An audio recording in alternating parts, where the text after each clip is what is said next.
Chapter 1. Qin Luo's Literary Journey. Having traversed into this fictional realm for several years now, I initially intended to lead a life of obscurity. However, an unexpected system emerged, proclaiming me as a reincarnator tasked with rectifying the plot of the narrative. Oh heavens! 5 years ago, you comprehend the trials I have endured during this span? After such a prolonged wait, the storyline is finally poised to unfold. If it did not commence soon, I would have considered resigning from this endeavor. Thankfully, the moment has arrived. Tonight's narrative pertains to Chapter 7, the Tang family's banquet, where I shall witness the humiliation of Song Yuni. The author, with undeniable prowess, has crafted a tale where the low-key Dragon King, Yi Beichun, makes a striking entrance, delivering a resounding slap to the face of the villain, Song Yuni. The entire elite of Qingzhou is now aware of that formidable man's presence, truly a spectacle akin to a cow stepping on a live wire. Electrifying and impressive. The saga of the protagonists and antagonists entwined in a dance of love and conflict is of little concern to me. My sole obligation is to embody my character faithfully and ensure the narrative concludes flawlessly, thus allowing me to return home. Over the years, I have amassed a considerable fortune. In secret, the system has assured me that upon completion of my task, I may take all my savings back to my original world. I ought to contemplate how to spend such wealth upon my return. This alternate world is indeed splendid. Yet, I find myself merely a humble pawn in this grand tale. Were I the primary antagonist, I might have chosen to remain here, vanquishing the protagonist and claiming all the leading ladies for myself. It is a delightful thought, particularly as I have encountered the destined heroine, Lin Qingxue, more than once. Each time, her beauty captivates me. How I long to have her as my wife. Alas, the protagonist is exceedingly powerful. With a mere twist of his lips, he commands the return of 100,000 soldiers from the Dragon King's hall, instilling fear in all. Fortunately, I possess a system that allows me to remain inconspicuous while subtly seizing opportunities meant for the protagonist. My existence is akin to walking on thin ice. I hope to reach the other side unscathed. I must constantly remind myself that I am merely a cheerful supporting character, dutifully clocking in and out, amending the plot. What could be more gratifying? Why should I exert myself to oppose Yi Beichun or challenge the Dragon King? Such endeavors are the domain of Song Yuni and the countless poignant antagonists within the narrative. Were it not for the enticing rewards of penning daily entries in my diary Golden Key that grants me system benefits, I might have already resigned. Being a minor character at the villain's side is no easy feat. The years of conflict have been arduous for me. Qin Luo, persevere. You can certainly prevail. If you continue to write, the rewards will undoubtedly be substantial, allowing you to return to your original world and become prosperous in an instant. In truth, had this world not been fraught with peril, I might not have felt an overwhelming need to return home. Although this tale is set in an urban landscape, the nefarious author has introduced various ancient martial families and innate warriors as the story unfolds. Even more outrageous is the fact that these martial artists exhibit a blatant disregard for life, with no apparent repercussions for their actions. It is genuinely terrifying. Murderers roam freely. How dreadful that is! My original world, at least, offers safety in contrast. You formidable Dragon Kings and Azuras, should you truly take lives, the law shall ultimately bring you to justice. In this world, I have acquired a myriad of skills, and upon my return, I will immediately possess these abilities, treating this realm as an expansive dungeon to conquer. It is indeed quite splendid. May fortune grant me an abundance of gold, Yet, I find myself pondering the system's mention of the Dragon King's return and the resultant anomalies. What precisely are these changes? Tonight, the protagonist and the antagonist shall converge, officially commencing the narrative, yet I feel no different. Could it be that the antagonist has grown immensely powerful, overpowering Yi Beichun and seizing all the heroines, thus necessitating an urgent correction? If that is the case, it bodes ill. If even the protagonist cannot withstand the antagonist, how can a mere reincarnator like myself hope to prevail? What am I even contemplating? Regardless of my chances, action is imperative. However, upon observing Song Yuni tonight, there seems to be no alteration. What precisely is this anomaly? Calculating, it appears I have nearly filled the requisite word count for my diary. Thus, I shall conclude here. I am off work now. Tralala. Chapter 2. Rewards for diary writing. Qin Song Group, Security Department, Personal Dormitory. Qin Luo set down his pen, then calmly closed his diary. After a brief pause of 3 seconds, the diary gradually vanished into the void, leaving no trace behind. Qin Luo was quite pleased with this outcome. The contents of his personal notebook encompassed highly confidential and sensational topics. Should they accidentally leak, it would be catastrophic. Yet, with this disappearing effect post-writing, the level of confidentiality surpassed that of the most secure bank vaults in the world. He was confident that no one could pry into his diary. System, where are my rewards? Upon completing his diary entry, Qin Luo inquired eagerly of the system. This was the remuneration for a day of arduous labor, diligently playing the role of a minor character, expending immense effort and countless brain cells to compose an 800-word essay. What was the purpose? It was all to procure small rewards from the system, which he could eventually take home, aspiring to become a wealthy retiree by the age of 25. This was also a promise made by the system to him. Several years prior, Qin Luo had unexpectedly traversed into a novel titled The Dragon King's Return, where he was bestowed with a reincarnator system. This Dragon King's Return is an exceptionally well-crafted urban harem narrative that has been serialized for over a decade, accumulating an astounding word count in the tens of millions. The title is fictional. Any resemblance to actual works is purely coincidental. The story within is equally captivating, chronicling Yi Beichen's return from abroad to investigate the massacre of the Yi family that occurred a decade prior. Under the directive of a mysterious master, he is tasked with protecting the heroine, Lin Xingxue, leading to a series of romantic escapades with numerous beautiful women, all while confronting various antagonists and living a life of flamboyant triumph. According to the system, the world of the Dragon King's Return has recently undergone anomalies, necessitating a reincarnator to restore the original narrative, and Qin Luo is that very reincarnator. He must navigate the various disruptions and guide the story back onto its rightful path. While he has heard much about playing out narratives, this notion of narrative anomalies and restoring them is a new concept to him. Nevertheless, he recognizes that he has no choice but to comply in pursuit of efficiency. Qin Luo sought out a minor character in the original narrative who bore the same name, directly assuming the identity of this supporting role. He became a formidable henchman to the antagonist, Song Yuni. Indeed, Qin Luo had traversed into the world of this book. This endeavor was one of the system's tasks, to successfully replace a character within the narrative while remaining undetected, allowing the story to unfold as originally intended. Qin Luo opted to align himself with the character Song Yuni, a scion of the prestigious Song family, one of the 10 great clans of Qingzhou, and a pivotal figure interwoven into the fabric of the novel's plot. Given the constraint of not being able to replace the protagonist, he resolved to become a figure in close proximity to the leading role to better fulfill his mission. According to the character design in the novel, Song Yuni was depicted as an extraordinarily extravagant young master, the quintessential villain, possessing a touch of infatuated devotion. Such a character was relatively easy to manipulate within the storyline. Moreover, the system bestowed upon Qin Luo a supplementary advantage. Upon the initiation of the plot, he would receive rewards for penning an 800-word diary entry each day. Congratulations on completing your first diary entry. You have been rewarded with a special talent, heightened intuition. Congratulations on meeting today's diary entry requirement. You have earned 1 to your physique, 50,000 in currency, and triggered a lucky draw, resulting in enhanced healing abilities. 50,000. Such a substantial sum. Qin Luo exclaimed, his eyes gleaming at the sight of a sudden stack of cash in his hands. The crisp bills were a delight to touch, invigorating his spirits. System, please confirm once more, is this money I can bring back to my original world considered legal income? Qin Luo inquired earnestly, as this matter was crucial to his ability to safely and joyfully spend the funds acquired here upon returning to Blue Star. If the money were illicit, then no matter how abundant the cash, it would merely be a pile of worthless paper. Rest assured, host. According to this system's arrangements, all rewards you acquire in this world will be classified as legitimate income upon your return, regardless of any scrutiny, the system assured him earnestly. Then I shall feel at ease, Qin Luo replied, releasing a breath of relief.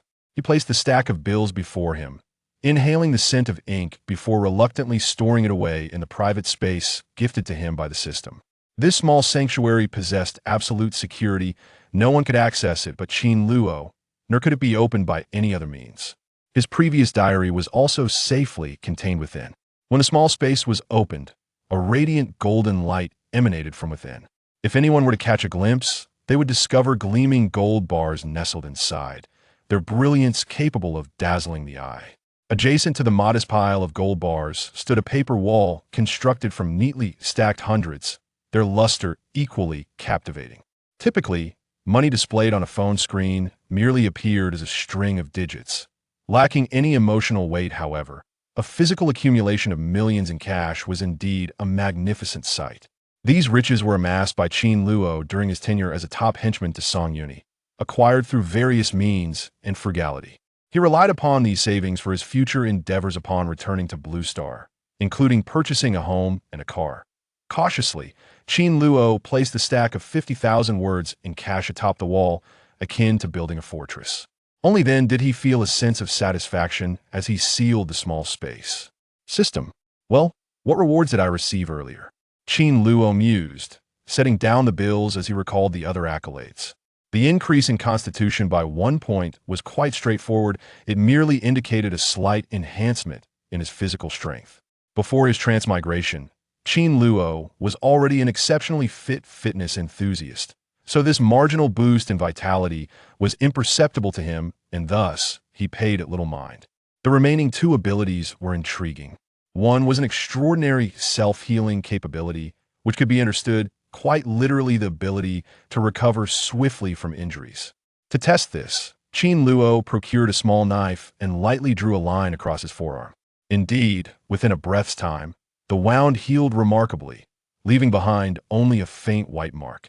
Unless one scrutinized closely, it would be nearly impossible to discern that he had been injured at all. Impressive. I wonder if it can heal gunshot wounds, Qin Luo pondered aloud. Of course, he was not foolish enough to shoot himself, however. This world was undeniably perilous, and it was no jest. While ancient martial artists had yet to appear in the early stages, many characters in the narrative wielded firearms. As the ace enforcer for Song Yuni, the likelihood of encountering gunfire was high, prompting him to prepare for any eventuality. With his newfound remarkable self-healing ability, Qin Luo believed his survival capacity had increased tenfold. So long as he wasn't shot dead instantly, he should be fine. The final reward was termed as heightened instinct, described by the system as the capability to foresee impending danger and evade it preemptively.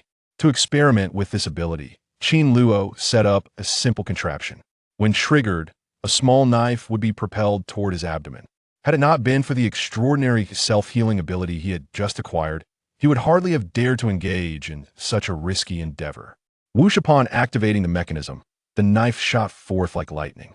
Simultaneously, standing 5 meters away, Qin Luo felt a prickling sense of danger, his body instinctively reacting to evade the incoming blade. Clang! The knife struck the wall, embedding itself within. Heightened instinct impressive, he declared. Approaching the wall, he retrieved the knife, his heart racing with excitement. With his heightened instinct, he could potentially evade attacks from the Dragon King Yu Beichen, ensuring he would not suffer any hits. Of course, with such formidable reflexes, Qin Luo could even counterattack, possibly subduing the Dragon King.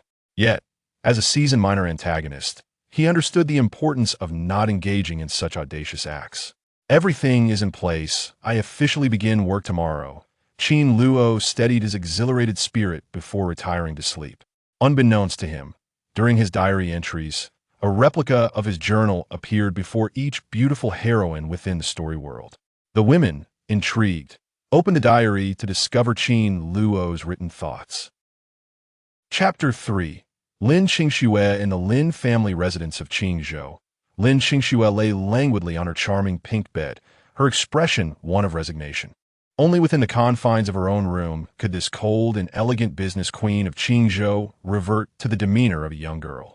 This evening, due to Yi Beichen's raucous disruption of the Tang family's birthday banquet, which incited the ire of the eldest son of the Song family, the matriarch of the Tang family was left seething with rage. Consequently, the Tang family unleashed their fury upon the Lin family. leaving them with no choice but to retreat in disgrace.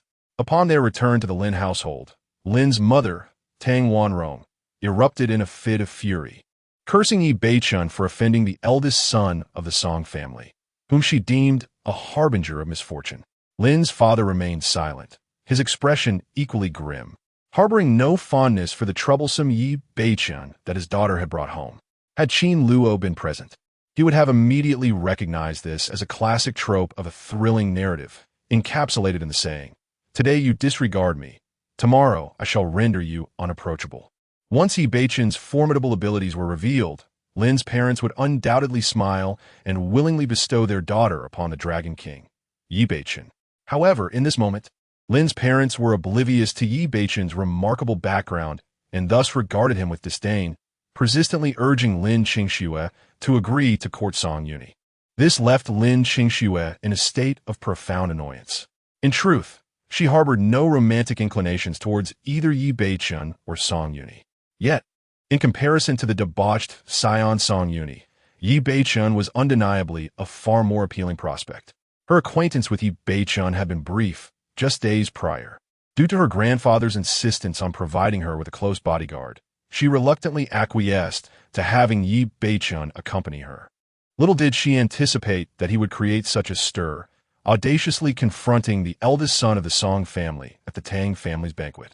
Nevertheless, Lin Qingxue was unfazed, even finding joy in the chaos, for she held no fondness for the Tang family and loathed the incessant entanglements with Song Yuni. Yi Beichun's disruption of the status quo was, to her, a fortuitous turn of events. However, the Tang family was among the 10 most powerful clans in Qingzhou, and since the Lin family had fallen from grace, her mother was intent on ingratiating herself with the Tang family, which left Lin Qingxue feeling utterly exasperated. As she reclined on her bed, Lin Qingxue suddenly noticed a pink diary beside her. This was peculiar. She recalled having no such diary. Had her mother entered her room? Furrowing her brows, she picked up the diary and read the inscription on the first page. Qin Luo's diary copy. Lin Qingxue exclusive. Who is Qin Luo? And what connection does his diary have to me? It claims to be my exclusive diary. Who placed this in my room? Lin Qingxue felt a surge of irritation. Her room had always been off-limits to strangers. She flipped open the diary and was taken aback by its contents. What does the phrase "the plot begins" mean? And why does it refer to Yi Beichun as the Dragon King? Ugh, what is this nonsense about a little cow stepping on a power line? And who taught this person such crude sayings? As she read the vulgar expressions in the diary, Lin Qingxue's cheeks flushed with embarrassment, and she could not help but scoff. The Tang family's birthday banquet was indeed the event of the evening. I recalled that Qin Luo was merely a subordinate of Song Yuni. It was he all along. Lin Qingxue pondered briefly, conjuring an image of Qin Luo in her mind, finally recognizing his identity. Qin Luo, being just a henchman of Song Yuni, had a rather subdued presence. Had it not been for Song Yuni's pursuit of her, Qin Luo's appearances would have likely faded from her memory. As she continued to peruse the diary, Lin Qingxue found herself increasingly astonished. He claimed that our world is but a realm from a novel, and in his eyes, we are mere characters within its pages. This Qin Luo, astonishingly, is a time traveler. A tempest surged within Lin Qingxue's heart. The world she had always known was merely a narrative within a novel, a notion too absurd to fathom. Initially, she presumed Qin Luo was merely spouting nonsense, perhaps even lost to madness. However, upon reflection, she realized this was merely a copy of Qin Luo's diary, a collection of thoughts he never intended for anyone else to see, thus lending it a high degree of credibility. Perhaps this individual named Qin Luo spoke the truth. He was indeed a time traveler from another realm, and his experiences were truly unfathomable, playing the role of a character, steering the plot's progression, and receiving system rewards to return home after completing tasks. Lin Qingxue gradually grasped the essence of Qin Luo's mission. Yet, her interest in his affairs was minimal. She was more eager to discover what role she would play in the unfolding narrative and what her ultimate fate would be. However, upon a cursory glance, she found the diary filled with musings about returning home and merely surviving, devoid of any substantial narrative developments. This infuriated Lin Qingxue, causing her to roll her eyes in exasperation. What kind of person was this, only fixated on surviving and returning home? Why not elaborate on how the plot of this novel would progress? With her cheeks puffed in annoyance, she seized a large white bear plush from her bed and unleashed a flurry of punches upon it. She desperately wanted to confront Qin Luo, questioning how he could arrive in this world, yet only desired to return home rather than challenge the Dragon King. Was he even a man? As her emotions began to settle, Lin Qingxue resumed her curious examination of the diary, and upon reading the subsequent entries, her expression shifted to one of embarrassment and anger. This fellow was truly outrageous, writing in his diary that he wanted her to be his wife. Was he dreaming? Even more infuriating was the fact that while he sought to pursue her, he also aimed to claim all the other female leads. Did that mean she would have to share him with numerous other women? Lin Qingxue bit her red lip, fully aware of her own beauty and the multitude of suitors who sought her affection. Countless men in Qingzhou yearned to bask in her charm. Yet, witnessing a man explicitly write about her in his diary evoked a feeling entirely different from mere admiration. As she reread that particular passage in the diary, she suddenly noticed her name, followed by the words "destined female" lead inscribed on the page. This phrase was not difficult to comprehend. From the information gleaned from the front of the diary, it becomes evident that in the realm of this novel, the male protagonist is Yi Beichun, the destined son of the world.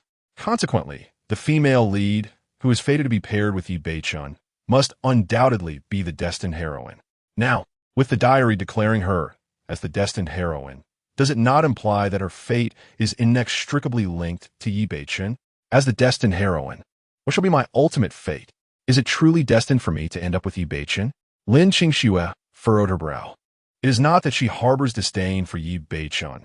Should feelings blossom, choosing him might not be an unwelcome prospect. However, the abrupt entanglement between them, given their lack of acquaintance, feels akin to a haphazard pairing of lovers, which incites a profound discomfort within her. Moreover, through the diary, she has come to realize that this world may simply be a fictional construct. Thus, the question lingers, will the one she ultimately loves truly be of her choosing, or merely a pawn orchestrated by the whims of the author? This notion is profoundly unsettling, particularly for a woman, evoking a sense of sheer terror. Chapter 4. Song Hongyan. No matter how one perceives it, Lin Qingxue's heart was in turmoil. She clutched her diary tightly, as if it were her only lifeline, akin to a sacred scripture. Regardless of the circumstances, if Song Yuni were to visit tomorrow, she would pay close attention to this Qin Luo, to ascertain whether he truly hailed from another realm. Lin Qingxue closed her diary, contemplating where to conceal it, when suddenly the diary vanished into thin air. A surge of astonishment coursed through her. Before she could gather her thoughts, it seemed a connection had formed in her mind. Whenever she wished to access her diary, a copy uniquely hers would materialize before her. How wondrous! Lin Qingxue marveled, her faith in the written words deepening. This world, it appeared, was indeed a realm from a novel. Otherwise, the enigma of this mystical diary could not be explained. Meanwhile, in the office on the 39th floor of the Song Group, night had fallen. Song Hongyan, still engrossed in paperwork, unexpectedly noticed a peculiar crimson diary upon her desk. Whose is this? She picked it up, initially believing it to belong to some hapless employee who had inadvertently left it amidst their documents. However, upon observing the inscription on the diary, which read Qin Luo's diary copy, exclusive to Song Hongyan, she gasped in surprise, much like Lin Qingxue. Song Hongyan was familiar with Qin Luo. He served as a bodyguard to her nephew, Song Yuni. However, she often regarded these bodyguards as mere sycophants, trailing after the good-for-nothing Song Yuni, who squandered his potential. At this moment, Song Hongyan held little respect for the diary, scoffing with disdain. What audacity! Has he set his sights on me? She suspected this was an attempt by Qin Luo to provoke her. As the stunning president of the Song Group, Song Hongyan was known for her fiery enthusiasm and assertive demeanor, often standing alongside Lin Qingxue as the two reigning queens of the business world in Qingzhou. Yet, in contrast to Lin Qingxue's frosty elegance, which kept others at bay, Song Hongyan was alluringly captivating, akin to a blooming rose, exuding an intoxicating charm. She was not merely a queen, she was an empress. Perhaps all worldly men were alike, believing that if a woman possessed a fiery spirit, her private life would mirror that fervor. Countless men sought to ascend the social ladder by courting Song Hongyan, hoping to avoid 30 years of hard work. However, Song Hongyan was all too familiar with such advances and often dismissed them with a cold chuckle.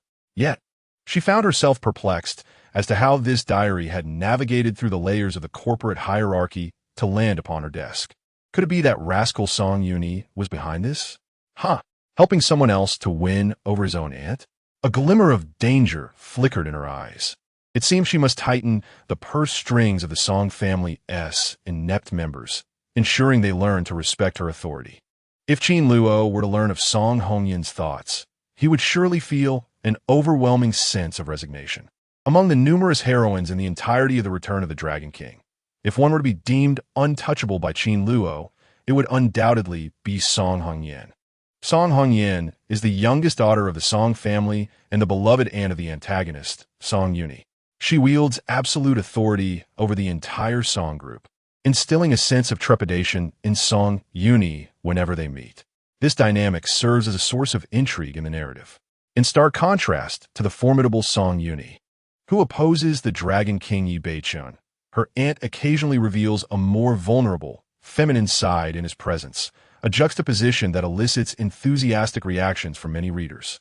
However, after completing the novel, Qin Luo realizes that Song Hongyan's cordiality towards Yi Beichun is merely one of her stratagems.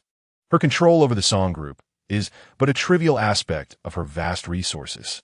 Abroad, she engages in arms trafficking, emerging as the largest arms smuggler, with her mercenary organization having subdued several smaller nations. She established a research institute that was the first to develop supernatural abilities, enabling her to compete effectively against ancient martial arts, even transforming Song Yuni into an ultimate antagonist who continues to oppose Yi Beichun. The diamond mines and oil wells she has seized are valued at thousands of billions of dollars, and she commands the Rose Assassin organization in the underworld, ranking fourth.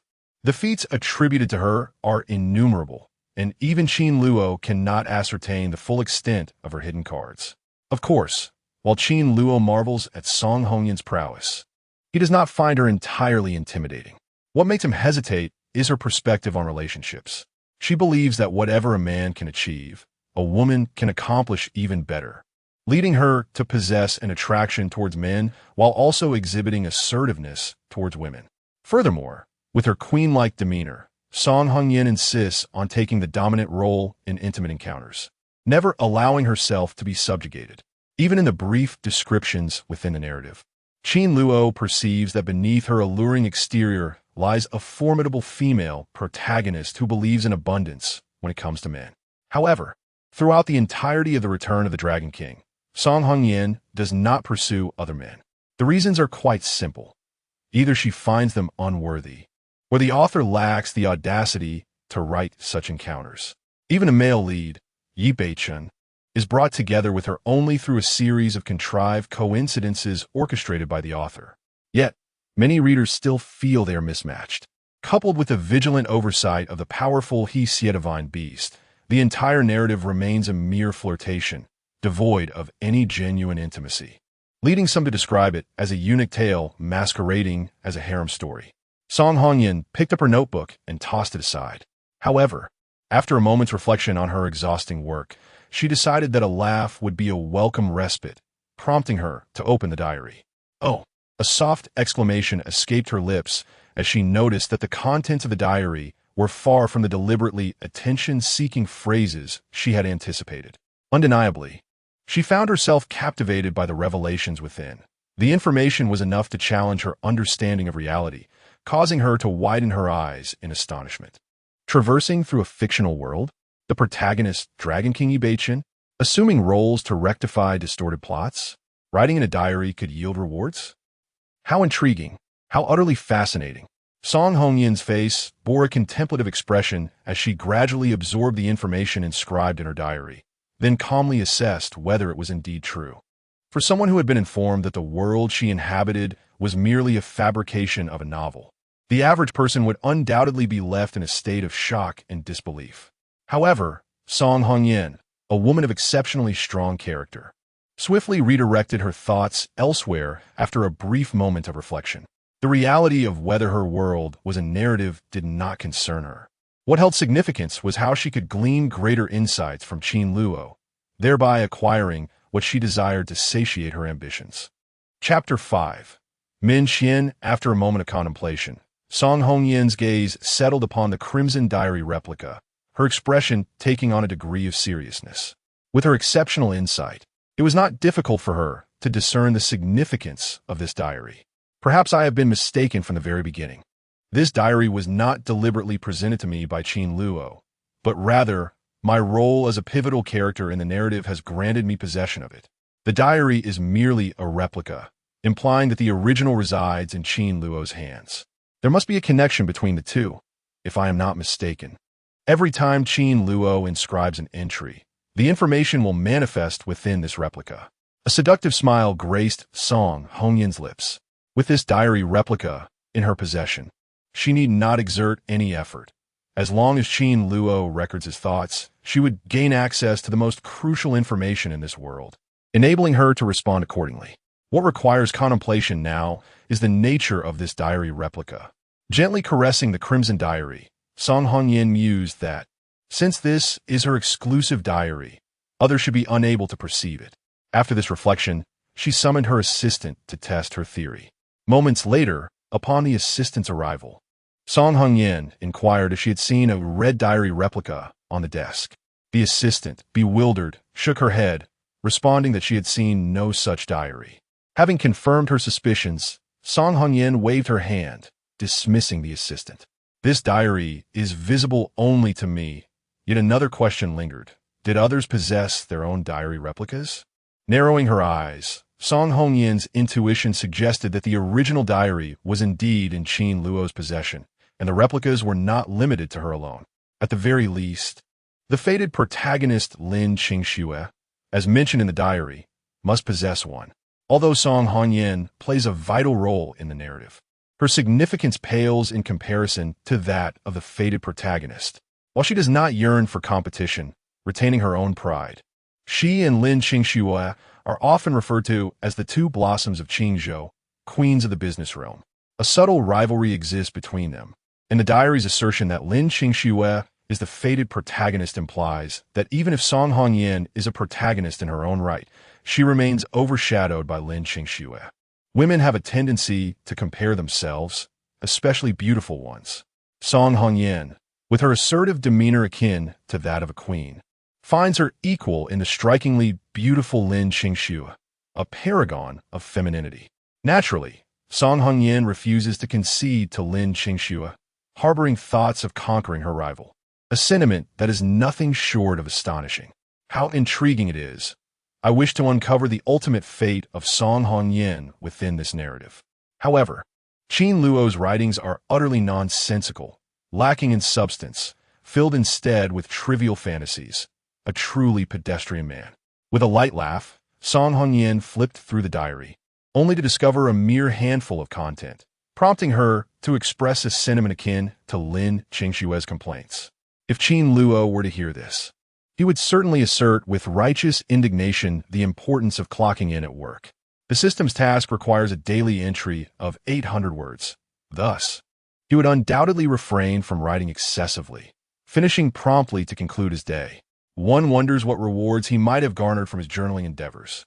Song Hongyan continued to ponder, her curiosity piqued chiefly by the rewards Qin Luo received, which might prove invaluable to her. Yet, unbeknownst to her, the system's rewards, aside from the cash prize of 50,000 yuan, were primarily abilities that enhanced personal strength, rewards that she was destined never to seize. In Qingzhou, within the Zhongjing Garden Villa area, Min Xian kicked off her red-high heels and shed her outer garments, revealing her exquisite figure. With a weary expression, she reclined on the sofa. Despite the arduous nature of her work, her efforts had culminated in the purchase of a home in Qingzhou, providing her with a sense of warmth and belonging. Qingxue, I am home. See you tomorrow, Min Xian texted Lin Qingxue. After waiting in vain for a response, she set her phone aside and rose to pour herself a glass of water. She then curled up on the sofa, stretching languidly, her posture graceful, momentarily revealing exaggerated curves that could make one's heart race. In the original narrative, Min Qian was portrayed as a traditional woman, possessing delicate features and a gentle demeanor. Her attire was modest, yet unbeknownst to others. Beneath her seemingly fragile exterior lay the most voluptuous figure within the story. Even the alluring mature woman, Long Wang Yi Beichen, who later attracted attention, paled in comparison to Min Qian's striking physique. At times, Min Qian found herself troubled by her body, questioning why she bore such cumbersome excess. For instance now, despite noticing a purple notebook beside the sofa, she struggled to turn and retrieve it. This simple movement felt burdensome. How bothersome! Min Qian furrowed her brow in annoyance. In the next moment, she was startled, exclaiming, "A diary? How could there be a diary in my home?" Slowly realizing, she had never possessed the habit of journaling. By now, she had grasped the diary and read the inscription on the cover. Qin Luo's diary copy, exclusive to Min Qian. Who is Qin Luo, and why is his diary in my home? Min Qian, unfamiliar with him, felt a surge of fear, suspecting a burglary had occurred, causing her to tremble. With trepidation, she cautiously opened the diary and began to read. Oh! Upon seeing the diary, Min Qian was astonished. This world, is it a fictional universe? This Qin Luo claims to be a time traveler. Min Qian's expression turned incredulous. She understood the concept of time travel, often depicted in various novels, but she believed it to be mere fiction. Intrigued, she continued to delve further. To her surprise, Yi Beichen's true identity was revealed to be the protagonist, the Dragon King. Upon reading this revelation, Min Qian sat upright, her countenance shifting to one of solemnity. As Lin Qingshui's close friend and personal assistant, Min Qian shares a profound bond with her, engaging in nearly every conversation imaginable. Recently, a man named Yi Beichen has emerged as Lin Qingshui's personal bodyguard, a development of which Min Qian is fully aware. In fact, she was the one who facilitated Yi Beichen's employment paperwork, yet she harbors an intense dislike for him. This disdain stems from a prior encounter between them before Yi Beichen joined the Qingchang group. On the streets of an old factory district, Yi Beichen displayed a rough demeanor, engaging in a brawl with a group of delinquents. According to his own account, he is a former convict, and the tattoos adorning his back were enough to intimidate the young thugs. Min Qian was not surprised. She felt a chill of respect and distance from him. This initial meeting left such a negative impression on Min Qian that she made several attempts to thwart Yi Beichen's entrance into the Qingxing group, all to no avail. She remains puzzled as to why Lin Qingshui would choose to have Yi Beichen so close. Unbeknownst to Min Qian, Lin Qingshui herself is quite helpless in this situation.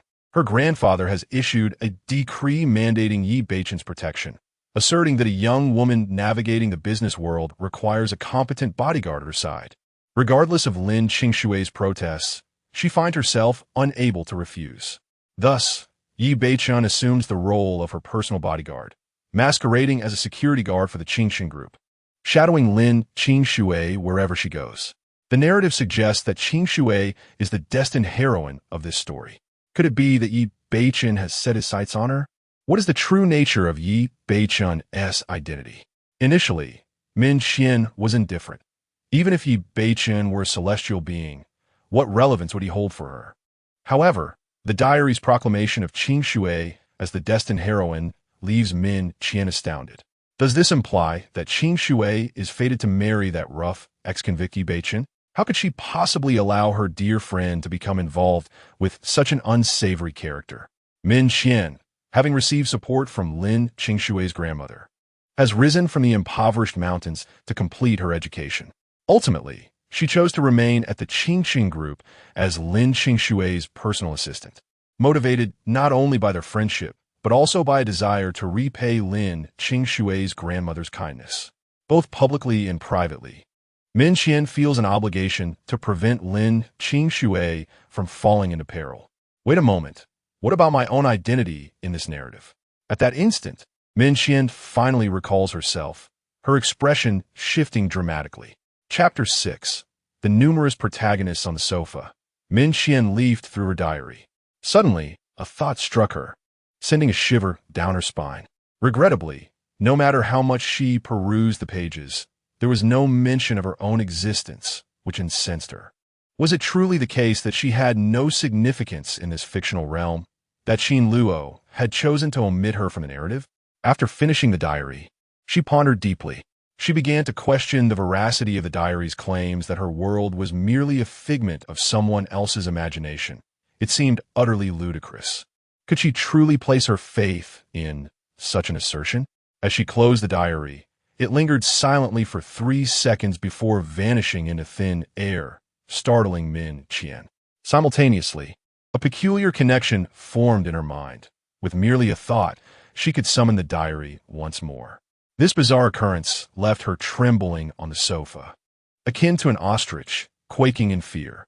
After a considerable pause, confirming that nothing further transpired, she gasped in astonishment, gazing at the diary with newfound belief in its contents.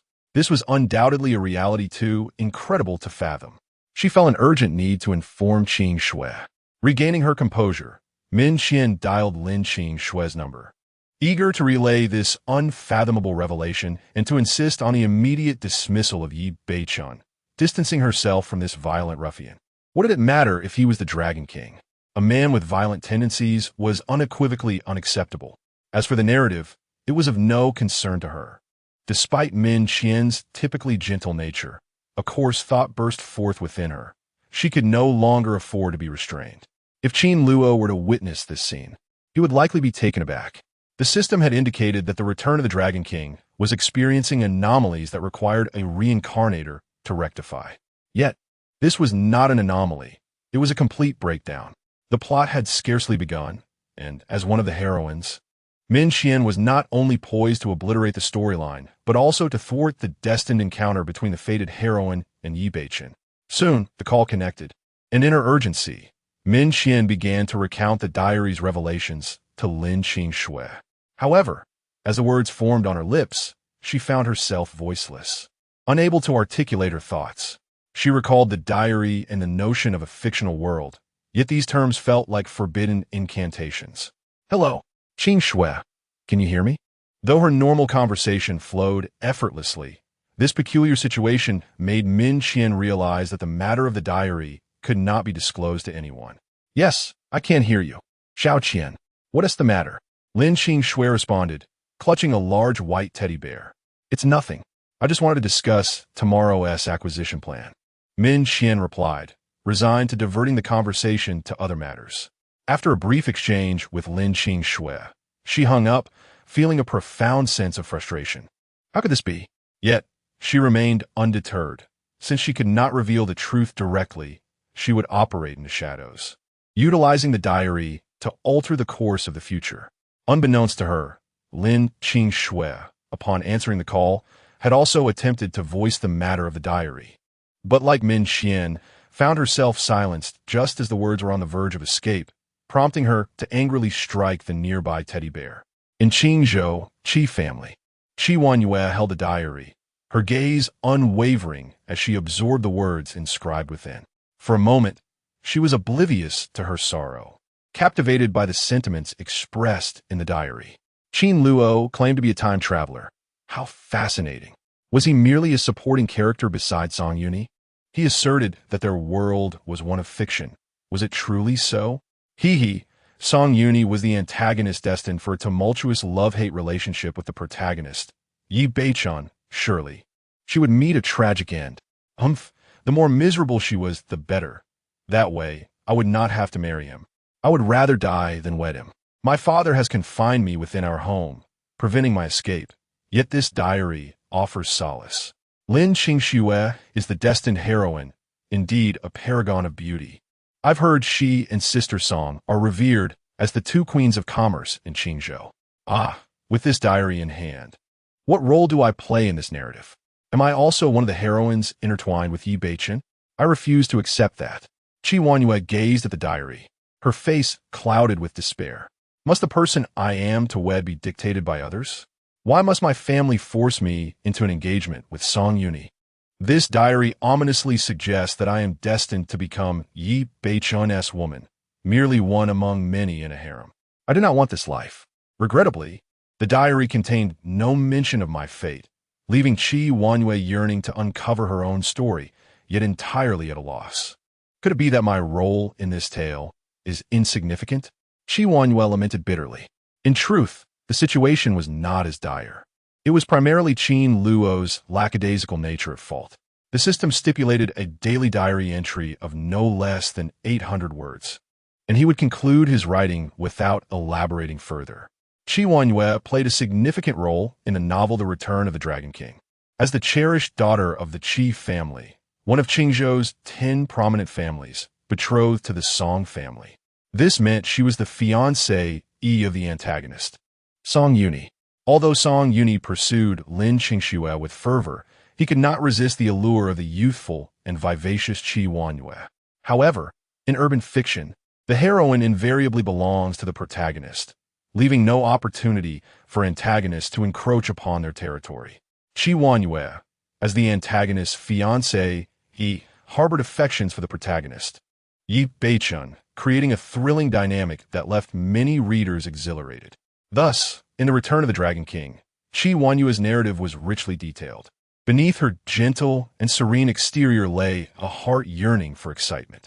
Perhaps due to her upbringing as a refined young lady, Qi Wanyu's outward demeanor resembled a tranquil spring. Yet beneath the surface lay a volatile volcano primed for eruption. The longer it remained suppressed, the more astonishing the eventual explosion would be.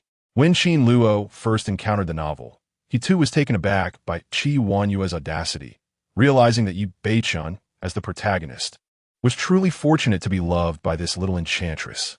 In Qingzhou, at the first hospital, Xiao Yin'er finished reading the diary, exhaling softly, her emotions akin to tumultuous waves, undulating and ineffable. The veracity of this matter remains uncertain. Qin Luo, perhaps there lies a chance. I yearn to meet him. Regarding the truth of this world, Xiao Yin'er believes further verification is necessary, for she cannot wholly trust the words inscribed in the diary. As for the antagonist Song Yuni and the Dragon King Yi Beichun, she is neither acquainted with them nor particularly interested. Her curiosity is instead piqued by Qin Luo. Given that this diary was penned by Qin Luo and mentions ancient martial families, it is evident that his origins are not trivial. He is likely not a mere traveler, but rather connected to the ancient martial clan. Xiao Yin'er muses. Hailing from the ancient martial Xiao family herself, she has cultivated extraordinary skills that surpass ordinary comprehension and possesses medical knowledge, having mastered the Tai Chi divine needle, all while concealed within the city. Although the ancient martial families remain reclusive, they do maintain connections with the outside world. Numerous prominent families in the Dragon Kingdom are backed by these ancient martial clans. For without such support, how would the disciples of these families procure their necessities? Their seclusion is merely due to the scarcity of spiritual energy in the mundane world. However, many disciples of ancient martial families traverse the urban landscape, as Xiao Yin'er does. After perusing the diary, Xiao Yin'er fell into contemplative silence, regardless of the circumstances. The information contained within was scant, akin to reading a mere tale. Nonetheless, should the opportunity arise, she hopes to meet Qin Luo and inquire about his ancient martial lineage. If Qin Luo were to learn of Xiao Yin'er's desire to meet him, he would undoubtedly respond with eager consent. Previously, it was mentioned that in the book The Return of the Dragon King, Song Hongyan was the female lead least desired for interaction. Conversely, Xiao Yin'er is one of the female leads Qin Luo yearns to know.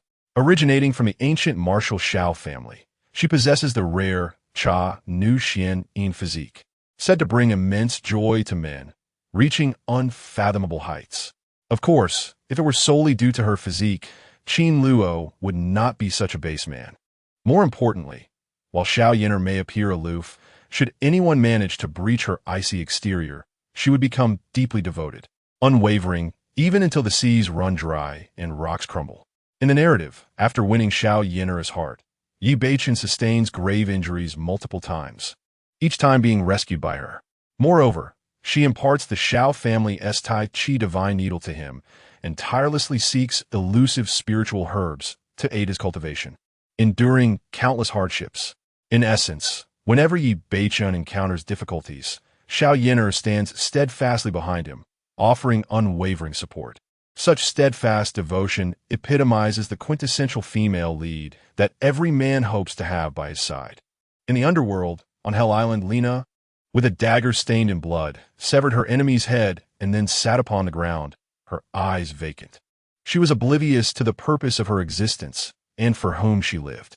Since the age of 8, she had been brought to this desolate isle to undergo training by the organization. On Hell Island, survival necessitated relentless hunting. This marked her final hunt on Hell Island. Yet it was far from an ending. Upon her emergence from this infernal realm, she would ascend as a shadowy assassin within the underworld, serving an organization and a man named Yi Beichun, executing his deadly commands. The organization she belonged to was known as the Dragon King Hall, and the squad she was about to join was called the Dragon Soul Squad. Lingna gazed into the serene forest, her future devoid of hope. Throughout her life, she had been a heartless killer, untouched by warmth. She possessed neither love nor soul, merely a blade in the hands of the Dragon King. If given the choice, she would wish not to return to this world in her next life. Lingna smiled faintly, lost in her thoughts. At that moment, a black diary suddenly descended from the sky, hovering before her. With hands stained in blood, she accepted the diary and opened it, perusing its contents with great care. After a considerable time, Lingna closed the diary and let out a soft laugh, murmuring, "Greetings, traveler, Qin Luo." She had come to terms with her past. The emptiness of this world was not without reason. It was merely a fictional realm. Perhaps her existence was meant to be more than just a harbinger of death. From this diary, she would glean what the future held. Having spoken, Lingna wiped the blood from the diary with her sleeve and carefully tucked it into her bosom. Across various corners of the world, the myriad heroines belonging to the tale of the return of the Dragon King encountered their own copies of the diary. After experiencing a whirlwind of emotions, doubt, astonishment, curiosity, and more, some clutched their diary copies, eagerly awaiting the unfolding narrative as one would binge-watch a series, while others set off directly, determined to seek out Qin Luo. Chapter 7. The meeting. At this moment, all the female protagonists had finished reading the diary, and, simultaneously, they heard a voice echoing in their ears. Qin Luo has completed today's diary entry and is now drawing the rewards for the diary copy. As this is Qin Luo's first time opening the diary, you are granted a special reward, eternal youth. Ding! The lottery begins, and it is concluded. The winner is. As the voice ceased, women across the globe were left astounded, never anticipating that the diary copy would bestow such a reward. In that instant, they felt an invigorating surge of vitality coursing through them, prompting them to rush to the mirrors and scrutinize their reflections, delighting in their own beauty. The identity of the lottery winner and the nature of the reward were of no concern to them. For women, what could be more precious than the gift of everlasting beauty? Though it did not equate to immortality, the ability to retain one's most exquisite appearance until the end of their natural lifespan was the most coveted gift for any woman. Min Xian sat on the sofa, listening to the voice that announced, "Congratulations, you have received a reward. Money 50,000, and additionally, you have acquired proficiency in women's martial arts." She was momentarily stunned. Besides the special reward, she had also won the system's lottery, and she was the fortunate recipient. Suddenly, a stack of cash appeared on the table, and inexplicably, she felt an innate mastery of a martial art, her body's flexibility becoming extraordinarily remarkable, enabling her to assume various elegant poses. This left Min Qian in a state of bewilderment. Her daily role was merely that of a personal assistant, organizing documents as a typical urban white-collar worker. With a gentle disposition, she avoided conflicts and was merely a woman who enjoyed watching television dramas. What added to her confusion was the heavy burden she carried. How could she possibly engage in combat? Yet, the system had bestowed upon her a martial art. Upon reflection, perhaps this was fortuitous, for in the future, she would possess the strength to protect Qing Shui and even defend herself, perhaps even delivering a sound thrashing to the Dragon King, Yi Beichun. Qin Luo awoke from a deep slumber well past noon. Although he was nominally affiliated with the security department of the Song Group as Song Yun's bodyguard, his work hours were remarkably lenient. Unlike the other security personnel who adhered to strict attendance, he only accompanied Song Yun when she called upon him to venture out. Being a frivolous young master like Song Yun, he would typically rise later than Qin Luo, as they were all creatures of the night. Thus, even as he traversed the realm of the narrative, Qin Luo enjoyed ample personal time, provided that he appeared at the requisite moments dictated by the plot and maintained a grasp on the trajectories of the protagonists and antagonists. This sufficed to fulfill his obligations, while his private pursuits did not interfere with the overarching storyline. After all, in the realm of the novel, the primary focus resided on the protagonists, often overlooking the presence of secondary characters. Moreover, with Yi Beichen wielding immense power and possessing a fateful destiny, the number of adversaries capable of threatening him was scant. It seemed that Qin Luo need not exert himself excessively. He could simply observe the narrative unfold, akin to the previous day's Tang family birthday banquet, where he witnessed Yi Beichen decisively overpower Song Yun, thereby allowing the plot to progress seamlessly, all while he remained passive throughout. In this world, which is ultimately a realm of fiction, the characters, while undeniably real, seem to act out a script through the eyes of Qin Luo. For instance, last night, as Qin Luo mentally counted down and uttered the phrase "the protagonist appears," Yi Beichen emerged as if summoned. Following this, Qin Luo instructed, "Introduce Yi Beichen's role as the bodyguard," and Lin Qingxue, as if reading from a script, proceeded to unveil his identity to the Tang family. Thus, navigating the narrative felt almost effortless, as if he held the very script in his hands. After rising in the morning, Qin Luo descended to the open area below and engaged in some boxing, breaking a sweat before returning to his dormitory for a shower. At that moment, he received a call from the front desk, informing him that the CEO, Song Hongyan, wished to meet with him. "What did you want with me?" Qin Luo pondered, perplexed, for this encounter did not align with the established plot. Wasn't the next sequence supposed to involve him continuing to confess to Lin Qingxue, only to be thwarted by Yi Beichen? Setting down his phone, Qin Luo found himself baffled. This was the first deviation he encountered from the original narrative, leaving him astounded. Could this be a manifestation of an anomaly within the storyline? In his mind, he queried the system. Why is this happening? The system's response was simply unknown. Confounded, Qin Luo reflected on Song Hongyan, the CEO, summoning him. What could this entail? Despite his confusion, he decided not to dwell on it. He retrieved a notebook from his space and began to write a diary entry, adhering to the system's stipulation that his writings must relate to the narrative, avoiding frivolous scribbles. To prevent forgetfulness, Qin Luo typically recorded his thoughts as they arose. Strange, why does this woman, Song Hongyan, suddenly wish to meet me? This is inconsistent with the plot and utterly perplexing. According to the narrative's trajectory, my character has no connection with her. This is a scene absent from the book. What could be the reason? Perhaps she is calling for a company employee and summoned me by mistake. Truth be told, I am reluctant to meet her. Yet the author has portrayed her so captivatingly, with immense popularity as one of the women the protagonist is meant to conquer. Given this premise, I must at least glimpse her to compare this enchanting second female lead with the primary heroine, Lin Qingxue. Song Hongyan is likely a fiery and passionate woman, full of allure. My anticipation grows, yet initially, the female lead seems devoid of any intentions, like a puppet on strings. I shall pause my diary here. I will record my reflections after meeting Song Hongyan. After penning several lines, Qin Luo closed the diary, allowing it to rest for 3 seconds before it returned to his space.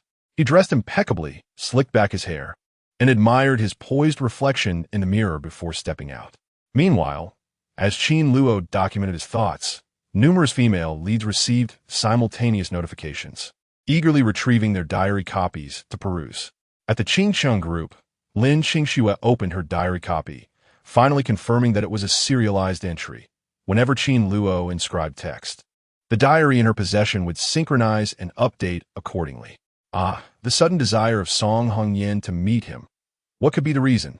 Upon reading the words in the diary, Lin Qingxue fell into contemplation for a moment before swiftly connecting the dots to the diary's replica. Enlightenment dawned upon her. It must be the diary's copy. It seems that this journal is not solely in my possession. Song Hongyan has seen it as well. Her speed is remarkable. She acquired the diary replica just last night and has already arranged to meet with Qin Luo, the time traveler, the very next day. Such is the essence of Song Hongyan. Initially, Lin Qingxue expressed her admiration, but her expression soon turned serious. The business world is akin to a battlefield. As fellow queens of commerce, their operational styles are equally decisive and efficient. In this matter, it is as if they were engaged in a game of chess, clashing silently yet fiercely, though she had lost the initiative. Qin Luo's reference to puppets, what does it signify? Does he perceive us as marionettes under control? In truth, there is some validity to that assertion. Lin Qingxue pondered that without the diary replica, she might have unthinkingly adhered to its dictates, moving forward like a puppet. However, the circumstances have changed. Song Hongyan's initiative to seek out Qin Luo marks a pivotal shift, a fact of which Qin Luo remains blissfully unaware. Perhaps when he encounters Song Hongyan, he will be taken aback. Continuing to peruse the diary, Lin Qingxue came across Qin Luo's eager remarks and muttered disdainfully, "Bah, this lecherous fool should be wary of being outwitted by that woman, Song Hongyan. Once you meet her, I shall be most curious to hear your assessment. Should you dare claim that Song Hongyan surpasses me in beauty, I shall hammer you down like a polar bear." With a cold huff, Lin Qingxue closed the diary replica. Chapter 8. Temptation Song Group, Office on the 39th floor. Song Hongyan opened a copy of her diary, a charming smile gracing her lips. Upon reading the words penned by Qin Luo, she turned and entered a nearby private lounge to change her attire. She was determined to transform the image depicted in the book and deliver a profound shock to Qin Luo. Before long, Song Hongyan emerged, taking her seat in the office chair. Her expression was calm as she gazed out the window, resembling a statue, motionless, serene, and elegant. Assistant Xiao Lan knocked gently on the door, snapping Song Hongyan back to reality, who then invited her in. "Present, Song. Here, est the tea you requested." "Ah, who are you?" Xiao Lan gasped, her eyes widening in disbelief as she recognized Song Hongyan's appearance. In her memory, President Song was always dressed provocatively, captivating all with her mesmerizing charm. Wherever she went, her brilliance drew attention. As her assistant, Xiao Lan was well acquainted with her employer's style. Yet upon looking up just now, she felt as though she had encountered a different person, standing by the window, beautiful yet melancholic, as if harboring unspoken thoughts. Her grace resembled that of summer willows and autumn lotuses, delicate and enchanting, akin to a lady from a painting. Xiao Lan's eyes widened in astonishment. Was the boss preparing for a date today? Why had her style changed? Just place it on the table, and you may leave, Song Hongyan replied softly. As Xiao Lan regained her composure and took another careful look at Song Hongyan, she left the office in a daze. In the 39th floor office, Qin Luo wore a smile as he knocked on the door, adhering to the usual protocol. "Come in," a gentle female voice beckoned from within. Qin Luo found the tone unremarkable, akin to a gentle breeze or a soft rain, effortlessly weaving its way into his heart. He involuntarily conjured the image of a graceful figure in his mind. This did not feel like the Song Hongyan he knew. The voice conjured images of a Jiangnan lady, prompting thoughts of a softly spoken, gentle woman. He wondered if there were others in the office. As he pondered, he pushed the door open and stepped inside. His gaze, like a hunter's targeting its prey, instantly locked onto a stunningly exquisite face within the office. Upon seeing this woman, Qin Luo momentarily lost his bearings. Sensing a slight acceleration in his heartbeat, an entirely different sensation from when he had encountered Lin Qingxue the previous night. This woman's face, her expressions, her features, and her aura suddenly emanated vibrancy, as if she had been imbued with a soul. Something felt amiss.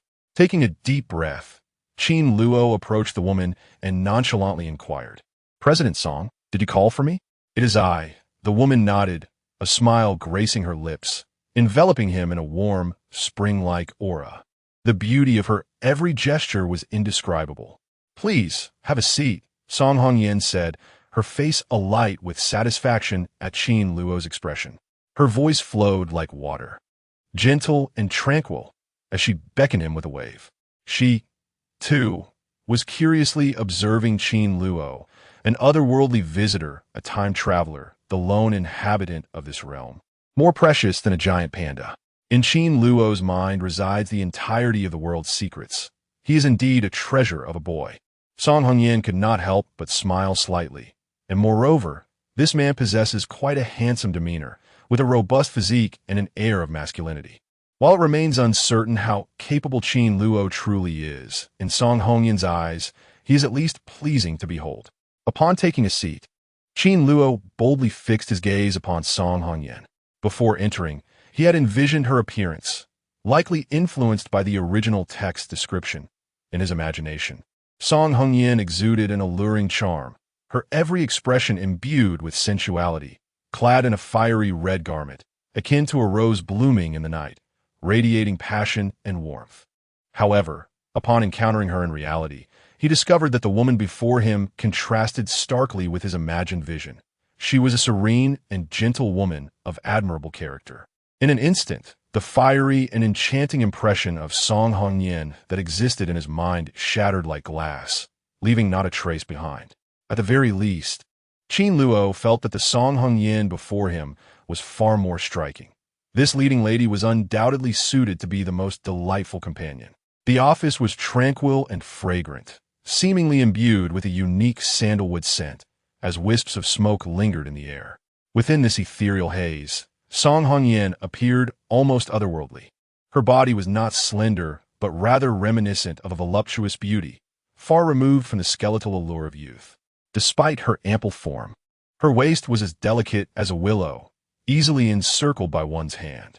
Beneath her pure white, elegantly simple attire, her full curves created an exaggerated silhouette, while a black skirt enveloped her long, jade-like legs, which were elegantly adorned with exquisite high-heeled shoes, sparkling with colorful gemstones, accentuating her alluring figure.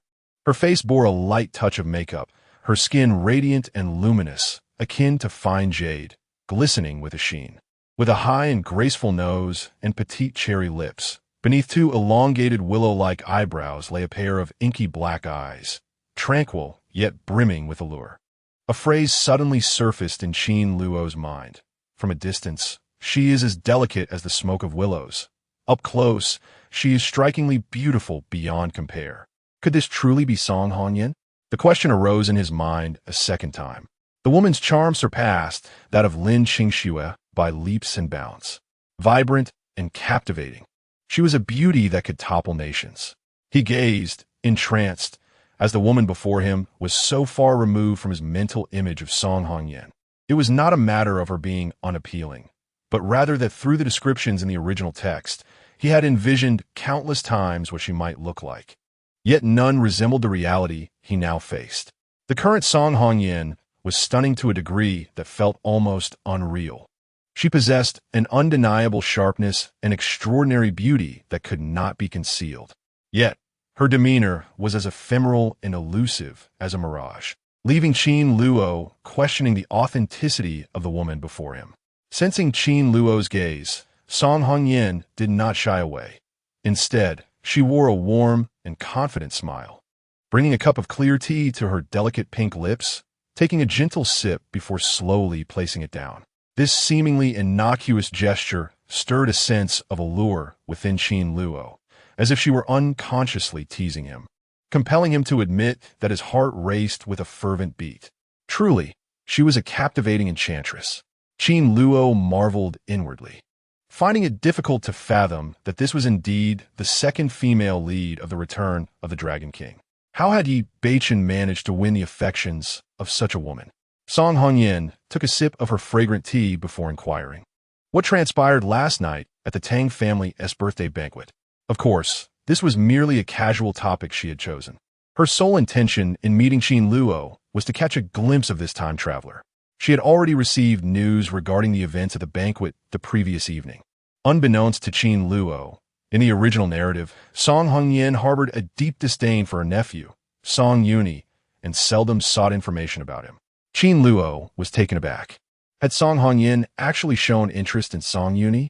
This deviation from the original story was quite unexpected.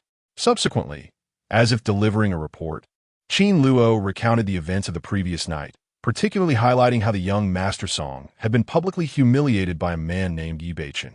Such humiliation was merely the beginning. In urban fantasy tales, displays of arrogance and subsequent retribution were often repetitive. And Yi Beichen's emergence signified the onset of the Song family's decline, a downfall that would be catastrophic. However, this held little significance for Song Hongyan, as she could effortlessly establish a new Song group should the need arise. The strength of this woman was truly formidable. Listening quietly to Qin Luo's account, Song Hongyan maintained an expression of calm indifference, sipping her tea once more, seemingly unfazed by the incident. Instead, her gaze remained fixed upon Qin Luo, as if he were of far greater intrigue than the events at the Tang family banquet. A perplexing notion. This left Qin Luo feeling somewhat peculiar. After all, he was merely a minor character. Why did Song Hongyan's gaze seem to devour him? Such attention ought to be directed towards the protagonist. Yet here he was, a mere supporting figure, garnering her interest.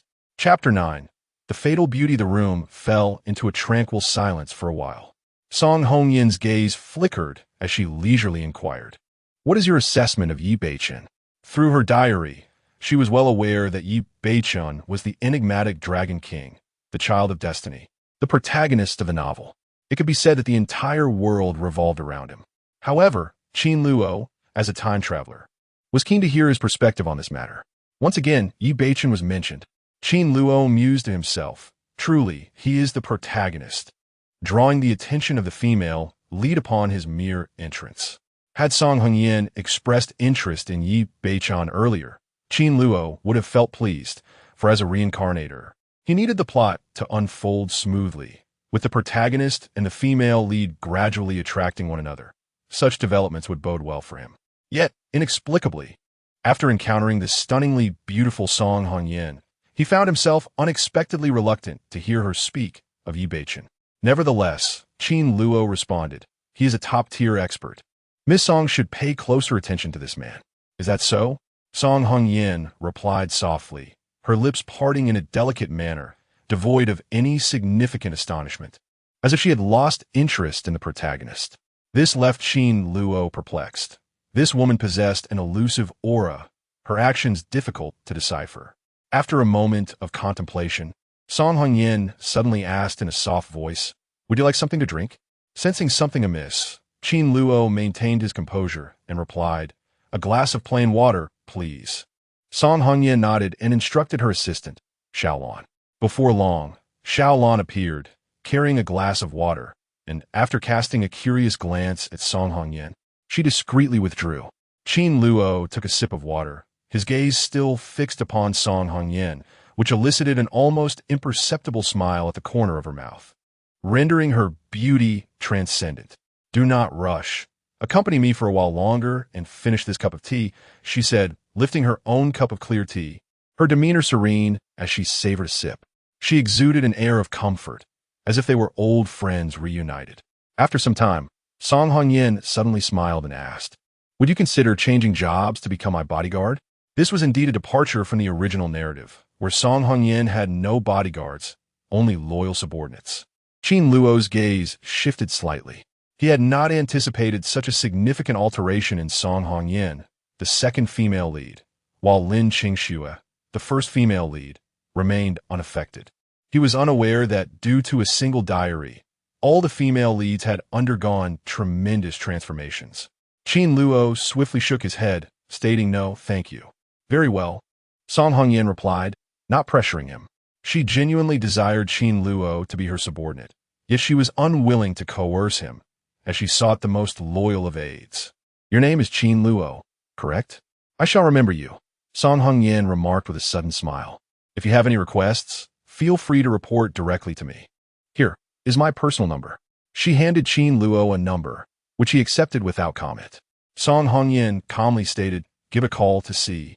Qin Luo took out his phone and dialed her number, a series of ringing tones echoing in the air. "This number is uniquely yours within the entire company. she remarked. Song Hongyin's lips curled into a tempting smile, her aura suddenly transforming from that of a delicate willow to one of enchanting allure. Qin Luo felt a stir within. This woman was utterly bewitching, not only in her beauty, but also in her every gesture and word.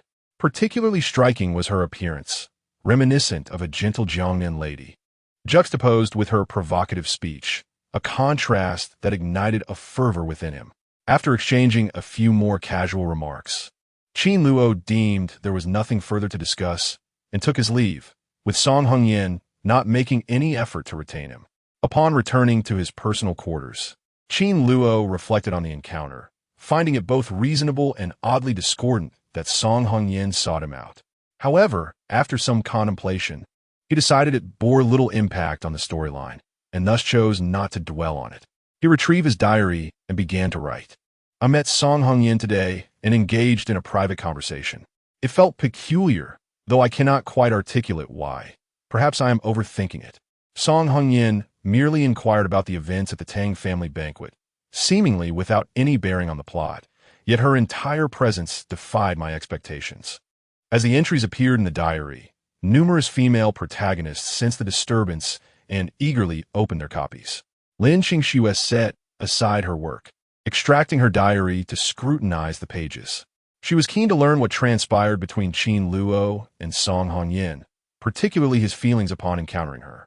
In the office of the Song Group on the 39th floor, Song Hongyan wore a smile as she observed Qin Luo penning his diary. Today's meeting was merely an experiment, a tentative step towards recruiting Qin Luo as an ally. There is a matter that leaves me conflicted. I had initially believed that, according to the system, becoming a reincarnator meant rectifying the anomalies in the Return of the Dragon King and then departing with my rewards to relish my life. However, after meeting Song Hongyan today, I find myself wavering. This woman, she is truly stunning. How can anyone possess such beauty? She's like a fairy, a siren. The words inscribed in the diary caught the attention of the female protagonists, who exchanged glances. It seemed that Qin Luo had indeed been captivated by Song Hongyan's charm. Is there truly someone so beautiful? Lin Qingxue rolled her eyes at the diary's contents, noting the apparent wavering resolve of this time traveler. Was Song Hongyan's allure truly so potent that it left Qin Luo disoriented? It appeared so. Lin Qingxue herself conceded that Song Hongyan's beauty was beyond comprehension. She is breathtaking, far surpassing my expectations, or perhaps she has completely redefined them. It is a sentiment difficult to articulate. It is akin to opening a door, anticipating a bouquet of roses, only to find a cluster of lilies instead. According to the descriptions in the original text of The Return of the Dragon King, Song Hongyan is a woman of multifaceted charm, a sultry and alluring being, radiating temptation and aggression. Any man who gazes upon her exquisite beauty would yearn to possess her. Yet, intimidated by her regal aura, most would lower their heads, unable to meet her gaze. Indeed, this assessment is quite astute. The woman possesses a lethal allure that captivates even other women, leaving them entranced. As Lin Qingxue perused the entries in the diary, she nodded in agreement.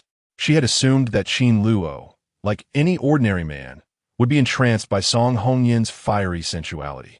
However, the words inscribed in the diary suggested otherwise. Filled with curiosity, Lin Qingxue focused intently on the diary's contents. Initially, I believed that Song Hongyan exuded a heavy air of sultriness. Yet upon meeting her, she did not resemble the character described in the book. Instead, she bore a cool, ethereal grace akin to that of a Jiangnan beauty. If she hadn't introduced herself as Song Hongyan, I would never have recognized her. Is this truly the same Song Hongyan? The woman who seemingly strives to draw every man's gaze, known for her open and provocative style? Surely, Qin Luo must have mistaken her identity. After reading the diary, Lin Qingxue's first impression was disbelief. The person Qin Luo encountered could not possibly be Song Hongyan, at least not the version she was familiar with. Yet, upon reflection, it occurred to her that Song Hongyan had obtained a copy of the diary, perhaps employing it as a ruse. This woman was a master of disguise, adept at deceiving men. Before meeting Song Hongyan, I had always perceived her as merely a fictional character. while I myself was a reincarnator tasked with rectifying the anomalies in this world. The narrative surrounding Song Hongyan was one of inevitable entanglement with the protagonist, Yi Beichen, leading to their eventual union. This was a predetermined outcome. However, upon encountering Song Hongyan, I realized she was a living, breathing individual, a woman of vibrant allure. Her beauty was both striking and piercing, possessing formidable power. As a man, guiding her towards Yi Beichen became an arduous endeavor, and I must admit, in that moment, I felt a flicker of doubt within my heart. If I am to continue executing my duties as a reincarnator, I must witness Song Hongyan become Yi Beichen's partner, a task that seems nearly insurmountable. I find myself compelled to envision her merely as a puppet, so as to forget the lethal impact of her beauty. Upon reading Qin Luo's reflections, the numerous female protagonists could sense the turmoil within his heart. As a reincarnator, leading Song Hongyan to unite with the protagonist Yi Beichen was undoubtedly a daunting challenge. Perhaps, for any man, this would not be a trivial matter. At that moment, a shared thought arose among the female protagonists. Song Hongyan must be extraordinarily beautiful. Otherwise, why would Qin Luo find himself so conflicted? If they were in her position, would Qin Luo still harbor such ambivalence? They must not be overshadowed by Song Hongyan. Having gained access to the diary, it was evident that they were all protagonists within the narrative of the Return of the Dragon King, each possessing an extraordinary beauty and numerous admirable qualities, which warranted their status as leads. Given their exceptional nature, it was only natural for them to be proud and unwilling to concede to another woman. Song Hongyan was indeed remarkable, yet they too were not lacking. This was not a competition, but rather an opportunity to showcase their own charm. Chapter 10. Exposure in the Office. Song Hongyan wore a triumphant smile. The ability of a woman to captivate a man serves as a testament to her allure. The words inscribed in Qin Luo's diary brought her immense satisfaction, and her laughter was imbued with charm. Qin Luo held significant value, and Song Hongyan aspired to conquer him. Ordinary methods would be insufficient. After much contemplation, she concluded that a woman's beauty is indeed a formidable weapon, capable of enchanting any man. Should she succeed in winning Qin Luo's affection, he would be more than willing to fulfill her desires. Song Hongyan felt confident in this regard, for she had countless admirers. Too many to count. She was the type of woman who could drive men to madness. This was her most potent weapon. Her assistant, Xiaolan, gazed curiously at her employer, filled with intrigue. Following closely behind Song Hongyan, she occasionally found herself captivated by the slight furrows of her brow and her enchanting smiles. Indeed, Song Hongyan's beauty was universally disarming. Beneath her ethereal and otherworldly demeanor, there lay an undeniable sensuality, one that could not be concealed. She was destined to be a woman of radiant allure, captivating in every sense. I glimpsed her most authentic self. Although I remain uncertain as to why she chose to present herself in such a manner, I must admit that I was moved in that guise. Song Hongyan appeared extraordinarily beautiful. I can only imagine how breathtaking her true self might be. If I were to encounter her again, and if the man by her side were Yi Beichen, I fear I would lose control and confront the protagonist directly. Well, I shall conclude today's entry here. I have written enough. Qin Luo hurriedly completed his diary entry, his heart racing as he recalled Song Hongyan's every smile and gesture. Ding! Congratulations on completing today's diary entry. Word count met. Reward: 1 to physique, 50,000 currency.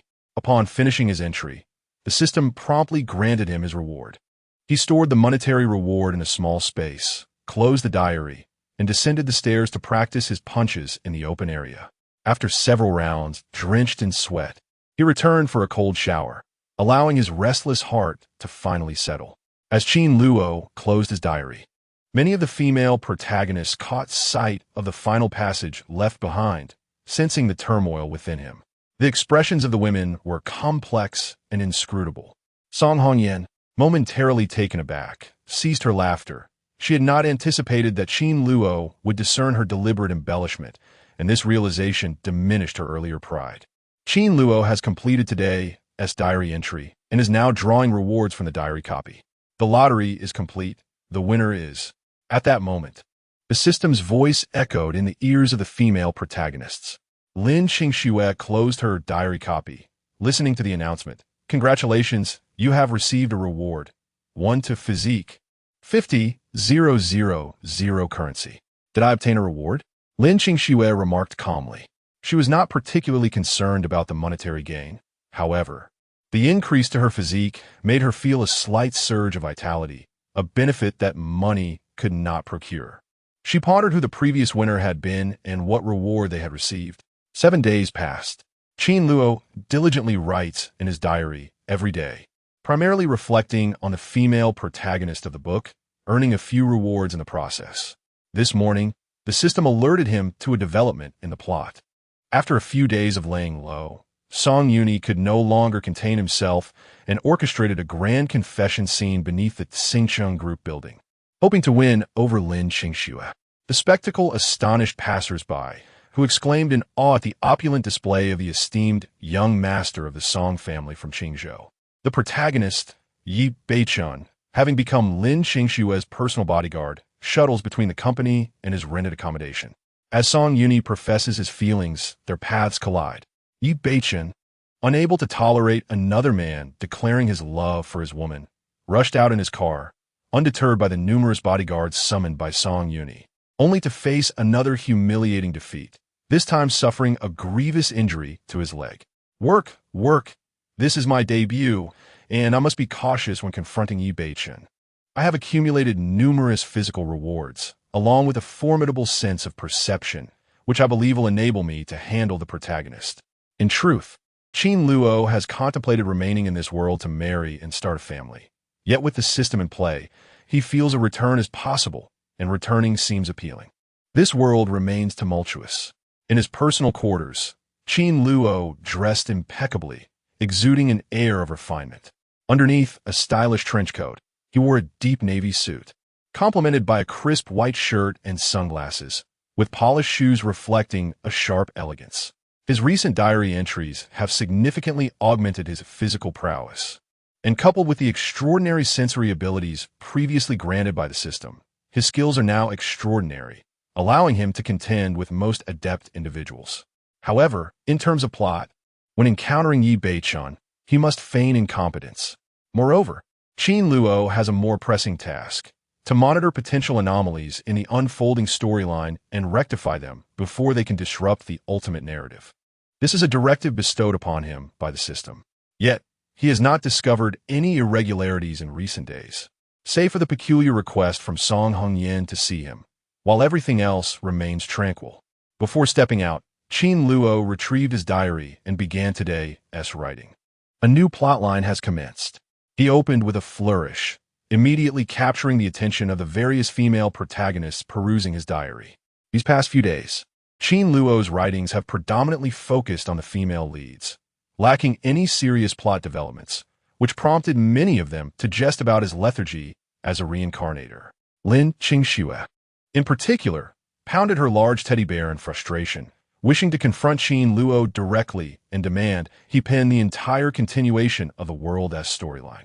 In the Song Group's personal quarters, Qin Luo continued his diary entry. Today, Song Yuni plans to orchestrate a grand confession event, only to be met with the wrath of the Dragon King Yi Beichun, resulting in the breaking of his legs. The enmity between the protagonist and the antagonist has officially taken root, and my responsibilities are about to intensify. It is indeed advantageous to immerse oneself wholly in work, as it diverts the mind from excessive thoughts. Song Hongyan is akin to a thorny rose, beautiful yet untouchable. To provoke her would be unwise. For home is where my heart truly belongs. Recently, I encountered Song Hongyan, an experience that lingers in my mind. And today, I have the chance to see Lin Qingxue again. She is a striking figure, outwardly resilient and elegant, yet harboring a tender and endearing spirit.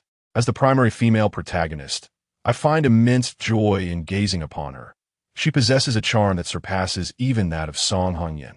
In the original narrative, Lin Qingxue is portrayed as an icy, commanding CEO, yet she is, in truth, a girl brimming with compassion, fond of cartoons, and all things adorable. Her favorite plush toy is a little polar bear, and she delights in glutinous rice balls. Her personality is undeniably appealing, a testament to her role as the destined heroine of the tale.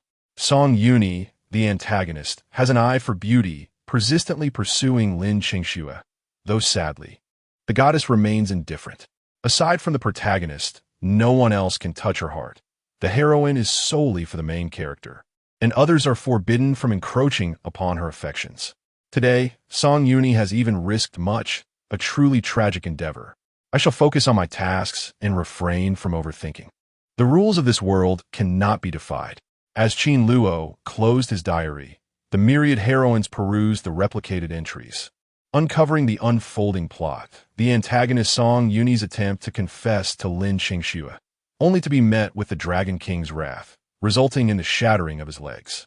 Is this the fate of a villain? It seems exceedingly grim. Moreover, the incident is shocking. The Song family wields considerable power in Qingzhou, and for the young master of the Song family to have his legs broken is akin to a seismic event.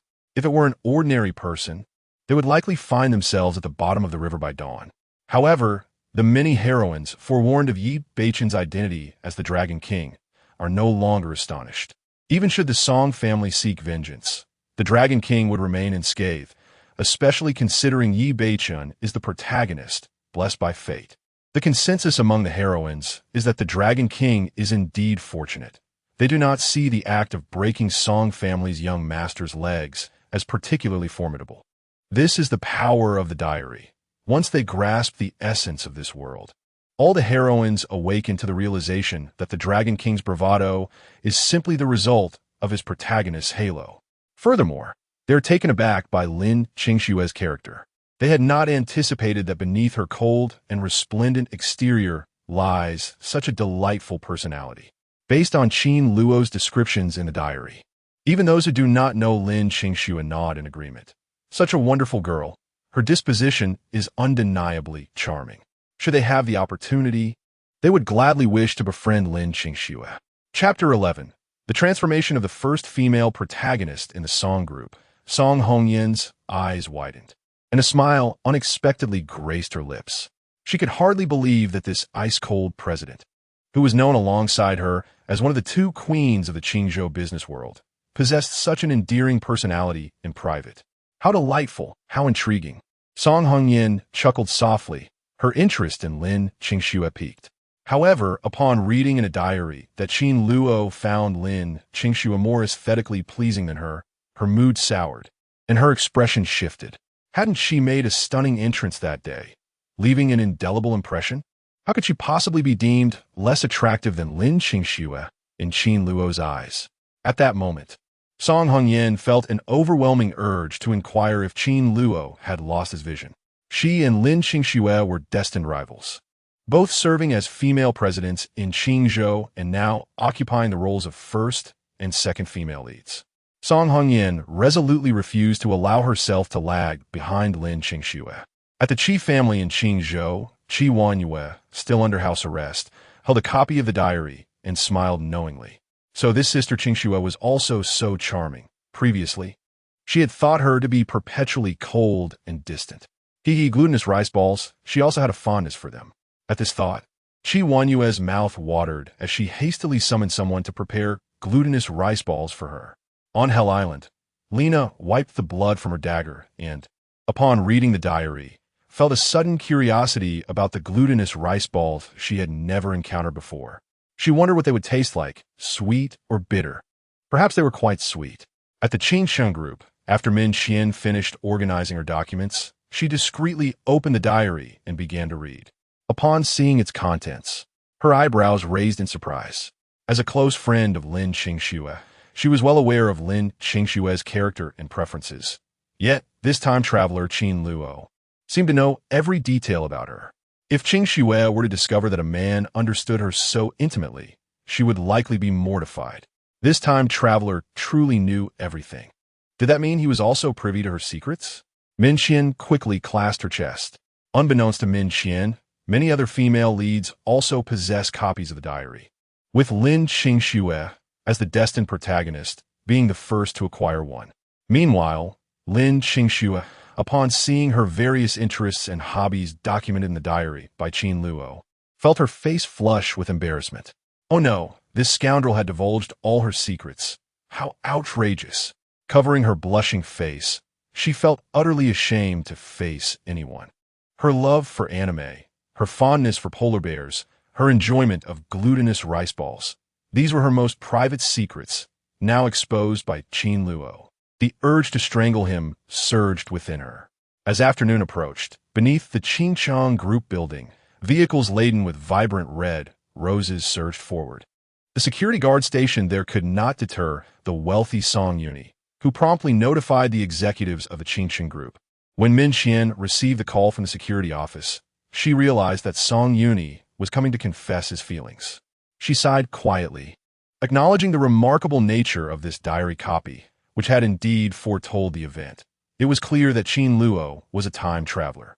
Now that the incident had transpired, should Song Yuni be interrupted and suffer a broken leg here, it would certainly pose a dilemma, as the Song family would harbor considerable dissatisfaction towards Lin Qingxue, potentially affecting the company's business. Min Qian hurried off to inform Lin Qingxue. Lin Qingxue maintained a serene expression, having mentally prepared herself for what was to come. After attending to her tasks, she permitted Min Xian to accompany her to meet Song Yuni, though in truth, they were to meet Qin Luo.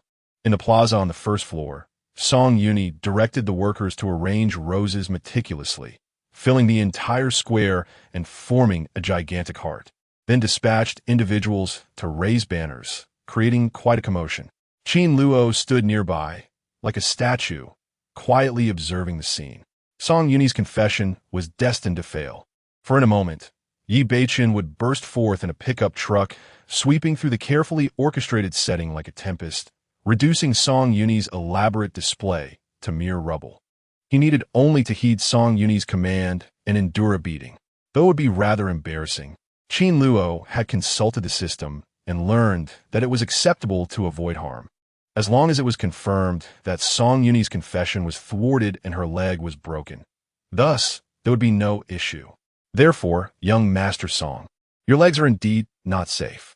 As Qin Luo drifted into a daze, the sharp sound of high heels striking the floor echoed suddenly through the lobby of the Qingcheng group, resonating deeply within the hearts of those present.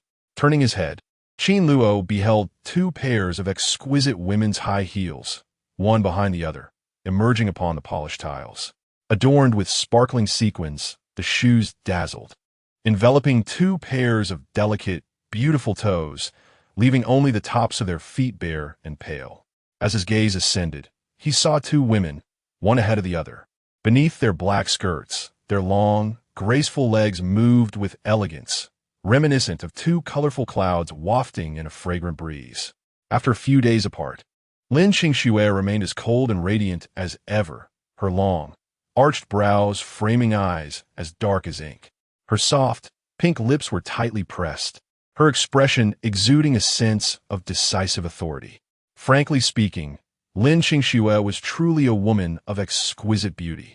Observing the two women, Qin Luo could not help but marvel at the artistry of creation. Lin Qingxue's beauty spoke for itself, beyond her inherent allure.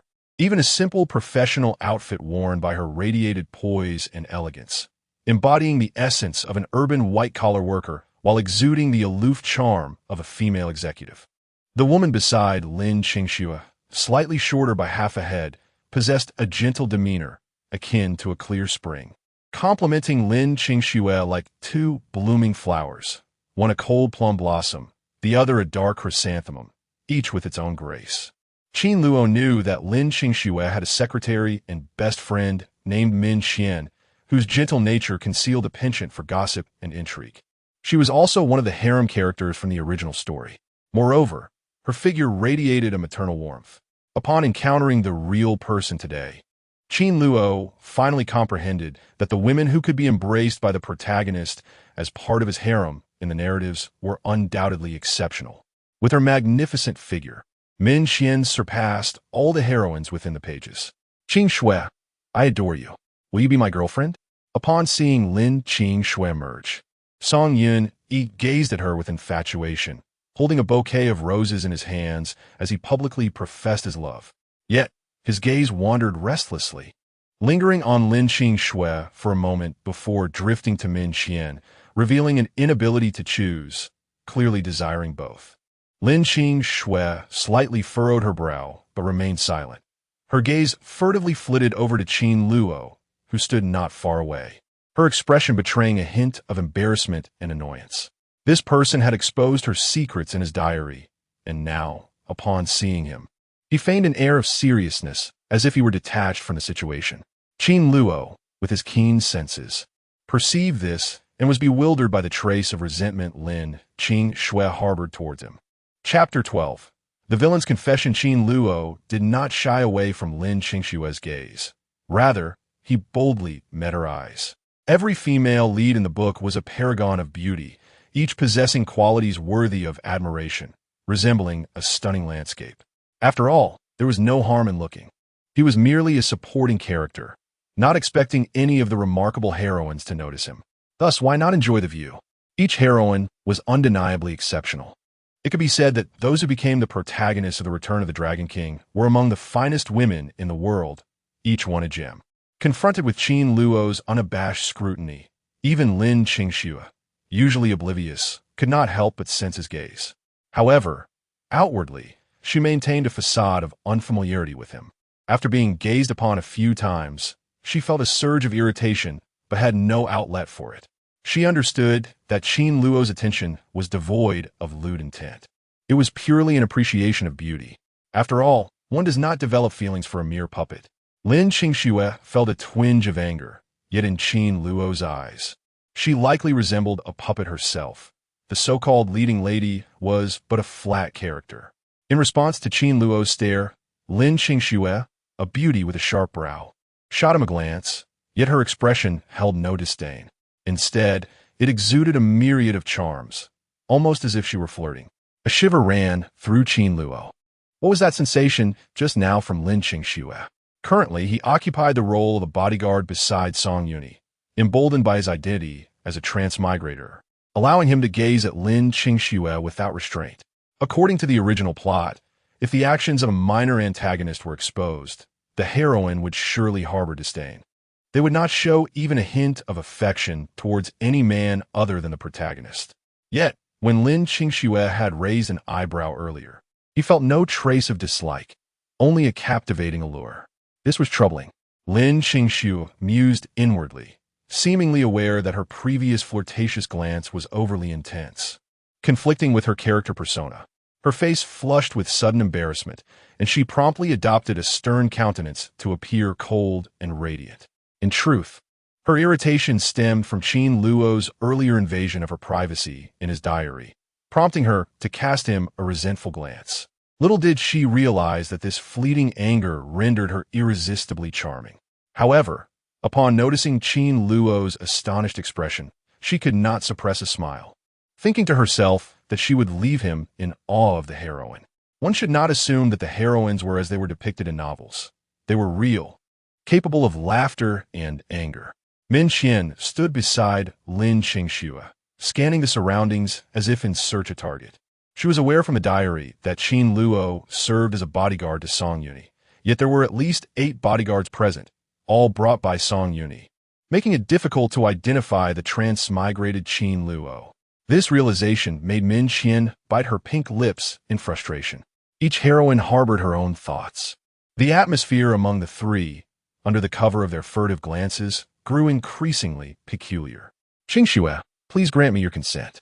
As Song Yuni beheld Lin Qingxue's face flushed with a delicate hue, reminiscent of blossoming peach flowers, his heart quivered with anticipation, sensing a glimmer of hope.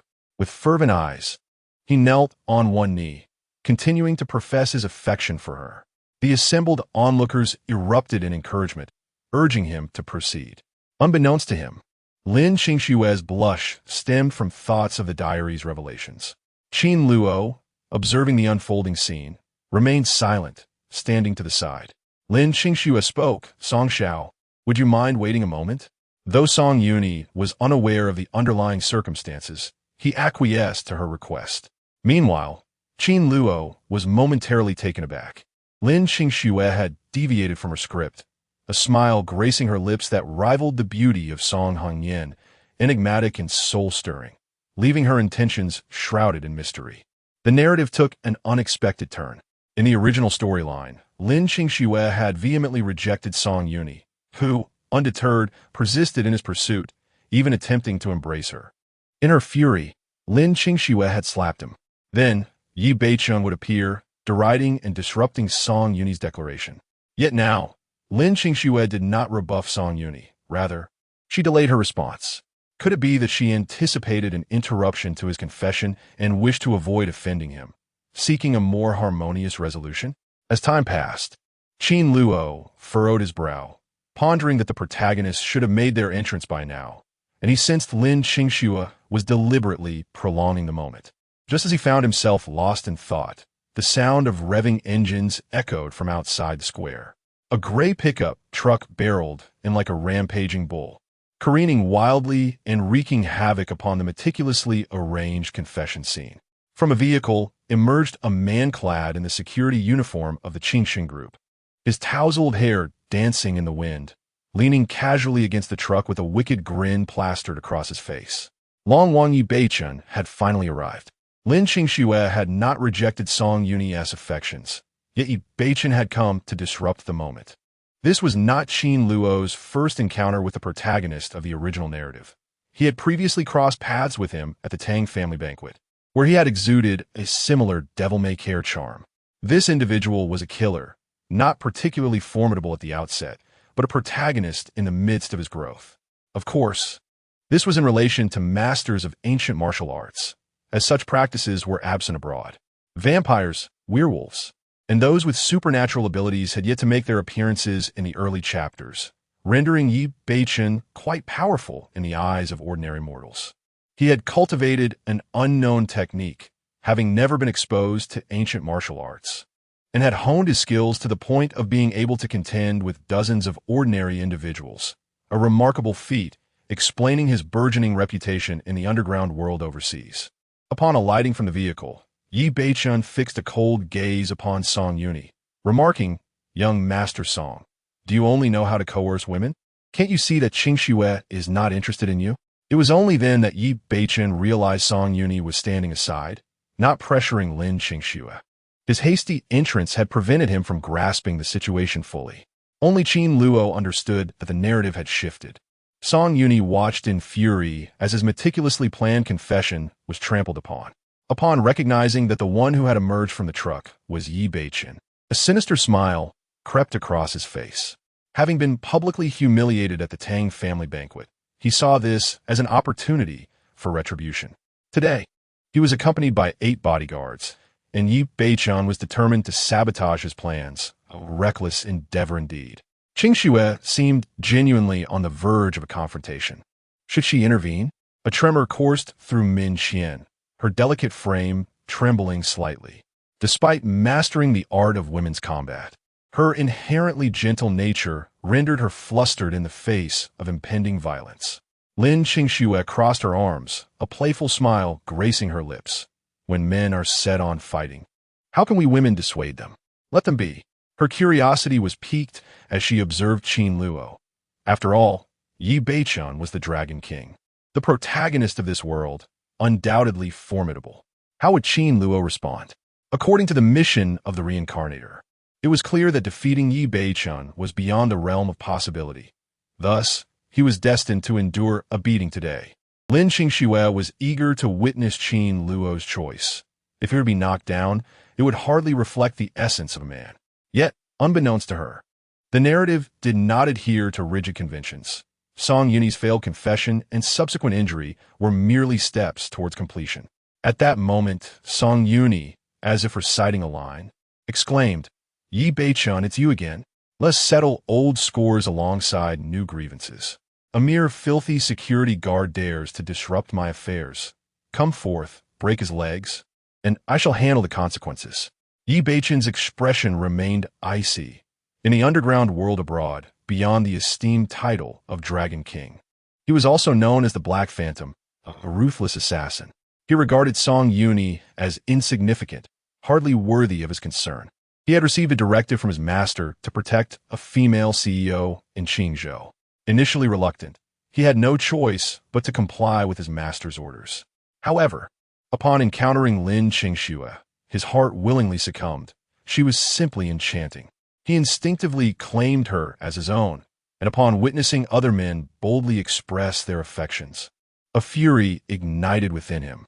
He declared, "For that insolent remark, I shall break your legs today. No one can save you, for I, Yi Beichun, have spoken." With that, Yi Beichun advanced towards Song Yuni, his aura radiating an intimidating intensity. Chapter 13. The first encounter with the protagonist kill her. Does that foolish girl think I, Song Shao, am a soft persimmon? If I die, I'll take responsibility. Song Yuni shouted to the bodyguards beside him. The group of bodyguards, obedient to Song Yuni's command, immediately charged at Yi Beichun, underestimating him as merely an easy target for their effortless task. However, in the next moment, without exception, the bodyguard were sent flying by Yi Beichun's casual strikes, groaning on the ground. Yi Beichun's attacks were merciless, leaving several bodyguards with broken bones. In the end, only Qin Luo remained standing in front of Song Yuni. Glancing at Song Yuni, Qin Luo thought to himself, "This is the way of the narrative. Villains are often treated poorly, serving merely as stepping stones for the protagonist. Farewell to your legs, Song Shao." At that moment, Song Yuni felt a chill in his heart, sensing an uncomfortable coolness in his legs. Yet, upon observing Qin Luo's robust physique, he found solace. Qin Luo would surely be all right. He knew of Qin Luo's formidable skills. With his eyelids slightly lowered, Qin Luo noted that Yi Beichun was already quite tall at 1.8 meters, yet Qin Luo towered over him by half a head. Clad in a black trench coat and wearing sunglasses, Qin Luo exuded an imposing aura that eclipsed Yi Beichun's presence. Facing the Dragon King for the first time, Qin Luo maintained a tranquil demeanor, undisturbed by the unfolding events. Yi Beichun, regarding Qin Luo with a cold gaze, declared, "Only one remains. I shall break one of your arms." With that, he swiftly advanced, brimming with confidence, his figure darting forward like a bolt of lightning. Launching an attack aimed at Qin Luo's chest, while his other hand clawed towards Qin Luo's arm like an eagle's talon. Yi Beichun's speed was astonishing, far exceeding the capabilities of an ordinary person who would be unable to react in time. However, Qin Luo possessed acute sensory abilities. Perceiving Yi Beichun's approach from several meters away, there was no way Qin Luo would allow Yi Beichun to break his arm. He understood the narrative's demands. Yet he would not endure humiliation or be mercilessly beaten by the Dragon King merely to fulfill it. Thus, the system's conditions for the mission were lenient. It sufficed for Yi Beichun to break Song Yuni's legs, allowing Qin Luo to engage with the plot without concern, as it was not he who would be harmed. Completing the task was one thing, but risking his life for it was another. No amount of money was worth such a gamble. To Qin Luo, Yi Beichun's speed resembled that of a snail. He sidestepped with ease, evading the attack, leaving Yi Beichun dumbfounded and incredulous. Such a scenario was unprecedented for him, even during his time abroad. As the two clashed, Yi Beichun resembled an enraged lion, unleashing a flurry of dazzling moves towards Qin Luo. Yet, each time he drew near, his strikes met only empty air. In a fit of rage, Yi Beichun roared and pursued Qin Luo relentlessly. From the perspective of those observing, the two seemed evenly matched, exchanging blows in a fierce contest. For a moment, it appeared that Yi Beichun had the upper hand, persistently pressuring Qin Luo. Even Yi Beichun himself believed that Qin Luo's evasive speed had merely increased slightly. He was confident that if he could land just one hit, he would triumph over Qin Luo. Qin Luo thought it was about time, and with a swift motion, he struck towards Yi Beichun. This sudden assault caught Yi Beichun off guard, and in his haste to respond, he was sent flying by Qin Luo's blow. This unexpected turn startled Qin Luo. Despite the moderate force he applied, Yi Beichun failed to withstand it. Reluctantly, Qin Luo found himself retreating several paces, as if they had exchanged blows, both being knocked back, thus bringing the confrontation to a halt. Yi Beichun landed precisely beside Song Yui, and casting a cold glance at her, he resolved that if he broke Song Yui's legs, he would not be seen as boasting. The Dragon King's word was his bond, and he would not falter. A sinister smile crept across Yi Beichen's face. Upon witnessing the ruthless glint in Yi Beichen's eyes, Song Yui gasped in alarm and instinctively moved closer to Qin Luo, seeking safety in proximity. Yet Yi Beichen was swift, charging towards her and seizing her, his gaze frigid. "No, you dare strike me?" A pair of agonizing screams escaped Song Yui's lips before she collapsed to the ground. The Dragon King was decisive in his actions. When he declared he would break 2 legs, he did so without hesitation, for he was not one to renege on his word. The tragic life of a villain is often fraught with adversity. Let us mourn for her fate. Lin Qingxue and Min Qian watched in horror. Knowing from the diary that the plot would unfold this way was one thing. Witnessing it firsthand was an entirely different experience. Rather than feeling intimidated by Yi Beichen, they found the so-called Dragon King excessively violent and terrifying. Qin Luo observed the scene, contemplating that the narrative had reached a satisfactory conclusion.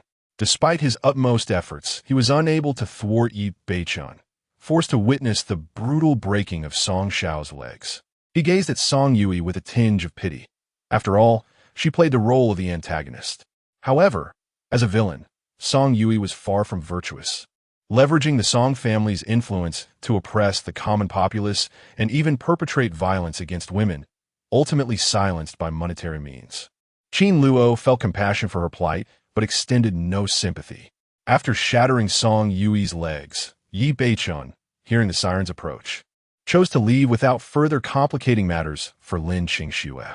Before departing, he cast a lingering glance at Qin Luo, musing that such a skilled individual serving as a bodyguard to the spoiled heir of the Song family was a disgrace to his martial prowess.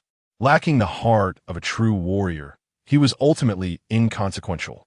Should they meet again, he would effortlessly deal with him. This arm had already pledged allegiance to the Yi family, albeit temporarily residing with Qin Luo.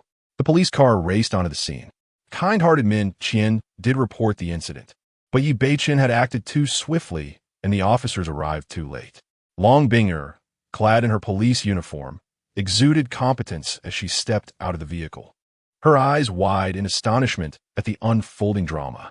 Recently, she had received a copy of a diary, and, as a public servant, she had initially dismissed its claims. Yet, when Min Qian called to report a violent brawl outside the Qinsheng Group Plaza, she recalled the diary's mention of a new development in today's plot, wherein the antagonist Song Yui confessed her feelings to Lin Qingxue, only to be rebuffed by the Dragon King, Yi Beichen. Upon arriving at the scene, Dragon Binger felt a tremor in her heart as she beheld Song Yuni, writhing on the ground in anguish. The events chronicled in her diary had indeed manifested. This world was, in truth, that of a novel. Her keen eyes scanned the surroundings in search of Qin Luo. Dragon Binger first noticed Lin Qingxue, the frosty and resplendent female CEO, standing at the top of the steps with her arms crossed. A smile involuntarily graced her lips. Had it not been for the insights gleaned from her diary, she would have assumed Lin Qingxue to be an unapproachable ice queen. However, through the pages, she discovered that Lin Qingxue harbored a fondness for polar bears and the whimsical charm of animated characters, traits that rendered her quite endearing.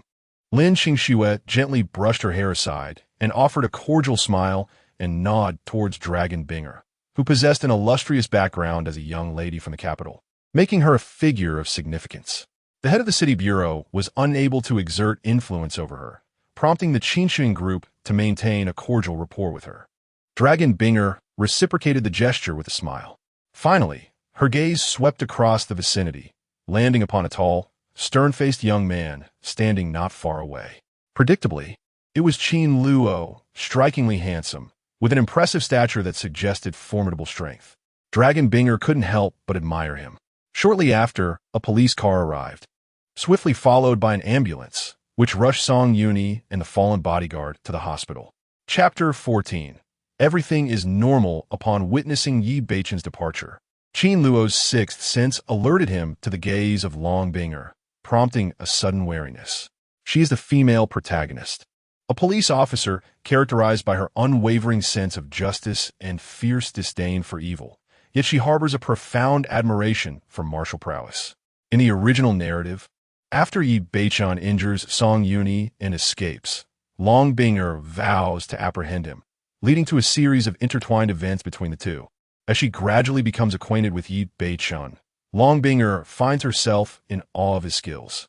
Following various incidents, the plot unfolds within the ancient martial arts circles of the capital, where Long Binger unexpectedly discovers that they share a betrothal, ultimately becoming a member of his harem. This female protagonist is remarkable, with an extraordinary background as a member of the Long family, which possesses military connections and holds significant status within the realm of ancient martial arts. Throughout the novel, Long Binger aids Yi Beichun in resolving numerous challenges, earning her the title of a superheroine. Should Long Binger undergo any alterations in her character, the storyline would likely descend into unimaginable chaos. Observing Long Binger, Qin Luo felt she posed no immediate threat. However, just as he began to relax, she suddenly exclaimed, "Don't go," striding over with her long legs.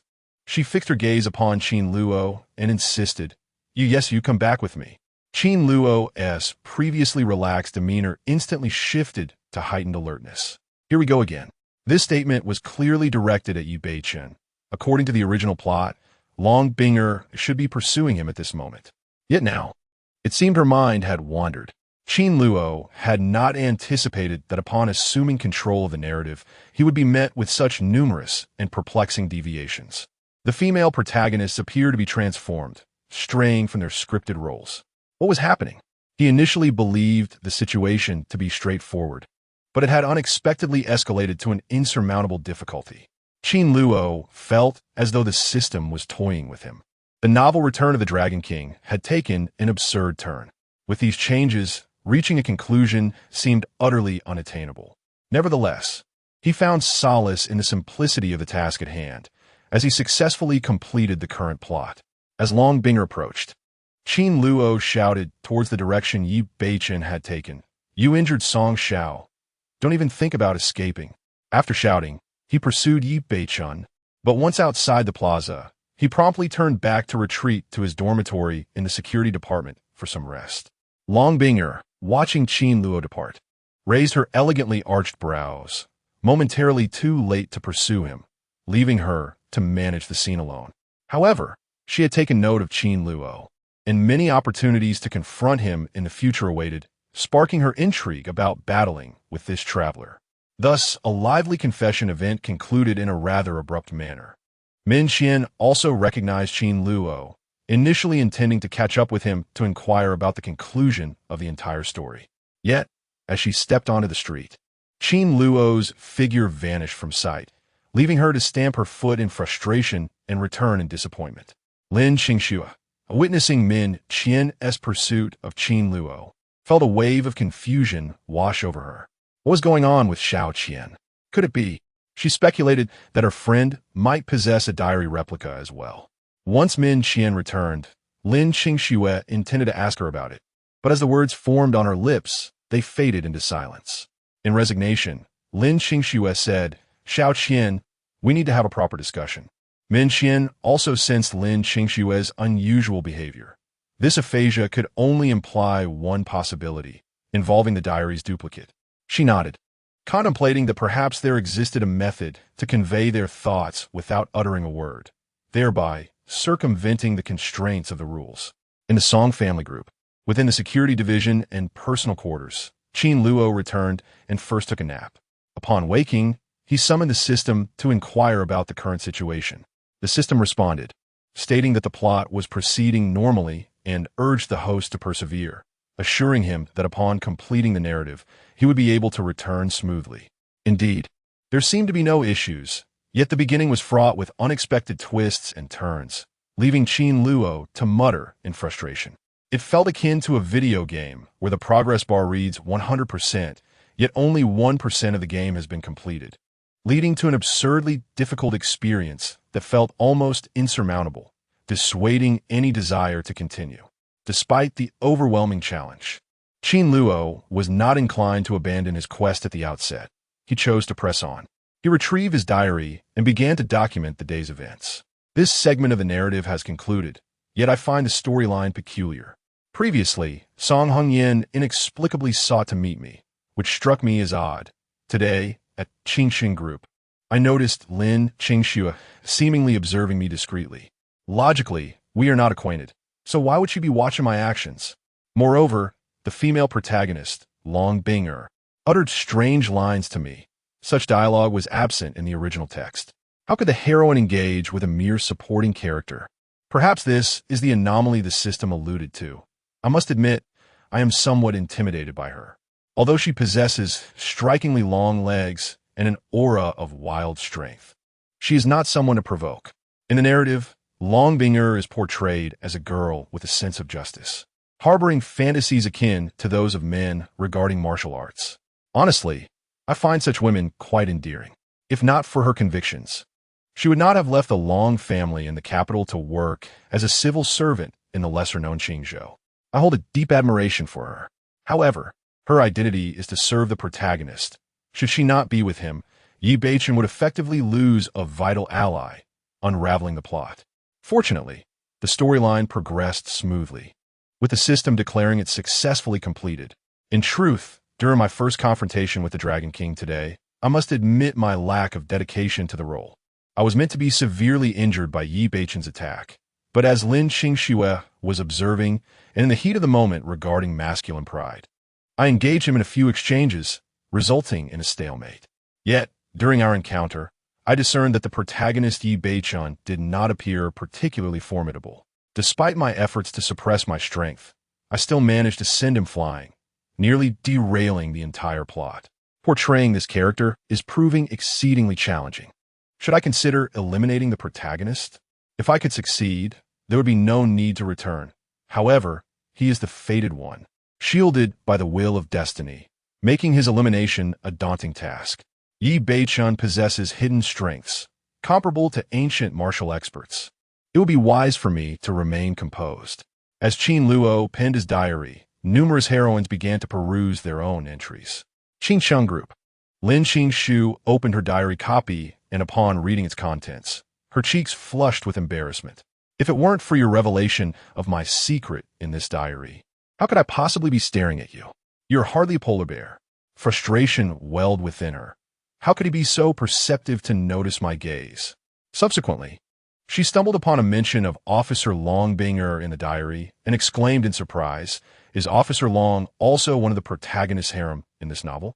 This Long Wang Yi Beichen is truly a philanderer.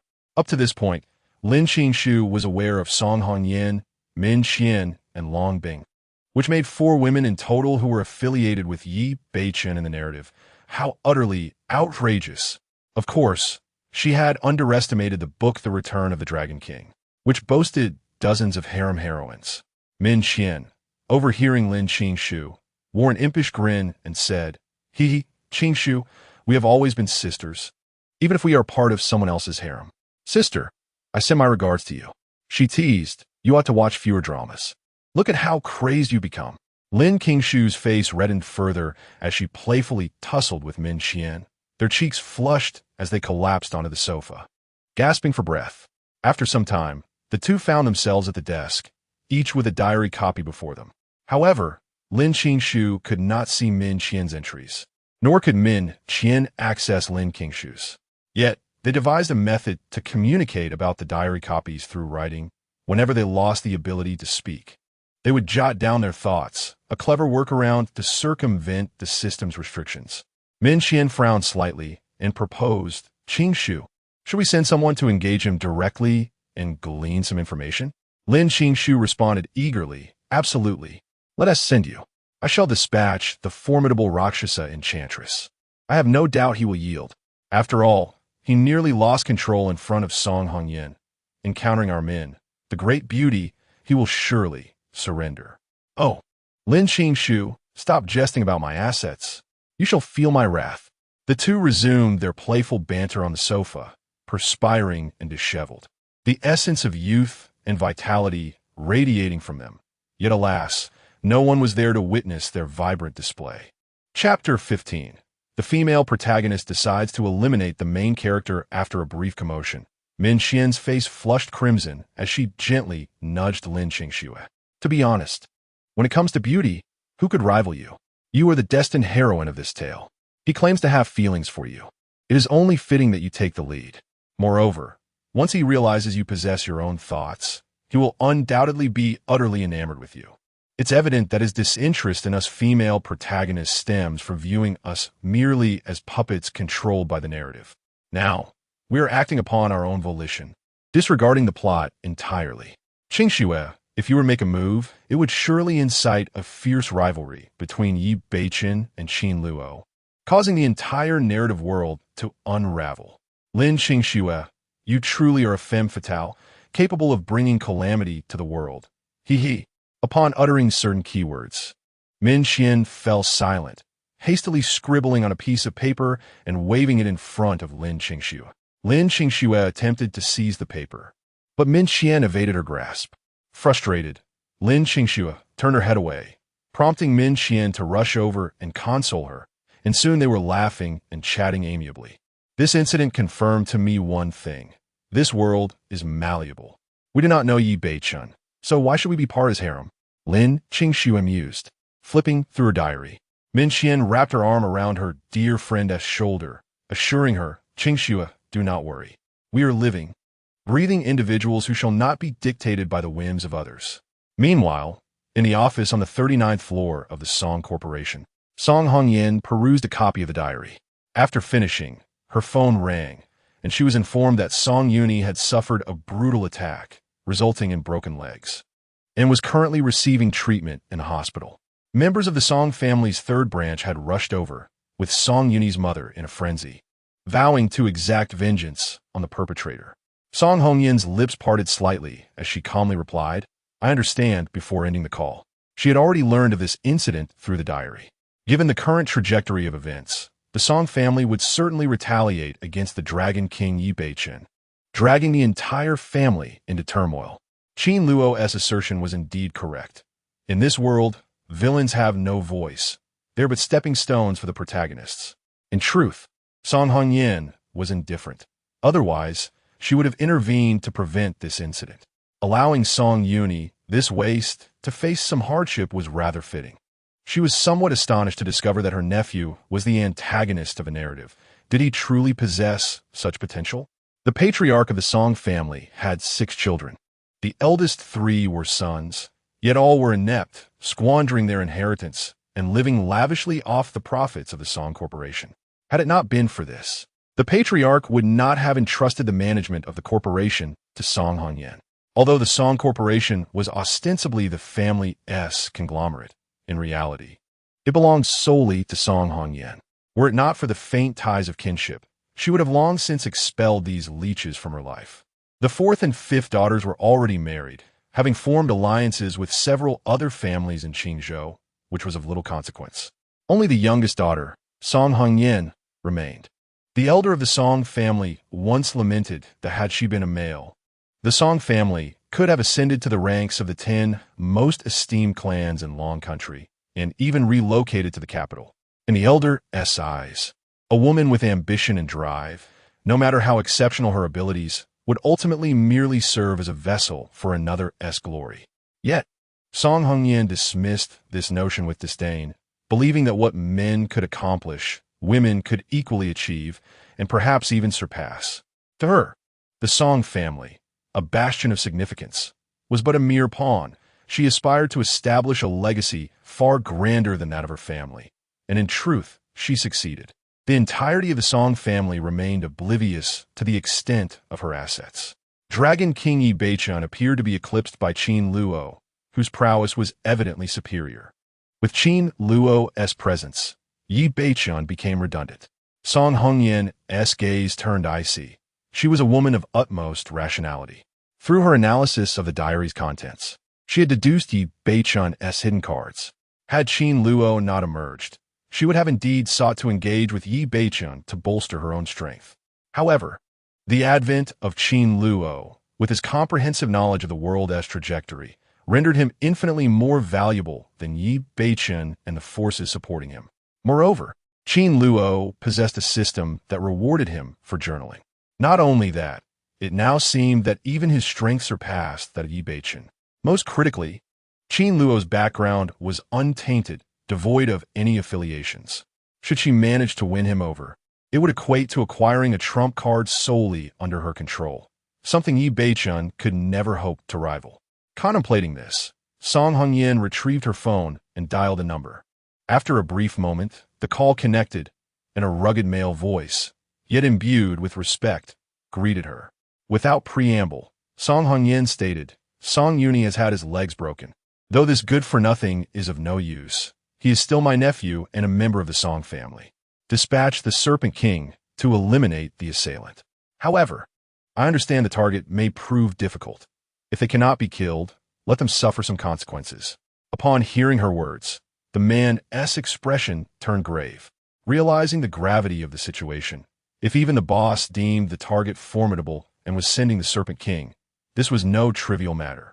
It was indeed remarkable that Song Yuni, despite his ineptitude, had managed to offend such a formidable foe. After ending the call, a captivating smile graced Song Hongyan's lips, exuding charm and allure. She recognized that Yi Beichun was the fated child of this world and would not be easily dispatched. Thus she had directly sent forth an expert. Regardless of the outcome, it would surely diverge from the original storyline. Qin Luo, I await your response.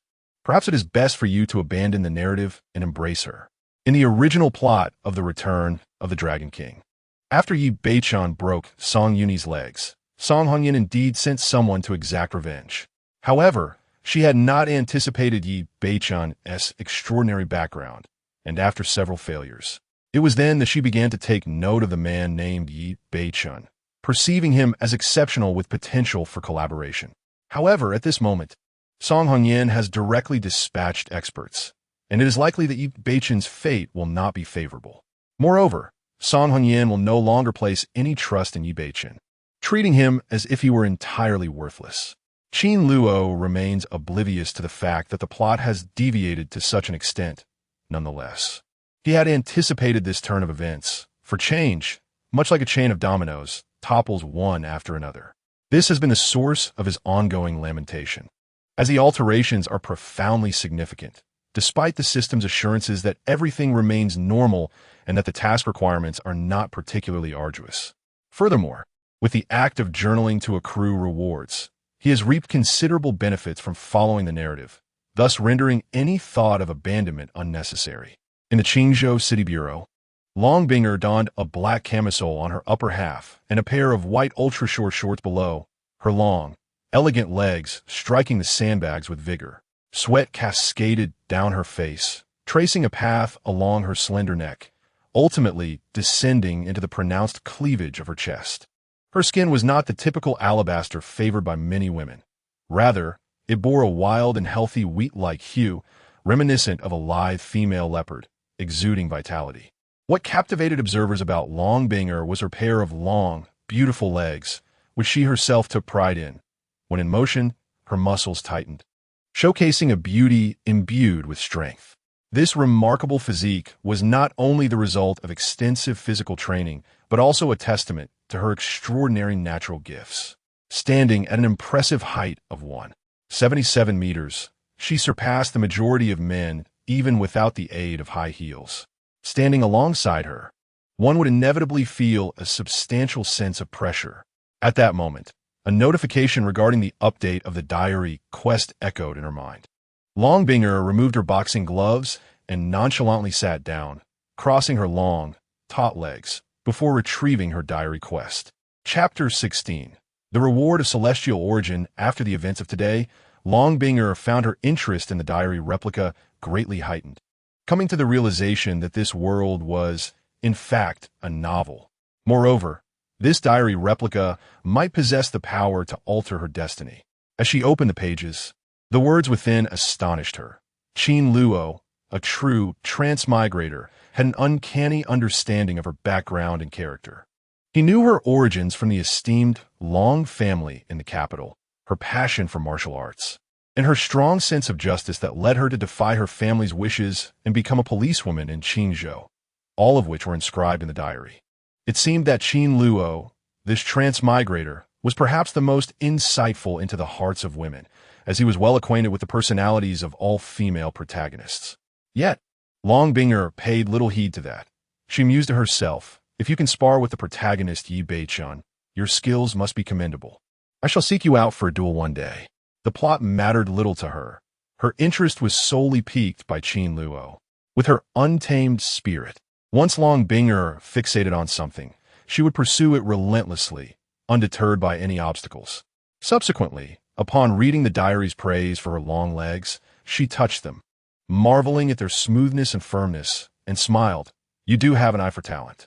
However, she lamented his timidity. He dared not provoke her. Long Binger preferred a man with a dominant disposition, one capable of conquering her heart. Yet, throughout the years, she had yet to encounter a man who truly captivated her.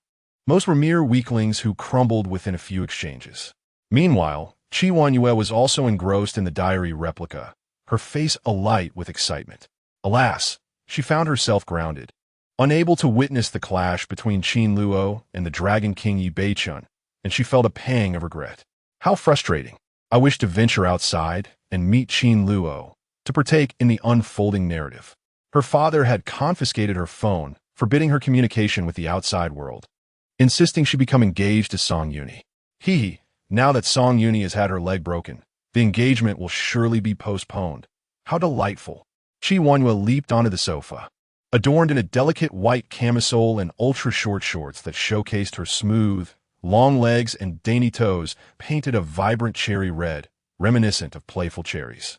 She bounced on the sofa, then reclined, her beautiful legs kicking joyfully in the air, accompanied by a cascade of melodious laughter.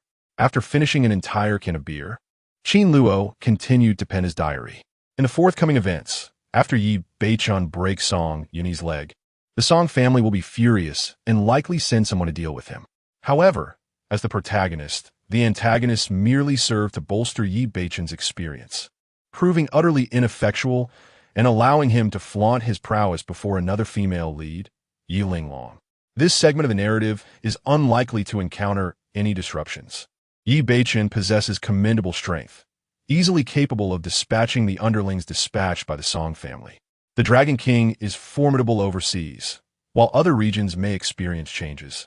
In terms of showcasing prowess, the Dragon King stands unparalleled. Furthermore, with destiny favoring him, Song Hongyan is surely aware of his presence. Such a man, akin to a firefly illuminating the pitch-black night, radiates brilliance under the glow of the protagonist's halo, making it impossible not to attract attention. Upon reading the diary, Song Hongyan smirked, intrigued to ascertain the extent of his fated prowess. Qin Luo, you would never have anticipated that the plot would undergo a transformation. Orchestrated by none other than me, Song Hongyan. I plan to incapacitate Yi Bei-chun, and I am eager to see whether this world can persist. Qin Luo, do not entertain thoughts of returning. Remain in this realm, albeit not for leisure, but rather to obediently serve as my subordinate and assist me in conquering this narrative universe. A smile graced Song Hongyan's face, pondering the intriguing possibilities should the plot deviate from the prescribed developments in the Dragon King's return. Simply put, let us obliterate Yi Bei-chun. This narrative world shall bend to my will. Qin Luo, oblivious to the rebellious inclinations of the female protagonists, noted tonight at the Rose Bar. Yi Bei-chun is set to vanquish the masters sent by the Song family. I shall observe.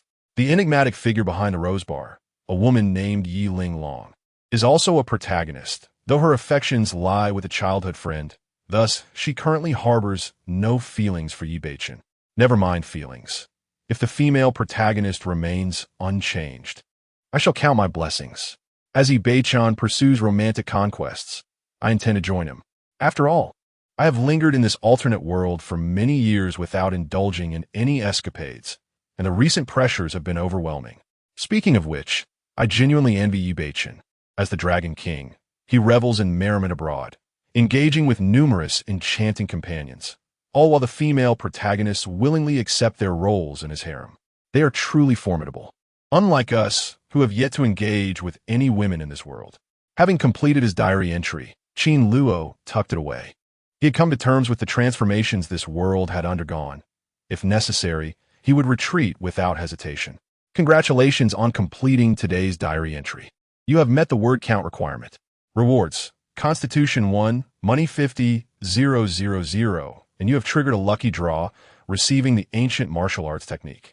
The voice of the system resonated in his mind as a stack of cash appeared on the table. After such a prolonged wait, he had finally activated the lucky draw once more, acquiring an ancient martial arts manual. The prospect of mastering ancient martial arts ignited a glimmer in Qin Luo's eyes. It had arrived. The ultimate boon had materialized. Initially apprehensive about the dangers posed by this world, he now felt a sense of security with the acquisition of the martial arts technique. This was a remarkable treasure. With the ancient martial arts, coupled with the enhancement of his physique through diary writing and sporadic lucky rewards, he no longer felt trepidation. Even if the plot were to unravel, he was unafraid. Qin Luo was ecstatic. In the recesses of his mind, the system remarked, "Host, with this system by your side, what is there to worry about?" Qin Luo retorted, "You may say that, but others possess systems that grant supreme bones and divine powers to subdue the abyss. What do I have? A pitiful system that merely offers a journaling function, with rewards that are randomly generated. After much effort, I finally managed to acquire an ancient martial arts manual. How can I not feel exhilarated?" Disregarding the ineffectual system, Qin Luo perceived a luminous sphere materializing in his mind. As his thoughts sought to touch this sphere, it transformed into fragmented information, seamlessly absorbed by his brain, leading him to comprehend a profound skill with immediate mastery. Subsequently, he sensed a surge of true energy within him. By harnessing this energy, he executed a technique that manifested as internal force, a practitioner of inner strength. He had instantaneously ascended to the rank of an inner strength warrior. And notably, at an advanced stage, in the original narrative, ancient martial arts were ever present. However, being a contemporary fantasy novel, the initial limits of these arts were not excessively high. Reaching the pinnacle merely allowed one to dodge bullets with a speed akin to a phantom, without exaggeration, to the point of transforming into a superhuman capable of shattering mountains with a mere fist. It was only upon the emergence of concealed grandmasters that the true chaos of combat prowess was unveiled. Given Qin Luo's physical constitution, coupled with his extraordinary sensory abilities, his overall strength was on par with that of ordinary ancient martial artists. This was also the reason he could suppress Yi Beichen in their previous encounter. Yi Beichen, having wandered abroad, had indeed trained in an unnamed technique, which accounted for his exceptional abilities. However, due to the narrative's initial lack of engagement with ancient martial arts, his training progressed slowly. Once the arc of ancient martial arts unfolded, he soared to unprecedented heights, surpassing practitioners who had dedicated their lives to the craft in mere months. A truly miraculous feat upon acquiring the ancient martial arts manual. Qin Luo threw a punch, feeling an amplified force coursing through him, his vitality surging. His innate physicality was already formidable, and now, with the addition of ancient martial arts, his confidence surged exponentially. After working up a sweat from his training, he returned to take a shower, donned a fresh outfit, and made his way directly to the Rose Bar. Chapter 17. The glitz and glamour. After Qin Luo finished his diary, the numerous female protagonists gazed at its contents, rendered speechless and blushing. For Qin Luo had mentioned that Yi Beichen was reveling abroad every night. He then suggested a casual outing for the evening, inevitably raising suspicions. At the Qingqing group, Lin Qinxue hesitated momentarily before speaking. He intends to visit the Rose Bar, a place known for its chaotic atmosphere. Could it be that he is following Yi Beichen too? Indulge in his pursuits? Min Xian rose from her seat, covering her rosy lips as she laughed softly. I must admit, I never would have guessed. After all these years in this world, although he is quite handsome, he remains a virgin. How could he possibly resist the allure of that dandy, Song Yuni? At this point, Min Xian's cheeks flushed as if kissed by peach blossoms, rendering her utterly charming. Oh dear, it seems you have developed feelings. He truly appears rather remarkable, handsome, capable, and with a commendable disposition. He possesses numerous virtues. Lin Qinxue couldn't help but echo her sentiments, marveling at how Qin Luo turned out to be a genuinely decent individual, especially in stark contrast to Yi Beichen's tumultuous private life. After contemplating the diary for a moment, Lin Qinxue, lost in thought, nudged Min Qian and proposed, "Let us also venture to the Rose Bar, what do you think?" Min Qian straightened her posture, her face brimming with curiosity as she inquired, "Qinxue, what exactly do you intend for us to do there?" She knew well that Lin Qinxue never frequented such establishments.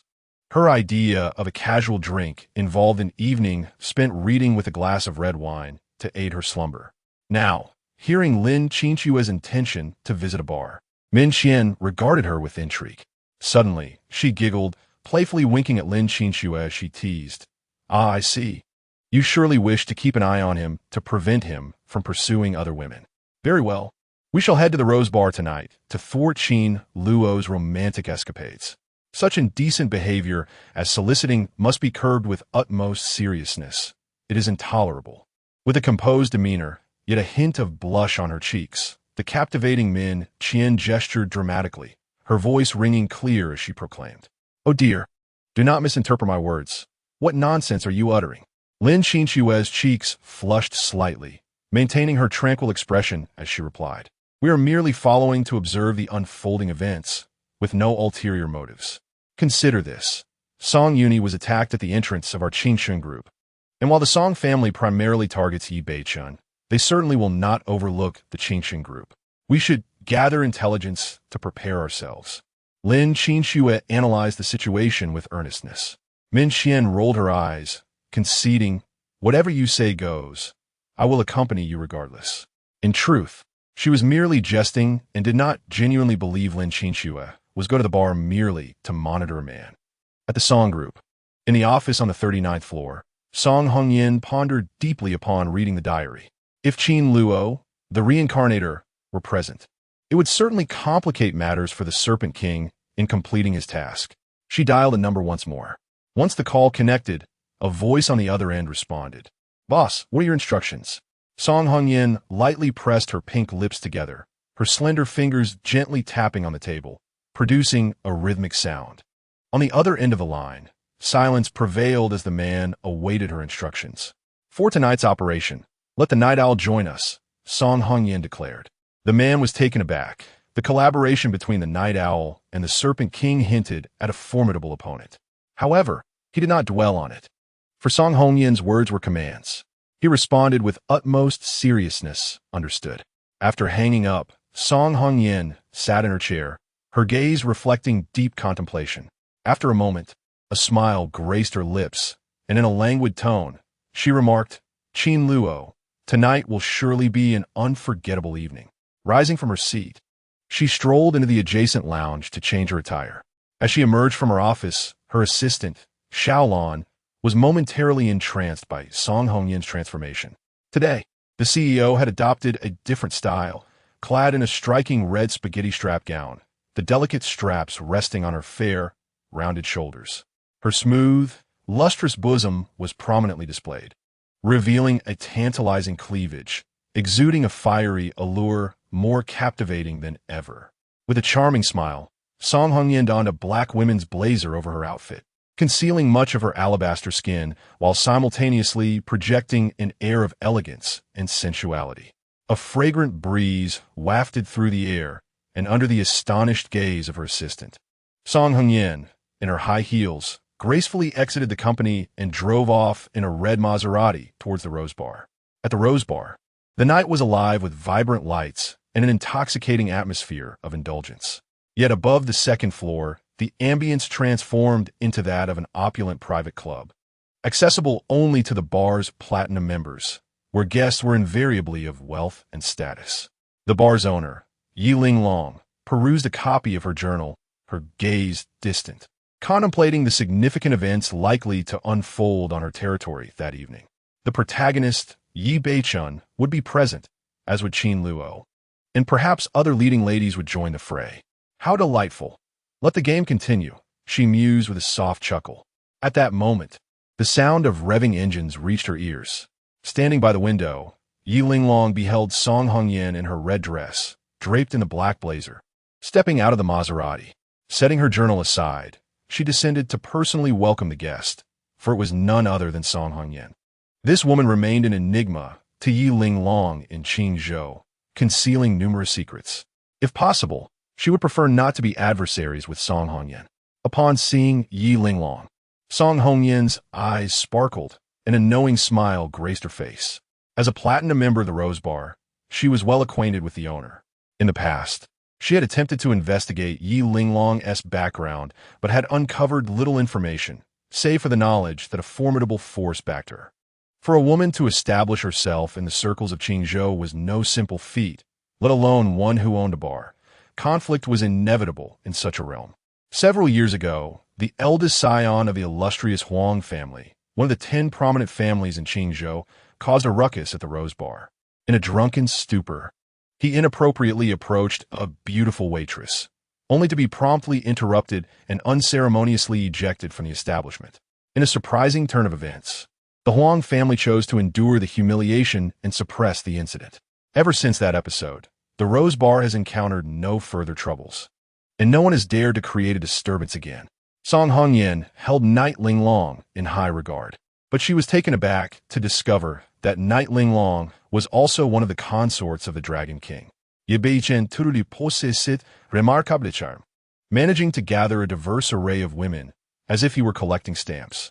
This revelation suggested that Knight Linglong must possess a copy of a diary, indicating her awareness of the events set to unfold that evening.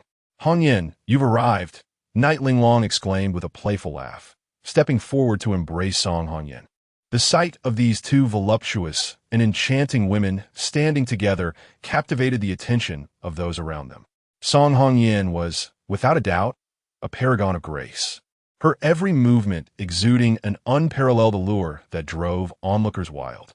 Knight Linglong, adorned in a light woolen sweater, was tightly fitted at the front, accentuating her exaggerated curves. Her lower half was clad in a black lace-up midi skirt that fell just to her knees, revealing her slender calves encased in black stockings, which added a hint of mystery to her appearance. Her lips were painted with a rose-colored gloss, and as she spoke, her delicate mouth opened and closed, her soft pink lips radiating an enticing glow that made it hard for anyone to resist the urge to draw closer and savor her charm. Sensing the predatory gazes of those around them, Song Hongyan remarked, "I have some matters to address today. I've come here for a drink. Please open a bottle of Black Diamond champagne for me, and there's no need to summon anyone to attend to us." Knight Linglong nodded in understanding. Upon hearing Song Hongyan's words, she instantly realized that Song Hongyan had come for Qin Luo, for otherwise, she would never have declined to serve. The notion of serving essentially referred to instructing a young maiden to entertain Song Hongyan, who, while drinking, relished the sight of other beautiful women shedding their garments, revealing their most exquisite forms. Chapter 18. The Rose Bar. Song Hongyan ascended to the third-floor VIP room of the Rose Bar, an opulent and uniquely designed space. Gazing through the glass windows, she observed pairs of young men and women below, lost in a frenzy of passion and movement. Soon, while sipping champagne, she spotted Lin Qingxue and Min Qian, curiosity prompting her to step into the bar, her face breaking into an astonished smile. The foremost heroine and her close confidant had also arrived. This was a place Lin Qingxue had never before frequented, and now she was drawn to the revelry. Evidently, the diary had significantly influenced her. The entrance of Lin Qingxue and Min Qian caused quite a stir among the men in the bar, their reactions even more pronounced than when they had first laid eyes on the enchanting Song Hongyan and Yi Linglong. It was not that Lin Qingxue and Min Qian were more beautiful than Song Hongyan and Yi Linglong, but rather that the men, accustomed to the bar's atmosphere, instinctively felt that such exquisite and pure women should be cherished at home, rather than parading in such a venue. The innate beauty of these women, as pristine as crystal, was enough to ignite the desires of all men present. Before long, affluent gentlemen and scions of noble families, all believing themselves to be of worthy stature, approached eagerly, vying for the attention of the two beauties, much like peacocks displaying their plumes. Lin Qingxue, her gaze frosty, exuded the icy demeanor of a corporate queen, effectively repelling the advances of the eager suitors. Meanwhile, Min Qian clung tightly to Lin Qingxue's arm, her eyes wide with curiosity as she surveyed the vibrant and extravagant surroundings. It was her first encounter with such a lively and intoxicating atmosphere, and she felt quite intrigued. Yi Linglong recognized Lin Qingxue. In the upper echelons of the business world in Qingzhou, the two queens were well known, though few had actually met them. Despite having never seen Lin Qingxue before, she had gleaned enough from the diary's narrative to identify her as the destined heroine upon learning that Qin Luo was heading to the Rose Bar. If she did not intervene, it seemed likely that the bar, filled with men intoxicated by hormones, would soon descend into chaos, disregarding the establishment's decorum. Yi Linglong approached with a smile, saying, "Miss Lin, I'm the owner of the Rose Bar. Please follow me. I have prepared a private room for you on the 3rd floor. This environment may not be suitable for you." Upon seeing Yi Linglong approach and hearing her introduction, Lin Qingxue nodded, recalling Qin Luo's mention of Yi Linglong in the diary, recognizing her as one of the heroines as well. Indeed, she was a strikingly beautiful woman. Lin Qingxue replied, "Thank you." The two women followed Yi Linglong, with Lin Qingxue casting an intrigued glance at the alluring and enigmatic figure before her. Yi Linglong appeared to be in her late 20s, a quintessential mature woman, yet impeccably maintained, her skin radiant like exquisite jade, her movements graceful, exuding an indescribable charm. It was difficult to fathom that such an exceptional woman harbored unrequited love in her heart. In her diary, Qin Luo noted that Yi Linglong harbored affection for her childhood companion. However, with a copy of the diary in her possession, it became evident that within the narrative of that fictional world, Yi Linglong ultimately became part of Yi Beichen's harem, a fact that evokes a sense of melancholy. One wonders how Yi Linglong felt upon reading those words in the diary. Where has her childhood sweetheart gone? It is likely that she felt a deep sense of resentment, yearning to fiercely resist the fate penned for her in the story. On the surface, Lin Qingxue presents herself as an icy businesswoman, yet within lies a gentle and kind heart. Merely contemplating Yi Linglong's predicament stirs a twinge of sympathy within her. Upon entering the private room, Min Qian finally felt at ease. The opulence of the suite arranged by Yi Linglong was impressive. From the upper floor, she could clearly observe the dancers in the pulsating dance floor below. After a short while, Min Qian spotted a tall man and excitedly exclaimed, "Qingxue, he is here. Qin Luo has arrived." At the sound of Min Qian's voice, Lin Qingxue's heart skipped a beat, and she hurried to the transparent glass window, peering down.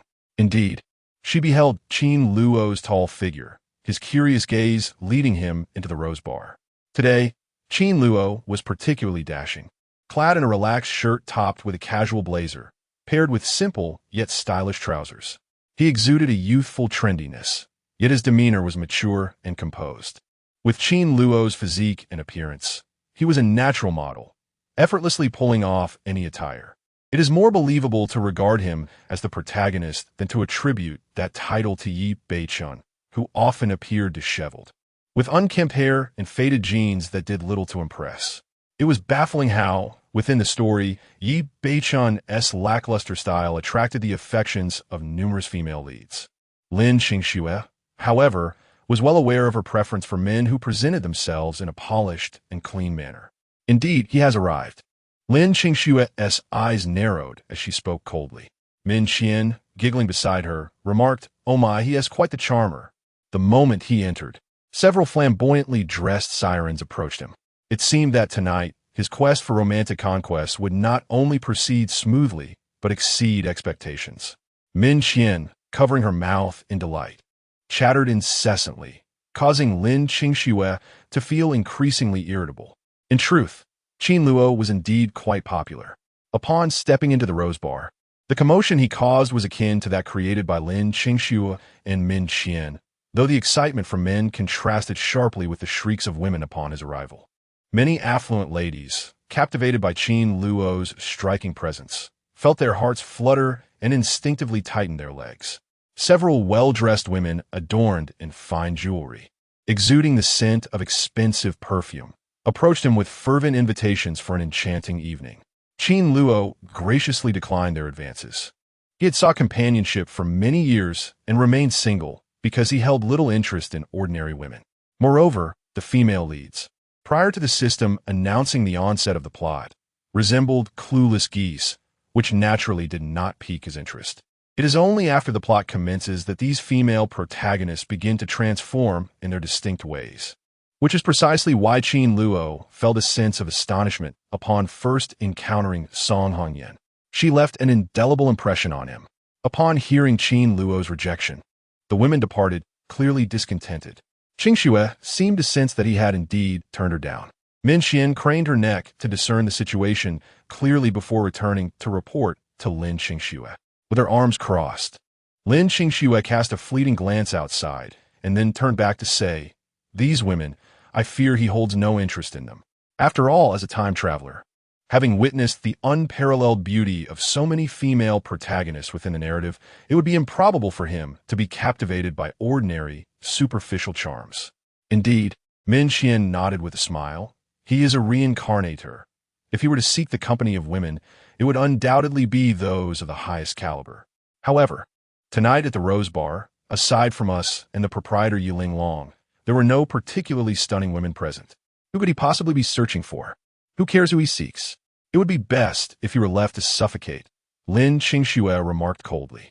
Yet, for reasons unbeknownst to her, Lin Qingxue found herself smiling inwardly at Min Qian's analysis, feeling considerably uplifted. This world is indeed chaotic. Qin Luo made his way directly to the bar, ordered a glass of whiskey, and quietly indulged in his drink. The other women, witnessing the numerous beauties inviting Qin Luo to drink and dance, gradually conceded defeat and ceased their attempts at conversation.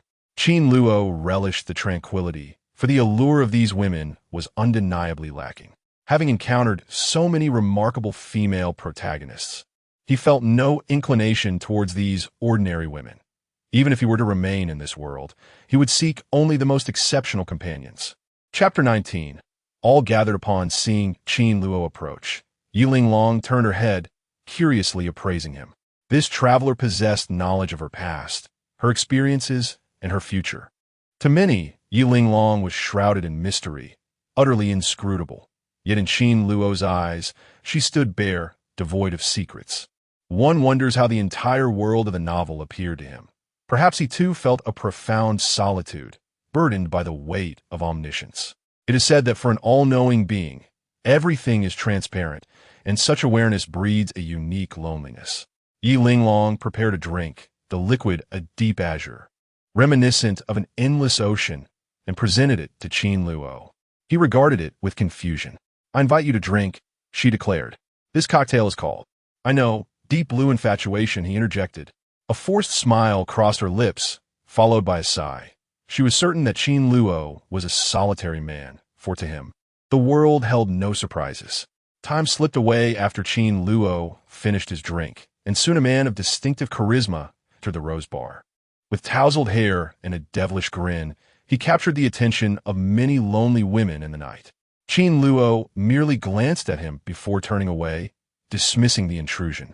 Yi Beichen had arrived, and the plot was about to unfold. With Yi Beichen's appearance, the henchmen of the Song family would soon follow, a band of lackeys. No match for Yi Beichen. Unlike previous encounters, Qin Luo was more concerned with potential deviations in the narrative. With a smile, he beckoned to Yiling Long and snapped his fingers. "Another deep blue infatuation, please. This time it's on me." Yiling Long, intrigued, observed Yi Beichen. If her instincts were correct, this man with a mischievous smile was indeed the Dragon King, the protagonist of the novel. In time, she would become one of his harem. What a ist. At that moment, Yiling Long harbored a poor impression of Yi Beichen, convinced that her heart would forever belong to her childhood companion, never to another, especially not to a libertine like Yi Beichen, whose laughter was particularly peculiar. Were Qin Luo to hear her innermost thoughts, he might advise, "Sister, relinquish your hopes. For the childhood friend you adore is, in fact, also a woman, and your union will not yield happiness." Indeed, the beloved childhood friend who had captured Yiling Long's heart for many years was none other than the stunning Yu Yaoguang, another leading lady in the Return of the Dragon King. This woman, a descendant of the esteemed Yu family known for their martial prowess, was formidable in her own right. At this moment, upon hearing Qin Luo's voice, Yiling Long regained her composure, concocting a deep blue infatuation. With a flick of her hair, she continued to smile, saying, "Allow me to treat you. For some reason, you are quite pleasing to my eye." Qin Luo inquired, "Do you often invite patrons at the bar for drinks?" Yi Linglong shook her head, replying, "You are the only one I have ever treated." Ah, another leading lady's heart had shifted. Qin Luo immediately sensed the change in Yi Linglong. Qin Luo waved his hand and said, "Allow me to settle the bill. I prefer to obtain what I desire through my own means rather than relying on the generosity of others." Yi Linglong subtly rolled her eyes and remarked, "Such a display of masculinity." Yet, she did not press the matter further, her alluring gaze indicating that he was indeed in charge. Qin Luo lifted his glass, indulging in his own libations, and it must be said that Yi Linglong possessed an undeniable sensuality, her every smile and frown exuding myriad charms. However, the intricacies of her past were exceedingly complex, entangled with many matters, distinguishing her from the ordinary female protagonist. Moreover, with each female lead harboring her own intentions, the situation grew increasingly perplexing. Qin Luo pondered that if all these protagonists were to undergo transformations, the one who would likely find himself in a predicament would be Bei-chun. For a woman beyond one's control is far more daunting than any natural disaster. As Bei-chun entered the Rose Bar, he was immediately approached by a strikingly adorned woman seeking his attention. He did not rebuff her advances. With a wicked smile, he caressed her voluptuous form, his eyes ablaze with fervent desire. Such encounters were trivial compared to his experiences abroad. Initially, Bei-chun had no intention of seeking fleeting pleasures. But for reasons unknown, both Lin Qingxue and the assistant to the president, Min Qian, had been inexplicably cold towards him in recent days, igniting a tempest of frustration within him that compelled him to seek an outlet. In foreign lands, such women would hardly be deemed worthy of his bed.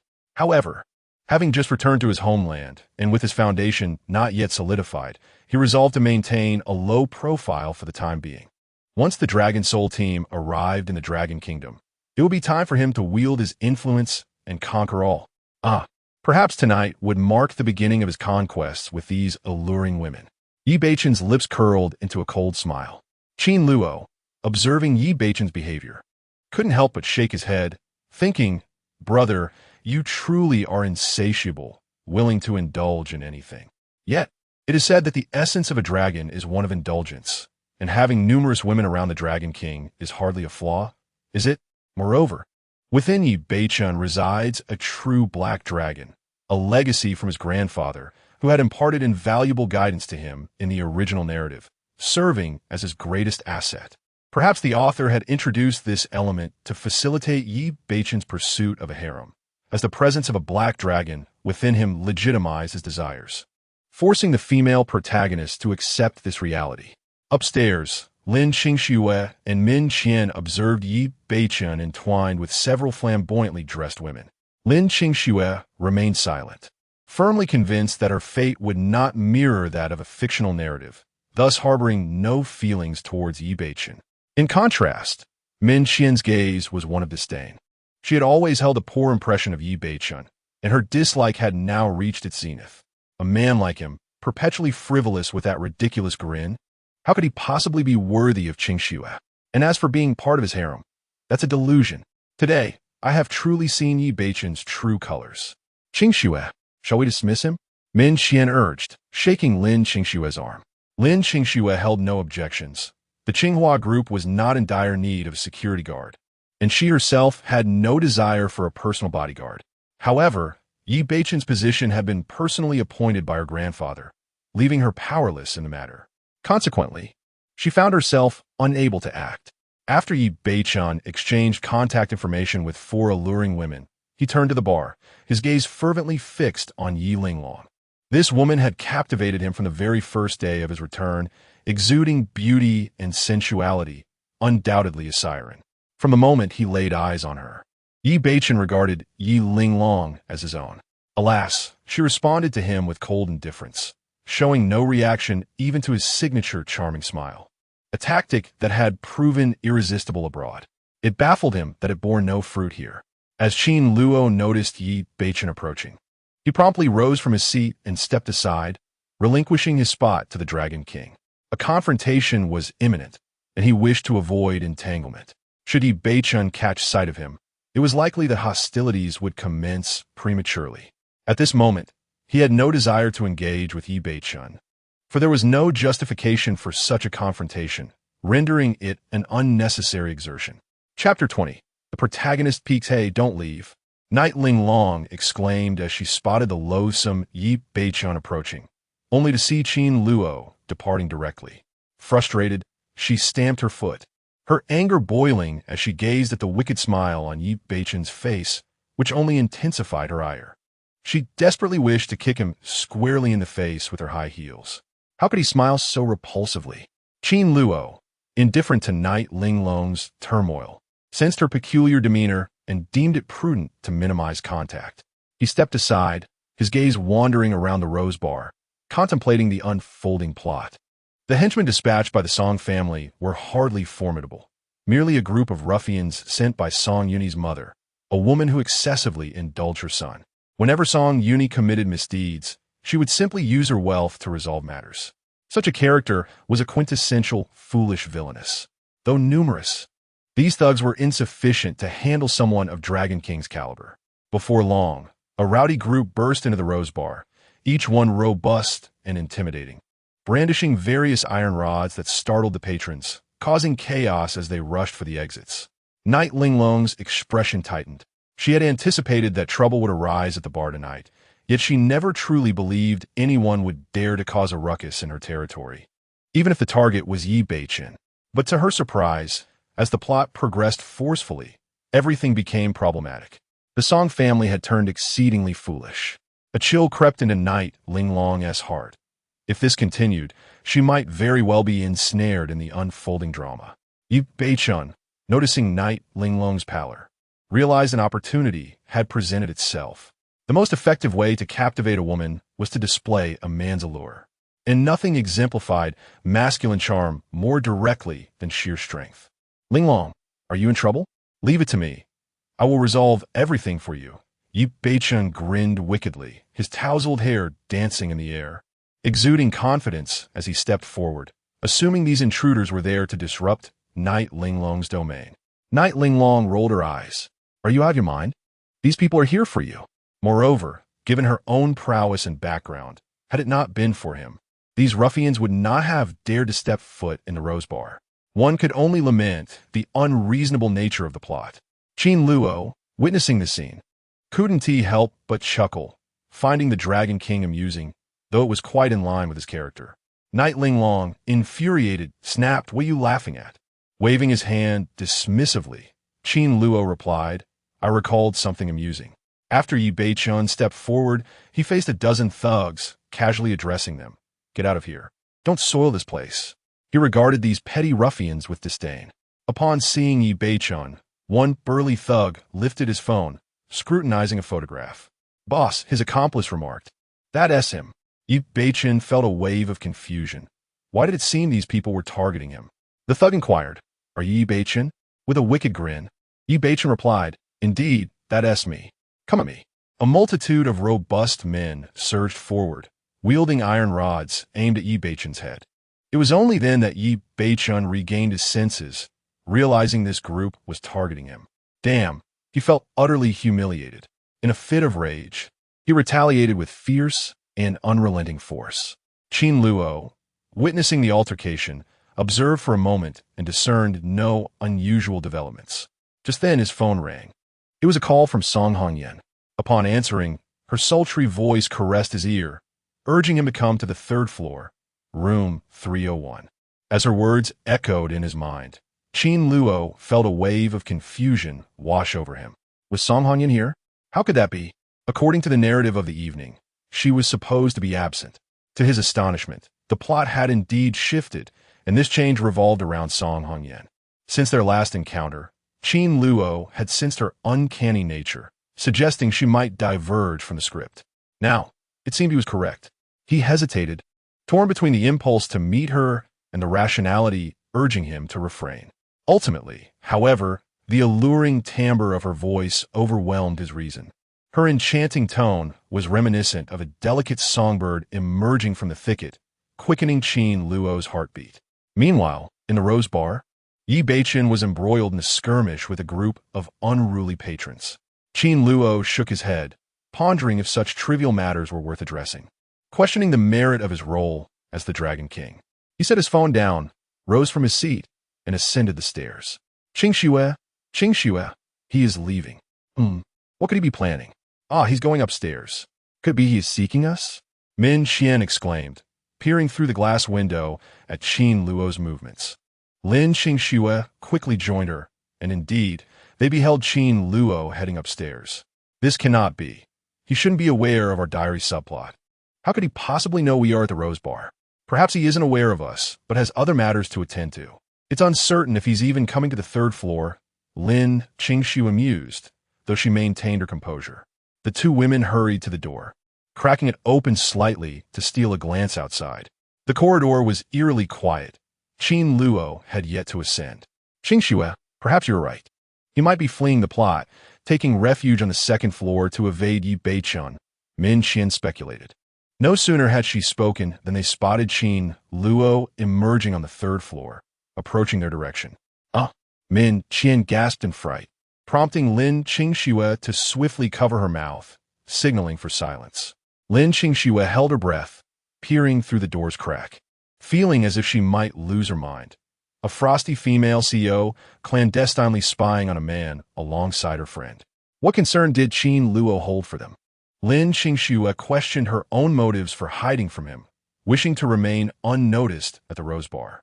Through the narrow opening, she watched as Qin Luo drew nearer and eventually halted at the threshold, her heart racing as if it might cease altogether. Yet in the next moment, she exhaled in relief. Qin Luo stood quietly at the door, facing the opposite entrance. It was that door. Lin Qingxue and Min Qian exchanged glances, their earlier tension swiftly replaced by an overwhelming curiosity. It is often said that a woman's curiosity knows no bounds, and as two exceptionally beautiful women, their inquisitiveness was even more pronounced. They were eager to discover who Qin Luo was meeting on the third floor, having entered the room across the hallway. The two curious women peered through the crack of the door, their eyes blinking with anticipation as they observed Qin Luo standing quietly at the entrance, seemingly torn between whether to enter or not. Qingxue, who do you think is in there? Min Qian texted on her phone, showing it to Lin Qingxue, wary that any spoken word might draw Qin Luo's attention. I have no idea, Lin Qingxue replied. Chapter 21. A fatal charm. Min Qian felt a flush rise to her cheeks, her delicate hands trembling with nervous excitement. She had never encountered such a thrilling situation before and texted, "Could it be that he has a woman lined up for tonight?" Lin Qingxue, upon seeing the clapping emojis on her phone, understood that Min Demi was alluding to intimate encounters, prompting her to roll her eyes and shake her head in disbelief. If Qin Luo were indeed to have a rendezvous, it would surely be with the beauty of the leading lady's caliber. Lin Qingxue found it hard to believe that Qin Luo could arrange such a meeting so swiftly. Yet, her curiosity was undeniably piqued as to why Qin Luo had inexplicably ascended to the third floor of the Rose Bar and lingered at a room's entrance. After a moment, Qin Luo pushed the door open and stepped inside. Min Qian whispered, "Qingxue, he has entered." Lin Qingxue nodded, furrowing her brow.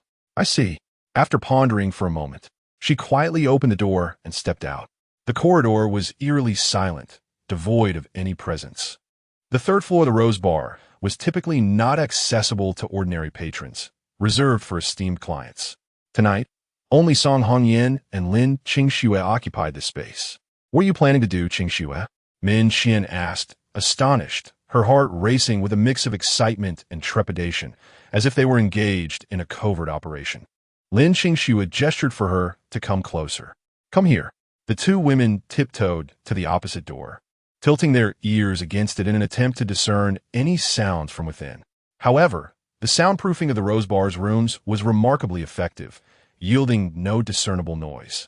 Lin Qingxue bit her lush lips, a flicker of frustration crossing her delicate features. She tentatively twisted the doorknob, and to her surprise, it turned effortlessly, eliciting a wave of joy. The door isn't locked, Lin Qingxue whispered. Min Xian nodded, her heart racing even faster, exhilarated by the thrill. Lin Qingxue slowly pushed the door ajar, creating a narrow opening through which she peered inside. The room was spacious, furnished similarly to the one they occupied. And there stood Qin Luo, facing a woman clad in a flowing red spaghetti-strap gown, her figure voluptuous and exuding an air of mature allure. The woman faced away from the door, obscuring her features, but her graceful silhouette suggested an extraordinary beauty, one that could captivate any onlooker. It's a woman, Min Xian exclaimed in astonishment.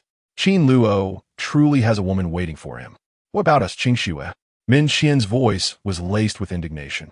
He's joking around while we're left in the lurch. Stop joking. It has nothing to do with me, Lin Qingxue retorted, a mixture of embarrassment and annoyance coloring her tone. Min Xian playfully stuck out her tongue, acknowledging her jest, as such banter was customary between them. Yet, she couldn't help but admire Qin Luo's discerning taste. This woman, merely by her figure, was evidently exceptional, far surpassing the mediocre flirts that Yi Beichen usually entertained. I cannot shake the feeling that the silhouette of that woman appears somewhat familiar. Min Xian expressed her confusion, as a familiar figure flickered through her mind. But she could not quite place it. Lin Qingxue felt similarly, sensing a familiarity in that figure.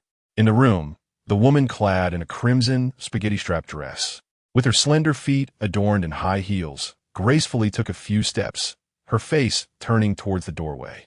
Through the narrow crack of the door, Lin Qingxue and Min Xian caught a glimpse of the woman's visage, and their eyes widened in astonishment, their lips parting in disbelief. The two women retreated a few steps, bending slightly, their voices laced with shock as they whispered conspiratorially. Min Xian exclaimed in disbelief, "How is this possible? That woman is actually Song Hongyan, the partner of Qin Luo and the president of the Song Group. Qingxue, am I mistaken?" She rubbed her eyes, struggling to comprehend how Qin Luo could possibly be involved with Song Hongyan, a figure of such prominence.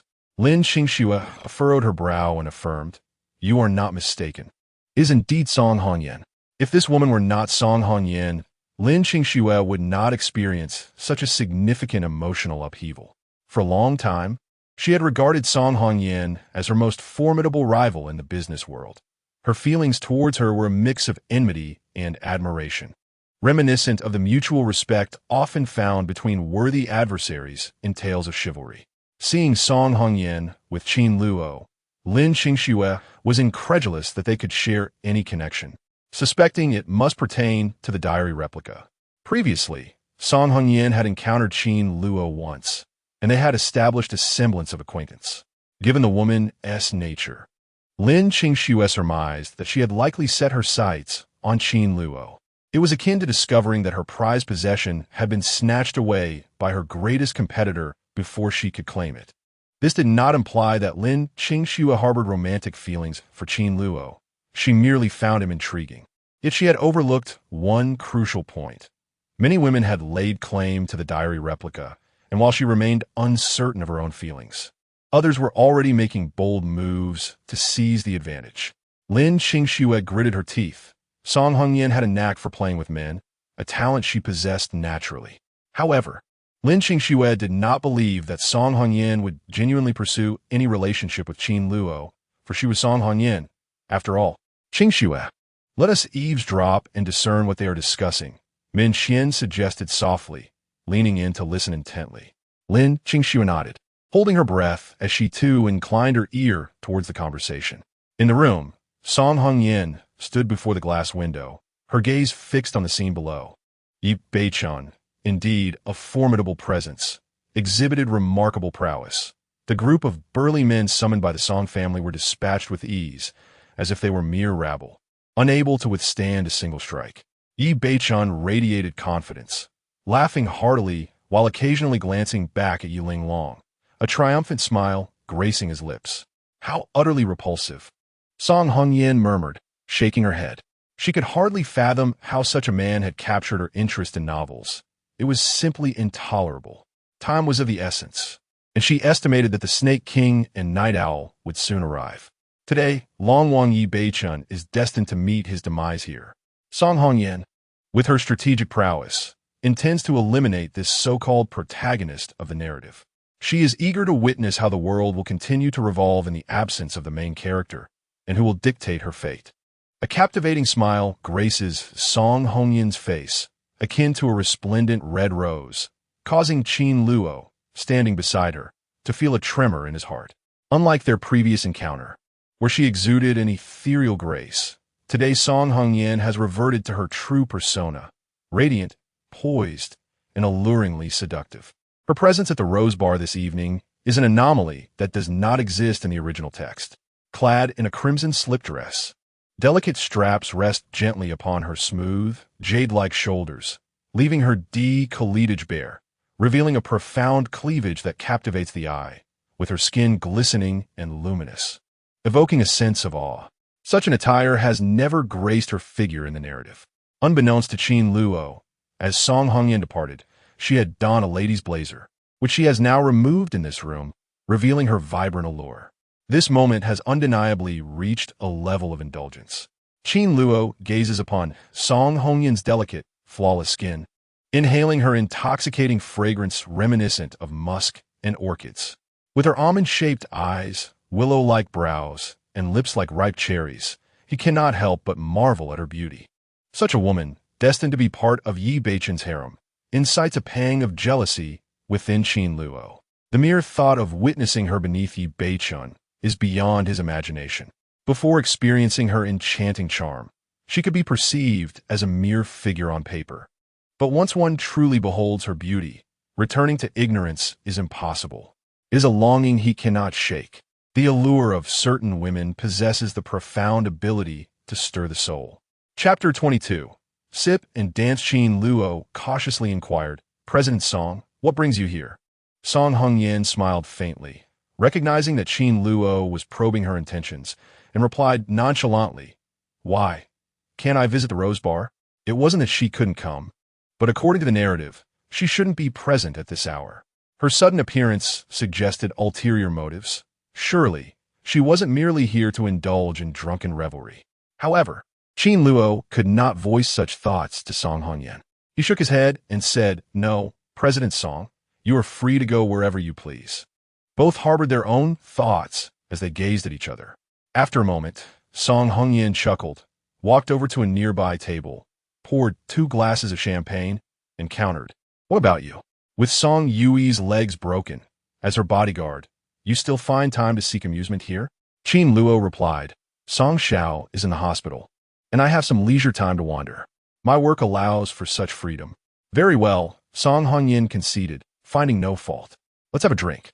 She gracefully lifted the 2 glasses, seemingly indifferent to Song Yui's plight. Qin Luo accepted the champagne she offered and asked, "Did President Song summon me for a reason?" "Sure. Let's not speak just yet. Drink first." Song Hongyan's face radiated an enchanting smile.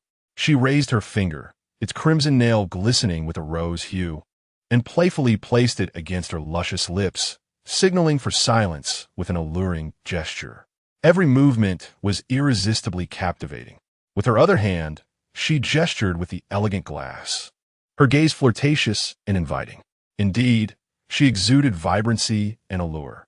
Such a woman, every man would yearn to claim as part of his harem. Qin Luo raised his glass, pondering whether this drink might contain some aphrodisiac. Yet, it seemed unlikely. Song Hongyan had no need to entice him physically. The two clinked their glasses gently, and Qin Luo downed his drink in one go. Song Hongyan, with a playful smile, brought the glass to her lips, parting her delicate, dewy mouth as she tilted the glass, allowing the liquid to flow gracefully into her mouth. Qin Luo observed as she tilted her long, fair neck back, savoring the drink. The gentle rise and fall of her bosom beneath her strapless dress was mesmerizing. After consuming only a modest amount, she paused, her complexion flushed, enhancing her beauty. This woman was indeed tempting him, he thought, wondering if she truly desired him. Once they finished their drinks, Song Hongyan remarked with a smile, "I noticed a commotion below and coincidentally saw you here, so I thought I'd invite you up to escape the chaos. It's quite perilous." I didn't expect such disturbances at the Rose Bar. Song Hongyan frowned slightly, speaking to herself. Is that all? Qin Luo cast a doubtful glance her way. The troublemaker was likely a henchman sent by the Song family. If one were to trace the roots of this turmoil, it would lead back to you, Song Hongyan. With another smile, she continued, and besides, it's far less enjoyable to drink alone. What do you think? Qin Luo nodded slightly, pouring himself another glass. Of course. I'd be delighted to share a drink with you, President Song. Accompanying such a beautiful woman for a drink is certainly preferable to being disliked. I hold you in high regard, Song Hongyan suddenly remarked, catching Qin Luo off guard. He could not recall when he had garnered her attention. Qin Luo responded, I serve as a bodyguard for young Master Song. My personnel file resides within the company, and I am an employee of President Song, who appreciates my work and grants me a raise. This is far more engaging than mere empty talk. Don't you agree, President Song? Song Hongyan chuckled lightly before casually stating, I fear that while I may wish to grant it, you might hesitate to accept. That would depend on the amount offered and the price to be paid. It is unreasonable to expect me to commit heinous acts for a mere salary. I am a law-abiding citizen. After all, I never engage in unlawful activities, Qin Luo replied with a narrowed-eyed smile. Song Hongyan shook her head, sipping her drink, and remarked, It is not so severe. I desire your complete obedience. Can you manage that? What she sought was Qin Luo's unwavering devotion, a man wholly submissive to her will. Qin Luo countered, My work is compensated with a salary, not a sale of myself. Song Hongyan replied, What conditions do you require? You mentioned a raise, after all. A house? A car? Women? Whatever you desire, I can provide. Her lips curled into a bewitching smile, as those trifles posed no challenge for her, as long as she secured Qin Luo's loyalty. As he beheld her radiant beauty, Qin Luo nearly blurted out, Would you consider me? This woman was overwhelmingly alluring. Yet, he refrained from uttering those words. Despite Song Hongyan's stunning appearance, she was not worth sacrificing everything for. He possessed a man's dignity and had not succumbed to the depths of infatuation. Furthermore, Qin Luo held traditional views, believing that while a woman may obey a man, the reverse was unthinkable. He could not bring himself to be mocked by other traversers for such an act. At that moment, a cacophony of fierce fighting erupted from below the Rose Bar, as if the entire establishment were about to be torn asunder. Song Hongyan's smile became even more intoxicating.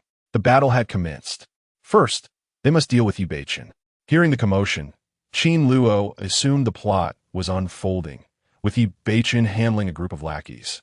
Though the ruckus seemed rather excessive, could it be that Yi Beichen had a penchant for tormenting his enemies? Qin Luo pondered, yet he dismissed the thought. Surely, Yi Beichen could manage a few insignificant foes. Just then, Song Hongyan activated the music in the room and said, Once we finish our drinks, it is time to dance. I trust you would not decline a woman's invitation. The splendid scenery is not suited for discussions of work. I believe you will change your mind later. Let's dance together now. She extended her snow-white arm, her slender fingers gracefully cascading down, each well-manicured nail painted a tempting rose hue, enticing Qin Luo to take her hand. Two women, secretly observing a man and a woman in the room, were captivated by the scene. After a moment of contemplation, Min Xian remarked, A man and a woman, after finishing their drinks, begin to dance, and once the dance concludes. Qin Shui, this sequence seems rather romantic, reminiscent of a scene from a television drama. Her eyes sparkled with excitement, as this picturesque moment had often played out in her imagination, though she lamented the absence of a male lead to share such romance.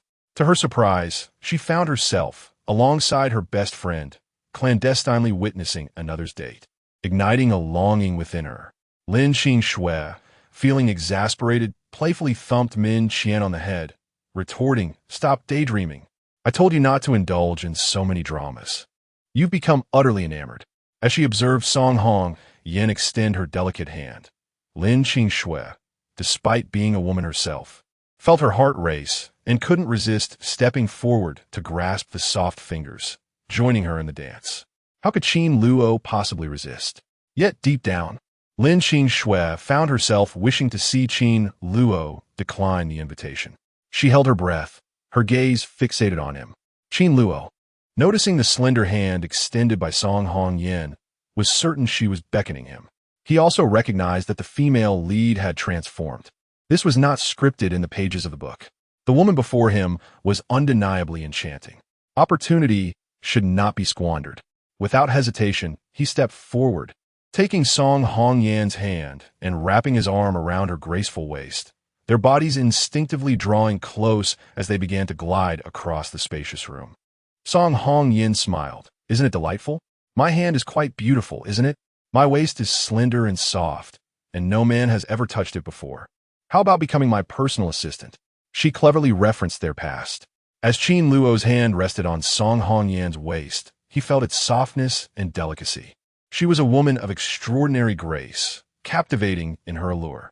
A faint smile played on his lips as he remained unfazed, responding, as you said, in this splendid moment. Let us not discuss work. We can address that later. For now, let us dance, and other matters can wait for another time. Chapter 23. You have taken all the bargains. Song Hongyan's gaze turned slightly frosty. She had not anticipated Qin Luo's resolve to be so unwavering, remaining untempted. It was well known that countless men in Qingzhou would yearn for just a fleeting touch from her, yet here she was dancing intimately with him. Had he not been a time traveler of considerable worth, she would never have indulged in such closeness. She offered him wealth, women, and luxury, anything he desired, but he still seemed unsatisfied.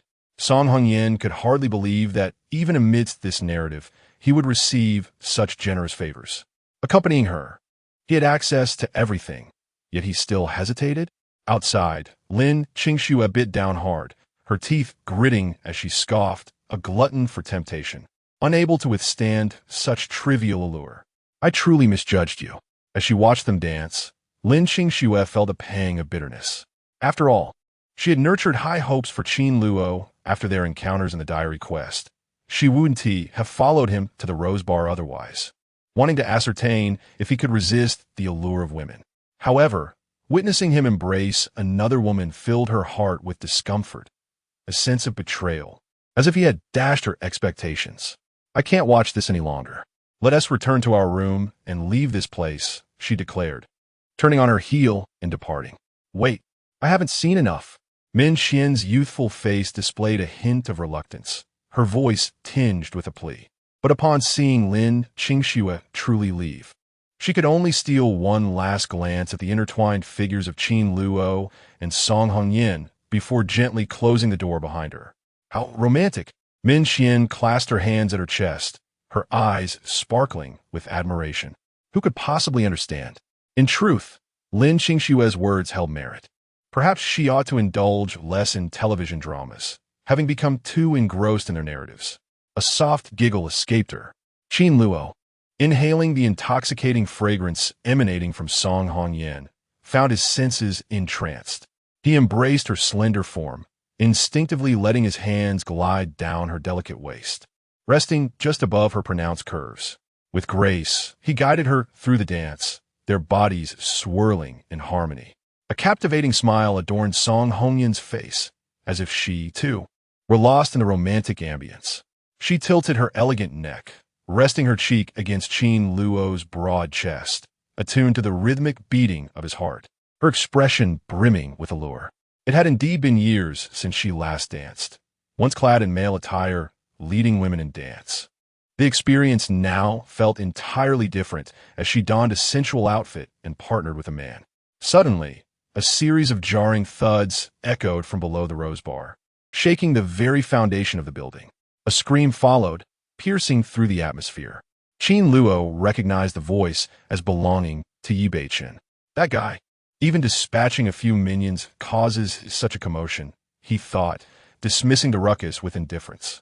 However, after a moment's contemplation, Qin Luo decided to check on the situation. Yet, with her face pressed against his chest and a dreamy gaze, Song Hongyan shook her head and, with a sultry voice, remarked, "Leaving in the middle of the dance would be rather disrespectful to a lady. Are you certain you wish to proceed this way? Let us continue dancing and complete this piece. I shall allow you to leave afterward. Do not disrupt this enchanting atmosphere. It is rare for me to find my rhythm." As her delicate hand rested on Qin Luo's shoulder, it gently slid upward, cradling his face as she smiled alluringly. Her eyes sparkled like water, evoking a hint of romantic allure, leaving one to ponder whether it was genuine or feigned. When a woman makes such a request, it is hard for any man to refuse, and Qin Luo chose to disregard Yi Beichen. Setting aside his distractions, he pressed closely against Song Hongyan, his right hand slowly caressing her slender waist. Their faces were nearly touching, gazing into each other's eyes while their feet glided gracefully. Qin Luo looked at Song Hongyan and couldn't help but exclaim, "President Song, you are truly exquisite." The words escaped him spontaneously, as he found himself at a loss for adequate descriptors for her beauty. All that filled his mind was the notion of her loveliness. Song Hongyan replied with pride, "I am aware." She certainly recognized her own beauty, particularly when extending her charms toward man. If he remained unmoved, he would indeed be a rare find. She continued, "Then consider yourself my assistant, accompanying me henceforth. You shall obediently heed my words and protect me closely. My family, my bedroom, my entire world will be open to you. Wherever I wish to go, you shall take my hand and lead me. Submit to me." Qin Luo inquired, "How long must this assistantship last?" "Forever," she declared. "You shall remain by my side eternally, and I shall provide you with what you desire. Do you know what I want? Is it even necessary to say?" Song Hongyan's eyes glimmered as she sensed Qin Luo's breathing growing heavier, her hand becoming increasingly restless, caressing beneath her slender waist. There was a hardness beneath her abdomen, which needed no explicit mention. Her rosy lips exuded a fragrant allure, intoxicatingly sweet as she breathed softly, a blush gracing her cheeks akin to that of a blooming peach blossom, captivating in its myriad charms. Qin Luo's heart raced uncontrollably, his pulse quickening as his right hand ventured down her delicate waist. "No, not yet," Song Hongyan chuckled, shaking her head. In this game of romantic intrigue, the first to develop feelings would be the loser. "Is it not permissible to offer a benefit first?" Qin Luo suggested. "What more benefits do you seek?" "You have already taken advantage of me," she retorted, her cheeks flushed and her expression filled with desire. Yet her gaze bore a hint of irritation. Was she not yet agreeable? Seemingly oblivious to her emotions, Qin Luo replied, "I shall consider it further," and attempted once more to embrace Song Hongyan. Suddenly, a chill enveloped Song Hongyan, and she pushed him away, her face reflecting a fierce intensity.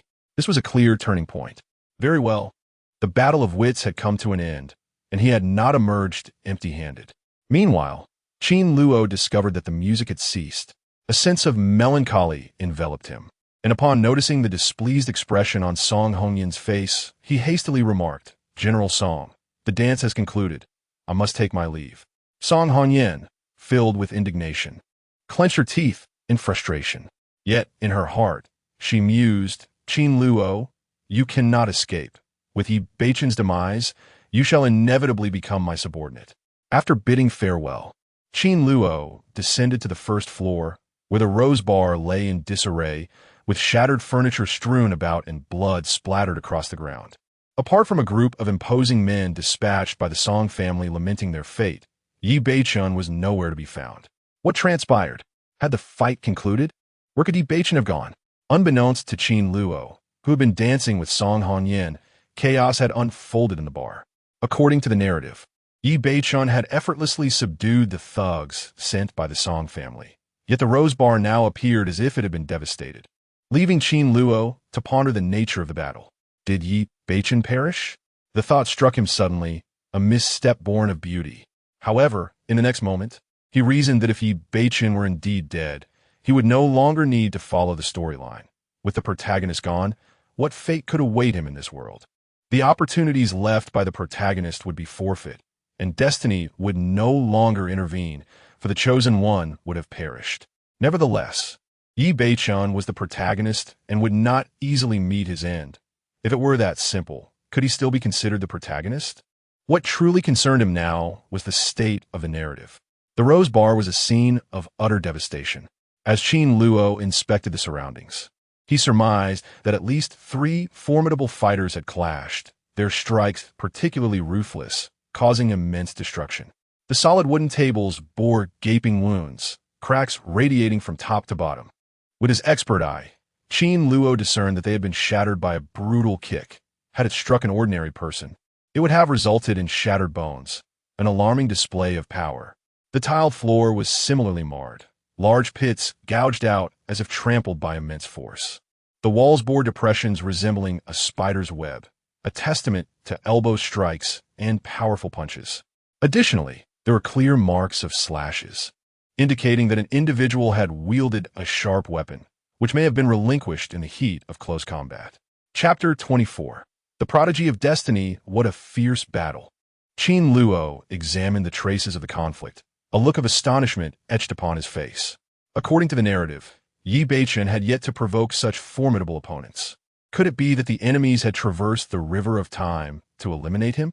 If such anomalies were to occur, then in the future, those adversaries of the cultivation realm might simply reverse time to confront him, rendering the plot irrelevant. He might as well seek refuge in the remote mountains and forests. After all, these were beings of immense power. A level 999 entity could effortlessly crush a level 10 novice. Even he, as a traveler from another realm, would meet his demise. Fortunately, he had merely danced with Song Hongyan and had not become embroiled in the fray. "Did you not leave?" Knight Linglong exclaimed, striking her chest with a hand, her face a portrait of disbelief. "I was truly fortunate to have avoided such a tumultuous battle. That scene could have terrified anyone." Emerging from the bar's back door, Knight Linglong had spotted Qin Luo. The earlier bloodshed at the Rose Bar had indeed been astounding. The two formidable warriors were clearly practitioners of internal strength. Knight Linglong, perceptive as she was, quickly deduced that the matter stemmed from Song Hongyan. She recognized those two masters, one known as the Serpent King and the other as the Night Owl, both subordinates of Song Hongyan. This was indeed orchestrated by her. How ruthless! Upon acquiring the diary fragment, she had dispatched her people to confront the protagonist. Knight Linglong mused that even with Qin Luo's presence, he might have been unable to intervene. Those two experts were undeniably powerful, perhaps even beyond her own capabilities. With a sigh, she contemplated the shattered Rose Bar, realizing she would have to shoulder the responsibility of its repairs. Song Hongyan had certainly caused her considerable trouble. Qin Luo, upon seeing Knight Linglong, disregarded her status as a heroine and inquired directly, "Did you witness what transpired? What exactly happened?" Knight Linglong settled beside the damaged bar. Her voice soft as she recounted, "It was simply a brawl. Initially, a group assaulted one individual, and then two more arrived, pursuing him relentlessly." She couldn't help but chuckle. Covering her lips, "I wonder whom he angered to be chased like that." He managed to hold his ground against the initial group, but the subsequent two were too much for him, and he ended up spitting blood. Quite tragic, really. She shook her head, unable to suppress her amusement. Watching Yi Beichen being beaten was rather entertaining for her, which made her less concerned about Song Hongyan's intrusion into her territory. Qin Luo, hearing her words, thought to himself how amusing she found it, considering that was her future husband. Nonetheless, he felt a sense of relief.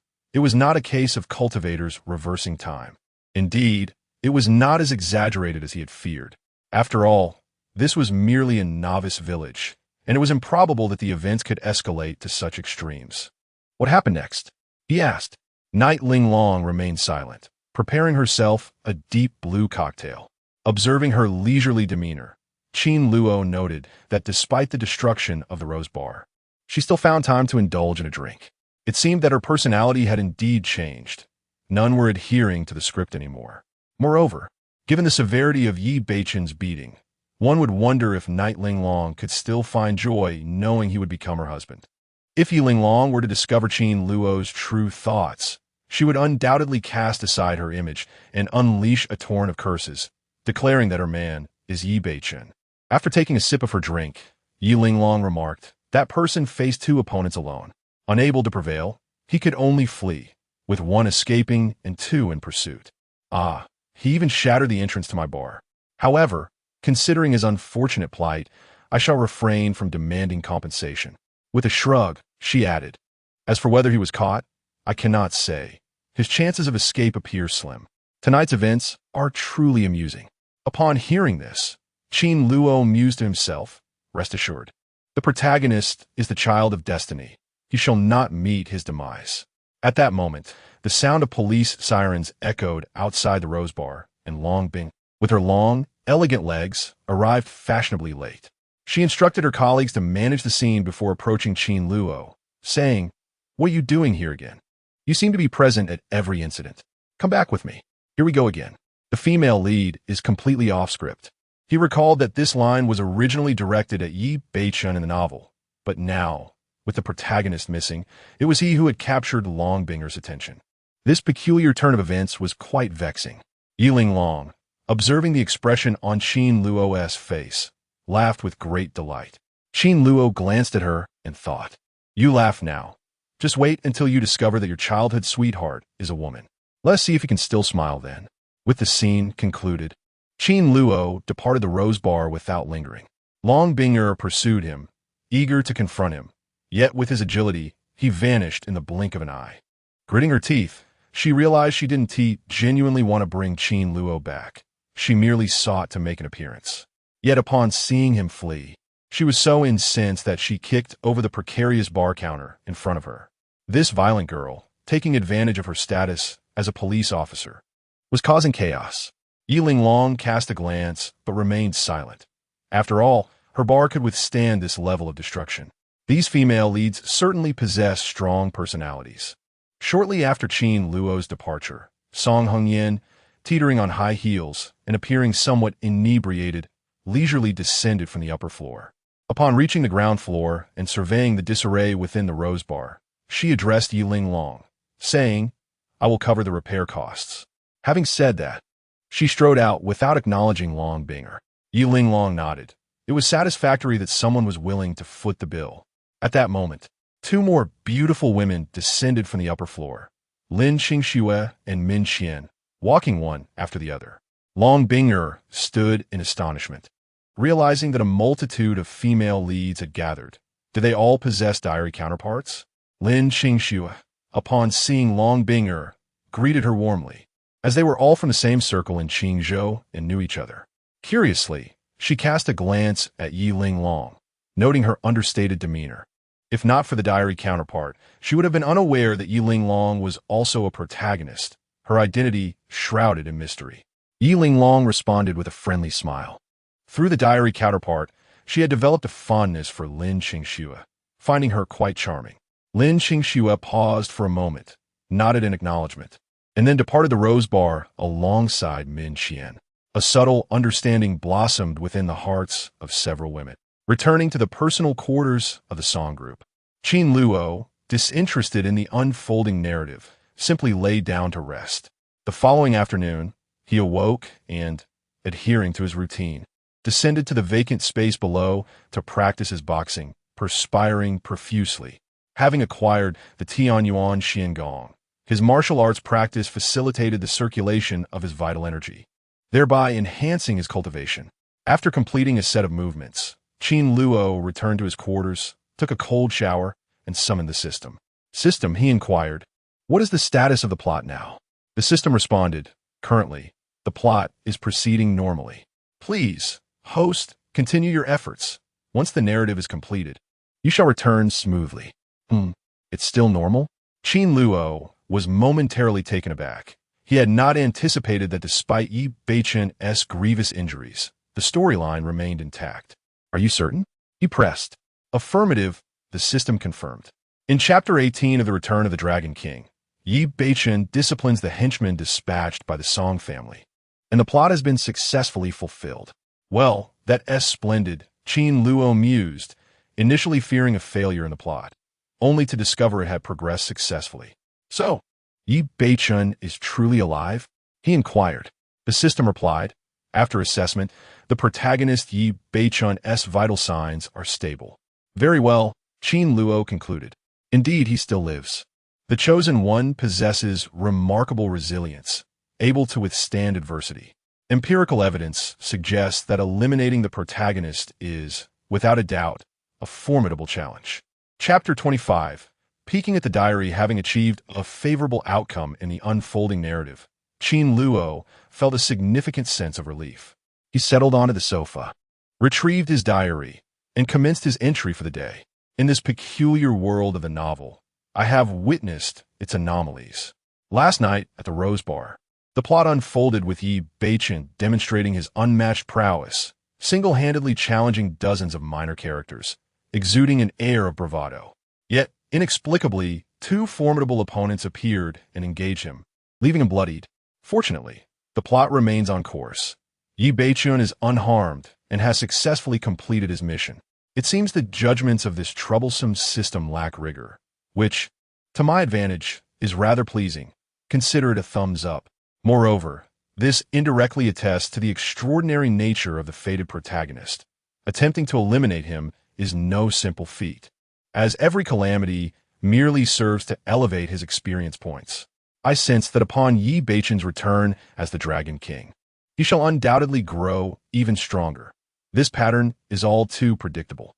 However, the progression of the story grows increasingly bizarre, with each turn bringing forth new variations, which is quite vexing. As Qin Luo began chronicling his thoughts, notifications regarding the various female protagonist storylines emerged. Min Xian was the first to access her diary subplot. After reading the information, she hurriedly penned a note. Qing Shui, the diary subplot has been updated. You must take a look. Lin Qing Shui, seated in her chair, replied coolly, I shan't look. What merit lies in the musings of such a lecherous individual? We have a meeting today, with partners from Yulei International attending. Ensure Manager Liu prepares the proposal, particularly highlighting our new product, the beauty cream. Having spoken her piece with an icy tone, Lin Qing Shui bent over her desk, diligently focusing on her work, seemingly indifferent to the diary's subplot, as if she had truly ceased to care. Min Xian stuck out her tongue. Her dear friend, upon returning from the Rose Bar last night, appeared to have genuinely abandoned her interest in the diary. No longer relying on the time traveler, she had resolved to alter her fate within the narrative through her own abilities.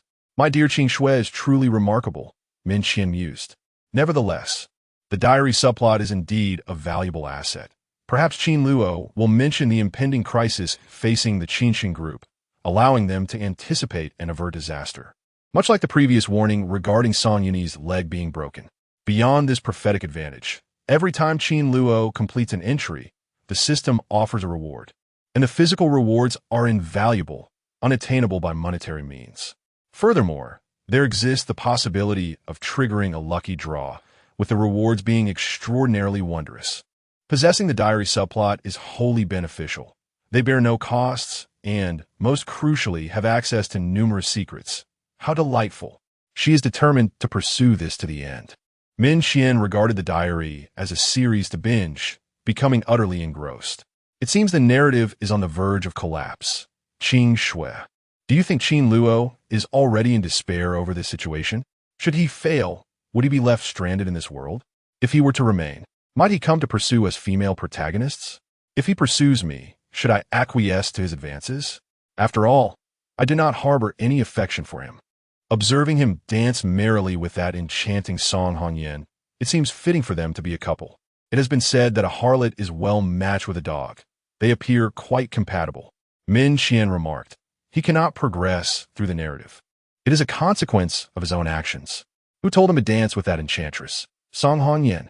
If the storyline collapses, so be it. Let him remain trapped in that fate for eternity. Qing Shui, do you not agree? Min Xian continued her monologue, but after a while, she noticed her dear friend had not responded. She gently rose and approached Lin Qing Shui, only to find her with her head bowed, her right hand softly flipping through the air as if perusing a book. This gesture unmistakably indicated she was reading a diary replica. Qing Shui, I caught you.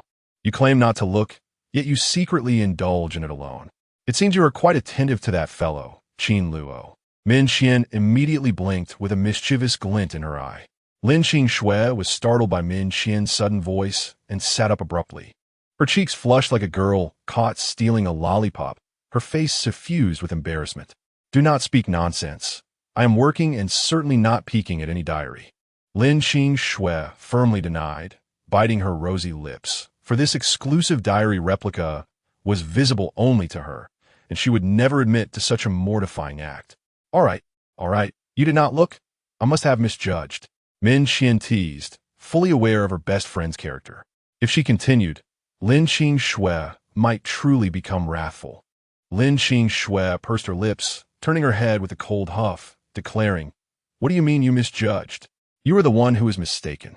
The two girls playfully tussled. Min Xian inquired, "What do you think about what I just said?" Lin Qing responded, "What else is there to consider? Work. I prefer not to meddle in other matters. If you do not dedicate yourself to your work, I will genuinely hand you over to Yi Beichen. Do not forget, you still hold the title of a member of Yi Beichen's harem." Lin Qing warned. Min Xian's expression instantly fell.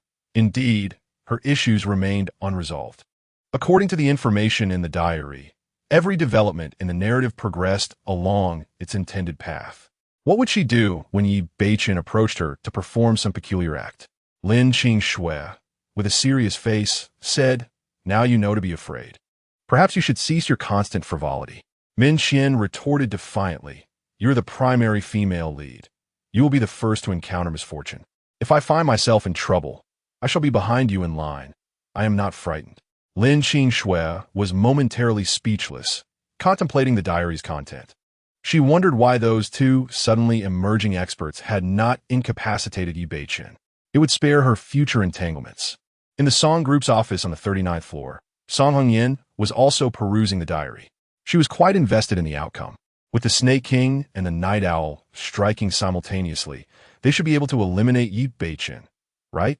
A victorious smile graced her lips as she orchestrated her plans, calculating the downfall of the Dragon King with nothing more than a flick of her fingers. How impressive indeed. However, upon reading the diary excerpt, her expression shifted slightly. The entries revealed that Yi Beichen had merely coughed up some blood and was not in mortal danger. This indicated her failure. Yi Beichen was indeed formidable, emerging unscathed, truly a protagonist, and no wonder Qin Luo referred to him as the child of destiny. On Qin Luo's end, the plot had also reached its conclusion. This left Song Hongyan somewhat discontented, as both of her premeditated schemes had faltered. One was to eliminate Yi Beichen, which had failed.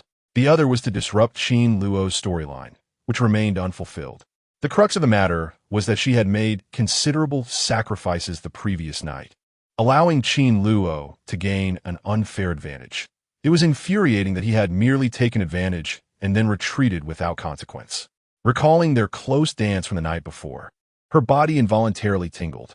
Song Hongyan sighed, acknowledging that her body had indeed become sensitive. Had she not pushed him away, they might have ended up in bed together. While engaging with a man could be acceptable, it was contingent upon receiving substantial benefits in return. To this day, she had yet to encounter anyone worthy of trading her body for gain. She had already acquired what she desired through intelligence, without needing to offer her physical form. She believed that subduing Qin Luo would not pose a challenge. At the Rose Bar, Yi Linglong was also perusing a diary excerpt. Her curiosity piqued regarding her own fate. Yet the entries contained no mention of her. She hoped for a favorable conclusion for herself and Yao Guang, willing to sacrifice anything for it. As for Yi Beichen, the protagonist, it would be best for him to avoid provoking her. Otherwise, the next to attempt his demise would be her. In Qingzhou's police department, Long Binger quietly examined the diary excerpt, realizing that the incident at the Rose Bar had been orchestrated by Song Hongyan. However, since Yi Beichen had escaped, and the Serpent King and Night Owl had gone into hiding, with the bar's owner, Yi Linglong, not pursuing the matter further, she felt no need to intervene. She was, however, curious about the combat prowess of the Serpent King and Night Owl, who had managed to confront Yi Beichen to such an extent. As she scrutinized the crime scene, the level of destruction was severe. The remnants of their fierce battle excited her. Yi Beichen was indeed capable, worthy of his title as Dragon King. She resolved to strengthen her own abilities, determined to subdue Yi Beichen. She had no desire to become part of his harem. At the Qi residence in Qingzhou, Qi Wanyue reclined on the sofa, engrossed in the diary. Pouting in frustration, she remarked, "This storyline is rather entertaining, yet I am confined indoors. How dull. If only this narrative could be captured on film, it would be so much more intriguing." On Hell Island, Lena dispatched an enemy, her hands stained with blood. Casually wiping them on her attire, She opened the diary excerpt and was astonished by the information penned by Qin Luo. The Dragon King had encountered setback? As a killer trained by the Dragon King Palace, she was expected to remain loyal to Yi Beichen. Yet witnessing him beaten like a stray dog stirred no emotion within her. She found herself thinking about Qin Luo. If the plot were to fail, she would undoubtedly feel helpless.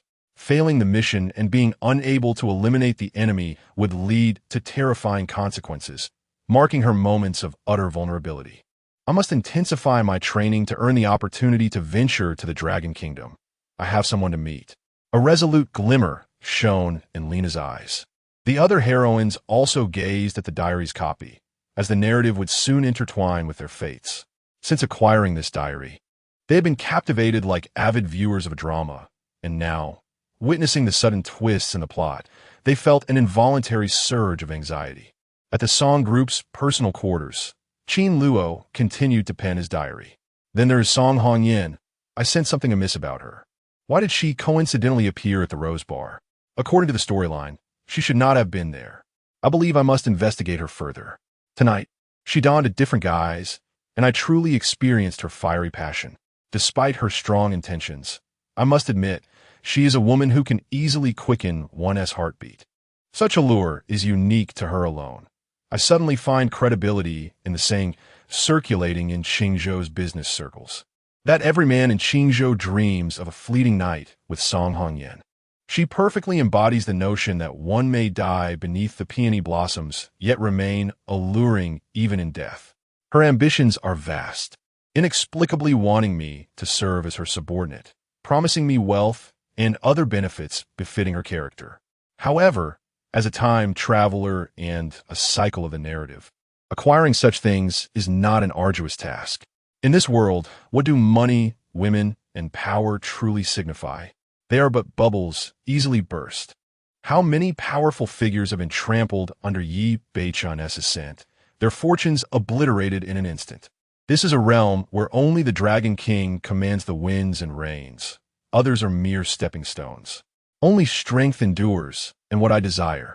Song Hongyan herself pursues. How could she promise me anything? Such petty tricks are transparent at a glance. Yet I must admit, dancing with Song Hongyan is indeed delightful. However, our exchanges are mental battle, which is exhausting. Dealing with the protagonist is sufficient. Now, I must also contend with the heroines, which is truly vexing. And now, with Long Binger, this tall heroine, I wish she would cease adding to my troubles. Her target should be Yi Beichen. She should pursue him instead. Why is it that every time we meet, she insists on dragging me back with her? What is she thinking? Where's the issue? On the other hand, the destined heroine Lin Qingxue provides me with some respite. Observing no changes, it appears Yi Beichen has been developing quite well during his time as a security guard at the Qingsheng Group. The Dragon King's insights and eloquence are extraordinary. Upon interaction, the heroines inevitably alter their perceptions of him. As long as the heroines encounter the protagonist, it's as if a chemical reaction occurs, and no one can impede it. Lin Qingxue must have also recognized Yi Beichen's merits. This is the only good news worthy of celebration. In the beginning, the protagonist, Min Qian, harbored a rather unfavorable impression of Yi Beichen. However, once he resolved her father's issues with predatory lenders, it is likely that he will earn her favor. As for Yi Linglong, she has only just made her entrance and is preoccupied with the one she loves. Her storyline is still far from unfolding, making it premature to discuss her circumstances. Upon closer examination, the most significant changes appear to be occurring with the two women, Song Hongyan and Long Binger. In particular, Song Hongyan warrants my discreet investigation. Fortunately, I am affiliated with the Song Group, which affords me a more advantageous position to gather information. I shall conduct my inquiries to ascertain the reasons behind her sudden interest in me. Chapter 26. The generous cow feeling that he had written sufficient words. Qin Luo set down his pen and uploaded his diary. Congratulations on completing today's diary entry. Word count met. Rewards. Constitution 1, money 50,000, lucky draw triggered. Obtain the Qing Nong Medical Classic Proficient. The voice of the system echoed in his mind as Qin Luo checked his daily rewards. A stack of cash materialized on his desk, and he had also triggered a lucky draw through which a refreshing stream of knowledge surged in his mind, instantly granting him mastery in medical arts. Oh, this time I actually received a reward related to medicine. What a treasure! Qin Luo's eyes sparkled as he realized he had drawn a golden legend. The art of medicine is an indispensable tool in urban fantasy narratives. This was indeed a valuable asset. After Qin Luo completed his diary, the voices of numerous female protagonists echoed in their ears. Qin Luo has completed today's diary entry, beginning the draw for diary replica rewards. Ding! The draw is complete. The winner is Qin Group. Listening to the voice that accompanied her, Min Xian felt elated as she learned she had won a reward. Money 50,000, and a beauty formula. Her luck was indeed remarkable. Qingxue, I won a prize in the draw. It's something beneficial for the company. Min Xian exclaimed with excitement as she rushed to Lin Qingxue's side. Recently, Qin Group had developed a new facial cream. But the representatives from their partner company were not satisfied after testing it and decided to terminate their previous collaboration, opting instead to partner with Qin Group. If they could utilize this beauty formula to create a brand new cream, it would undoubtedly facilitate a successful collaboration. The timing was impeccable. Indeed, this diary replica is truly a treasure, Lin Qingxue responded, her face lighting up with a smile akin to the melting of winter ice. Wonderful. This guy, aside from being lecherous, has some value after all, but that's about it. You should just concentrate on writing his diary from now on. Min Xian blinked and chimed in exactly. As long as he writes his diary, he can draw more rewards. Why dwell on those pointless plots? At this point, Min Xian closed her exclusive diary replica, her expression turning fierce. Moreover, that scoundrel actually referred to me as a generous cow. How infuriating. The next time I see him, I shall stomp on his foot until he jumps and yelps. Seeing Qin Luo's description of her in the diary made her feel both furious and embarrassed. The fact that her ample bosom was known only to her closest friend, Lin Qingxue, was now publicly recorded by Qin Luo under the moniker of Generous Cow. How vexing. Although Qin Luo was unaware that she would read the diary, it still filled her with shame and indignation, prompting her to resolve to give him a taste of his own medicine upon their next encounter. Meanwhile, Lin Qingxue, buoyed by the beauty formula, approached from behind and suddenly hugged Min Xian, teasingly saying, generous cow, let me have a feel. Oh dear, it truly lives up to its name. I wouldn't want to let go, and neither would Qin Luo, he. Oh, you're impossible, Lin Qingxue. You brazen woman, how dare you utter such words? Suddenly ambushed, the stunning Min tightened her body, twisting her waist, her face flushed with anger. Lin Qingxue chuckled lightly and retorted, do not forget how you teased me last time. This time, I am here to settle the score. Min Xian let out a shrill scream, evading Lin Qingxue's grasp, exclaiming, damn Qin Luo. I shall certainly kick him fiercely the next time we meet. The two women frolicked in the office, breathless and exuberant, filling the air with vivacity. Once their playful scuffle concluded, Min Xian straightened her attire and stepped outside to call her father. When the call connected, Min Xian raised her voice an octave, sternly demanding, Dad, have you once again resorted to high-interest loans to gamble? Qin'er, how did you find out? Her father's astonished voice came through. Min Xian snapped. That is not for you to question. Tell me where you are. In the office on the 39th floor of the Song Group. Song Hongyan perused her diary while answering the phone. A gruff middle-aged man's voice came through. Boss, the operation has failed. Song Hongyan replied nonchalantly, I see. If we cannot kill him, injuring him will suffice as a lesson. The man on the other end pondered, how did the boss know this in advance? She was aware that the Snake King and Night Owl had merely injured the target. Yet, he refrained from further inquiries. The boss's prowess was beyond his comprehension. After hanging up, Song Hongyan sat back in her chair, her long legs, encased in black stockings, crossed elegantly, swaying unconsciously in the air. Her gaze was serene as she contemplated carefully, a habit she had developed, gently moving her leg while unraveling issues. After a considerable pause, she finally spoke. The plot continues to unfold. Yi Beiqian is the protagonist, making it difficult to manipulate him. Recruiting Qin Luo is out of the question. If we forcibly control him, he is unlikely to remain loyal. Thus, I must engage with Qin Luo more to extract useful information. This Dragon King is indeed a troublesome entity. Song Hongyan mused. Subduing Qin Luo is no simple task. However, if it were too easy, it would lack excitement. Manager Song, the compensation for Night Boss should be transferred, reported her assistant Xiaolan, her eyes wide with confusion. Is the company investing in a bar? Song Hongyan nodded in acknowledgement and instructed Xiaolan to prepare for the upcoming itinerary. Besides pondering the matters in her diary, she could not neglect her work, as time was scarce, to monitor Qin Luo closely. For now, I shall let Yi Beichen be. As for Qin Luo, he has taken advantage of me, and I will ensure he repays it in due course. A cunning smile returned to Song Hongyan's face.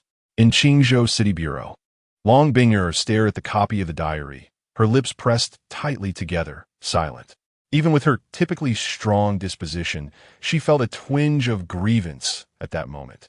After a prolonged silence, Long Binger finally erupted.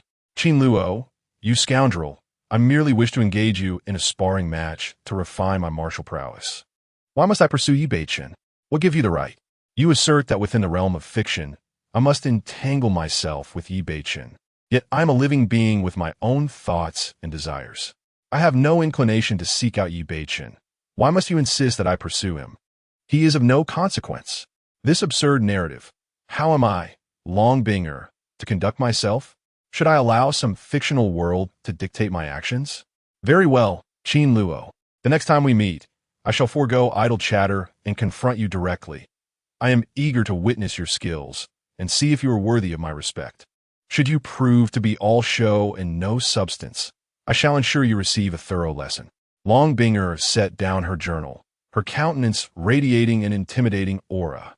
In the distance, her colleagues observed her beautiful yet fierce visage, shrouded in an ominous chill, and they couldn't help but feel a pang of trepidation.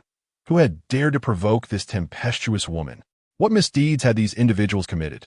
Long Binger suddenly pointed at three middle-aged men, shackled at the wrists, and coldly remarked, "Take them to the small dark room." A nearby colleague explained, "These three are thugs who robbed a jewelry store." The surrounding onlookers instantly understood that these men were to be subjected to Long Binger's wrath, destined for a thorough reckoning. Long Binger possessed striking beauty, untamed spirit, and enviably long legs that most women could only dream of. She was universally acknowledged as a formidable policewoman. Yet, within the entire Qingzhou Police Department, no one dared to pursue her, for her martial prowess was unparalleled, leaving all in her presence instinctively bowing their heads. It remained a mystery which man could ever hope to tame such a fierce she-leopard.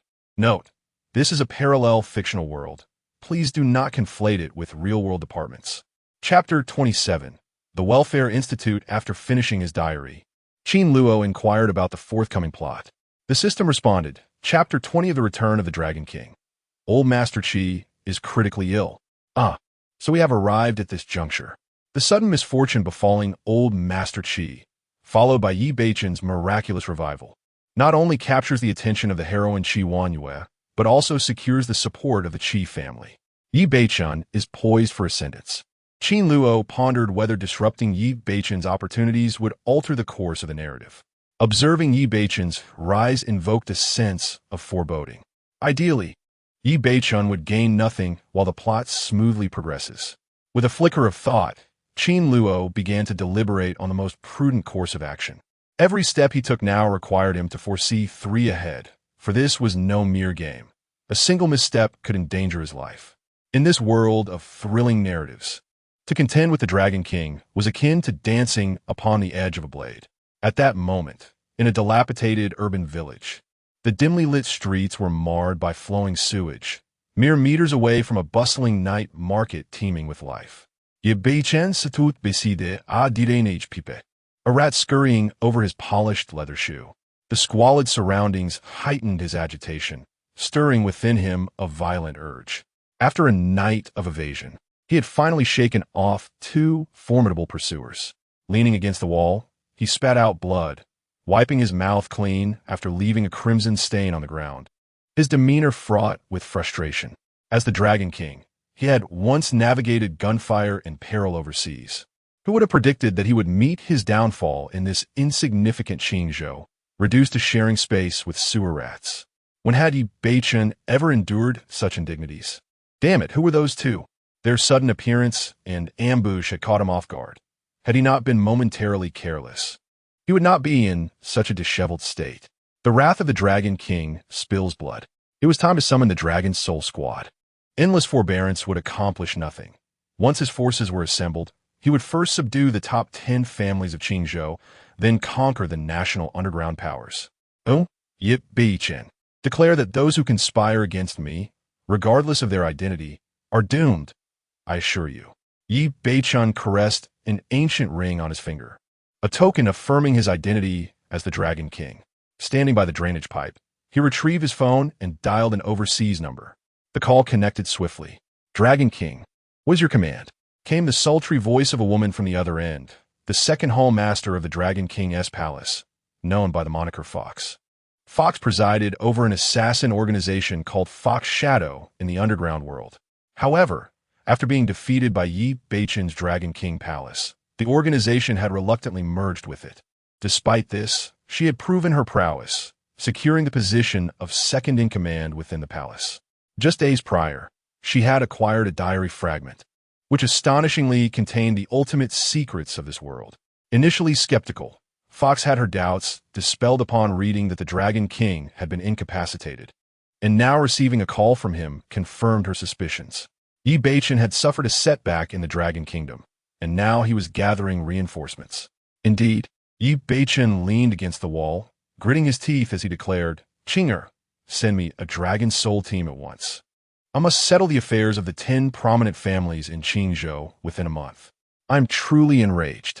Upon hearing Yi Beichen's furious outburst, the fox's face contorted in disgust. Each time he addressed her as Qinger, she felt an involuntary wave of nausea, for he was excessively self-absorbed. However, as she closed the diary before her, a slight smile graced her lips at the sight of the Dragon King in such disarray for the first time. The Dragon Kingdom truly harbors hidden talents, with experts of all kinds, including traversers. No problem. I shall make the arrangements immediately, the fox replied with a melodious laugh, her eyes arching with a hint of coldness. After finishing the call, she hung up. Yi Beichen, my opportunity has arrived. Once I eliminate you, I can resurrect the Fox Shadow organization and reclaim my rightful power. You think I would serve as your concubine? You are hardly worthy. She mused now. Taking advantage of this chance, I shall pay a visit to the diary's owner. It might prove intriguing. Dragon Kingdom, here I come. She chuckled. After the fox ended the call, Yi Beichen remained unfazed. This woman was one of his chosen concubines. The fox possessed exceptional abilities and could potentially serve as his chief steward in the future. Of course, the prerequisite for conquering the fox would be to ensure she bore his child. After years of interaction, he was confident that he could breach her defenses. Her so-called rejections were merely a fade of pride. He believed he would soon succeed in enlarging the fox's belly. A slight smile played on Yi Beichen's lips, for he held confidence in his charm. No woman could resist his allure, and many princesses from distant lands were utterly devoted to him. He perceived the relationship between men and women as akin to a pride of lions, with a single dominant male reigning at the center while a group of lionesses ventured out to hunt, serving as his harem. Besides the fox, Lin Qingxue, her assistant Min Qian, and Yi Linglong, the proprietress of the Rose Bar, were all targets of his pursuit. "Ladies, prepare yourselves to receive my affection," Yi Beichen declared, even as he coughed up blood, his expression still radiating an air of wicked charm. The events concerning the Qi family would not commence for a few more days. Qin Luo lay in bed, suddenly recalling that he had not visited the welfare home to see those little ones in quite some time. He resolved to take the opportunity to drop by. 5 years prior, when Qin Luo first traversed into this world, he had been utterly alone, with nowhere to go. It was then that he encountered the director of the Chunfeng Welfare Institute, a kind and gentle woman named Guo, who took him in and allowed him to reside in the guest room of the institute. Later, a system descended upon him, bestowing upon him the inexplicable title of Reincarnator, tasked with rectifying the narrative within the story, with the promise of rewards upon completion. He adhered to the system's directives and became a supporting character beside the antagonist Song Yuni. However, as the plot had yet to unfold, Qin Luo diligently worked at the Song Group for a full 5 years, nearly becoming numb to it all. Just a few days ago, the narrative had officially begun. Yet, from the outset, something felt amiss. Indeed, the unfolding of the narrative is but a deception, a contrived arrangement by the system, merely a pitfall. Nevertheless, for Qin Luo, it matters little. He has grown increasingly formidable, no longer the feeble being he was before the onset of the plot. Now, eschewing the storyline, he believes he can thrive, provided he steers clear of peril. Over the years, he has reserved a portion of his earnings from work within a small space, while the remainder has been entrusted to Ms. Guo, intended as a charitable contribution to the welfare home. Periodically, Qin Luo visits the children at the welfare home bearing gifts, for he has never forgotten that on the very first day of his journey into this world, amidst unfamiliar surroundings and utter helplessness, it was this humble welfare home that enveloped him in warmth. Seizing a clear day, Qin Luo resolved to visit the Chunfeng welfare home and check on Ms. Guo. Nestled on the outskirts of Qingzhou City, the Chunfeng welfare home is adjacent to a quaint little park, abundant in greenery, tended by diligent workers, with flowers blossoming splendidly. In the lush grass, a few individuals meander leisurely under the glorious sun. Qin Luo navigated his vehicle along the narrow road beside the river. Before long, the car halted in front of the welfare home, and upon spotting Qin Luo's arrival, a child joyfully exclaimed, "Big brother is here! Big brother is here!" Almost instantly, 7 or 8 children rushed forward, encircling him. A smile blossomed on Qin Luo's face as he retrieved the gifts and snacks from the car to share with the little ones. "Where's Grandma? Xiao Hao?" Qin Luo inquired, crouching down to ask a small boy. The child pointed towards the rear of the welfare home, saying, "Grandma is in the garden at the back. She's talking with my sister." Qin Luo was aware that a benevolent woman had been supporting the Chunfeng welfare home, despite Ms. Guo's repeated refusals. This woman remained steadfast, regularly sending funds through her secretary to cover the home's daily expenses. From the children, Qin Luo had heard of this sister, yet he had never encountered her in person. Chapter 28. Memories. Qin Luo smiled as he gently ruffled Xiao Hao's hair and said, "Go play." Xiao Hao nodded enthusiastically and dashed away, joining another child to open the bag of treats Qin Luo had given them. Upon discovering the exquisitely packaged candies, their eyes sparkled with delight.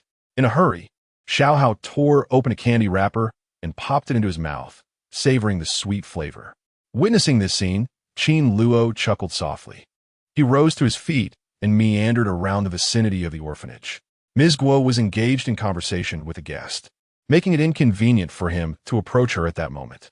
The orphanage comprised 2 or 3 modest buildings surrounded by various water fir trees, with the occasional chirping of birds adding to the serene atmosphere rather than disrupting it.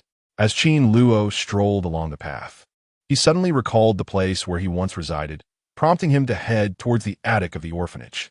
Upon reaching the door, he knocked gently but received no response. He turned the doorknob and pushed the door open, stepping inside. The room was small, merely about 10 square meters, and simply furnished with a wooden bed and a cabinet, all impeccably tidy. 5 years prior, when he had first traversed into this world, he had spent a considerable time in this very attic. Reflecting on it now invoked a rare sense of nostalgia. Seated on the bed, Qin Luo's mind wandered aimlessly, drifting between memories of his life before and those from when he first arrived in this realm 5 years ago. His thoughts eventually settled on his time as a bodyguard for the Song Group, as well as the recent unfolding of events in the narrative. Before he realized it, he slowly reclined and succumbed to sleep on the wooden bed.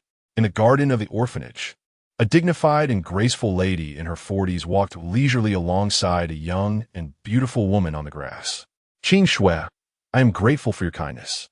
On behalf of the children at the orphanage, I thank you," said Ms. Guo, the elegant matron of the orphanage, as she clasped Lin Qin Shui's hands, her gaze radiating warmth. Ms. Guo's voice flowed like a gentle stream, unhurried and soothing, instilling a sense of tranquility in those who listened. Lin Qin Shui smiled and shook her head, replying, "Director Guo, there is no need for such formality. This is merely a small token of my appreciation." The truly compassionate person is you. Ms. Guo gently patted Lin Qingshue's hand, her tone filled with affection as she said, "Qingshue, you are a wonderful child." Lin Qingshue responded with a tender smile, her expression serene and gentle, a stark contrast to her usual cool demeanor while at work. As Ms. Guo and Lin Qingshue exited the garden, they approached the exhibition hall of the orphanage. A group of children spotted Lin Qingshue and rushed toward her, chattering excitedly and clamoring to play with her. With a smile on her face, Lin Qingshue glanced helplessly at Ms. Guo before taking the hand of a little girl and joining in their playful antics. The earlier boy, Xiao Hao, approached Ms. Guo and exclaimed, "Grandma, the big brother is back and has brought us a lot of gifts." Ms. Guo nodded in acknowledgement, understanding, and gave Xiao Hao a gentle pat, encouraging him to join the others in their play. Lin Qingshue also heard the conversation, but chose to remain silent. There are numerous compassionate individuals in society who occasionally visit the Welfare Institute to see these unfortunate children, so there was no need for curiosity. She played with a group of children for a while, then sat down on a chair. Observing this, many little ones eagerly brought their stools over, their small heads huddling together, their bright eyes wide open as they gazed at Lin Qingshue. With a gentle smile, Lin Qingshue began to recite poetry for them. Ms. Guo sat nearby, watching Lin Qingshue and the children with tenderness, increasingly convinced of the girl's kindness and grace, truly a rare gem. Suddenly, she was reminded of Qin Luo, who, like Lin Qingshue, was also a good child. Perhaps she should take some action. A warm smile graced Ms. Guo's face. At that moment, Min Qian rushed in from outside, and upon seeing Lin Qingshue reciting poetry, stood beside her, glancing around but failing to spot the individual she sought. Once Lin Qingshue finished reading with the children, Ms. Guo encouraged them to play on their own, and reluctantly, the little ones scattered away. Min Qian then approached Lin Qingshue, leaning in conspiratorially and whispering, "Qingshue, guess who I just saw at the Welfare Institute?" Lin Qingshue's interest piqued. She replied, "Could it be Qin Luo?" Min Qian nodded, her face displaying disbelief as she exclaimed, "It is him. I never expected to see him here." "Qingshue, do you think a plot is about to unfold?" This Qin Luo fellow had not even jotted it down in his diary beforehand. He was becoming increasingly lazy. Min Qian huffed, unable to restrain her critique, her curiosity leading her to survey the surroundings. Generally, when a narrative is about to develop, there is a leading lady involved, yet after scanning her surroundings, she found no young and beautiful women present. Then Min Qian's gaze fell upon Ms. Guo, a wave of astonishment coursing through her as she pondered the unlikelihood of it all. Could it be that Director Guo was one of the heroines in the story? This dragon king Yi Beichun. Was it true that he sought to collect every woman in the narrative for his harem? Although Ms. Guo retained her poise and elegance, she was already in her 40s or 50s. Lin Qingshue noticed her darting eyes and retorted, "Do not indulge in fanciful thoughts. It may have nothing to do with the plot. I shall inquire with the director." Min Qian suddenly laughed. "Qingshue, you were completely uninterested just now. But upon hearing it was Qin Luo, you suddenly became intrigued. Confess, have you taken a liking to him? What nonsense are you spouting? Stop making such frivolous jokes." "Fine. I won't ask any more," Lin Qingshue replied, her cheeks slightly flushed. Just as she prepared to rise, she sat back down, her demeanor serious as she resumed arranging puzzles and watercolor paints for the children. Min Qian quickly put on a charming smile, saying, "Oh, come on. I'm just as curious. Qingshue, please go ask the director about Qin Luo.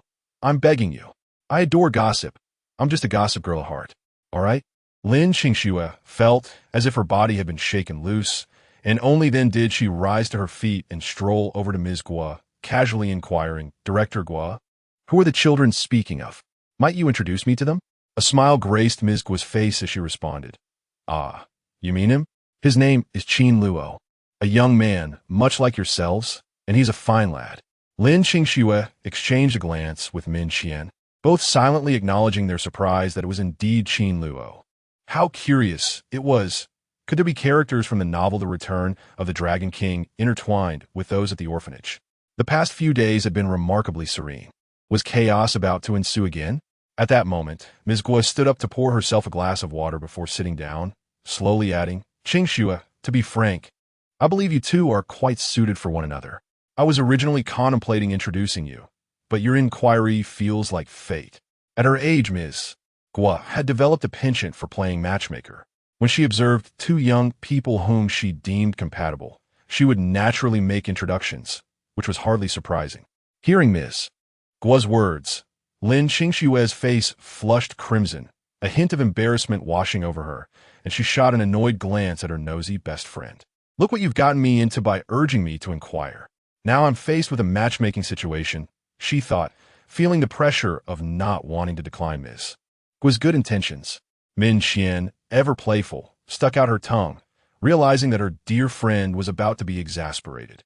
She quickly adopted a serious demeanor, deciding it was best to avoid provoking Lin Qingxue further, lest she find herself in trouble.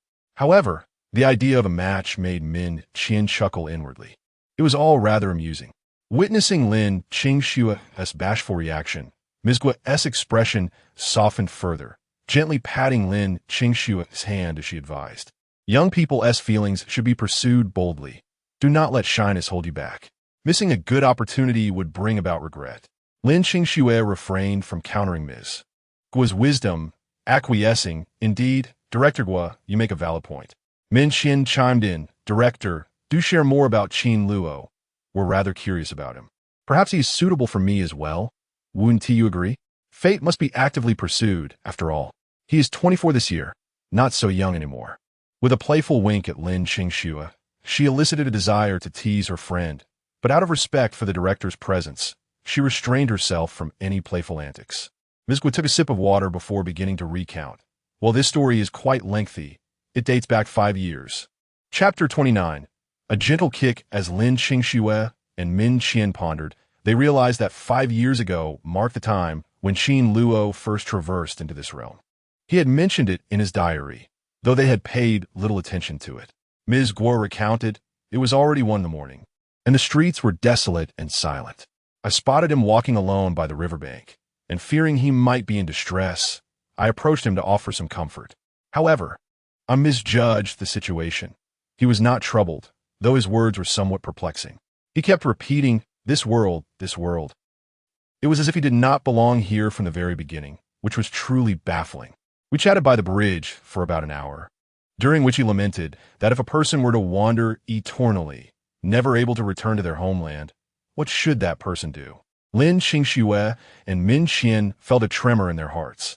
Little did Director Guo know that perhaps was the moment when Qin Luo felt most lost, having crossed into this fictional world, unfamiliar with anyone, and with no one recognizing him.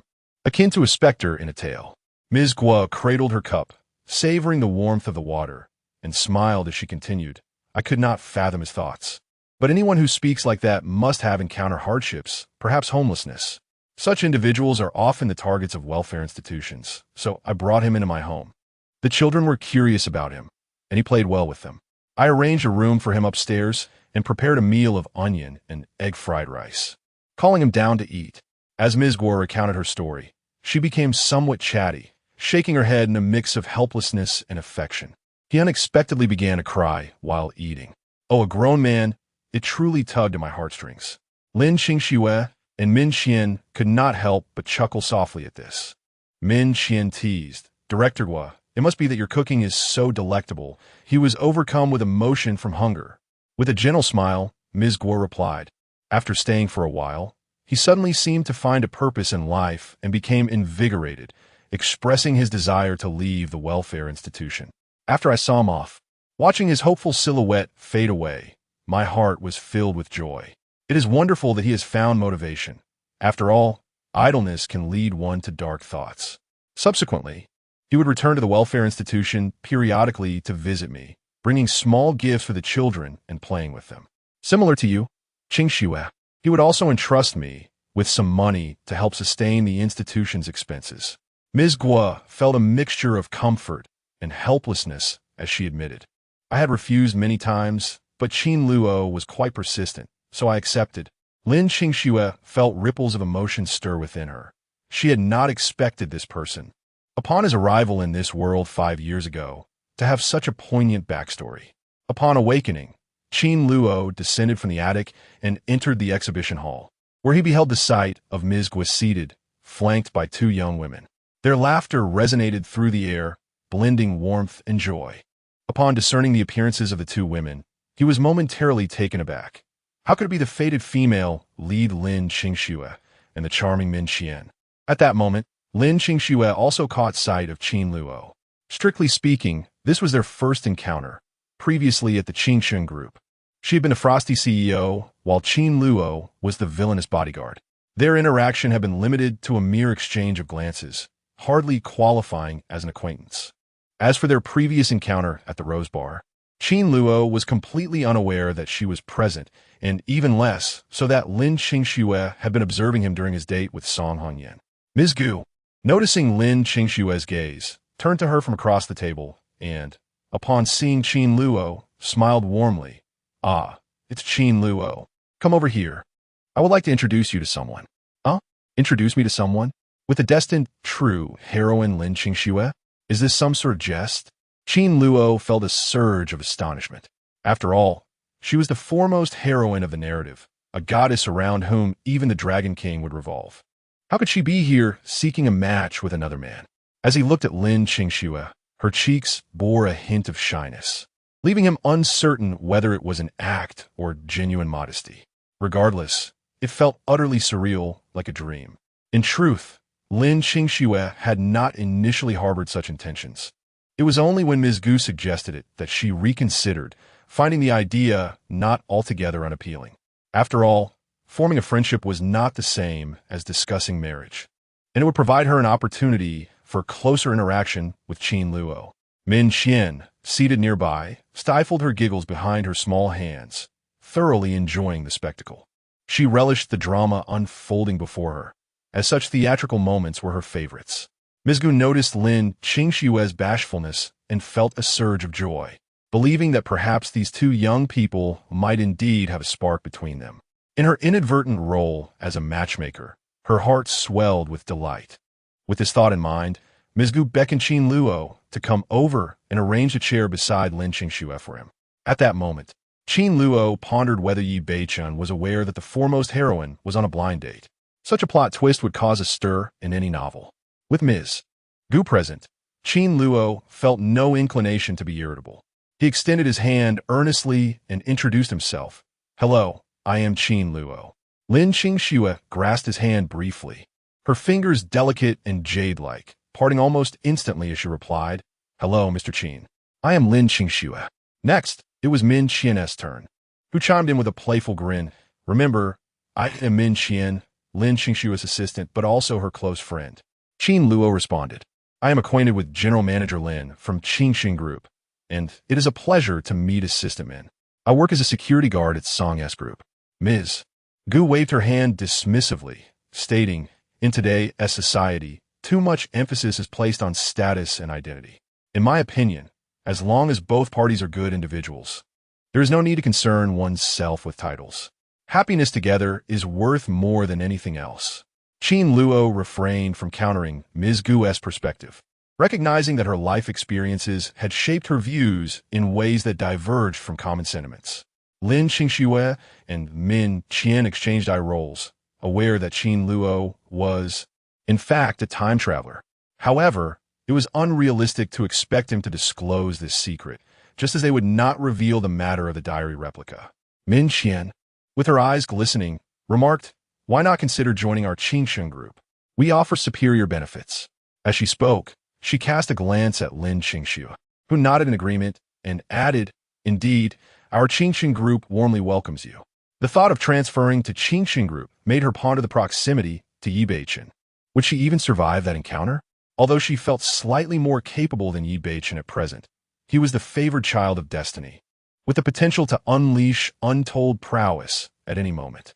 Moreover, Yi Beichun commanded a legion of subordinates, rendering her a mere fool for contemplating a move to Qingxun Group. Shaking her head, Qin Luo decisively declined the offer. Lin Qingxue anticipated this outcome and did not press the matter further. Yet Min Qian felt a tinge of regret, for without Qin Luo by her side, she would miss out on the secrets of this ever-unfolding world. Nevertheless, a memory struck Min Qian. She had previously vowed to give Qin Luo a good scolding upon their next encounter. Approaching him, she looked up with a playful, fox-like smile. Just as Qin Luo's confusion set in, Min Qian playfully extended her foot, clad in high heels, and gently kicked his calf. She was considerate enough to refrain from using the heel to deliver a harsh blow, opting instead for a light nudge. Yet, unexpectedly, when her foot made contact, Min Qian let out a yelp. Ouch. Chapter 30. Blind Date. What on earth are your legs made of? They are so remarkably hard. After inadvertently kicking Qin Luo, Min Qian frowned slightly, her rosy lips letting out a delicate exclamation as her body swayed, causing her to stagger backward a few steps. Qin Luo hurriedly caught Min Qian, utterly perplexed by her sudden and inexplicable action. Xiao Qian, are you all right? Lin Qingxiu rushed over to support Min Qian, helping her to sit down. She then cast a glance at Qin Luo, her eyes reflecting a hint of helplessness. What did you expect? You have been penning nonsense in your diary. Remember, a woman's heart can be vast, but in her youth, it is scarcely larger than a needle's eye. If you expose any more secrets, she might just take a bite out of you. However, this time, Min Qian had brought trouble upon herself. She had not anticipated that Qin Luo's physique would be so resilient. What kind of training had he undergone?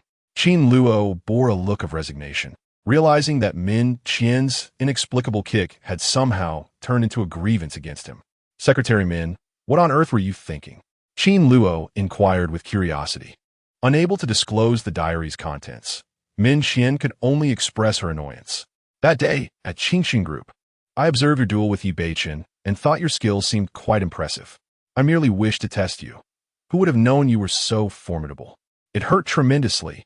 Having removed her high heels, Min Qian noticed her toes, painted with rose-colored nail polish, were slightly swollen. She whimpered as she gently massaged her delicate toes. Ms. Guo, astonished, remarked, "You've injured your foot. This is no trivial matter. If neglected, you may find it difficult to walk for days. You youngsters wear high heels to work every day, which puts immense strain on your feet." With that, she intended to fetch some anti-swelling medication for Min Qian. Qin Luo found Min Qian's reasoning rather amusing. After all, her desire to join in the fray when he was battling Yi Beichen made little sense. Having recently acquired the Qing Nong Medical Classic, his medical skills had blossomed, and combined with his ancient martial arts training, Min Qian's minor injury could be remedied with a gentle application of pressure. However, considering that she had injured herself by kicking him, he said, "Director, there's no need for you to trouble yourself. Allow me to handle this." Yet, as soon as the words left his mouth, he realized the awkwardness of the situation. This woman's petite foot was not something he could simply manipulate without hesitation. Lin Qingxiu had been observing Qin Luo's expression and, noticing his reluctance, felt a surge of irritation rising within her. Had it been Song Hongyan with an injured foot, he would have undoubtedly rushed to her aid without a second thought. Unbeknownst to her, that day, Qin Luo had been engaged in a battle of wits with Song Hongyan. Lin Qingxiu scoffed, "You said it yourself. It's all your responsibility now." She then turned to Ms. Guo and added, "Director Guo, there's no need for your assistance." Ms. Guo nodded, glancing back at Qin Luo. "You fool, what are you waiting for? It hurts terribly. Hurry up and think of a solution." Min Qian furrowed her brows and pouted. Seeing her distress, Qin Luo no longer hesitated. He crouched down, reaching out to grasp Min Qian's delicate foot. Lin Qingxiu's eyes widened in alarm. "Wait a moment. What exactly are you planning to do?" Qin Luo's large hand gently caressed Min Qian's delicate toes, and he casually improvised. "It's quite simple, really. I am an experienced traditional Chinese medicine practitioner, inheriting a legacy that spans 3 centuries, specializing in the treatment of sprains and injuries. With just a bit of massage, I can invigorate the meridians and alleviate swelling and pain." "Oh, please," Lin Qingxiu retorted. Her brow furrowed as she observed Qin Luo playfully handling her dear friend's small feet. It was her suggestion after all, so she felt it would be improper to ask him to stop. "What loss this is," Lin Qingxiu scoffed, as Qin Luo's fingers grazed her toes. Min Qian's beautiful eyes widened, unable to suppress a shiver that coursed through her body. With each pressure of Qin Luo's hands, A wave of warmth emanated from his sturdy palms, penetrating her skin, and she could not help but emit a soft sigh of pleasure.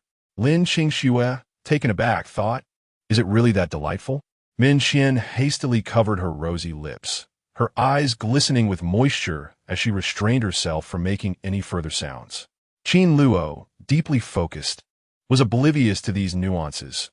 Holding Min Qian's petite foot, he marveled at how small and exquisite it was, easily grasped within his hand. After a brief massage, feeling the swelling in Min Qian's toes dissipate, Qin Luo stood up to wash his hands outside. "Wow, it really worked," Min Qian exclaimed, taking a couple of steps and discovering that the pain had vanished. Her face lit up with joy as she regarded Qin Luo with astonishment. Realizing he possessed such a remarkable skill, one that brought her comfort. If he abandoned his security job and became a foot masseur at a spa, with his robust and well-proportioned physique, he would surely become an instant sensation. With this thought, Min Qian found herself eagerly anticipating the unfolding scenario. Upon Qin Luo's return, Lin Qingxue and Min Qian settled down, their heads huddled together, whispering secrets while occasionally stealing glances at him. Unbeknownst to Qin Luo, these two women possessed diary duplicates and were secretly hatching plans to gather information. Observing Qin Luo standing there, Mrs. Guo urged, "Come sit down. What are you standing around for?" She then pulled Qin Luo to sit beside Lin Qingxue, and he was instantly enveloped in her fragrant aura. She gently tugged at Qin Luo, almost guiding him into his seat.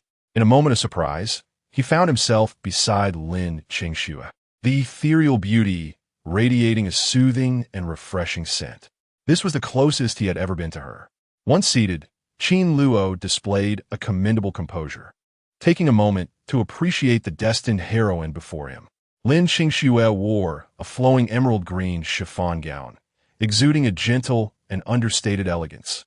A soft pink sash cinched her waist, accentuating her slender figure, while the hem of the dress reached her knees, revealing her smooth, porcelain-like legs and dainty toes. Her face was a perfectly sculpted oval, framed by gracefully arched brows and sparkling eyes that shimmered with intelligence.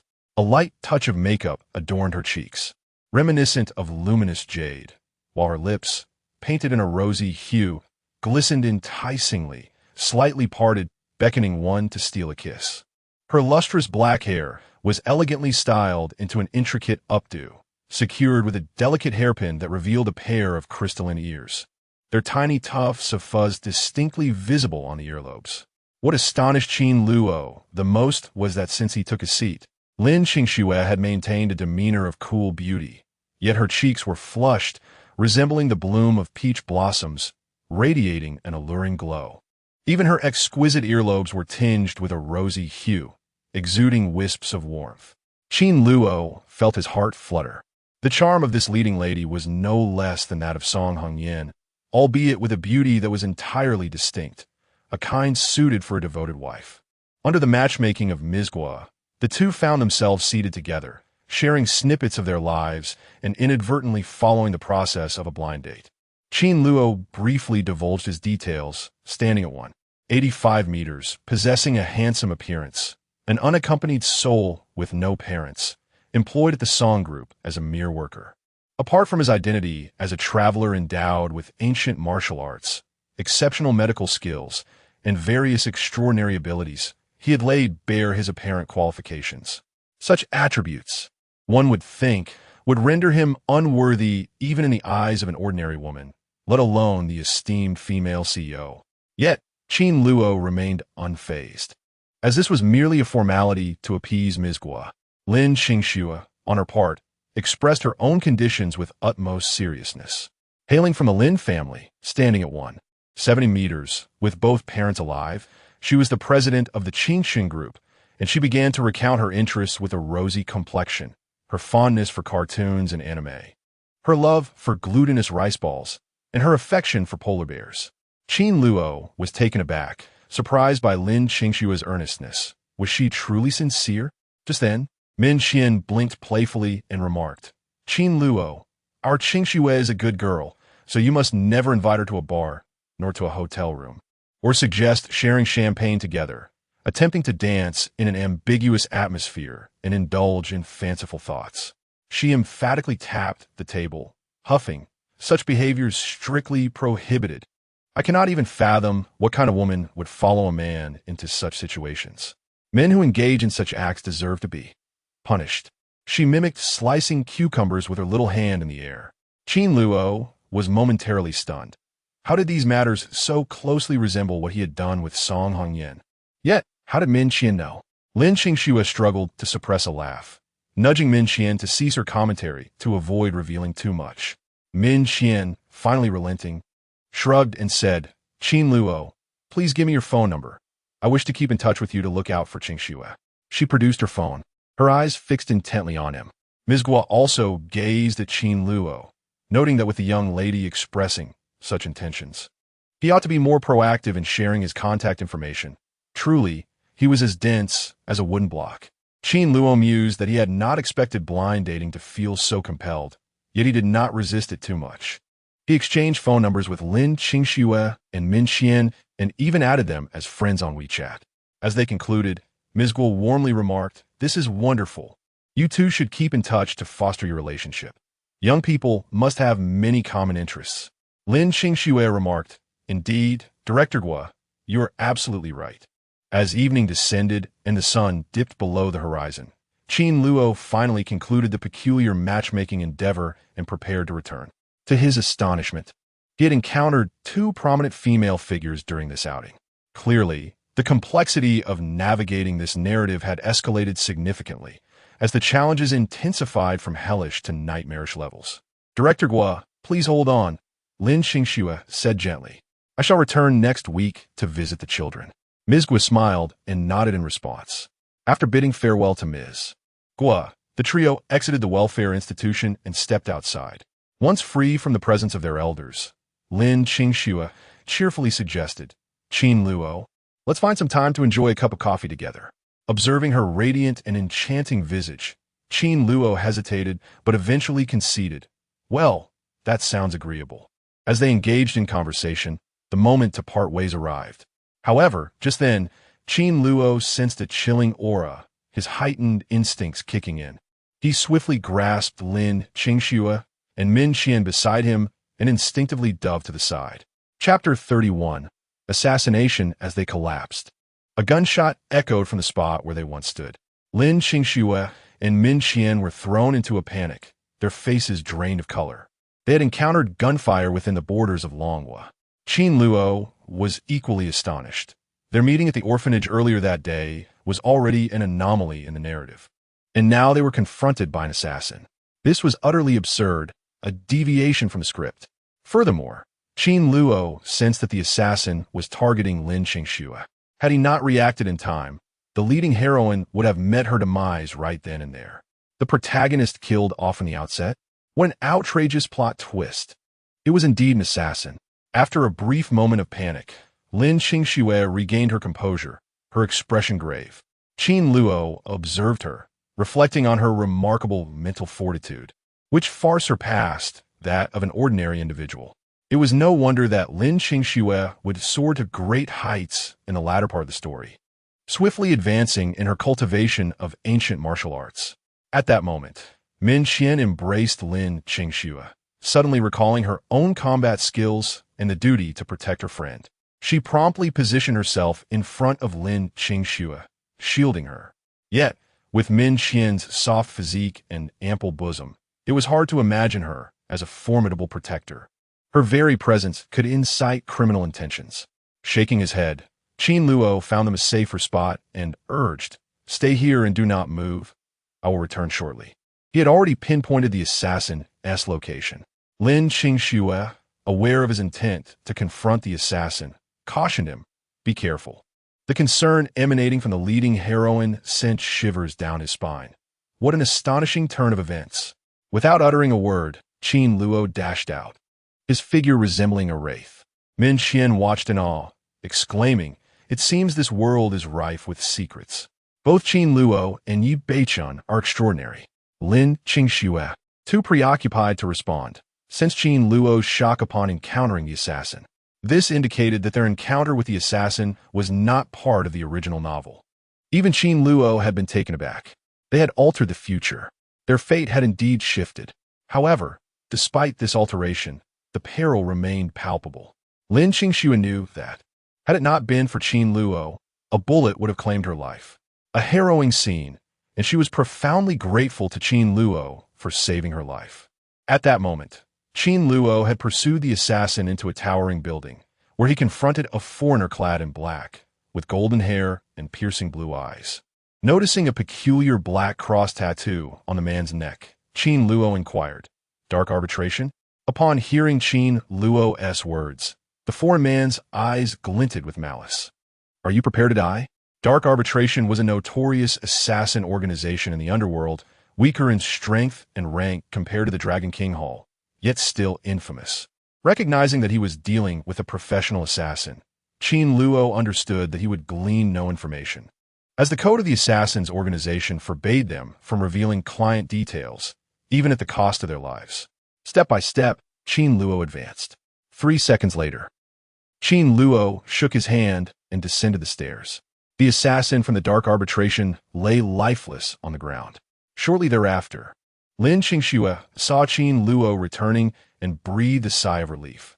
Min Qian inquired, "How did it go?" Qin Luo replied, "He was an ordinary assassin. It's taken care of."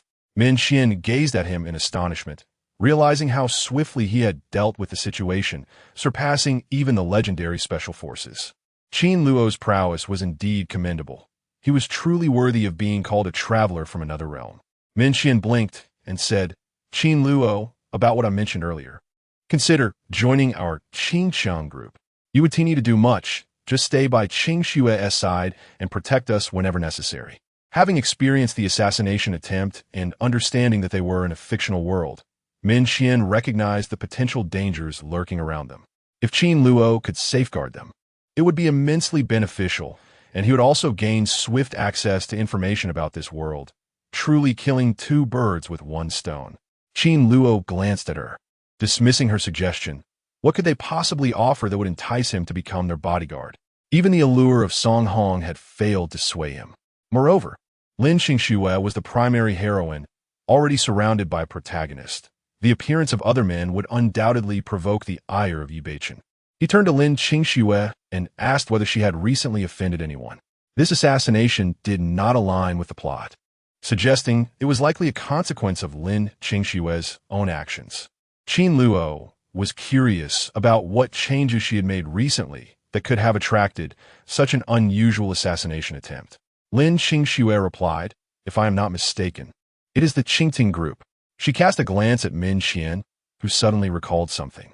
They had previously acquired a beauty formula through a diary quest and developed a remarkable beauty cream, successfully regaining a partnership. It was evident that the Qingting group had learned of this development, prompting them to send someone to eliminate Lin Qingxue. Furthermore, this was merely product development, not yet launched on the market. Once it hit the shelves, the Qingting group would likely become even more frenzied. The competition in the business world could be exceedingly ruthless, especially in a fictional setting where adversaries would stop at nothing. The most alarming aspect was that such a minor change had incited an assassination. Upon hearing the name Qingting Group, Qin Luo immediately grasped the situation. This was not a local enterprise from Qingzhou, but rather from Tianhe, backed by the local magnate Lu Qing, a minor antagonist in the story. In the original narrative, the business rivalry between Qingqing Group and Lu Qing had not escalated so quickly. It was perplexing to see it unfold ahead of schedule. Min Qian anxiously exclaimed, "What should we do now? Should we report this to the police? But without evidence, we can't do anything against them." The Qingting Group had hired assassins, and such covert tactics left no traces for public accusation. Qin Luo, however, nodded and said, "Reporting it is a viable option. We could seek protection. Officer Long from the Municipal Bureau is quite capable." He suggested an idea to the 2 ladies. Min Qian rolled her eyes and remarked, "With your exceptional skills, you should consider protecting Qingxue. Don't forget, you are her matchmaker. Perhaps you 2 will end up together. This is a golden opportunity. Proximity breeds affection. How wonderful." Min Qian coaxed. Lin Qingxue's cheeks flushed slightly as she hurriedly nudged her dear friend, exclaiming, "How can you say such things? If you continue, I might find myself in a compromising position." However, Qin Luo shook his head, stating that he had other matters to attend to and could not possibly serve as Lin Qingshua's bodyguard, as that would pit him against Yi Beichen. Furthermore, if Qin Luo were to engage, he would prefer to take the initiative, infiltrate the Tianhe, and eliminate Lu Qing, which appealed far more to his sensibilities. Lin Qingxue soon regained her composure, her expression steady as she declared, "Let us not speak of such things. We are in Longhua. It is not that chaotic. The assassination attempt by the Qingting group has already failed, and their hiring of assassins is sufficient to prompt an investigation by the Municipal Bureau. Such conspicuous actions cannot be repeated in the short term. By the time they recover, our products will have already launched, and we need not worry about these matters." Lin Qingxue proved herself to be the resolute ice queen of a CEO, possessing both inner softness and outer strength, swiftly stabilizing the morale of her team. Earning even Qin Luo's newfound respect, Lin Qingxue turned to Qin Luo earnestly, saying, "Thank you for your help earlier." Qin Luo replied, "It was a small favor." Lin Qingxue nodded and said, "Let's keep in touch." She then turned to Min Qian and said, "Xiao Qian, let us depart." Min Qian stuck out her tongue, picked up her phone, and waved it at Qin Luo, saying, "We can chat on WeChat. I have some exciting things to share." Chapter 32. Whom to choose? It was evening, around 8 o'clock. Qin Luo returned to his personal dormitory, completed his boxing session, and then took a shower before retrieving his diary. "Today, I visited Director Guo at the orphanage and unexpectedly encountered Lin Qingxue and Min Qian, an occurrence absent from the storyline. How astonishing! The narrative has truly unraveled, as I seem to encounter the female lead at every turn. I find myself unable to distinguish between what is part of the plot and what is reality. In an absurd twist, under Director Guo's encouragement, I found myself on a blind date with the primary female lead, Lin Qingxue. Unbelievable. Strangely enough, I also encountered an assassin sent by the Qingting group, clearly targeting Lin Qingxue. This, too, deviates from the original storyline, and I cannot fathom why things have taken such a turn. Yet I must set these thoughts aside. The next chapter of the narrative, Healing Old Master Qi, is about to commence. It is paramount that I diligently record my diary entries to enhance my abilities. There are far too many uncontrollable variables. For now, I can only focus on my own responsibilities. As Qin Luo penned his diary, numerous female leads received notifications that their diary counterparts had been updated. They hastily retrieved their diary copies to read. Song Hongyan opened her diary copy at home and glanced at it casually. Initially indifferent due to the lack of significant plot developments in recent days, her attention was immediately captured upon reading the first line. She quickly picked up the diary copy and scrutinized the messages within. Qin Luo had met with Lin Qingxue and even gone on a blind date. What on earth is happening? Is Lin Qingxue making her move? What is her plan? It seems that Lu Qing from Tianhe has extended his reach here, possibly due to that new beauty product. The emergence of that cosmetic product is indeed astonishing, with effects far surpassing those available on the market. Logically, the Qingxun group lacks the capacity for such development. Clearly, something has changed.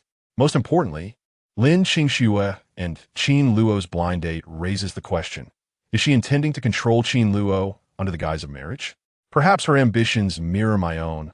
Thus, I view Lin Qingxue through a similar lens. The words inscribed in the diary sparked a multitude of associations in her mind, compounded by the recent launch of Qingcheng Group's beauty product and the assassination attempt by Qingting Group, leading her to realize that significant developments were unfolding on Lin Qingxue's end. When it comes to business, she remains unconcerned. The Song Group primarily operates in real estate, transportation, and other industries, and domestic investments have stabilized, with a focus on foreign markets. Most crucially is the relationship between Lin Qingxue and Qin Luo. She cannot allow Qin Luo to be snatched away by another female lead. Is the Qi family's storyline next? Old Master Qi was in good health just a few days prior. What does it mean to heal Old Master Qi? The diary, though labeled as such, resembles the death ledger of Yama. Whoever is mentioned therein faces dire consequences. Song Hongyan's expression turned grave as she increasingly sensed Qin Luo's influence. He possesses far too much knowledge. Perhaps one day, she too will encounter trouble, and Qin Luo is fully aware of it. If only Qin Luo could be her loyal subordinate and confide all of this to her, it would be perfect. The Lin family. The diary copy prompt updated. Lin Qingxiu, lying on her bed, immediately opened it to read. Upon returning home, the icy demeanor of this frost-laden female, CO, transformed into that of an adorable young girl. Upon encountering the term blind date within the diary, Lin Qingxiu's face flushed crimson. She buried her face in the blanket, letting out a soft squeal, her petite feet kicking in the air, feeling waves of warmth wash over her. Should any employees of the Qinchang group witness such a display, they would surely be astounded to see their frosty CEO exhibit such girlishness. Shortly thereafter, Min Xian finished reading the diary and called. The two close friends began to chat, their conversation predominantly revolving around the diary and Qin Luo, as if there were endless topics to discuss. Long Binger, having completed a set of punches, opened the diary. A new narrative unfolded. It turned out that the assassin from the Dark Arbitration had been dealt with by Qin Luo. How impressive! Long Binger exclaimed. In the afternoon, the city bureau received a report, and Long Binger proceeded to the scene, discovering the deceased. With the documentation at hand, identifying the individual proved straightforward.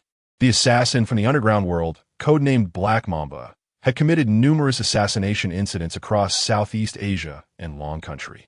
The Black Mamba succumbed to a fatal blow to the heart, dispatched with a single, clean strike. Long Binger was thoroughly impressed, her expression grave, speculating on which formidable expert could have executed such a feat. Now, upon reading the diary copy, she finally understood it was Qin Luo. Qin Luo, you are remarkable. I eagerly anticipate our encounter, she thought, her eyes sparkling with excitement. Then, she slammed her hand on the table, exclaiming, "How dare the Qingting group hire assassins to kill on my turf? This is unacceptable. Have we traced the financial accounts linked to the Dark Arbitration? Is there a connection to the Qingting group?" Long Binger inquired of her subordinates. The official forces of Long Country are exceedingly powerful. Even the slightest clue can lead to significant discoveries. As long as the Qingting group is involved, Long Binger will undoubtedly uncover those connected to this case. It is likely they will produce a scapegoat. Yet, as Lin Qingxiu has stated, this is Long Country. Even the investigation and interrogation alone would leave the Qingting group in disarray. Should she not peel a layer off the Qingting group, Long Binger would write her name backward, daring them to be so audacious as to orchestrate a murder beneath her very nose. At the Qi residence, Qi Wanyue, initially in high spirits, turned pale as she opened the diary and read its contents. Could it be that the next plot would unfold within the Qi family? Was her grandfather in peril? How could this be? In an instant, Qi Wanyue was struck with terror. Song Hongyan had been right. Qin Luo's diary resembled the death ledger of Yama, where anyone named would surely face misfortune. Although the diary did not elaborate on the impending events, it was evident that something ominous was afoot. What should she do? What could it possibly be? Qin Luo, you must write it down quickly, Qi Wanyue murmured in a flustered state. In his personal dormitory, Qin Luo continued to pen his diary, yet he did not mention the Qi family's narrative. Lin Qingxiu has become increasingly enchanting during the Tang family's banquet. She was akin to a marionette, merely reciting lines from script. Now, each gesture and movement radiates a vibrant spirit. One wonders whether she might still fall for Yu Beichen. It is indeed uncertain. If the protagonist and the leading lady do not unite, the intrigue deepens. Lin Qingxiu's allure rivals that of Song Hongyan, and perhaps I might have the opportunity to win her as a bride. If I were to choose between the first and second leading ladies, I would select. Song Hongyan intended to close her diary. Yet upon encountering the sudden update, she paused in surprise. Qin Luo's words instantly captured her attention. How audacious of him to write such things. What does he take her for? Though angered, Song Hongyan harbored a strong sense of self-assurance. While Lin Qingxiu is indeed remarkable, her ability to attract men pales in comparison to her own. The men whom Song Hongyan has captivated could stretch all the way to France. In stark contrast to Song Hongyan's confidence, Lin Qingxue appeared somewhat insecure. She recognized the immense allure of Song Hongyan, a woman whose beauty could be deemed perilously enchanting, so striking that even Lin Qingxue, a woman herself, found herself drawn to her, let alone Qin Luo. Should he choose her, there would be little for Lin Qingxue to contest. Setting aside her diary, Lin Qingxue maintained a calm demeanor. Min Qian remarked over the phone, "What if Song the Enchantress is beautiful? Men may admire her, but marrying her entails an entirely different set of standards. Qingxue, if I were a man, I would surely choose you. Do not even think of escaping." "Spare me your flattery," Lin Qingxue retorted with an eye roll, disregarding Min Qian's words. As her close friend, Min Qian was bound to speak in her favor. Their bond was deep, yet emotions must still be tempered with reason. Song Hongyan's physique and appearance are impeccable, possessing a captivating charm that no man can easily resist. Most notably, during their last dance, Qin Luo seemed utterly entranced by Song Hongyan. Unable to tear his gaze away, he was utterly captivated by her. How could Lin Qingxue even begin to compare? Chapter 33. The Pharmacist's Medical Manuscript Sigh. "You choose," Lin Qingxue murmured to herself, a hint of despondency in her tone.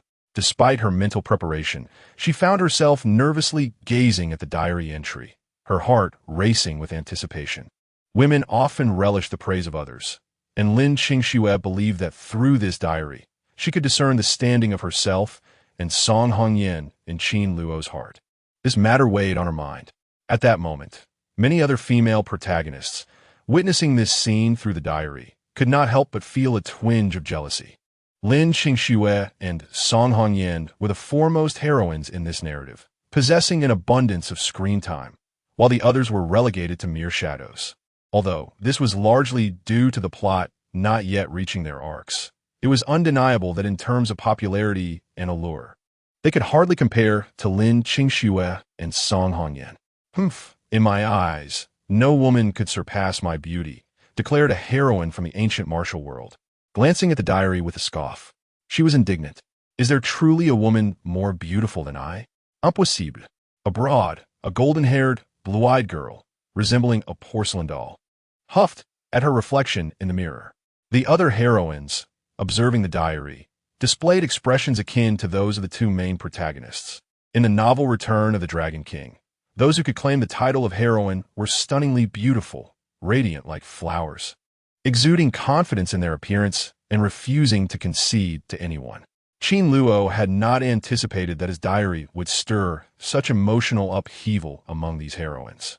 Unbeknownst to him, the diary had been leaked. He continued to write, "If I could marry one of them, I believe I would choose Lin Qingxue. She seems perfectly suited for the role of a wife." Upon reading the words in the diary, a flicker of coldness flashed in Song Hongyan's eyes. She could hardly believe she had been outdone. Confident in her own allure, she felt as though Qin Luo had slapped her in the face. "Men are all hypocrites," she scoffed after a lengthy pause. During their recent dance, she had distinctly sensed Qin Luo's heart in disarray, that feverish warmth almost overwhelming her. This was undeniably more persuasive. "Damn Qin Luo," she ultimately muttered, unable to suppress her frustration, her anger simmering. "What is wrong with President Song? She seems to be sulking." Her assistant, Xiaolon, observed discreetly, astonished by the fluctuations in Song Hongyan's demeanor. "President Song has been quite volatile lately." "Ah, is it truly me?" Lin Qingxue gazed at the words on the diary, still in disbelief that Qin Luo had chosen her until Min Qian called again. She answered the phone. Min Qian teased, "Qingxue, my dear wife, I knew you were the perfect fit for the role of a wife. Come, give your husband a kiss." Upon hearing this, Lin Qingxue's face instantly flushed crimson, and she playfully scolded, "Do not speak foolishly. Beware, or I shall not be courteous to you.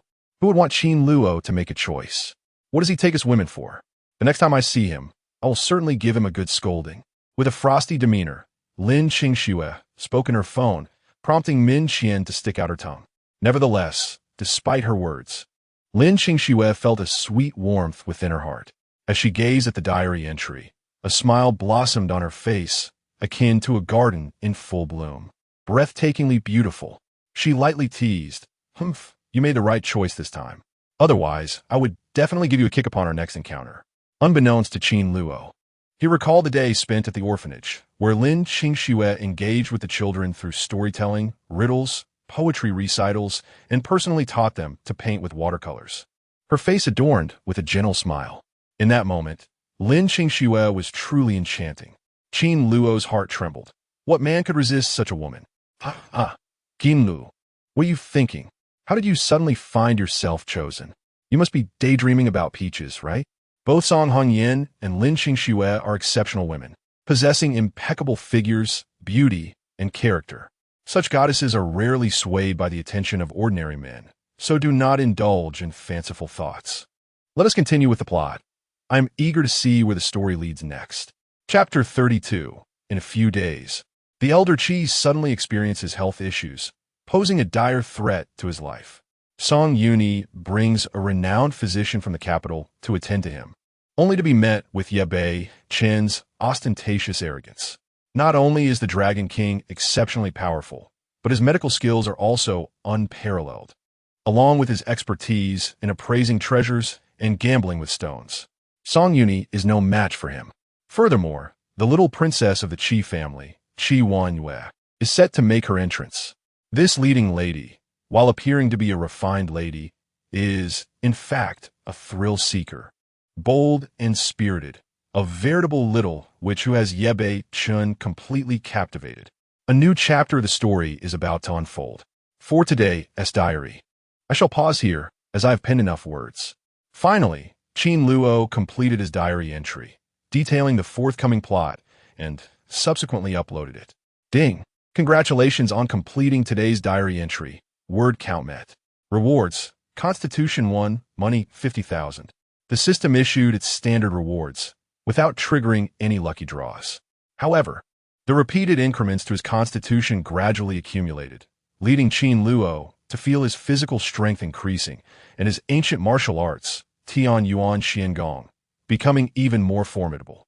As Qin Luo finished his diary, many of the leading ladies noticed his concluding remarks and could not help but smile. He was quite self-aware, recognizing his daydreams about peaches.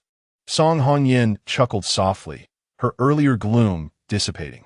Soon after, she pondered, the elder Qi was perfectly healthy until suddenly facing a crisis. The narrative progression is quite alarming. Should Ye Bei Chen resolve this plotline, he would gain an immense favor. Rather than allowing him to take the lead, it would be better for me to intervene. As the queen of the business realm, Song Hongyan easily discerned the critical information concealed within, alongside the immense profits at stake. She pondered the course of action she should take in this unfolding narrative. Just as she was deep in thought, a sudden voice resonated in her ear. The system announced that Qin Luo had completed his daily diary entry and was about to extract the rewards from the diary copy. Congratulations! You have received a reward. Money 50,000, and the pharmacist's manual, Mastery. The unexpected announcement left Song Hongyan momentarily stunned. She had struck a stroke of luck. Although the system had conducted numerous lotteries before, she had never been fortunate enough to win until now. Curiosity piqued. A surge of clarity flooded her mind, and she instantly felt an influx of knowledge. Her comprehension of medical skills had reached an extraordinary level of mastery. Astonished, Song Hongyan exclaimed, "How remarkable! It has granted an individual such an unfathomable ability." Her gaze intensified, and she inhaled deeply. Then a thought crossed her mind. The female protagonists, each possessing a diary copy, faced a random lottery with only a single chance to win, yet they remained oblivious to the total number of participants, resulting in exceedingly low odds. However, as the owner of the diary, Qin Luo secured a reward each time he penned an entry. How many rewards had he accumulated?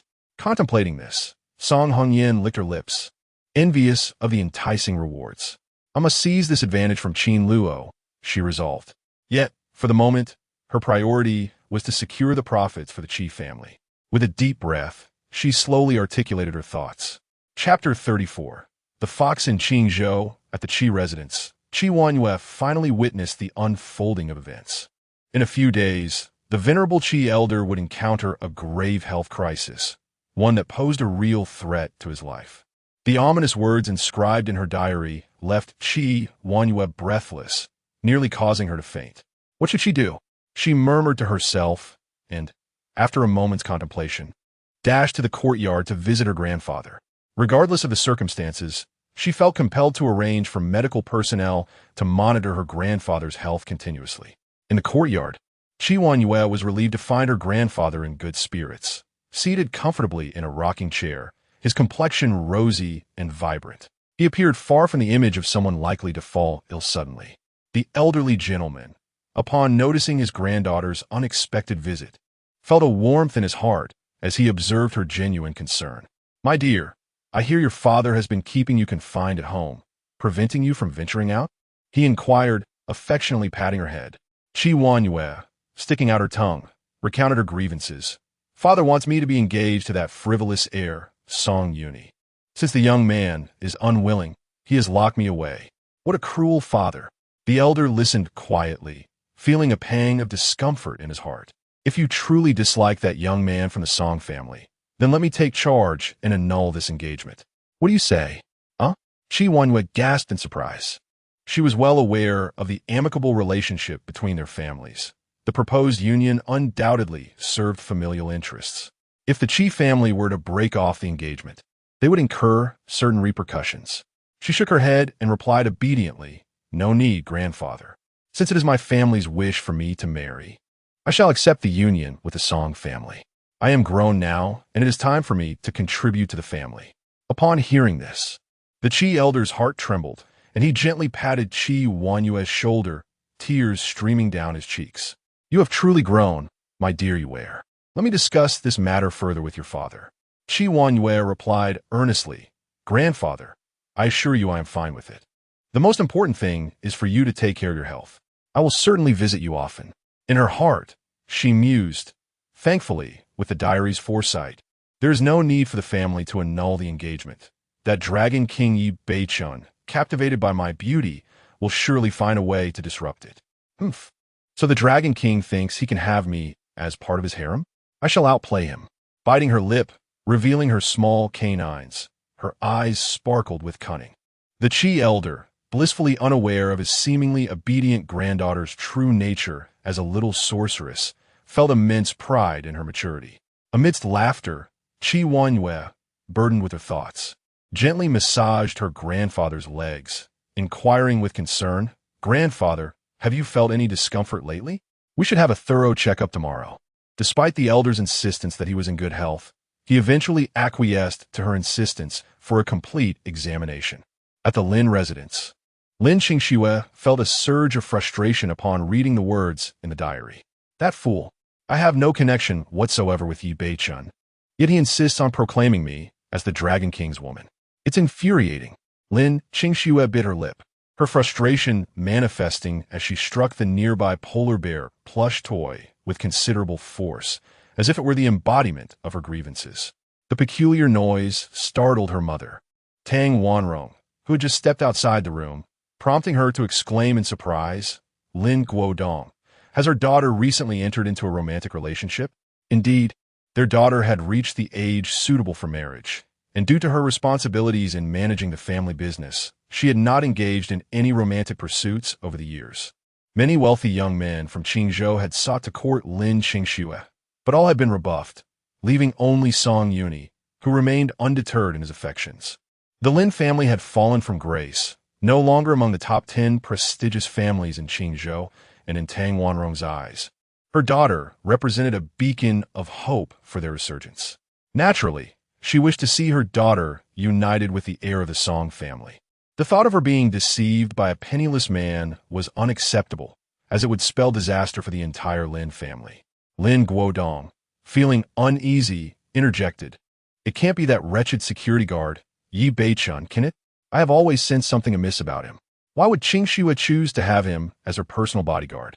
They must be involved." His expression darkened. Tang Wanrong retorted sharply, "That ill-fated star wishes to climb the social ladder by marrying into our family? He can forget it. I will call young Master Song immediately and have him expelled from Qingzhou." Lin Guodong concurred. It should have been done long ago. Meanwhile, Yi Beichen remained blissfully unaware of the misunderstandings brewing between Lin Guodong and Tang Wanro. He had returned to the vehicle team at the Qin group and was engaged in a phone call with his subordinate. Longya, are you leading the team this time? Is Huli not by your side? Yi Beichen inwitted. Longya, on the other end of the line, glanced at Huli, who appeared nonchalant as she painted her delicate toes with nail polish. Remembering his loyalty to Long Wang, he hesitated before gritting his teeth and saying, "Actually, the team leader this time." Before he could finish, a resounding crash interrupted him as Huli, barefoot and adorned with crimson nail polish, inadvertently knocked Longya down onto the floor. Hearing the commotion, Yi Beichen furrowed his brow and asked, "Longya, what happened? Speak up." Longya, unsteadily rising to his feet, glanced at the seemingly unfazed Huli and felt a chill run down his spine. This woman was far too ruthless, akin to a black widow, and he could not afford to provoke her. He had often been on the receiving end of her fierce assaults. In the Dragon King's palace, only the strong survived. Yi Beichen was the leader due to his unmatched strength. If one day the other leaders of the Dragon King's palace managed to eliminate him, they would usurp his position. After a moment's contemplation, Longya chose to bow his head, hastily stating, "It's nothing. It was just a hammer and an ox head fighting. Hey, you two, get away from me." He continued, "Dragon King, this time I'm leading the team, along with the latest Dragon Soul squad. Haha, that's splendid. With your assistance, I will ensure that Qingzhou trembles in the wake of our might, proclaiming the renown of the Dragon King's palace." Yi Beichen declared fervently, "When the Dragon King is enraged, blood will flow." He thundered. He aimed for a triumphant return, determined to make the upper echelons of Qingzhou acutely aware of his formidable prowess. Indeed, when the Dragon King is enraged, blood will flow. Longya echoed enthusiastically.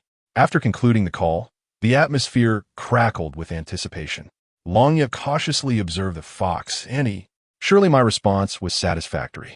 A sinister smile crept across the fox's face as she grasped a delicate nail clipper and slowly uttered, "Should Yi Beichen discover that I too have ventured into the Dragon Kingdom, I shall use this little blade to slice away your flesh piece by piece. Do not presume that my regard for Yi Beichen renders me incapable of harming you. You may test that theory." Startled, Longya recoiled and, raising a trembling finger, swore, "I promise, I shall not speak a word." Only then did the fox reveal a charming smile.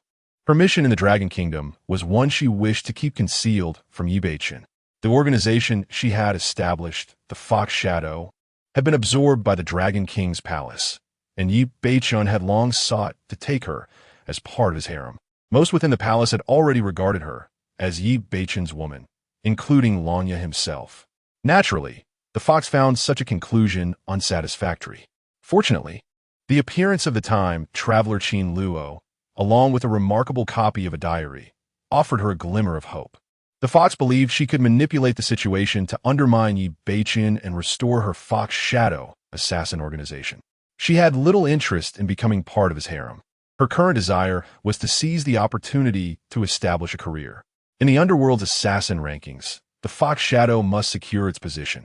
Moreover, the diary revealed that this world was not as simple as it seemed, concealing formidable power and danger, which even the time traveler Qin Luo regarded with trepidation. She realized she must seize control of her own destiny. The fox pondered deeply. Chapter 35. Conversation. Yi Beichen set down his phone, seething with anger after being inexplicably assaulted by two individuals. "Do not let me discover your identities. Otherwise, blood will stain the ground." However, despite his injuries, he found a silver lining. His internal cultivation had unexpectedly advanced. "I have grown stronger. Truly, I am remarkable." Yi Beichen laughed heartily as he reveled in his triumph. The security captain's furious voice pierced the night. "You imbecile! Are you out of your mind? Howling like a banshee at such an hour? Have you no sense of decency? Others have work to attend to tomorrow." Upon hearing the security captain's words, Yi Beichen turned, his gaze icy, a glimmer of menace flickering in his eyes. How dare he speak to him in such a manner? Was he to be bullied by anyone who crossed his path? After enduring a humiliating beating at the Rose Bar while attempting to charm women, he had never felt such disgrace. Now, a mere security captain dared to reprimand him. How outrageous! With a cold smile, Yi Beichun retorted, "A mere insect dares to speak to me in such a tone? Do you even know who I am?" The security captain was momentarily taken aback, astonished that someone would dare to retort, and found the exchange rather amusing. "You're just a security guard. Who do you think you are? Ascended to the heavens?" The security captain, despite his authority, lacked the imposing presence that came with the title.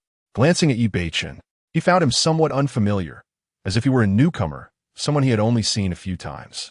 Yi Beichun was indeed stationed in the security office, serving as Lin Qingshue's personal bodyguard. He enjoyed considerable freedom, particularly since Lin Qingxue had been dismissive of him lately, leading him to frequent outings in search of companionship, rarely appearing at the company. In truth, he was merely a nominal security guard, not a true one.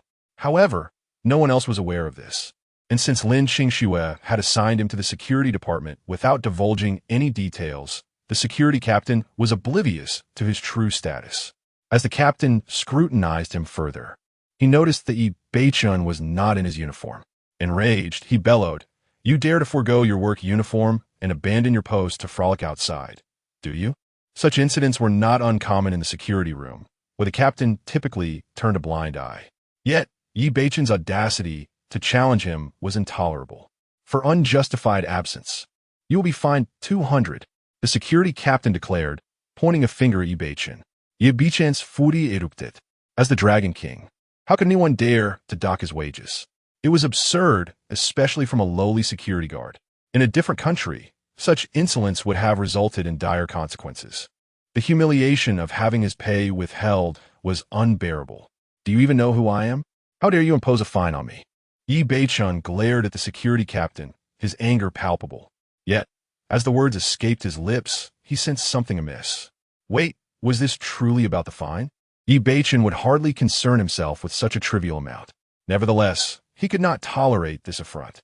On this day, the pent-up anger within Yi Beichun surged forth. His gaze turned icy as he took action, effortlessly twisting the arm of the security captain until it snapped. The captain let out a blood-curdling scream, astonished that this individual not only violated company regulations, but also dared to strike him. "Get him! Disable him!"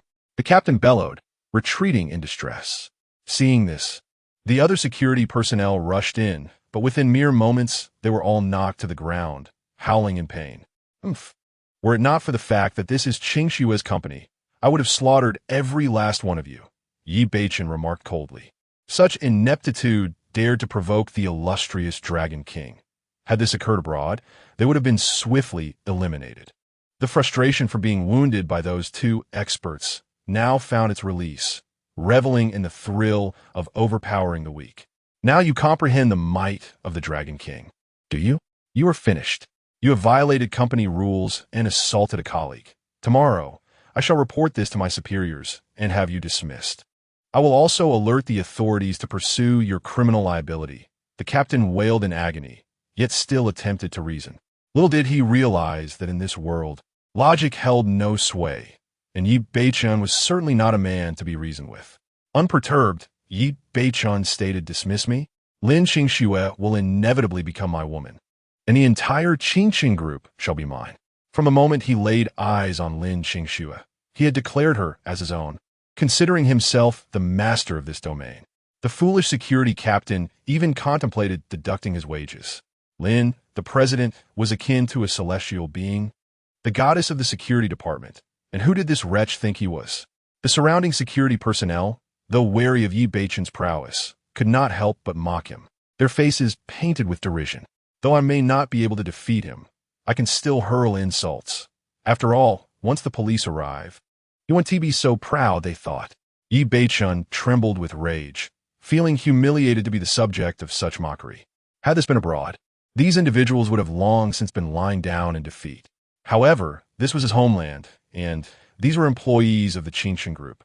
Given his current state of injury and the imminent arrival of law enforcement, he decided against pursuing these security guards for retribution. Even so, he seethed internally, regretting his earlier decision to disguise himself as a security guard. He had initially believed that by approaching Lin Qingxue in a humble manner and gradually revealing his formidable strength, he could win her affection. Instead, he found himself subjected to this profound humiliation. As Yi Beichun exited the security room, he pondered that remaining in such a place demeaned his stature. How could these frogs at the bottom of the well comprehend the greatness of the dragon? He resolved to swiftly win over Lin Qingxue, ideally relocating to her villa to commence cohabitation, thereby taking a significant step toward capturing her heart. He had broached this idea previously, only to be met with Lin Qingxue's staunch opposition. Even the expulsion from Lin Wanhao could not sway Lin Qingxue. She remained resolute and adamantly opposed, preferring to defy her grandfather's commands. Lin Wanhao was indeed Lin Qingxue's grandfather. The reason Yi Beichun became her personal bodyguard was due to a request from Lin Wanhao to a mysterious elder who happened to be Yi Beichun's mentor, thus facilitating his arrival.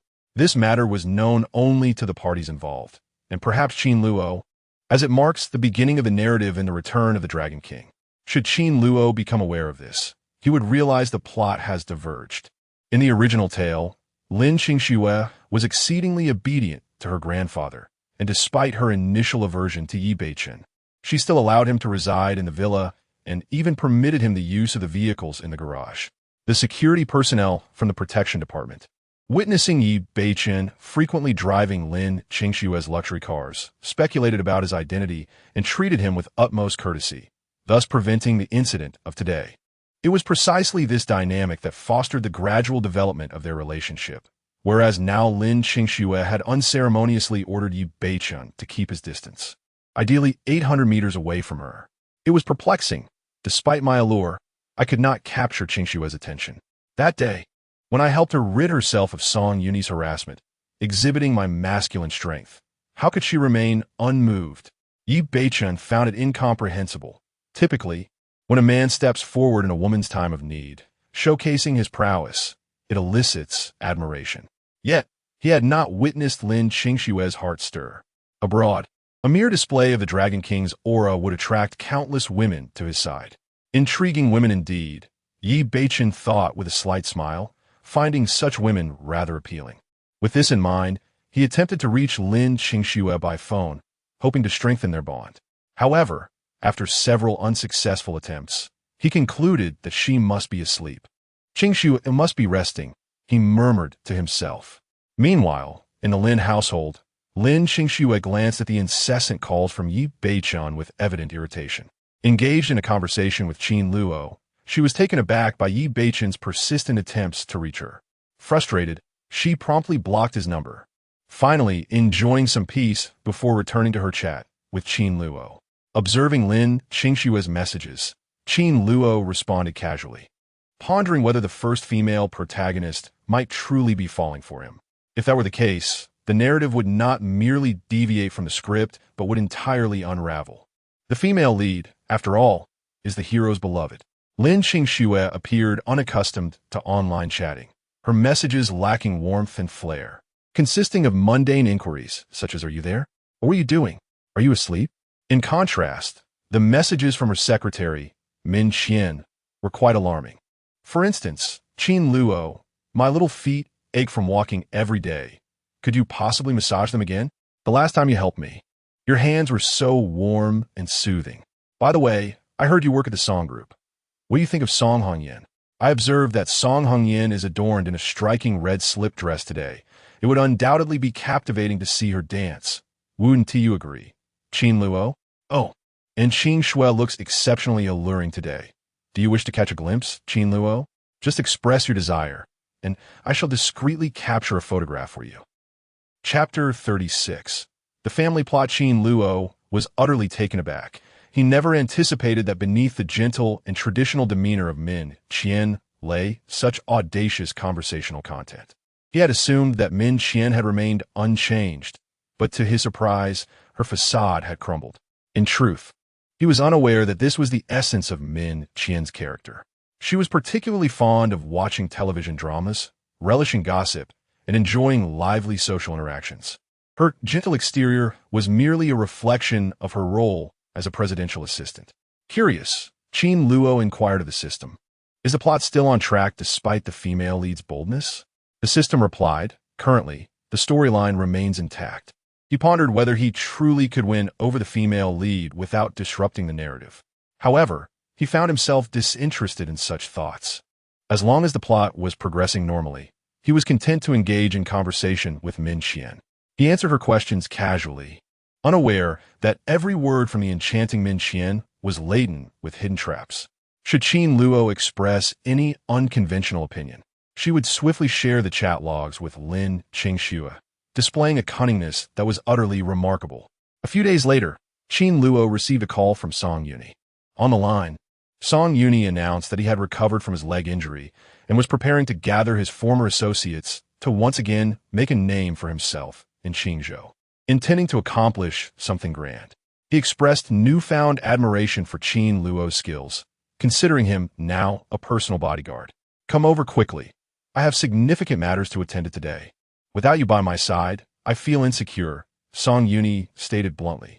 As a villain, it was a rule that he must have a bodyguard accompany him whenever he ventured out. "All right, I shall be there shortly," Qin Luo replied, setting down the phone. He consulted the system and discovered that indeed, the plot was unfolding. The elder Mr. Qi had encountered crisis, and Song Yuni was organizing a visit with a renowned physician to offer assistance and healing. As Song Yuni's bodyguard, Qin Luo would accompany him, which was advantageous, as much of the early plot revolved around Song Yuni's imminent actions. After hanging up, Qin Luo prepared to depart.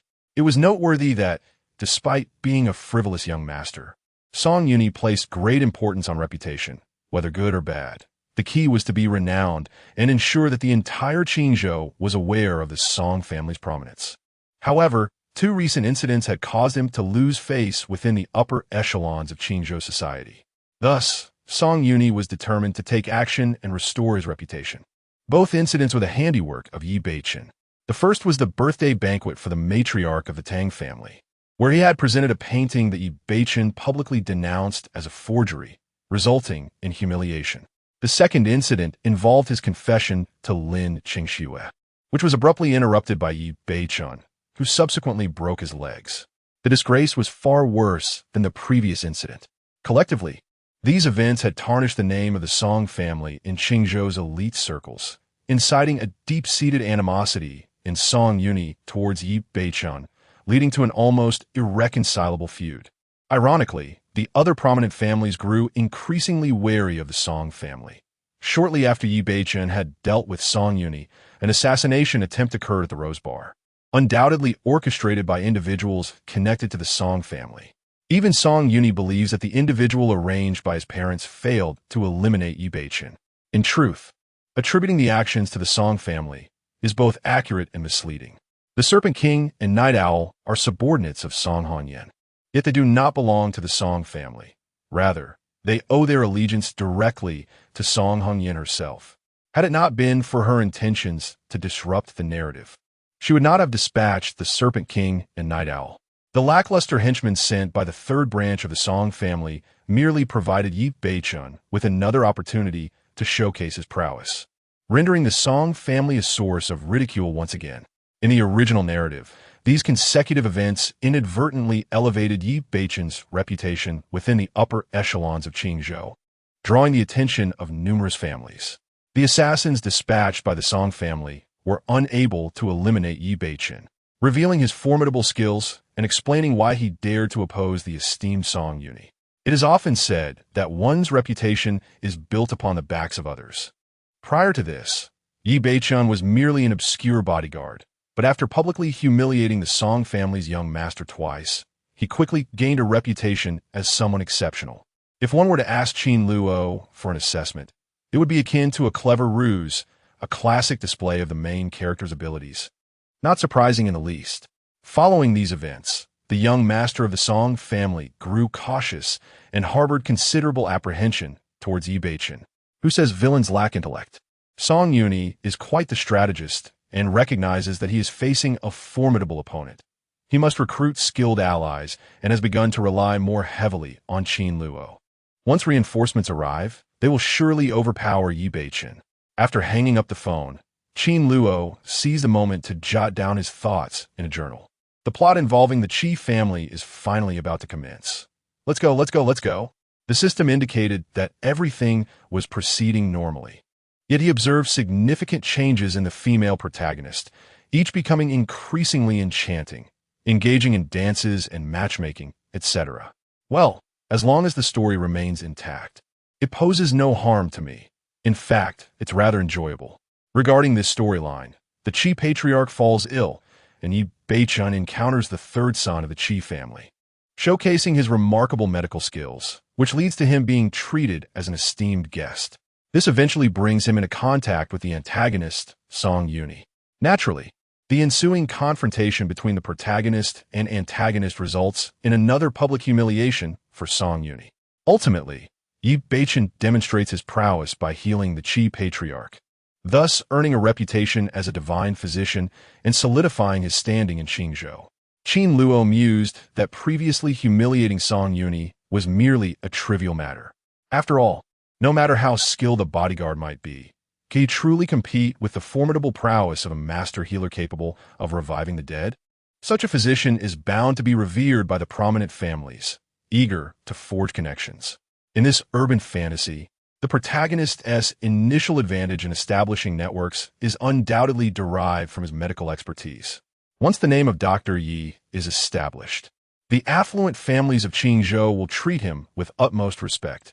It will no longer be as easy for Song Yuni to contend with Yi Beichun. The disparity in their statuses is glaringly evident.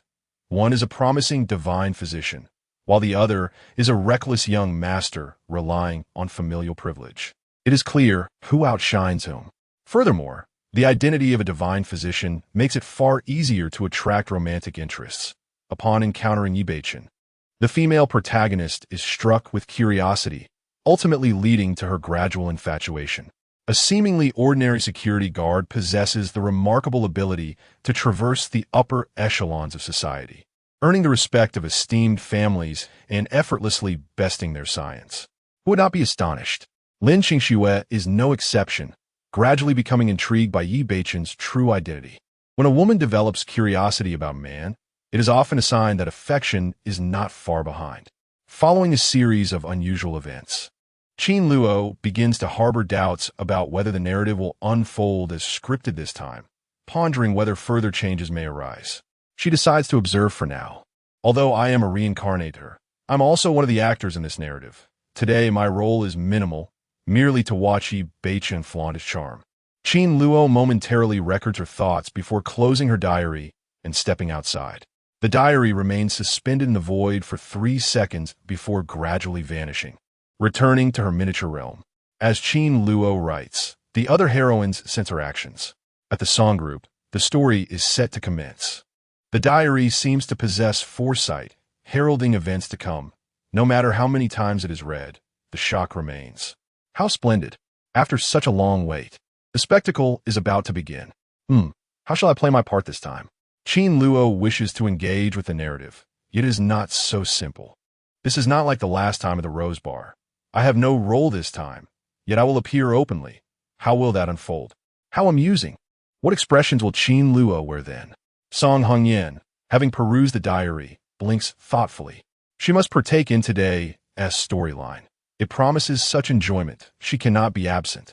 Moreover, the connections to the Qi family are invaluable, brimming with potential benefits. As for Yi Beichun, he can go to the devil. Anyone who dares to seize her possessions shall face her wrath, Dragon King included. A dangerous yet alluring smile graces his Song Hongyan's lips. As for the mere Yi Beichun, if one attempt to eliminate him fails, she shall try again, and if 2 attempts do not suffice, there will be 10, 100. If none of these efforts prove successful, as Qin Luo claims she is Yi Beichun's harem, then on their wedding night, during the celebratory candlelit chamber, it will be Song Hongyan herself who plunges a dagger into Yi Beichun's heart. That scene would surely be entertaining. If she cannot succeed, then she shall take her own life, thereby ending her fate. Proud as she is, Song Hongyan firmly believes that her destiny lies firmly within her grasp. She then summons her assistant, Xiaolon. After a brief moment, a soft knock resounds at the office door. Xiaolon timidly inquires, "President Song, did you need me for something?" Song Hongyan waves her hand with a radiant smile, and Xiaolon shyly approaches. Song Hongyan gently pinches Xiao Lan's chin, teasingly saying, "Come, I shall take you to a delightful place. Are you excited?" She has always relished in teasing women.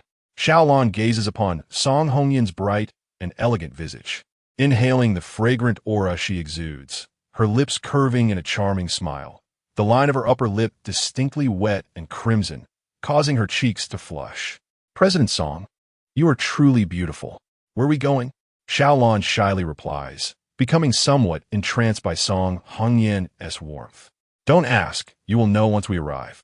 Just be obedient," Song Hongyan replies with a smile. Xiao Lan nods, her face aglow. Confronted by the aggressively captivating Song Hongyan, Xiao Lan felt her body grow somewhat feeble.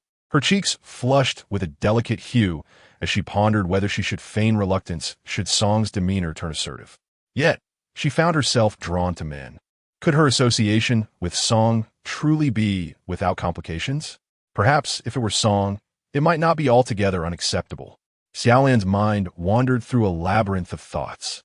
However, after teasing the young assistant, Song Hongyan released her, choosing not to pursue the matter further.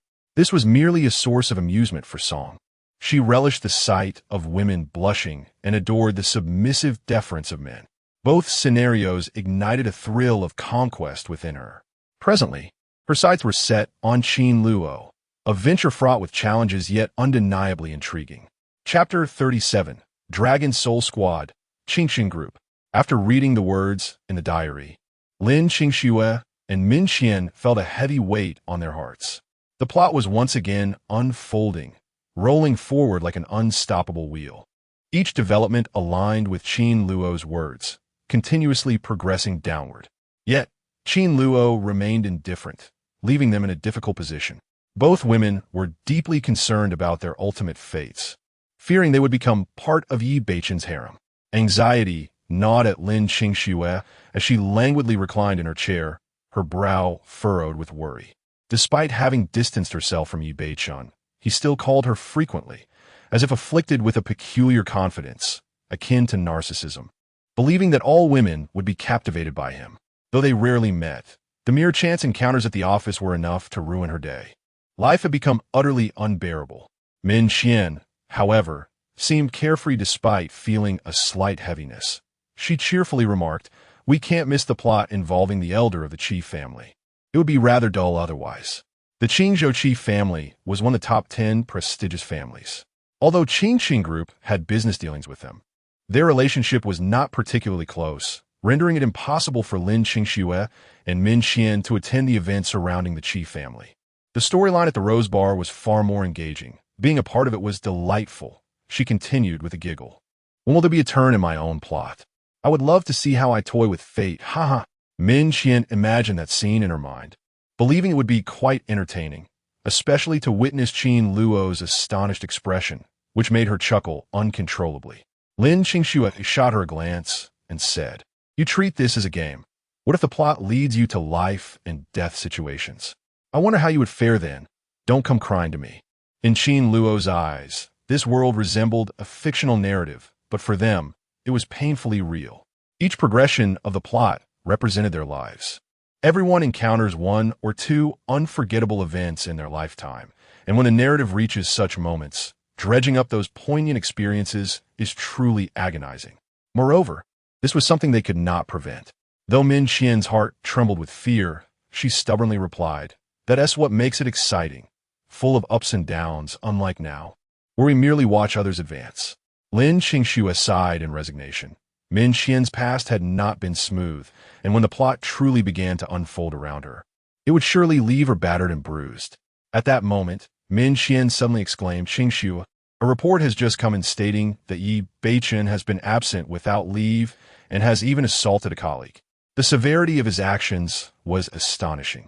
It was either broken legs or fractured feet, and the authorities had been alerted, intending to pursue criminal charges. Min Xian gasped in disbelief. "Is that so? Such a serious incident has occurred." Lin Qingxue, already in a foul mood, felt her anger boil over upon hearing that Yi Beichen had caused trouble for her.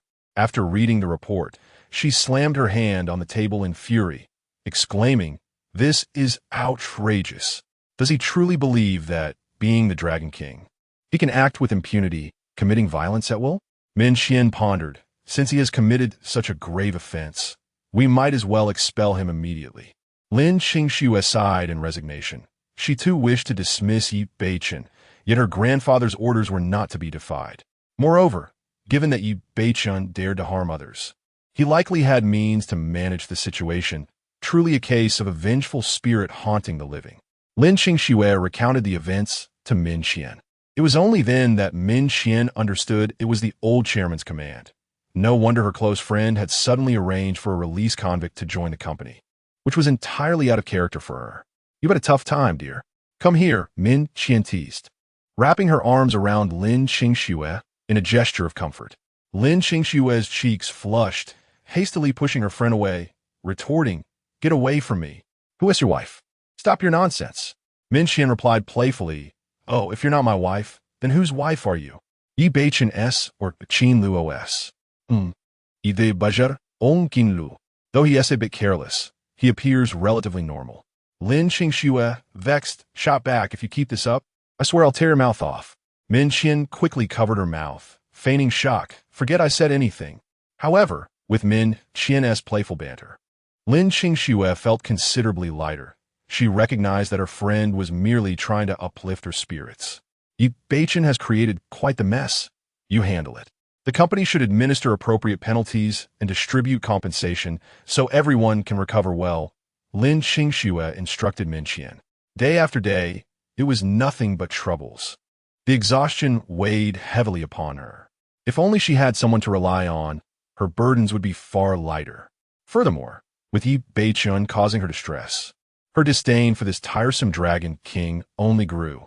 Reflecting on this, Lin Qingxue couldn't help but lament her own lack of resolve compared to Song Hongyan, a woman truly fearless, cutting through obstacles with unyielding determination.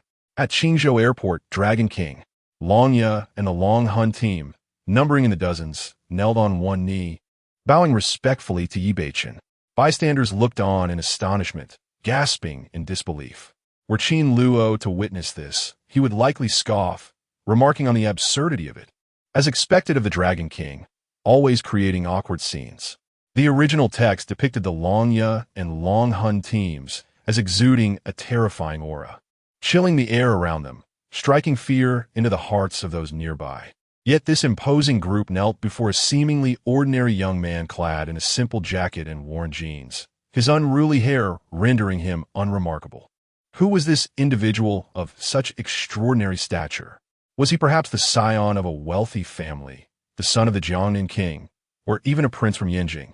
It was utterly astonishing. Yi Beichen observed this ostentatious display, while Qin Luo found it somewhat ridiculous. After all, who in their right mind would kneel in an airport? It was absurd. Yet, the original narrative unfolded in this manner, stating that the onlookers were struck with astonishment. What could one do about it? Yi Beichen wore a serious expression, devoid of any emotion, and commanded his subordinates to rise. The Dragon Tooth and Dragon Soul teams had arrived in the Dragon Kingdom. He would return as a king, stirring the very winds and clouds of Qingzhou. His first order of business was to dispatch agents to uncover the identities of the two formidable experts. As the Dragon King, he would ensure their blood stained the ground. A fierce smile spread across Yi Beichen's face. No one could harm him and continue to thrive in this world. While contemplating revenge, he continued to call Lin Qingxue, only to find that the line remained busy. He had been trying since last night. How could it still be engaged? Suddenly, a bolt from the blue struck him. Could it be that Lin Qingxue had blocked him? How could that be possible? Yi Beichen was incredulous. When had he been blocked by Lin Qingxue? And why was he unaware? Why would she block him? The thought left him feeling somewhat distraught. Generally, one only blocks someone they dislike, so it was inconceivable that Lin Qingxue would do such a thing. Dragon King, what has happened? Dragon Tooth inquired. Upon learning of the situation, Dragon Tooth replied, Dragon King, do not fret. Our Dragon Soul team is fortunate to have a hacker extraordinaire among us. Removing the block will be effortless, and even sneaking a peek at the other party's phone information will be a mere trifle. Ye Beichen responded, Excellent. I did not anticipate such talent. As long as you serve the Dragon King, I shall remember your loyalty. Once this matter is resolved, I shall reward you with 3,000 and grant you a half-day off. Yi Beichen felt a surge of joy. The prospect of sneaking a glance at Lin Qingshue's personal privacy was undeniably intriguing, and he might also peruse the chat records of that voluptuous secretary man, securing both women in one fell swoop.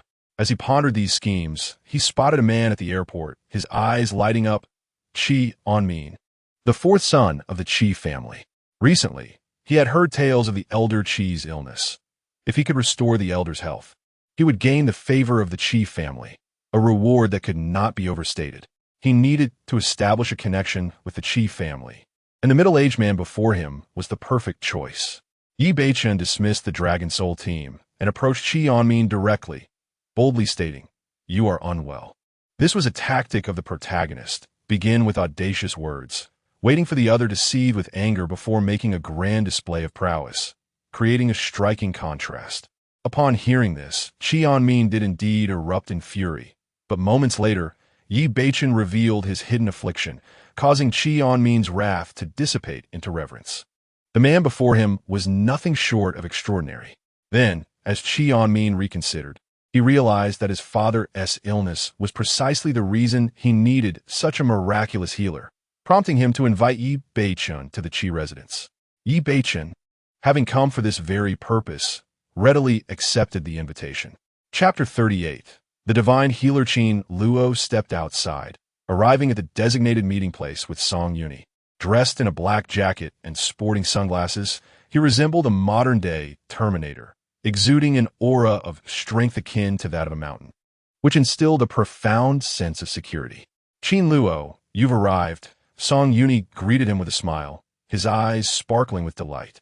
Following the events of their previous encounter, Song Yuni had come to realize the exceptional skills of this bodyguard, who had managed to hold his own against Yi Beichen.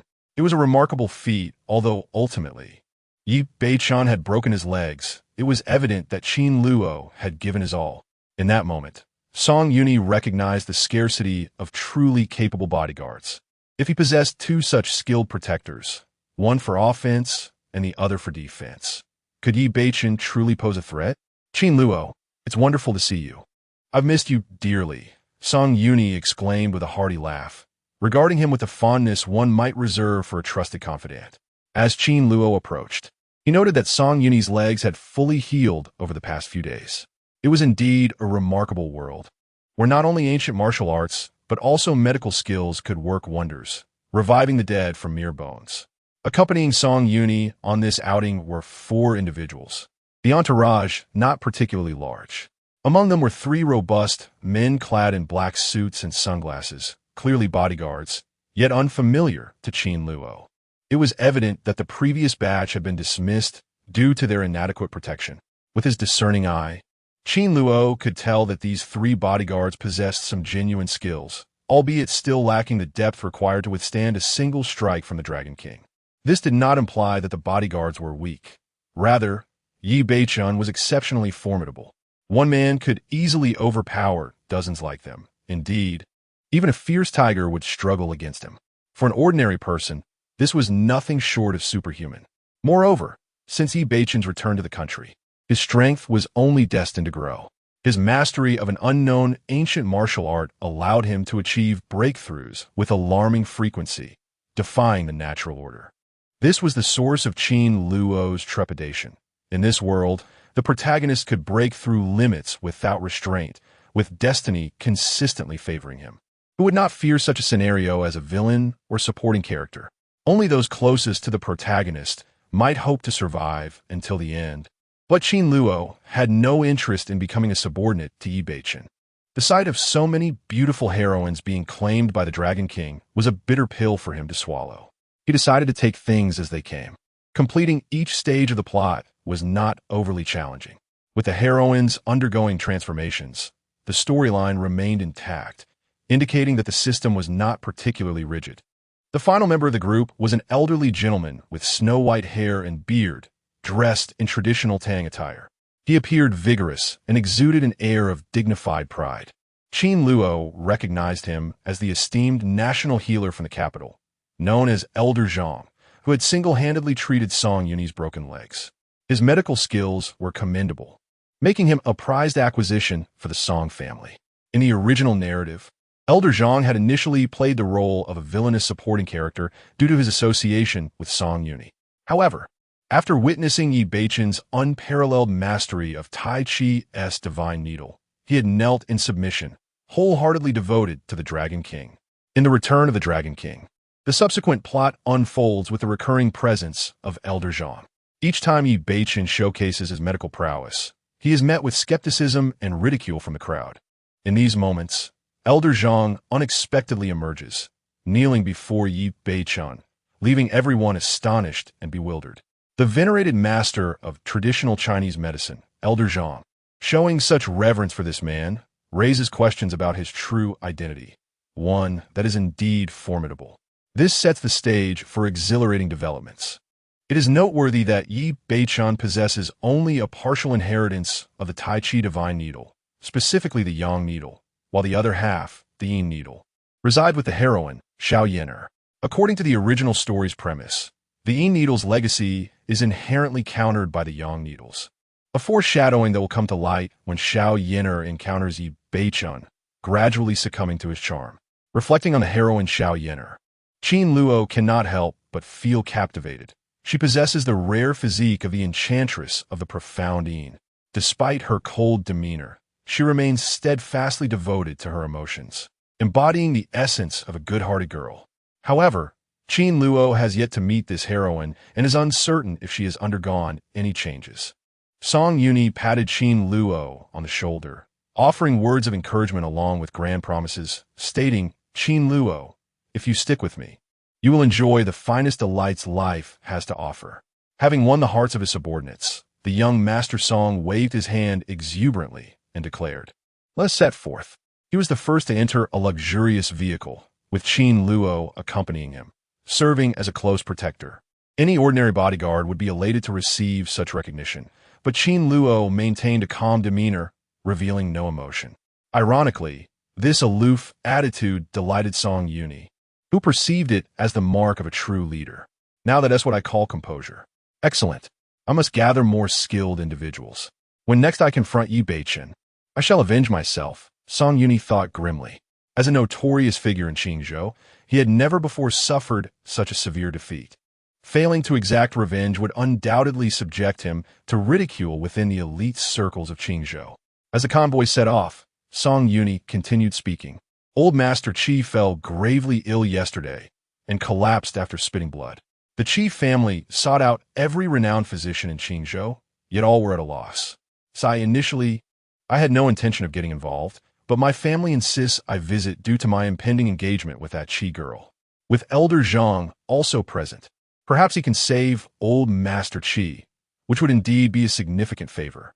What a nuisance. This old man could have fallen ill at any other time. Yet he chose now, just as I wish to pursue Qing Shui. That Qi girl pales in comparison to her beauty. Song Yuni expressed his impatience. Upon hearing this, Qin Luo mused that Song Yuni exemplified the archetype of the primary antagonist in the story, his obsession with the destined heroine having morphed into an obsession, which explained his gradual transformation into a sycophant. Perhaps there were other reasons at play, such as Lin Qingxue and Song Hongyan being hailed as the two queens of the business world in Qingzhou. Song Hongyan, a figure of unparalleled grace and beauty, is regrettably her own aunt. It is likely that Song Yuni is well aware that he cannot conquer Song Hongyan. Pursuing Lin Qingxue, who stands equally esteemed, would indeed constitute a victory of sorts. However, given Lin Qingxue's discerning taste, she would hardly be interested in a debauched dandy who revels in extravagance and arrogance. Her heart belongs solely to Yi Beichen. Yet, it seems the female protagonist has undergone a change, and it is possible that she may indeed have developed genuine feelings for Song Yuni. The crux lies in whether Song Yuni can withstand Yi Beichen's relentless assaults and win the heart of the fair maiden. The convoy soon arrived at the Qi residence amidst Song Yuni's complaints. He adjusted his suit and tidied his hairstyle before leisurely stepping out of the vehicle, signaling to Qin Luo, "Stay close to me," while the others should remain vigilant in the vicinity. Chapter 39. Classic Schemes Upon Disembarking. One is greeted by a grand edifice of European classical garden-style high-rise residential buildings, with an expansive garden that immediately conveys the opulence of the Qi family. The butler stands at the entrance, graciously ushering Song Yuni inside. Meanwhile, his keen eyes discern the presence of the distinguished elder Zhang, adorned in traditional attire, exuding an unusual charisma, to whom he shows utmost respect. In stark contrast, Qin Luo merely appears as a bodyguard, lacking any noteworthy presence. Thus, the butler pays him little heed. At this moment, the members of the Qi family, drawn by the commotion, emerge from within the house. Qin Luo observes them with calm composure, noting their scripted entrance, each reciting lines reminiscent of a well-rehearsed play. Leading the procession are Qi Qingji, the second son, and Qi Guanglin, the third son, accompanied by the female members and younger generations of the Qi clan. Notably absent is Qi Wanyue, who he presumes is tending to the ailing elder Qi inside, and will soon make her appearance. To Qin Luo's surprise, the family patriarch, Qi Inglong, is also conspicuously missing, despite his expected role of welcoming elder Zhang upon arrival. Song Yuni, ever the frivolous young master, casually inquires, "Uncle Qingji, Uncle Wanglin, where is Uncle Inglong?" Qi Qingji responds, "Your Uncle Inglong is currently with an esteemed guest." "Oh," remarks Song Yuni, a mere scion of privilege, who, upon receiving the answer, dismisses any further curiosity and saunters into the Qi residence. However, Qin Luo is left pondering, as Qi Inglong's deviation from the expected narrative seems to be a recurring theme. Yet, this alteration bears no consequence on the overarching plot, provided Elder Qi is restored to health. Soon, the conversation shifts, as it would in the original narrative, to the health of Elder Qi. "This must be the renowned national physician, Elder Zhang. It is an honor to meet you.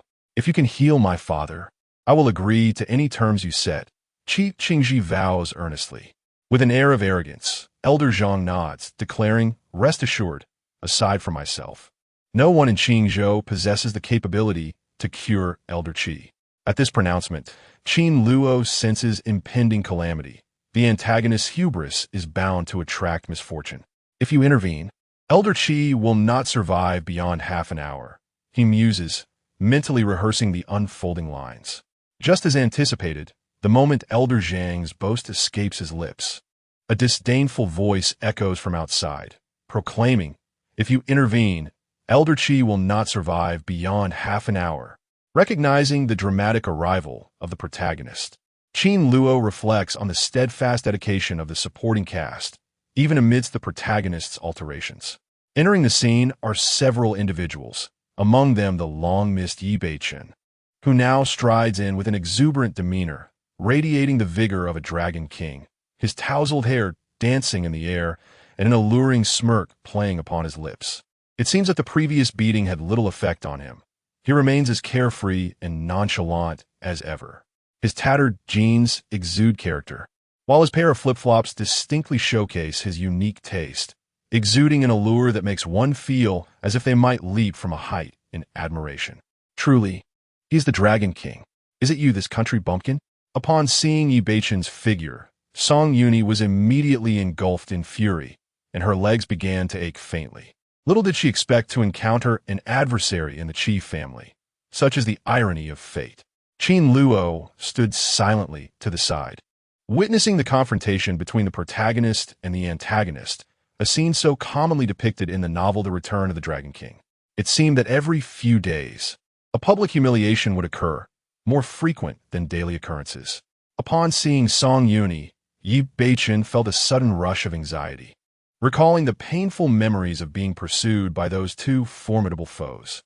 He suspected that they were sent by the Song family, their gaze fixed on Song Yuni, filled with lethal intent and coldness. That experience had been a disgrace for him. The conflict between Yi Beichen and Song Yuni filled the air with tension, and the Qi family members observed with keen interest. Their discord was well known within the circles of Qingzhou. Qin Luo, watching this unfold, mused that it mirrored the original plot of the book with little deviation, as if he possessed a divine perspective, observing the masses follow a predetermined script. The sensation of being a puppeteer was rather gratifying. However, Yi Beichen and Song Yuni did not engage in a brawl. The principal narrative for today revolved around treating old Master Qi, showcasing medical skills, and the customary art of displaying prowess and delivering slaps to faces. One could not simply begin with fighting, as that would diminish the thrill of the story. At present, the focus was on demonstrating Yi Beichun's abilities, yet this was not devoid of a contest of strength. Yi Beichun remained overwhelmingly dominant, contrasting with Song Yuni to deliver a metaphorical slap to her face. With all parties present, everything unfolded according to the original storyline. Song Yuni was the first to exclaim, "Who allowed this country bumpkin to enter? Throw him out." Although this was the Qi family, Song Yuni was soon to be wed into the family, and her words carried weight. Immediately, bodyguards rushed in to expel Yi Beichun. He stood motionless, a cold smile gracing his lips. Behind him, a sturdy man with an unremarkable appearance suddenly charged forward, effortlessly tossing the incoming bodyguard aside. Qin Luo had previously overlooked this individual. Despite his familiarity with the plot, he did not recognize everyone. Now, seeing this imposing figure standing behind Yi Beichun, he was struck by a realization. This was Yi Beichun's most loyal subordinate, the 8th Lord of Dragon King Hall, Longya. At this moment, Song Yuni, witnessing her bodyguards being overpowered once more, exclaimed in shock and anger. "Who are you?" The man coldly replied, "Longya." His arrogant demeanor was unmistakably in line with Yi Beichun's own. Indeed, it was he. Upon hearing this, Qin Luo began to ponder. This segment of the plot had not included Longya, yet he had suddenly appeared, suggesting a minor deviation had occurred. Unbeknownst to Qin Luo, the early return of Longya and the Dragon Soul team was due to Yi Beichun being injured by the experts dispatched by Song Hongyan. However, Longya merely plays a supporting role and will not significantly alter the narrative. Moreover, as Longya is soon to return to his homeland, his early appearance is of little consequence. One can simply keep an eye on him. Song Yuni, unable to contend with Yi Beichun, trembled with frustration. Yet he dared not send Qin Luo away, fearing a tragic repetition of past events. Only with Qin Luo by his side could Song Yuni feel a semblance of security. Thus he momentarily resolved to retreat. Yi Beichun's visit today was not intended for conflict with Song Yuni, as he had pressing matters to attend to, prompting him to dismiss Longya. Shortly thereafter, Qi Qingji cast a glance at Yi Beichun, inexplicably sensing that this young man exuded a spirited demeanor, marked by an extraordinary poise that set him apart from the ordinary. He inquired, "Fourth brother, who is this?" The arrival of a supporting character often reveals the exceptional nature of the protagonist at a glance. Qi Anmin elucidated, "This is Dr. Yi, renowned for his extraordinary medical skills, which I have personally witnessed. I specifically invited him to attend to the old master's ailments." Previously, at the airport, Yi Beichun had boldly asserted that Qi Anmin was suffering from an illness, inciting Qi Anmin's ire. However, Yi Beichun quickly articulated the unmentionable afflictions plaguing Qi Anmin, leaving him astounded. Thus he invited Yi Beichun to his home to attend to the old master. Song Yuni, aware of Yi Beichun's identity as merely a security guard, scoffed. "What nonsense, young Master Yi. He.S. just a lowly security guard. Uncle Anmin, you've been deceived. He possesses no medical prowess, merely here to flaunt himself." Song Yuni, the capabilities of Mr. Yi are beyond your imagination. Qi Anmin, having witnessed Yi Beichun's medical talents firsthand, immediately defended him, disdainful of the frivolities exhibited by Song Yuni. At that moment, Elder Zhang, still seething from earlier remarks, interjected, "Ignorant child, how dare you insult me? Is this how your Qi family treats their guests?" Elder Zhang's esteemed position as a national medical expert commanded immediate silence in the room. Qi Anmin fell silent, his gaze filled with concern for Yi Beichun. Yi Beichun, with a cold smirk, remarked, "To address you is merely to offer a piece of advice. With your abilities, you are incapable of saving Elder Zhang." "You insolent brat," Elder Zhang retorted furiously. "As for Elder Qi's illness, feel free to consult whomever you wish. We shall take our leave." With that, he made a storm out. Witnessing Elder Zhang's fury, the Qi family members panicked. Elder Zhang was a towering figure in the medical community, and despite Qi Qingji's inexplicable belief in Yi Beichun's exceptional demeanor, he could not accept that he surpassed Elder Zhang in medical expertise. Contemplating this, Qi Qingji's anger flared, and the chief family members displayed their discontent, vociferously rebuking Yi Beichen. Regardless of who you are, Elder Zhang is a revered medical master. How dare you speak against him? Anmin, you have been deceived by this charlatan. Throw him out. Indeed. Who does he think he is? Scurry away. Qi Anmin found himself in a predicament. In that moment, scornful remarks and disdainful glances were directed at Yi Beichen from all around. With a blend of mockery and disdain, the protagonist subsequently displays an air of superiority, delivering a resounding rebuttal, such as the classic narrative arc. Qin Luo, with an attentive gaze, observes the unfolding drama with keen insight. Chapter 40. Song Hongyan returns in the face of numerous derisions. Yi Beichen merely smiled, his expression exuding arrogance as he addressed the Elder Zhang. How about we engage in a wager?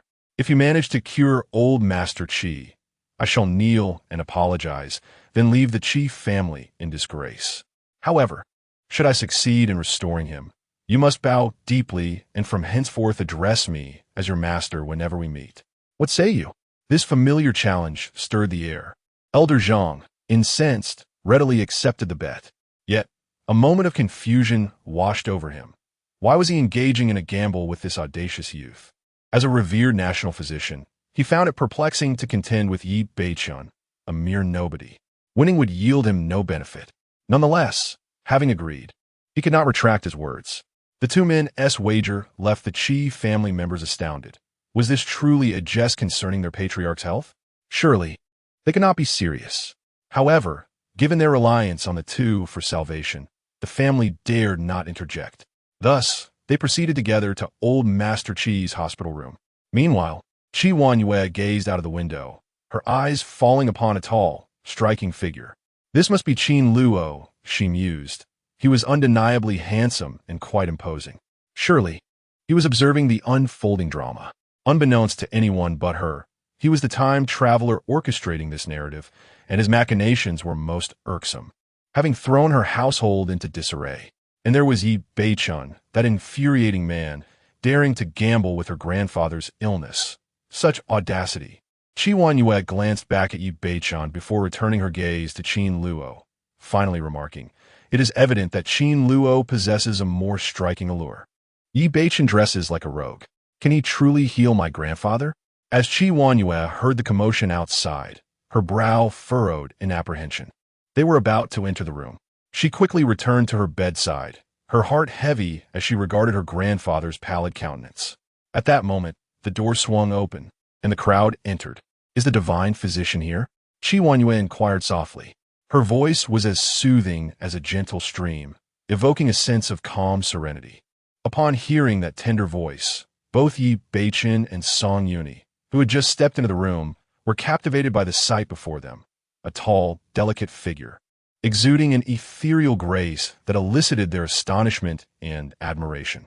Due to old Master Qi's grave condition, Qi Wanyue had not concerned herself with adornments. Today, she wore a simple, pure white gown. Her youthful face, though charming, lacked a hint of color, resembling a fragile butterfly caught in the wind, evoking deep sympathy. When Qin Luo first beheld the protagonist, Qi Wanyue's heart fluttered. The adage rings true: a woman should be graceful in her simplicity. Clad in her understated white dress, Qi Wanyue radiated an enchanting purity, completely concealing her true nature as a spirited enchantress. Her figure is exquisite, adorned in a pristine white dress that fails to conceal her perfect waistline. Beneath the hem of her skirt lies a pair of elongated legs. And one must concede that some women, even in flowing gowns, manage to reveal their straight and slender legs, utterly unimpeachable. However, were Qin Luo to offer his commentary, he would assert that Qi Wanyue's grace surpasses her physical allure. She embodies the essence of a true noble lady, presenting an exterior that is gentle, refined, and captivatingly pure. It is a delightful surprise to discover such beauty in this young maiden. Though Qin Luo feels a fleeting stir of emotion, he remains composed, for he recognizes that Qi Wanyue is merely a girl of 18 or 19, perceiving her as a little sister. Her youth and immaturity render her an inappropriate object of affection. To pursue her would be akin to deceiving a young girl.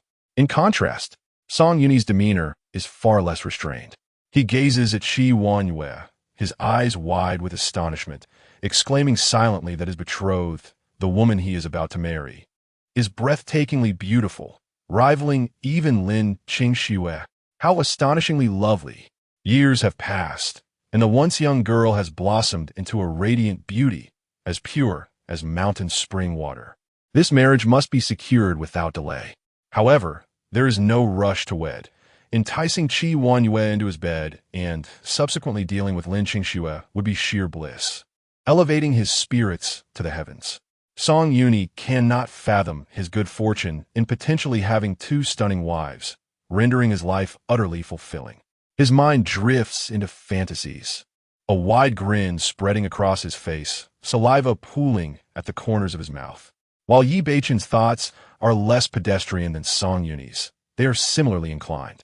The Dragon King possesses an undeniable aura of dominance, yet upon encountering Qi Yuanyue, he instantly resolves that she is his. No one else shall do. She is unequivocally his. Although she appears somewhat youthful, claiming her is merely a matter of time. His ambitions now extend to include Lin Qingxue, Min Xian, Yi Linglong.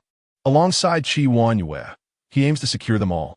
Moreover, the opportunity presents itself readily. Should he restore Qi Laozu's health, Qi Yuanyue will surely fall for him. Dealing with such a young girl is not a formidable challenge. Showcasing his capabilities will be sufficient to earn her admiration. For every young maiden dreams of a hero entering her life. There is no doubt he has it all figured out. A calculating glint sparkles in Yi Beichun's eyes as a smirk plays at the corners of his mouth. His smile, however, is rather unsightly. Qi Yuanyue remains silent, her noble upbringing allowing her to maintain a smile in the presence of others, though internally she sighs with exasperation, utterly disdainful of the situation. The room is filled with individuals harboring their own secret agendas. Qin Luo observes Qi Yuanyue closely, his keen perception detecting a hint of annoyance in her demeanor. Leaving him astounded, has the female protagonist taken a disliking to Yi Beichun? What has transpired to cause such a shift? Could there be a misunderstanding? Qi Yuanyue can be likened to a chameleon. Hailing from the Qi family, she embodies the essence of a noble lady. At family gatherings and various banquets, she carries herself with poise and grace, never betraying a hint of impropriety. Before Qi Laozu, she is obedient and clever, endearing herself to all. In the privileged circle she frequented, she held the status of a formidable figure, excelling in high-speed racing, firearms, and combat, reveling in the thrill and commanding immense respect. In contrast, Song Yunyi, who spent her days in lavish clubs, was looked down upon by her peers. In matters of the heart, she sought excitement, exhibiting a bold and passionate demeanor, her personality fluctuating wildly. When she fell for someone, her declarations of affection were spontaneous, betraying none of the innocence one might expect from a delicate flower. To be candid, this girl resembled a pink-haired character from an anime, appearing charming and pure on the surface, but harboring a cunning nature beneath. Thus, discerning any shifts in Qi Yuanyue's persona proved exceedingly challenging. Now, as she subtly displayed her annoyance, Qin Luo daringly speculated that she might have undergone a transformation akin to other female protagonists. After all, the previous heroines had driven many to the brink of insanity. Even the slightest alteration in a heroine's demeanor could be palpable. However, Qi Yuanyue possessed a notable weakness. Her personal capabilities were rather unremarkable, heavily reliant on her family's influence. Despite her impressive performances in racing, firearms, and combat, these skills served primarily for socializing and maintaining a small circle, engaging in minor skirmishes. While she was indeed formidable compared to the average person, she fell short when compared to someone like Song Hongyan, who was shrewd, ruthless, and adept at strategizing. The recent illness of old Master Qi had made Qi Yuanyue acutely aware of her inadequacies. Now, she could only watch helplessly, unable to take action. At that moment, Yi Beichun stepped forward, glancing at old Master Qi on the sickbed, a confident smile gracing his face. He should be able to save him, if not restore old Master Qi to his vigorous self. Awakening him was certainly within reach. Let me not seem disrespectful. You may proceed. Yi Beichen signaled towards Elder Zhang. Elder Zhang furrowed his brow, recognizing the complexity of the situation through old Master Qi's pallor. Yet he believed it could still be managed. Just as he rolled up his sleeves, preparing to act, footsteps echoed from outside the door. The crowd turned their gaze, witnessing a few figures enter, and silence enveloped the room. Leading the way was a woman clad in a sharply tailored suit. Indeed, she was a woman, though women in suits can appear somewhat incongruous. Her attire only enhanced her commanding and decisive presence, leaving an indelible impression. The confidence radiating from her face was striking, capturing everyone's attention. Beside her stood another woman in a red spaghetti-strap dress, her delicate features exuding an air of gentleness as she leaned against her companion, her arm entwined with hers, embodying a docile, sheep-like demeanor that accentuated the former's formidable assertiveness. The head of the Qi family, Qi Yinglong, walked closely beside the woman, slightly stepping back, his expression tinged with respect. Under her overwhelming aura, Qi Yinglong, as the master of one of the 10 prominent families, appeared almost servile. It could only be said that her presence was so commanding that it completely eclipsed Qi Yinglong. As they observed the newcomers, the eyes of the onlookers predominantly fixated on this woman. If Qi Wanyue had previously evoked an image of feminine beauty, gentle as flowing water, her mere presence evokes thoughts of a formidable figure, overshadowing her feminine identity, exuding an aura of undeniable dominance. Qin Luo remained uncertain of others' perceptions, yet upon first laying eyes on her, his heart quivered, nearly losing his composure. How could this be? What brings the enchanting Song Hongyan here? It defies all logic. What purpose does she serve at the Qi family? Surely, her appearance complicates an already intricate narrative. Chapter 41. The Collapse of the Plot, indeed. The woman before him was Song Hongyan. Qin Luo felt a surge of frustration. In the original narrative, the Qi family's storyline bore no relation to Song Hongyan, let alone her striking entrance in a tailored women's suit, exuding an air of confidence and poise. She was clearly embellishing her role. In his mind, Qin Luo inquired system. What is happening? The system responded, uncertain. And the plot? He pressed. The system replied, currently, the plot is progressing normally. Please continue your efforts. Upon completion, you shall return successfully. This confounded system. How could it fabricate such a challenging plot? Surely it wouldn't uphold that everything was normal regardless of the narrative's evolution. Qin Luo watched in disbelief as Song Hongyan approached, her gaze sweeping across the gathering, her demeanor imbued with unparalleled pride and an alluring charm. A cryptic smile dancing upon her lips. She undeniably commanded the attention of all present, forever the center of focus upon her entrance. The onlookers were transfixed by her presence. Qi Wanyue felt her heart race. As the female lead, Song Hongyan's allure far surpassed her own. Moreover, in her audacity to manipulate the storyline, Song Hongyan turned the plot on its head without a care for the repercussions. Such a woman could stir feelings even in her, a sentiment that was not exclusive to men. The expression on Long Wang Yi Beichun's face made it evident. He was nearly salivating. Aunt! Song Yuni trembled at the sight of Song Hongyan, akin to a chick confronted by a hawk, his voice quivering. Within the Song family, he held a profound fear of this aunt, bordering on terror. Previously, when he had caused trouble, Song Hongyan had dispatched individuals to teach him a lesson, leaving him with broken legs and confined to a hospital bed for 6 months. Furthermore, Song Hongyan wielded control over the Song group, possessing the financial reins of the entire family. In the third branch of the Song family, even the elder generations had to tread lightly, fearing her judgment before spending a single coin. In Song Yuni's eyes, his aunt resembled a venomous scorpion, far more terrifying than his adversary Yi Beichen. She was utterly ruthless. Yet, inexplicably, the pain inflicted by his aunt, though excruciating, bore a hint of twisted satisfaction, a feeling that was both cherished and resented. Song Shao, with a grin, reflected on the sensation.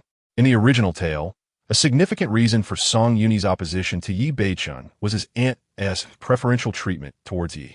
His defiance was palpable. At that moment, Song Hongyan, striding her high heels, held Xiao Lan's hand as she approached, her gaze landing on Qin Luo. Noticing his expression, a flicker of delight crossed her lips, suggesting her amusement. That feeling, likely unfathomable to others, was exhilarating for Song Hongyan. Immersed in a storyline that was not her own, witnessing Qin Luo's reactions brought her immense pleasure. This female lead was undeniably peculiar. It dawned on Qin Luo that the distinguished guest received by Qi Yinglong must be Song Hongyan. It was no wonder Qi Yinglong had not made an appearance earlier. Given her status, it was indeed Qi Yinglong who should attend to her, as none other possessed the requisite standing. Behold my performance. As Song Hongyan approached Qin Luo, her delicate lips parted slightly, forming a silent whisper. After a moment's hesitation, her crimson lips moved again, conveying a message. Today, I am not adorned in alluring attire. Let us change the setting, for I wish to reveal myself solely for your eyes. This intimate exchange was known only to the two of them, unnoticed by those around. Qin Luo felt a stirring within, reminiscent of that enchanting evening at the Rose Bar, when he held the captivating Song Hongyan, adorned in a sultry red dress, twirling gracefully. He recognized that Song Hongyan was teasing him, perhaps with ulterior motives, for her beauty was a formidable weapon, capable of igniting the desires of men. He found himself irresistibly entranced. What, he pondered, did this woman truly desire? At that moment, the crowd gasped upon hearing Song Yuni refer to her as Aunt, revealing that this stunningly unconventional woman was none other than the renowned business queen, Song Hongyan, famed for her enchanting allure and multifaceted charm in Qingzhou. Song Hongyan's reputation in Qingzhou was rather contentious. Many spoke of her as seductive and fiery, with rumors of countless men at her beck and call. When her name was mentioned, it evoked thoughts of a domineering woman who reveled in the manipulation of men. Qin Luo mused that indeed she toyed with men. It was evident that there was more beneath the surface. While many had heard of Song Hongyan, few had the privilege of encountering her in person. The Qi family members were no exception, witnessing her commanding presence. The men couldn't help but think that to be ensnared by such a captivating beauty would be a welcome fate. Ms. Song, greetings, acknowledged Qi Qingji, Qi Guanglin, and Qi Anmin, approaching her with a respectful demeanor, undeterred by her gender. The depth of her capabilities was undeniably formidable. The Song group was a colossal enterprise. Qi Luo had once remarked that the Song family posed little threat, yet cautioned to regard Song Hongyan with vigilance, an admonition the Qi brothers took to heart, especially in recent years. As the business landscape in Qingzhou had become increasingly competitive, various families suffered losses, while Song Hongyan seemed to emerge victorious, never facing defeat, fostering a sense of wariness among the families. From the moment Song Hongyan entered the Qi residence, Yi Beichun stood frozen in place, his gaze riveted upon this woman before him, until Longya nudged him back to reality. Such beauty, such individuality, he thought, sensing that his harem was about to expand. A wave of desire surged within him. He was irresistibly drawn to her charm, wishing he could claim Song Hongyan at that very moment. My dear lady, what is your name? Yi Beichun inquired with a smile, resolutely declaring in his heart that he would conquer this woman as well. After all, what harm could there be in having more women? Song Hongyan glanced at Yi Beichun, contemplating that she was finally face-to-face with the protagonist of this world, Long Wang Yi Beichun. During her previous visit to the Rose Bar, she had observed him from above, at a distance, and had paid little mind. At that time, he had merely seemed like a man on the brink of death in her eyes. Upon closer examination, Song Hongyan felt a wave of disdain wash over her. How foolish it seemed. Could he not afford decent clothing? He wore a shirt stained with age, jeans faded to near obscurity, and his hair was a chaotic mess, presenting himself as little more than a ruffian. Although she understood that this was Yi Beichun's disguise, a fade he seemed to adopt in pursuit of women, the absurdity of it continued to irritate her. While others might be oblivious, Song Hongyan found his demeanor quite off-putting. A man should possess a certain seriousness, exhibit obedience, dress appropriately, and embody masculinity, rather than appear as a mere buffoon. Furthermore, she noticed the desire flickering in Yi Beichun's gaze, which instantly cooled her demeanor. No matter how vivacious a woman may be, she would never wish for a stranger to greet her with such a brazen expression. It was simply impolite. Anger simmered within her, and she had no desire to be courteous to Yi Beichen. Pointing at the subdued Song Yuni, she coldly remarked, "He calls me aunt, and you still cannot deduce my name? How utterly dim-witted." She had no doubt that Yi Beichen had investigated the Song family. Hearing Song Hongyan's words, Qin Luo was momentarily taken aback. Shouldn't she be curious about Song Hongyan's attitude toward Yi Beichen and inch closer to him? In the original narrative, though Yi Beichen dressed modestly, his actions conveyed an extraordinary presence that intrigued Song Hongyan, drawing her attention time and again. Yet now, far from being intrigued, she regarded Yi Beichen as nothing more than a fool. Fools did not capture her interest. Yi Beichen, too, sensed the chill in Song Hongyan's eyes. Upon hearing her insult him as foolish, his smile faded involuntarily. His confidence had been shaken.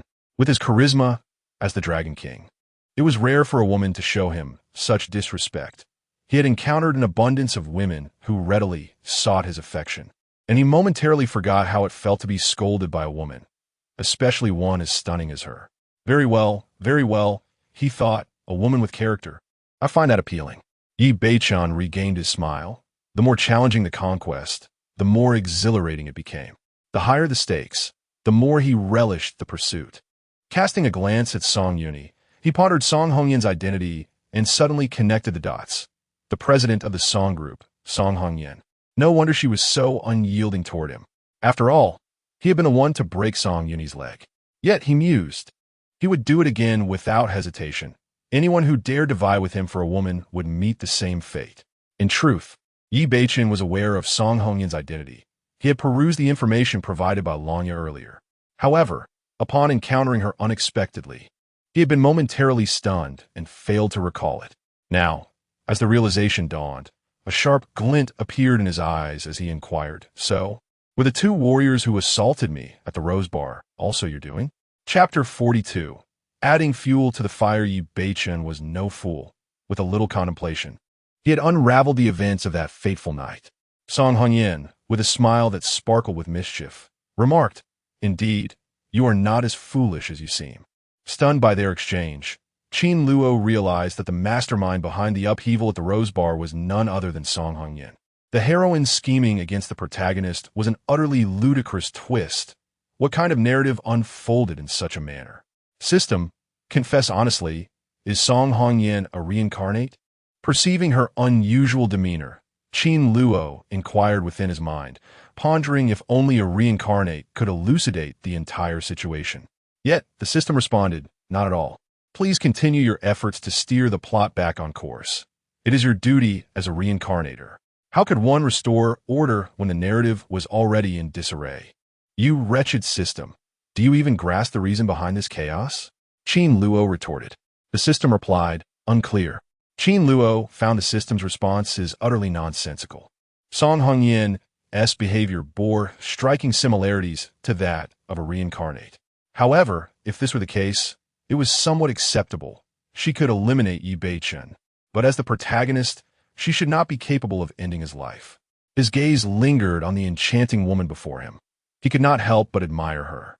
Song Hongyan remained as formidable as ever, being one of the most challenging heroines to conquer in the original narrative, and now she had become even more captivating.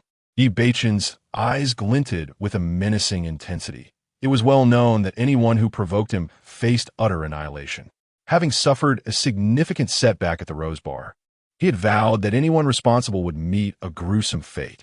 Yet, now confronted with Song Hongyan's strikingly beautiful visage, he found himself reluctant to harm her, instead wishing to possess her and unleash his pent-up frustration. "One could say that cherishing beauty is simply my nature," he mused. "You ought to be grateful that you are a woman, and a stunning one at that. Otherwise, you would already be a lifeless corpse." With hands clasped behind his back, Yi Beichen fixed his gaze upon Song Hongyan. Song Hongyan smirked disdainfully. Clearly, this Dragon King was not entirely sound of mind. She had dispatched two subordinates who had easily driven him to retreat, yet he now dared to speak insolently before her. However, Qin Luo understood Yi Beichen's confidence. as protagonists often possess an inexplicable self-assurance. Setbacks are mere stepping stones to their next ascension, and the next unfortunate soul would surely suffer. Unaware of Song Hongyan's expression, Yi Beichun reveled in his newfound strength, terrifyingly powerful, musing, nevertheless, punishment is still warranted. A woman ought to embody femininity. I hope that next time you present yourself before me, you adorn yourself more provocatively, ideally in red, which suits your temperament, fiery and full of allure. Truly splendid. Beauty, I'm the man best suited for you, come follow me, he declared. Song Hongyan scoffed, you think you're worthy? Yi Beichun merely shrugged off her derision, advancing toward her with an intense gaze that traced her astonishing silhouette. Enough of the trivialities. Today, your punishment shall be a playful spank. I am utterly perplexed by the allure of that enviable figure. What sensation might it evoke upon touch? Yi Beichun's gaze was filled with eagerness. The atmosphere was thick with silence, as those around him gazed at Yi Beichun in astonishment, unable to fathom how he could utter such lewd and shameless words. Turning his attention to Song Hongyan, he sought to discern her reaction. Typically, a woman confronted with such words would be indignant and mortified, forever marking Yi Beichun in her memory. Yet, Song Hongyan remained unperturbed. Casting a casual glance at Qin Luo as she stated flatly, "Did you hear that? This fool claims he wishes to strike my behind. Thus far, only one man has touched this place, and I certainly do not desire his filthy hands upon me." Qin Luo felt a surge of blood rush to his head. This enchanting woman was utterly provocative. With her audacious declaration, if he refrained from taking action, he would undoubtedly be reduced to a mere subordinate. This woman was indeed a source of chaos. Even aware that she was deliberately inciting Yi Beichun's fury, Qin Luo could not remain an idle observer. Moreover, such an incident was absent from the original narrative. Yi Beichun's sudden lustfulness was perplexing. He recalled Yi Beichun's earlier pretense of being a gentleman, yet now his demeanor was shockingly vulgar. Nonetheless, the trope of striking a woman's dairy was a familiar one within urban novels, as Yi Beichun suggested. Once such an act was committed, no matter how fierce or proud the female protagonist, she would submit like a docile rabbit, an utterly irrational klitsch. This tactic was akin to a trump card. Who has dared to touch you? Step forward, and I shall sever his hand. Yi Beichun bellowed in fury upon hearing Song Hongyan's words. He had already regarded her as his own, and the revelation that another had laid hands upon her ignited an unprecedented rage within him, akin to a frenzied lion. Who was it? Unexpectedly, Song Yuni, who had kept her head bowed like a quail, spoke up, her face tinged with a hint of anger. As the crowd turned to regard her with puzzled expressions, she managed a dry laugh, awkwardly lowering her head once more. Her intentions were benign. She merely wished to express concern for her aunt. While young Master Song continued to play the fool, the assistant, Xiaolon, cradled in Song Hongyan's embrace, was equally astonished, her mouth agape. Had someone indeed touched Miss Song in such an intimate manner? That would imply a closeness of a significant nature. Who could it be? A twinge of jealousy stirred within her. Among the gathered, only Qi Wanyue, standing at a distance, observed Qin Luo with a gaze fraught with complexity, suspecting his involvement. She had not anticipated that their relationship had escalated to such an ambiguous level, especially considering the brevity of their acquaintance. Nevertheless, Song Hongyan was undeniably exquisite.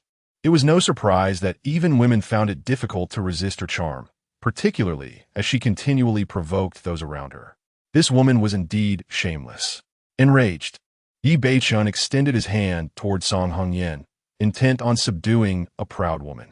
The most effective method of reminding her of her femininity was to forcefully pin her down and spank her, instilling a sense of shame. At this moment, Song Hongyan's pride was excessive. Only by making her aware of her womanhood could she be brought to submission. He had employed this tactic against numerous self-important women, and after being confronted, no matter how tempestuous they were, they would inevitably become docile. He gazed intently at Song Hongyan's exquisite form, his eyes ablaze with anticipation. Song Hongyan remained unfazed, her composure unwavering, neither flinching nor retreating.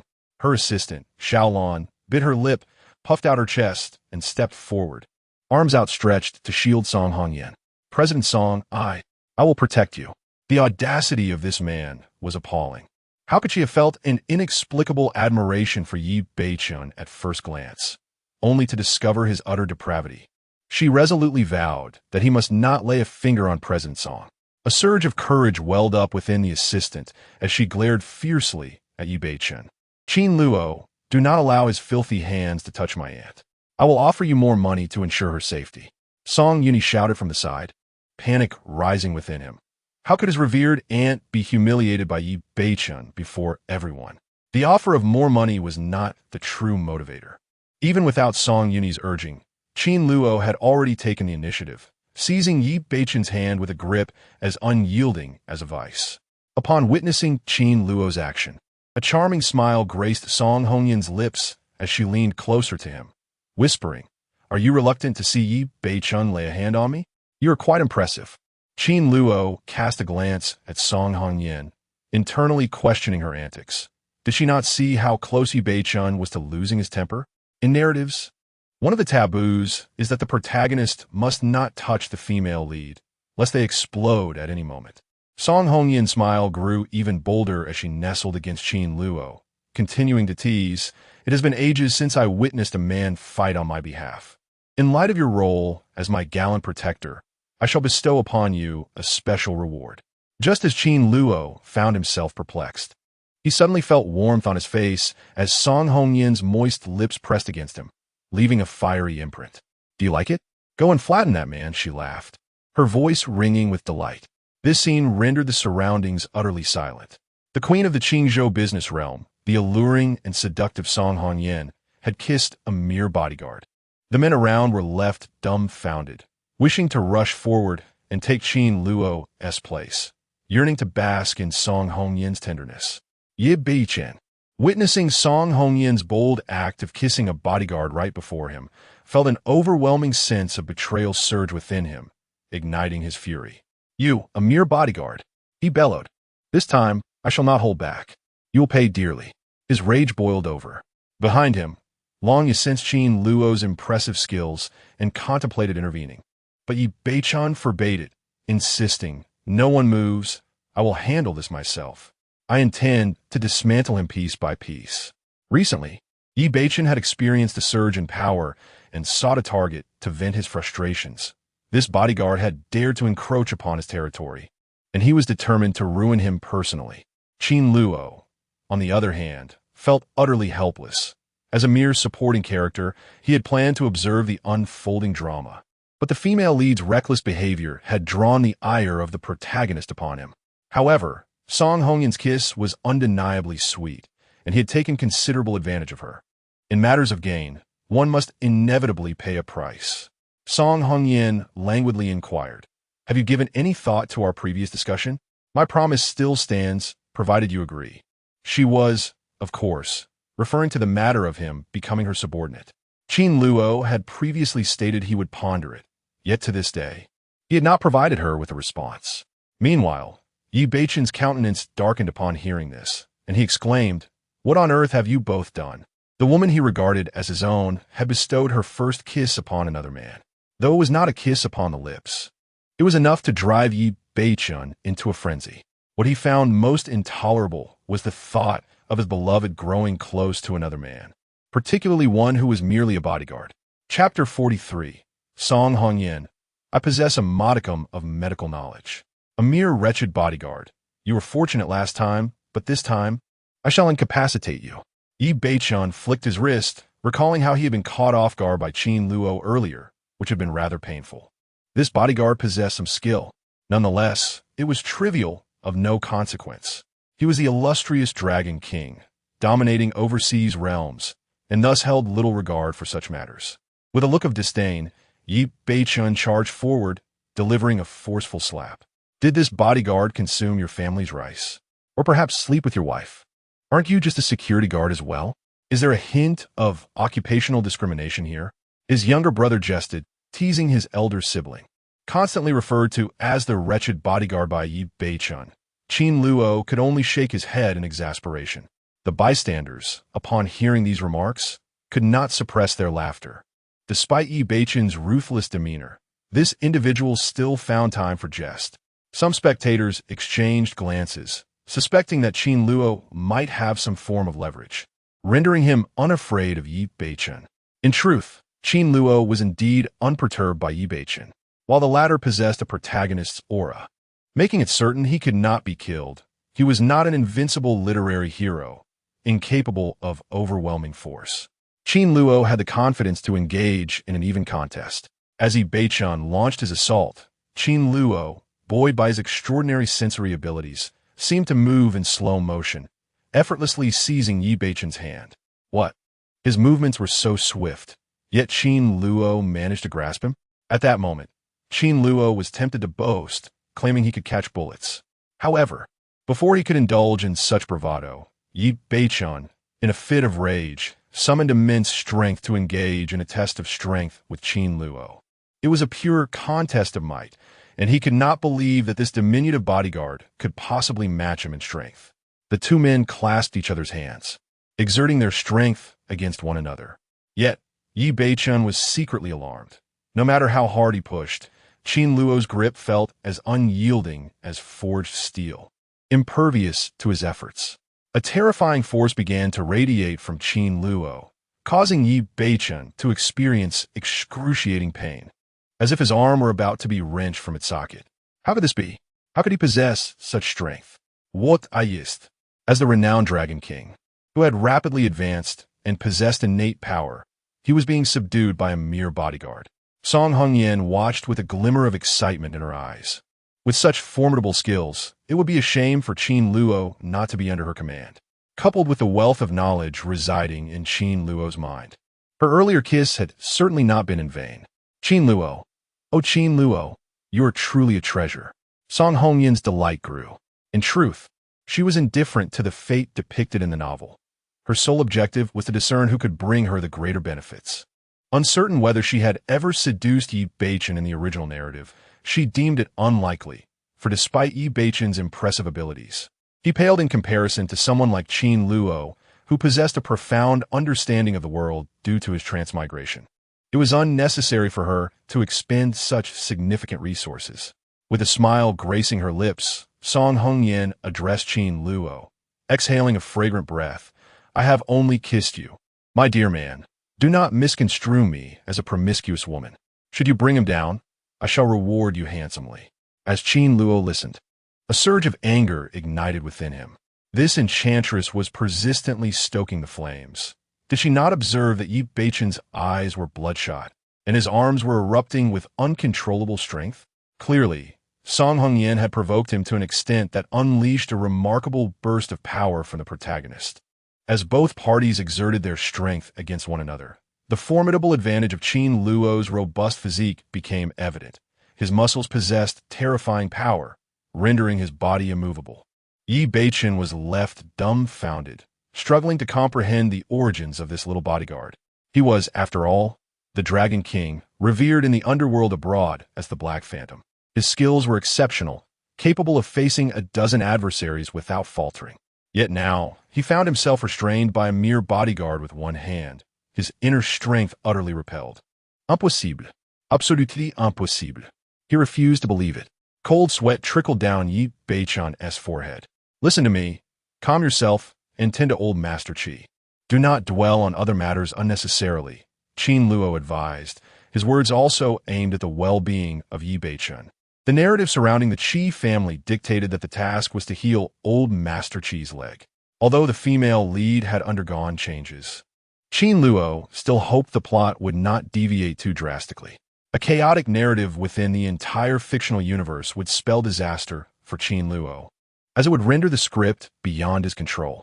Currently, in Yi Beichen's eyes, Qin Luo had amassed a considerable level of hatred, and the danger he posed had escalated. Although he could still manage for the time being, the future was uncertain. Moreover, Yi Beichen's task of treating old Master Qi presented an opportunity. Rather than squabbling with others, it was more prudent to seize this chance. Do you understand, protagonist? However, Yi Beichen's anger only deepened upon hearing this. As the Dragon King, to be lectured by another was a blow to his pride. Where could he save face? With a cold huff, he retorted, "Who do you think you are to instruct me? I will eliminate you first, then deal with Song Hongyan. Healing old Master Qi is a trifling matter. What level are you at to speak to me?" Filled with rage, Yi Beichen was not without his trump cards. Soon, a surge of energy erupted from his dantian, forcefully shaking off Qin Luo's grip, revealing his astonishing strength. Qin Luo was aware that Yi Beichen harbored a small serpent, or perhaps it could be termed a black dragon, which would only fully manifest in later stages. For now, it existed in a nebulous, serpentine form, providing immense power to Yi Beichen. On numerous occasions, when Yi Beichen faced peril, he would harness the strength of this black dragon to counterattack his foes. This was one of the formidable aspects of the protagonist. With such hidden cards, he was virtually indestructible.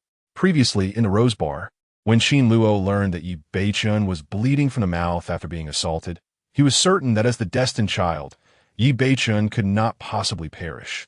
In the end, that certainty proved accurate. Even now, Qin Luo did not believe he could kill Yi Beichen, yet he could certainly prevent him from acting recklessly. Contemplating this, Qin Luo cast a glance at Song Hongyan. Did this woman truly fear being pinned to the ground by Yi Beichen, subjected to a swift reprimand? Upon meeting Qin Luo's gaze, Song Hongyan merely smiled, choosing to remain silent. Once Yi Beichen freed himself from Qin Luo's control, he retaliated by seizing Qin Luo's arm, unleashing a powerful internal force. This strength was immense. He was confident that even a steel beam placed before him could be snapped with ease. Yet, it seemed as though Qin Luo possessed the foresight of a prophet, skillfully evading the impending confrontation and arriving ahead of time. His fist struck Yi Beichen's chest with the force of a cannonball, resulting in a resounding thud, as if his bones had shattered. This extraordinary sense of perception proved exceedingly advantageous, rendering him virtually invincible. The members of the Qi family, witnessing Qin Luo's prowess, could not help but be taken aback, astonished that this seemingly frivolous young master, Song Yuni, was accompanied by such an exceptional martial artist. Yi Beichen staggered backward, retreating over a dozen steps, his complexion pale, a trickle of blood escaping his lips, rendered speechless. Dragon King, Long Rushet Formart, supporting Yi Beichen. He had never anticipated that the battle-hardened Dragon King would falter against a mere bodyguard. It was nothing short of absurd. To the onlookers, this appeared to be a mere skirmish, oblivious to the underlying peril, whereas Long Yi discerned the terrifying reality. The Dragon King's combat awareness and reflexes were honed in the underworld, each movement executed with lethal precision, yet his opponent effortlessly evaded his strikes, countering with greater speed, an astounding display of reflexes. Long Yi remained unaware that Qin Luo possessed an extraordinary sense of perception, transcending the realm of martial arts, akin to a supernatural ability. Unless one reached an extraordinary level of ancient martial arts, surpassing even Qin Luo's capabilities, he maintained an undeniable advantage in close combat. Yi Beichen suppressed his injuries, fully aware that with that detestable bodyguard present, any chance of encountering Song Hongyan today was utterly futile. With significant matters at hand, he could not exhaust his trump cards in a life-and-death struggle with Qin Luo. For the sake of these important affairs, he chose to endure. Yi Beichen clenched his fists. The humiliation he felt this time was far greater than the injuries inflicted by the two martial experts previously. "I shall remember this," he declared through gritted teeth. "Once I have healed Qi Laozu, I will settle the score with you." This time, he chose to be patient. Yi Beichen forcefully repressed his injuries, maintaining an air of dignity, concealing his disarray. Little did he know that this marked the beginning of a life defined by continual restraint for the Dragon King. Qin Luo remained unfazed. Yi Beichen's reluctance to engage was preferable, for he was merely following the storyline. It was Yi Beichen's own lustful desires that had led him to attempt to lay hands on the enchanting Song Hongyan. Had he adhered to the narrative, Qin Luo would have been disinterested in a confrontation. Returning to his original position in silence, Qin Luo's earlier display had garnered respect, and the crowd began to treat him with newfound courtesy. Song Yuni beamed with delight, for Qin Luo had indeed proven capable of contending with Yi Beichen. though it was regrettable that he had not managed to bring the muddy-legged Yi Beichun to his knees. His perception was limited. He could only discern that Qin Luo was barely able to withstand Yi Beichun's onslaught, unaware that in reality, Qin Luo held a slight upper hand, primarily due to Yi Beichun's pretense. As the atmosphere settled, the members of the Qi family finally breathed a sigh of relief and turned their attention to their ailing patriarch. The ferocity of the altercation was inconsequential. What truly mattered was who could restore their esteemed elder to health, for that would be a true benefactor. Qi Yinglong had become aware of the gambling match, and in comparison to Yi Beichun, he held a greater faith in Zhang Lao. He promptly nodded at Zhang Lao and requested, "Master Zhang, I beseech you to attend to my father's ailment." The esteemed physician, Zhang Lao, replied, "Qi family head, you are too kind. I shall do my utmost." At that moment, Song Hongyan unexpectedly interjected, "I possess a modicum of medical knowledge as well. Might I assist in examining the elder Qi?" Her statement left the gathered assembly astonished, including Qin Luo, for it was utterly unfathomable. Song Hongyan was renowned for her alluring beauty and formidable prowess as the queen of the business realm, yet no one was aware of her medical expertise. This revelation seemed preposterous. When had she acquired such knowledge? Even Qin Luo turned to regard Song Hongyan with earnest curiosity, pondering the situation. He swore to the heavens that he had scrutinized the original storyline countless times, and Song Hongyan had certainly not possessed any medical skills. What was happening now? System, have I mistakenly entered the wrong narrative? This is not the novel return of the Dragon King, is it? When did Song Hongyan become proficient in medicine? Qin Luo inquired in his mind. The system responded, "Uncertain. You may wish to seek solace elsewhere." Qin Luo, dismissive of the system's reply, thought it a mere nuisance, inept at providing assistance. Regardless, the unfolding plot had already defied logic.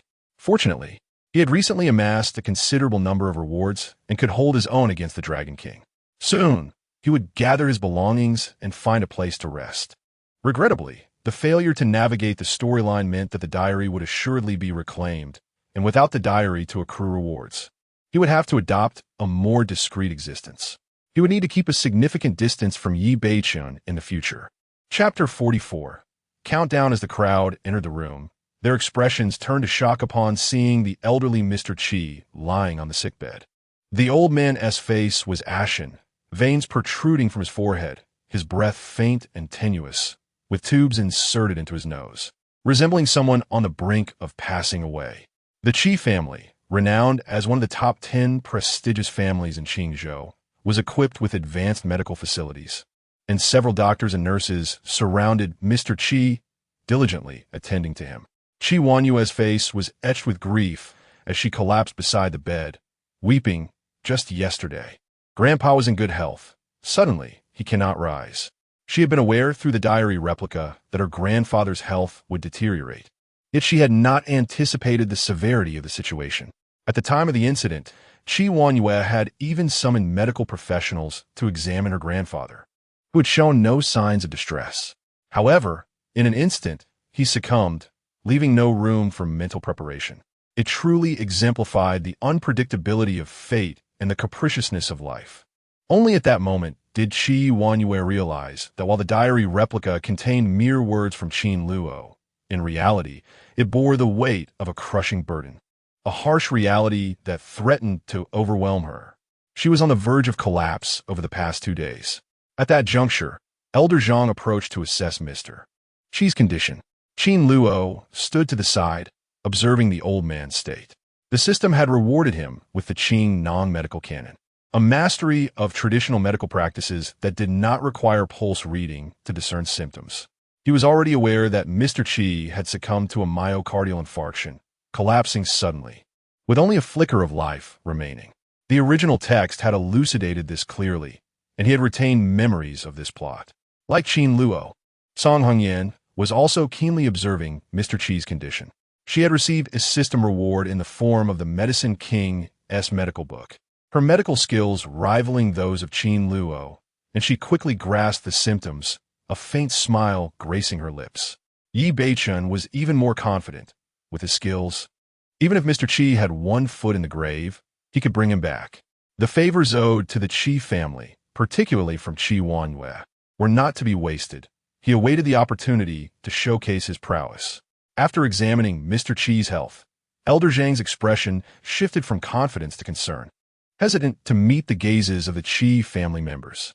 "Master Zhang, how is it?"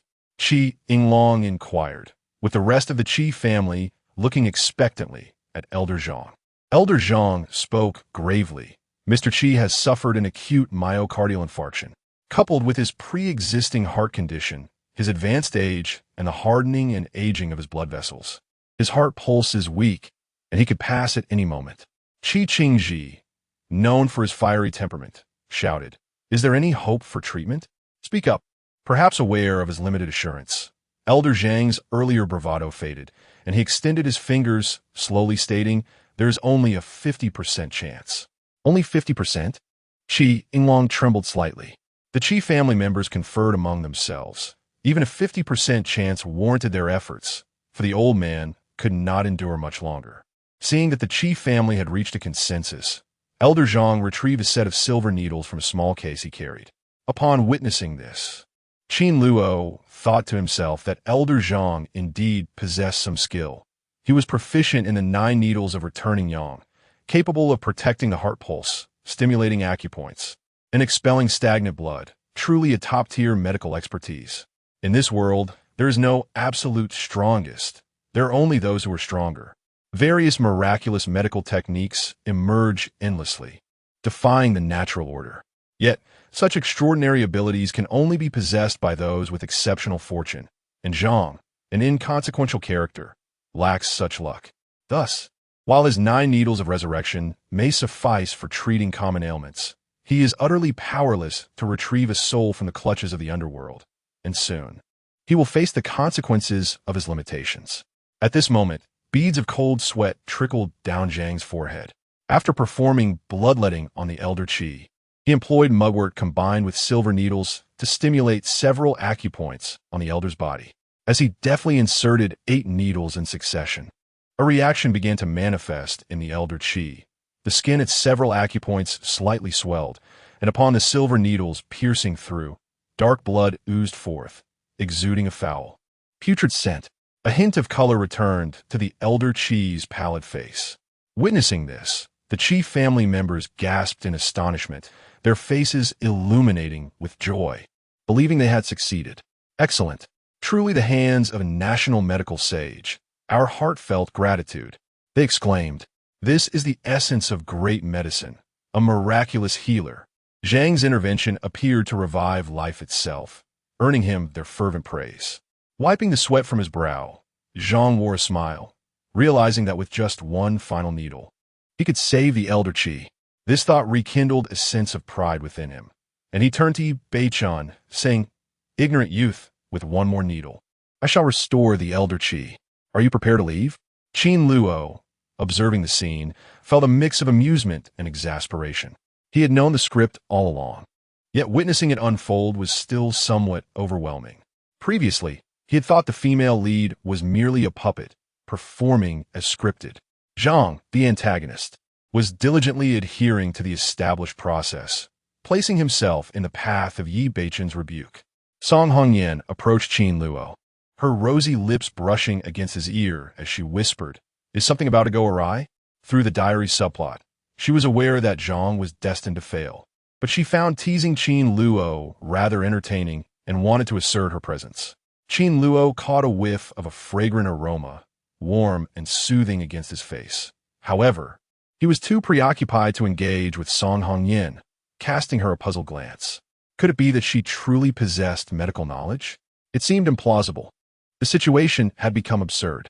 Upon hearing Zhang's taunts, Yi Beichan scoffed, "If you dare to insert that 9th needle, the Elder Qi shall not survive the day. Were I in your position, I would cease this procedure immediately, lest you tarnish your reputation irreparably today." Yi Beichan stood with an air of a transcendent sage, glancing at Song Hongyan and Qi Wanyue, ready to showcase his astonishing medical prowess before the 2 beautiful women. That little bodyguard's strength was inconsequential. His ability to bring the dead back from the underworld was what truly mattered. What nonsense! The Elder's complexion has clearly improved. Zhang's medical skill is divine and cannot be tarnished by your slander. Yun Yi is correct. You are merely a charlatan. Guards expel him. The Qi family does not welcome you. Before Zhang could utter a word, the irascible Qi Qingji immediately wore a discontented expression and reprimanded him. Song Yuni, following closely behind, wore a smug smile. How dare they insult him so? Yi Beichen felt a surge of anger. However, in his quest for the favor of the Qi family and the affection of Qi Wanyue, he gritted his teeth and endured. Just wait.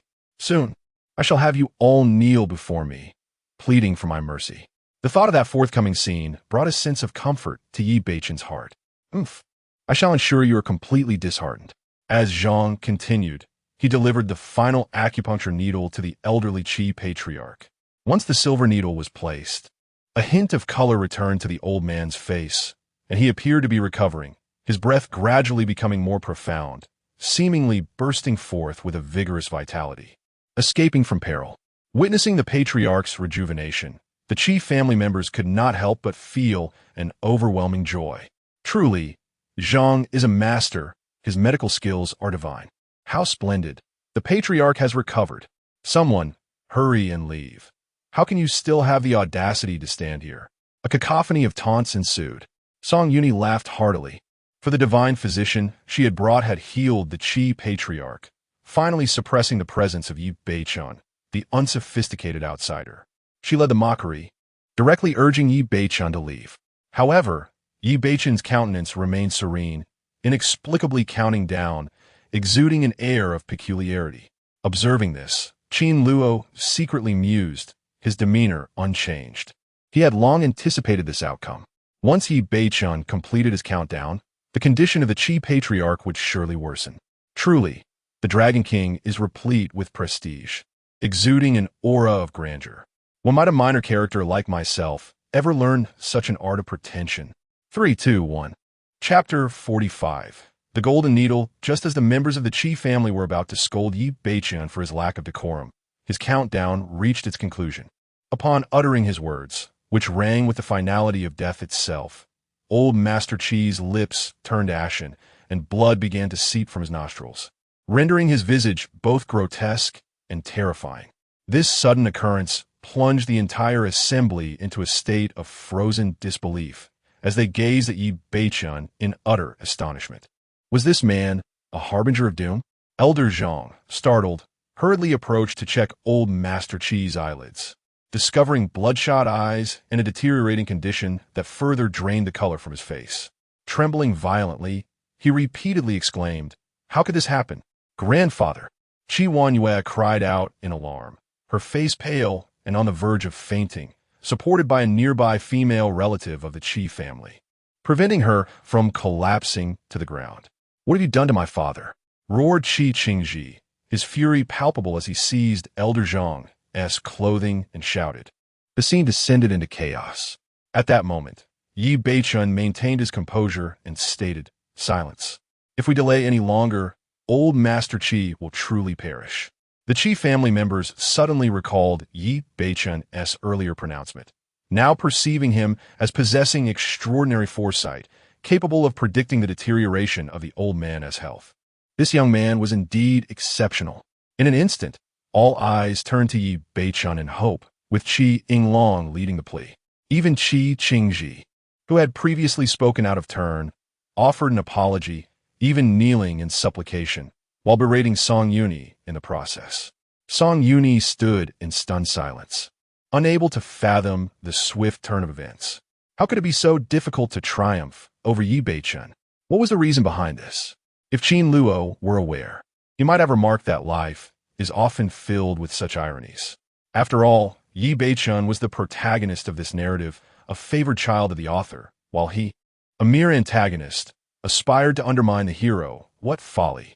Having finally relished the moment of triumph and silenced all opposition, Yi Beichen stepped forward, prepared to employ his Tai Chi divine needle to heal old Master Qi. What followed would astonish all present. Qin Luo observed this development, recognizing that the storyline had returned to its rightful path.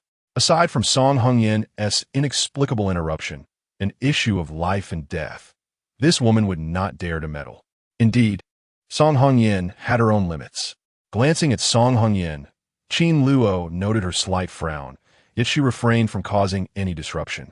Unbeknownst to him, Song Hongyan had instigated the confrontation between him and Yi Beichun with the intent of forcing Qin Luo to expel Yi Beichun from the Qi family, thereby seizing his fortunes for herself.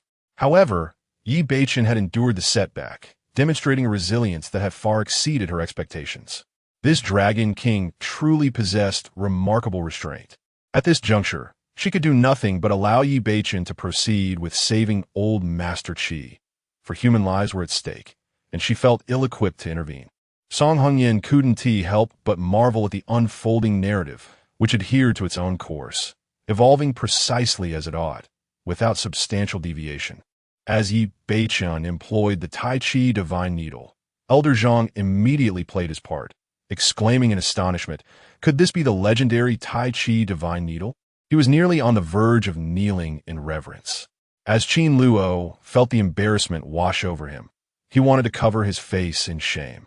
It was akin to the cringeworthy short videos of Dragon Kings and their sons-in-law from his past life, but now it was unfolding live before his very eyes, leaving him with goosebumps. Yi Beichun, however, wore a wicked smile and scoffed, "At least you have some discernment." He then skillfully inserted the needle, precisely targeting the acupuncture points on the Elder Qi's body. Just when the onlookers thought a breakthrough was at hand, an unexpected turn of events transpired. It was not that Elder Qi had succumbed, but rather the renowned healer, Yi Beichun, suddenly spat out a mouthful of fresh blood, clutching his chest as he collapsed to the ground. What on earth just happened? The crowd murmured, bewildered. The patient had yet to be treated, yet the doctor himself had fallen. Longya, pale with fear, rushed to support Yi Beichun, equally perplexed by the sudden turn of events. After Yi Beichun fell, his lips trembled slightly as he pointed an accusatory finger at Qin Luo, his face a mask of rage and frustration, exclaiming, You. Not only the spectators, but Qin Luo himself was taken aback. He was a good 10 paces away from Yi Beichun and had not even touched him. Was this a ploy? Perhaps they should rename him the King of Extortion instead of Dragon King. The most perplexing aspect was that this scene was absent from the original text. There had been no mention of Yi Beichun collapsing inexplicably while attempting to administer acupuncture. Only Yi Beichun understood the true nature of his predicament. Earlier, during his confrontation with Qin Luo, he had been struck in the chest, fracturing ribs in the process. Under normal circumstances, with his physical resilience, a mere cough of blood should have sufficed, followed by a moment of recovery. However, driven by vanity, he had suppressed his injuries to maintain a facade of nonchalance before the beautiful Song Hongyan and Qi Wanyue. Now, while performing his Tai Chi Divine Needle technique, the internal pressure became unbearable, resulting in a violent expulsion of blood. This was the price of pride. Yi Beichun had not anticipated the sheer force behind Qin Luo's punch. He had underestimated him, seething with frustration and regret at having miscalculated. Alas, he had missed his chance and found himself in a most embarrassing predicament. At this moment, Qin Luo pondered briefly, beginning to grasp the situation, though disbelief clouded his mind. After all, Yi Beichun was the protagonist, the destined child of destiny within the narrative. How could he be so easily injured? Yet, who could have foreseen that Yi Beichun, in his quest for dignity, would so fiercely suppress his injuries that he now lay there, bloodied? Could he truly be blamed for this? As Qin Luo reflected on the situation, he felt a sense of helplessness. Surely, the Dragon King must harbor a deep resentment towards him. The Qi family fell into a heavy silence upon witnessing Yi Beichun's collapse. Moments before, they had regarded him with awe, only to see him reduced to a feeble state. They had yet to begin treating Elder Qi, and now their healer lay incapacitated. The atmosphere turned chaotic as Elder Qi's condition deteriorated further. The Qi family, in disarray, had no time to mock Yi Beichun. Qin Luo stood to the side, eyes gently closed, letting out a sigh as he prepared to take action. Regardless of how the plot unfolded, human lives were at stake, and that remained paramount. However, Song Hongyan was quicker in her actions. Upon witnessing Yi Beichun suddenly collapse, she was pleasantly surprised by this unexpected turn of events. For the favor from the Qi family had always belonged to her. With a swift adjustment of her sleeves, Song Hongyan stepped forward confidently and declared, "Everyone, quiet down and make way." Xiaolan, the golden needles. At the sound of Song Hongyan's voice, the chaotic murmurs of the chief family fell silent. Qi Yinglong, astonished, exclaimed, "President Song, you truly possess medical knowledge?" Not only the Qi family members, but also Qin Luo gazed at Song Hongyan in disbelief. Struck by the revelation that this woman was indeed versed in the art of healing, it was utterly bizarre. Meanwhile, Qi Wanyue, with an inkling of understanding, suspected that Song Hongyan had likely received this skill as a reward from a diary side quest. She earnestly implored, "Sister Song, you must save grandfather." Song Hongyan nodded and then took the golden needle that Xiaolan had handed her. With a unique technique, she vibrated the needle, which was over a foot long, causing it to emit a resonant hum. The Duhua golden needle. At this sight, Elder Zhang gasped in awe, his eyes filled with fervent admiration, as if he had encountered a lifelong pursuit of faith. In that moment, Qin Luo felt a wave of exasperation wash over him. The situation was simply absurd. This revered national physician, Elder Zhang, seemed to be so devoted to the narrative that he knelt in reverence. First to the Tai Chi divine needle, and then to the Duhua golden needle. How had the plot twisted in such a manner? Song Hongyan, this enchanting figure, truly possessed remarkable medical skills, having mastered the esoteric Duhua golden needle technique. Observing Qin Luo's troubled expression, the smile at the corner of Song Hongyan's mouth grew even more triumphant. Since Elder Zhang had already administered a bloodletting to the patient, there was no need for her to repeat that process. She gently inserted the golden needle into various acupoints on the Elder Chi's body, stimulating the blood vessels to expand, resolving the internal thrombosis, and allowing the Elder Chi's stagnant energy to flow freely. Elder Zhang watched intently as Song Hongyan worked her magic, noting the force of her needlework, the depth of her punctures, and her intricate techniques. Although he could not see every detail clearly, he was nonetheless captivated by her fluid movements, leaving him utterly astonished. Chapter 46. Crossing the adversity yet, as one wave subsides, another rises. On the surface, Song Hongyan's needlework flowed like water, but the difficulties she faced were known only to her. Although she had received the system's reward, the pharmaceutical king's medical tome, and had achieved a mastery level in its techniques, mastering the golden needles of adversity and intuitively understanding human acupoints. She was acutely aware of where to apply the needles. However, inexplicably, as she inserted the needles, the expression on old Master Qi's face softened, his breath steadied, and his deterioration ceased. Yet he remained unresponsive, which caused Song Hongyan's heart to sink. She felt increasingly fatigued, and soon beads of perspiration adorned her forehead. Where'd she gone wrong? Uncertain of what had transpired, Song Hongyan followed the instructions of the pharmaceutical king's medical tome meticulously, leaving no room for error. Yet the patient failed to awaken. If this continued, she could only ensure that old Master Qi remained in a vegetative state, merely clinging to life, without any hope of recovery. Quickly, Song Hongyan surmised that she was lacking something essential. Beside her, Xiaolan wiped the sweat from her brow with a handkerchief, while the young assistant pursed her lips tightly, silently cheering for Song Hongyan. Gradually, as minutes passed, those around them began to sense an unsettling tension. Why was there no improvement in the old man's condition after such a long time? The atmosphere in the room grew increasingly heavy, and Song Hongyan felt a surge of urgency. After several more needle applications, old Master Qi still showed no signs of recovery. Exhausted, her body weakened, she nearly collapsed. But fortunately, Xiaolan was there to steady her. In a moment of desperation, Song Hongyan shed her usual pride and confidence. Turning back with a somewhat pitiful gaze towards Qin Luo, her beautiful eyes conveying a simple plea for assistance, acknowledging her miscalculation and hoping he would aid her. She believed he could indeed help. What a foolish woman. Qin Luo regarded Song Hongyan, reflecting that ultimately, it was her meddling that had thrown the narrative into chaos. Had she not provoked him, Yi Beichen would not have gone mad and subsequently injured himself, preventing the rescue of old Master Qi. Now, she sought his help. Observing the seemingly genuine plea in her eyes, he pondered whether it was merely an act. Her performance was undeniably exquisite. With a silent sigh, Qin Luo chose to intervene. For lives were at stake. Although he perceived this as merely a fictional world, the characters within it bore emotions, spoke, and possessed flesh and blood.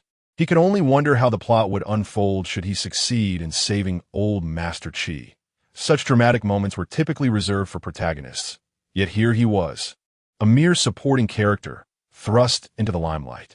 Regardless, after today's events, nothing would remain the same. Stepping forward, Qin Luo spoke calmly. The golden needles of adversity are indeed remarkable, yet you lack a crucial element. Do not presume to know it all next time. Song Hongyan pressed her delicate lips together and nodded like a dutiful young bride. I knew you could do it. With that, she obediently stood to the side, appearing remarkably compliant. Qin Luo was uncertain whether she was feigning or genuinely acting. Yet this woman was exceptionally adept at theatrics, possessing 100 cunning thoughts within her alluring physique. Strangely, Qin Luo found comfort in her words. A woman's gentle expressions can effortlessly awaken a man's instinctual desire to protect, particularly when it comes from someone as domineering as Song Hongyan. Her submissive demeanor could drive a man to madness. This woman had an uncanny ability to tantalize men. Yi Beichun's expression darkened, his heart seething with anger. How dare his woman engage in flirtation with that little bodyguard? Even without hearing Song Hongyan's words, the sight of their intimate whispers was enough to incite his fury, causing him to spit blood once more. Dragon King, Lanya exclaimed anxiously at his side. Seizing the opportunity, Song Yuni began to mock him. What a fool! You boast so loudly, yet you collapse before even taking action. It's utterly laughable. You are nothing but a useless wretch. Ha ha! Mud-legged fool. Do you have anything else to say, or will you obediently leave? Song Yuni reveled in the misfortune of Yi Beichun, feeling a refreshing thrill, akin to sipping glacial spring water, invigorating him from head to toe.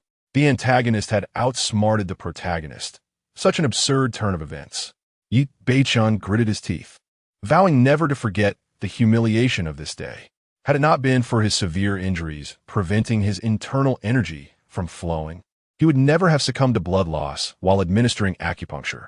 How could a worthless being like Song Yuni dare to mock him? It was a profound disgrace. And this injury had been inflicted by Qin Luo, that little bodyguard. Doubt plagued Yi Beichun. He could not help but suspect that all of this was orchestrated by Song Yuni behind the scenes. His gaze towards Song Yuni was frigid, brimming with murderous intent. Song Yuni felt a chill run down his spine under Yi Beichun's glare. What does it matter to you? You made a bet and lost. Shouldn't you fulfill your promise and leave? How can you blame me for this? Is there any sense of reason left? Damn you. Though Song Yuni trembled momentarily, he was not afraid. With a powerful bodyguard like Qin Luo at his side, he felt secure, believing there was no way Yi Beichun could harm him. While Yi Beichun was filled with lethal intent toward Song Yuni, he did not forget about Qin Luo. Even if Song Yuni was the one pulling the strings, it was ultimately this little bodyguard who was thwarting his plans. And the audacity of Qin Luo to approach his woman was a direct path to ruin for both of them. At that moment, the Qi family members, having overheard Qin Luo's words, felt as though they had found a lifeline. This young man possessed extraordinary skills, possibly even mastery in medicine. Sir, please save my father, Qi Yinglong implored.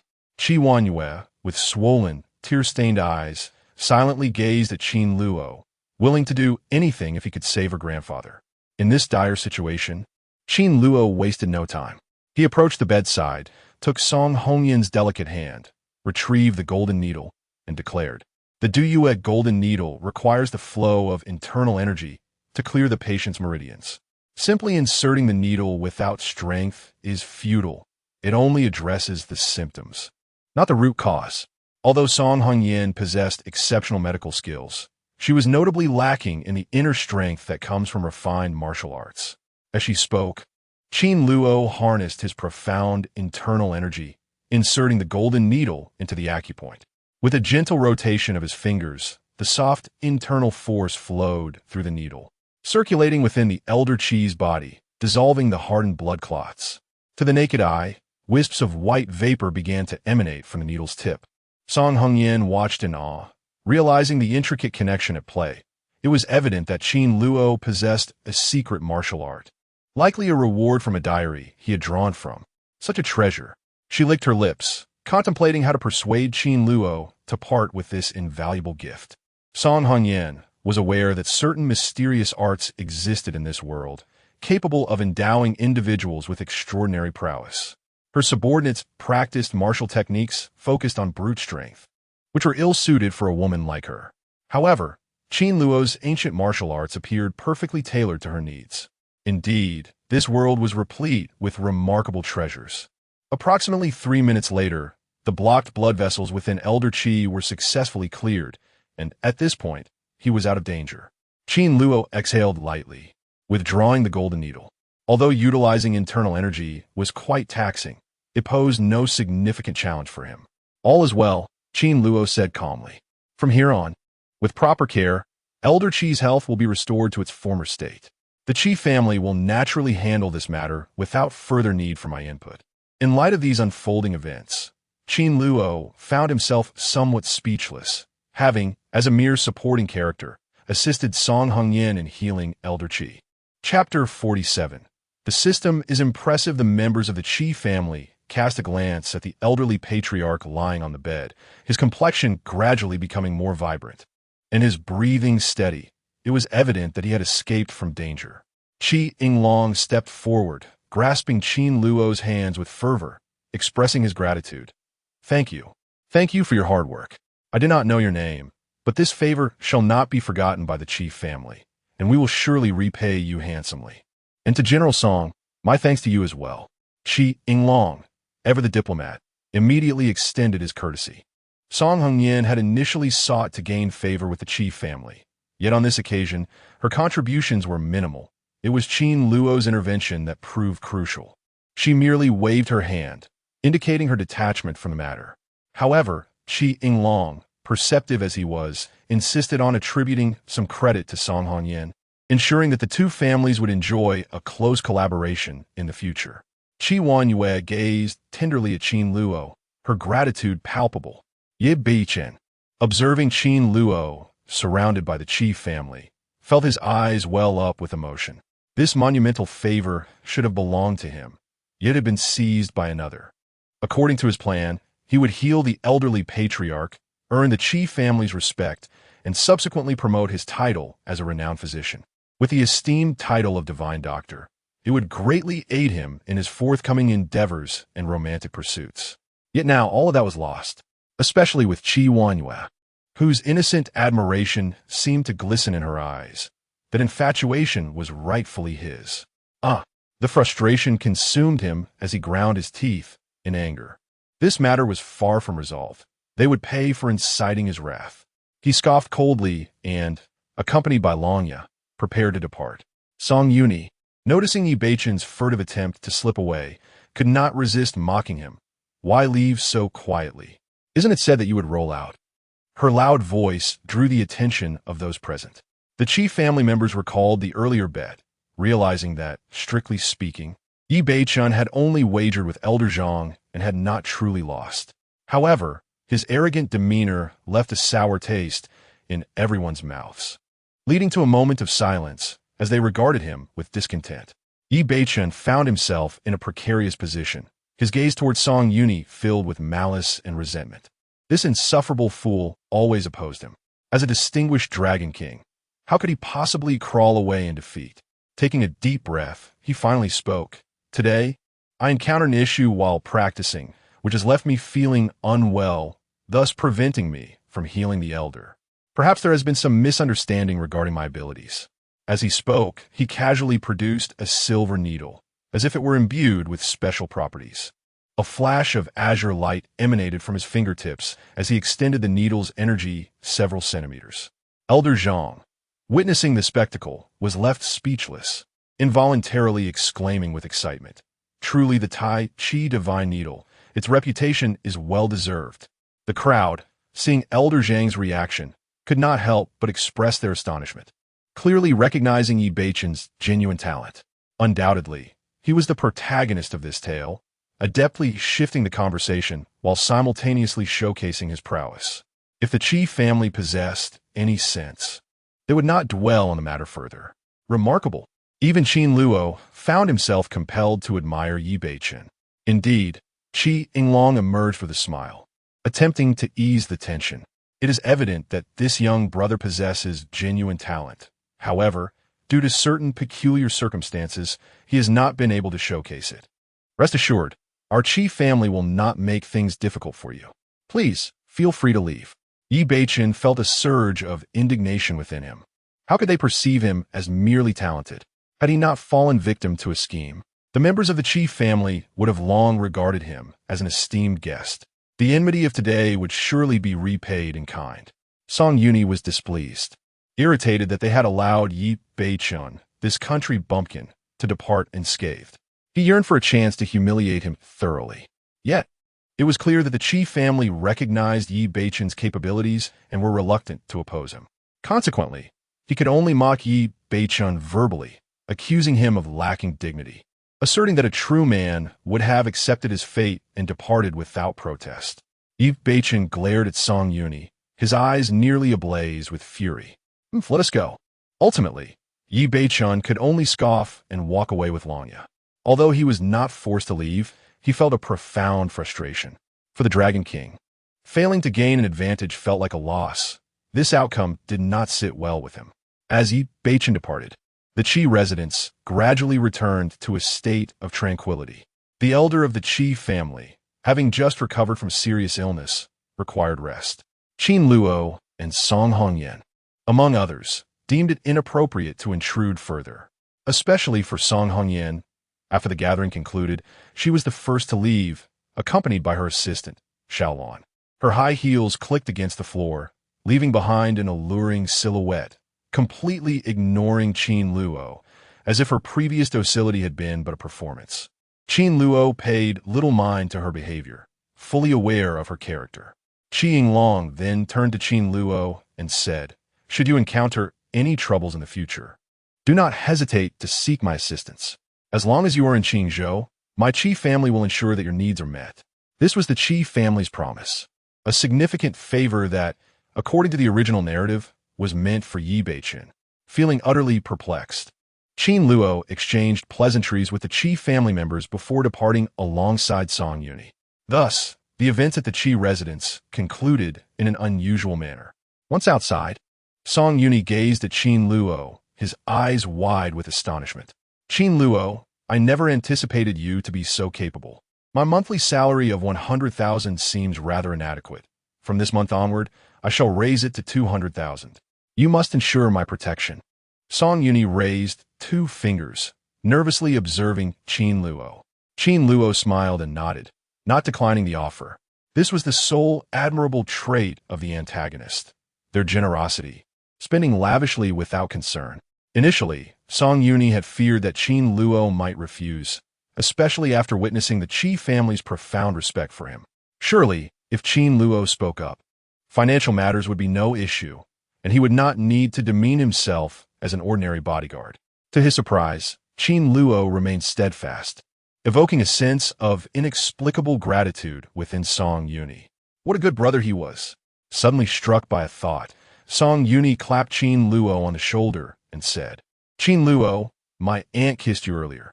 Upon hearing this, Qin Luo assumed Song Yuni was envious and seeking retribution. However, moments later, he heard Song Yuni warn, "You must not take it seriously, otherwise my aunt will have the upper hand." I can comprehend the allure of my aunt, though I remain perplexed by her intentions in kissing you. Surely, there must be some ulterior motive. Had it not been for your role as my devoted bodyguard, I would not have taken it upon myself to caution you against becoming further ensnared. Song Yuni spoke earnestly. Qin Luo was taken aback, not anticipating such profound insights from Song Yuni, and nodded an acknowledgement. "Song, I understand. Well, it is gratifying that you do. In a few days, I shall take you to an extraordinary place where you are sure to revel in delight." Song Yuni responded, before departing with the remaining subordinates. Qin Luo watched him leave, and then reflected on the events at the Qi family, feeling overwhelmed.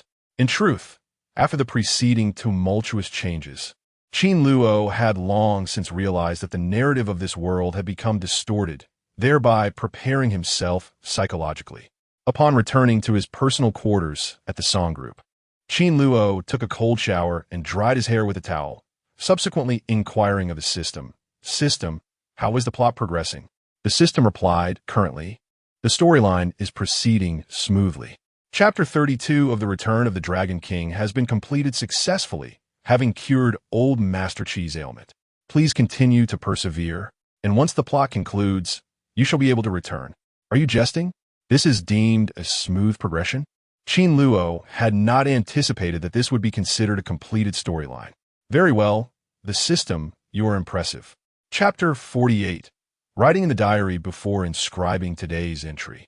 Qin Luo meticulously reflected on the events that transpired, pondering the cause of Song Hongyan's remarkable transformation. However, after much contemplation, he found himself at a loss. The suddenness of Song Hongyan's change was perplexing, appearing without any forewarning, as if she had merely decided to alter her course without reason, rendering it difficult to comprehend. Nevertheless, Qin Luo held firm in his belief that every occurrence in the world must have an underlying cause, even if he had yet to uncover it.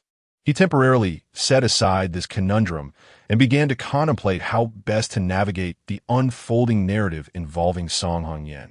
If he continued to allow her to wreak havoc, the plot would devolve into chaos, which would be far from advantageous for him. More critically, Qin Luo remained unaware of her intentions, and the unknown posed a significant danger. After a moment of deliberation, Qin Luo commenced his diary entry, seeking rewards. Today has been eventful. Even now, my thoughts remain in disarray. Yet, the outcome has proven to be splendid, which has alleviated some of my concerns. The storyline involving the Qi family has finally reached its conclusion. To be frank, I have completely lost control of the script. That enchantress, Song Hongyan, is now defying all expectations, reappearing in a narrative that does not belong to her. In today's scene featuring the elder of the Qi family, the original text contained no mention of Song Hongyan. I'm baffled by her sudden involvement. Without her, this segment would not have been so distorted. What does she truly wish to achieve? Is she attempting to provoke me into action? As Qin Luo penned his thoughts, numerous female protagonists received notifications of the diary's update, eagerly retrieving their copies to indulge in the reading. At the Qingqing group, Min Xian, upon finishing the diary, expressed her astonishment. This time, Song Hongyan has intervened in the Qi family's plot once more. She is truly formidable. I am so curious about what transpired there. It must have been quite entertaining. With the diary copies available, each day grew increasingly intriguing. Initially, when she realized this was a fictional world, she had felt rather disheartened. Min Xian laughed heartily, finding immense joy in witnessing Qin Luo's astonishment at the reactions of the female leads. What mischief has that enchantress, Song Hongyan, caused in the Qi family? I can hardly contain my amusement. After finishing her work, Lin Qingxue finally glanced at the diary and calmly remarked, Song Hongyan's character is consistent. There is nothing particularly surprising about it. However, I suspect Qin Luo may be feeling quite uncomfortable, as he remains unaware that the female leads possess diary copies, effectively rendering him out of control. Yet, he will gradually adapt to this reality. Despite her words, Lin Qingxue earnestly examined the diary.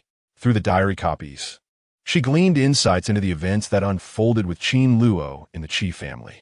Much like the previous encounter at the Rose Bar, Song Hongyan had once again made an appearance in this narrative. Although Qin Luo did not provide explicit details in the diary copy, Lin Qingxue could easily surmise the situation from the scattered hints. Certainly, Song Hongyan had stirred up quite the tempest once more. Observing Qin Luo's frustrated remarks about wanting to confront Song Hongyan, Lin Qingxue saw through him, recognizing that he could never truly bring himself to do so. Subsequently, Lin Qingxue inquired, Xiao Qian, after you saw Officer Long off, did you manage to glean any information? Upon mentioning Long Binger, Min Xian promptly replied as suspected. The previous encounter with the assassin is indeed intricately linked to the Qingting group. Officer Long has commenced an investigation and has already traced it back to the Qingting group. I believe they are currently preoccupied and have no time to interfere with us. Let us seize this opportunity to arrange the product launch and expedite our market entry. Lin Qingxue nodded, confirming that everything was unfolding as she had anticipated. Min Qian then cheerfully exclaimed, "The prize draw for the diary copy is truly remarkable. The new product developed through our beauty secrets has allowed the Qingqing Group to stand unparalleled in the industry." It is no wonder that the Qingting Group is in a rush upon hearing the news. With heartfelt sincerity, she vowed to offer a lifetime of vegetarianism in exchange for winning once more. Min Qian clasped her hands together, giggling as she made her wish. Lin Qingxue shot her best friend a disapproving glance. There were countless female protagonists in the novel The Return of the Dragon King. And for Min Qian to win twice was already a stroke of luck, yet she still yearned for more. Moreover, why should she wish using Lin Qingxue's name? With the price being a lifetime of vegetarianism, if anyone were to win, it should be her. That silly girl. In her personal dormitory, Qin Luo continued to pen his diary. Despite the anomaly caused by Song Hongyan, the plot has progressed rather straightforwardly. As long as I cure old Master Qi, the system will deem the task complete. During my time at the Qi residence, that enchanting Song Hongyan violated the narrative by unexpectedly kissing me, deliberately provoking Yi Beichen. What on earth is she up to? It is well known that no one, aside from the protagonist himself, is permitted to touch the leading lady.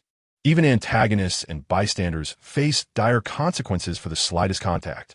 Song Hongyan dared to kiss me in front of Yi Beichen. Such actions are not typical of enemies. If you are bold enough, Song Hongyan, then I, Qin Luo, shall not yield. Ugh, it is evident you wish to take further advantage. Upon reading this, the female protagonists all spat in disdain. Qingxue, how could that vixen Song Hongyan kiss Qin Luo? What is she trying to achieve? Min Qian's eyes widened in surprise. Lin Qingxue's expression faltered as she too read the contents of the diary, astonished that Song Hongyan would act in such a manner, considering her proud disposition. Min Qian exclaimed, "Qingxue, we cannot allow her to outdo us. We must invite Qin Luo out one day, and you should kiss him as well. We cannot lose to that enchanting demon. Oh, please, why don't you go kiss him instead?" Lin Qingxue's face flushed as she playfully scolded her best friend for her mischievous suggestions. Song Hongyan harbored ulterior motives, and perhaps it was time to remind Qin Luo. After all, he was her savior. In truth, Qin Luo should already be aware. He seemed to revel in the attention, truly a flower that flourishes even in death. Lin Qingxue's expression darkened as she snorted in disdain. At this moment, Qin Luo continued to write in his diary. Song Hongyan's transformation extends beyond merely diverging from the plot. This woman possesses exceptional medical skills as well. In the original narrative, Song Hongyan is undeniably exceptional, embodying the archetype of a leading female character. However, her prowess in medical arts raises a question. Where did she acquire such skills? Today, at the Qi family residence, she wielded the Duhua golden needle, compelling the supporting character, Zhang Xingshou, to kneel in reverence, prompting me to almost believe she was the Dragon King. An absurd notion indeed. Medical expertise is not something one casually stumbles upon. Does she possess a system of her own? Moreover, during the previous incident at the Rose Bar, she orchestrated an assassination attempt on Yi Beichen, which was simply outrageous. The female protagonist attempting to eliminate the male lead? Had I not verified with the system multiple times, I would have thought I had mistakenly entered a different narrative, one more suited to a female readership. Despite my inquiries, Song Hongyan is not a reincarnation. How can her behavior be so anomalous? It appears that this world has undergone a transformation, leaving Yi Beichen, the fated protagonist, rather unfortunate, as he is metaphorically stabbed in the back by the female lead. Song Hongyan, you are indeed formidable.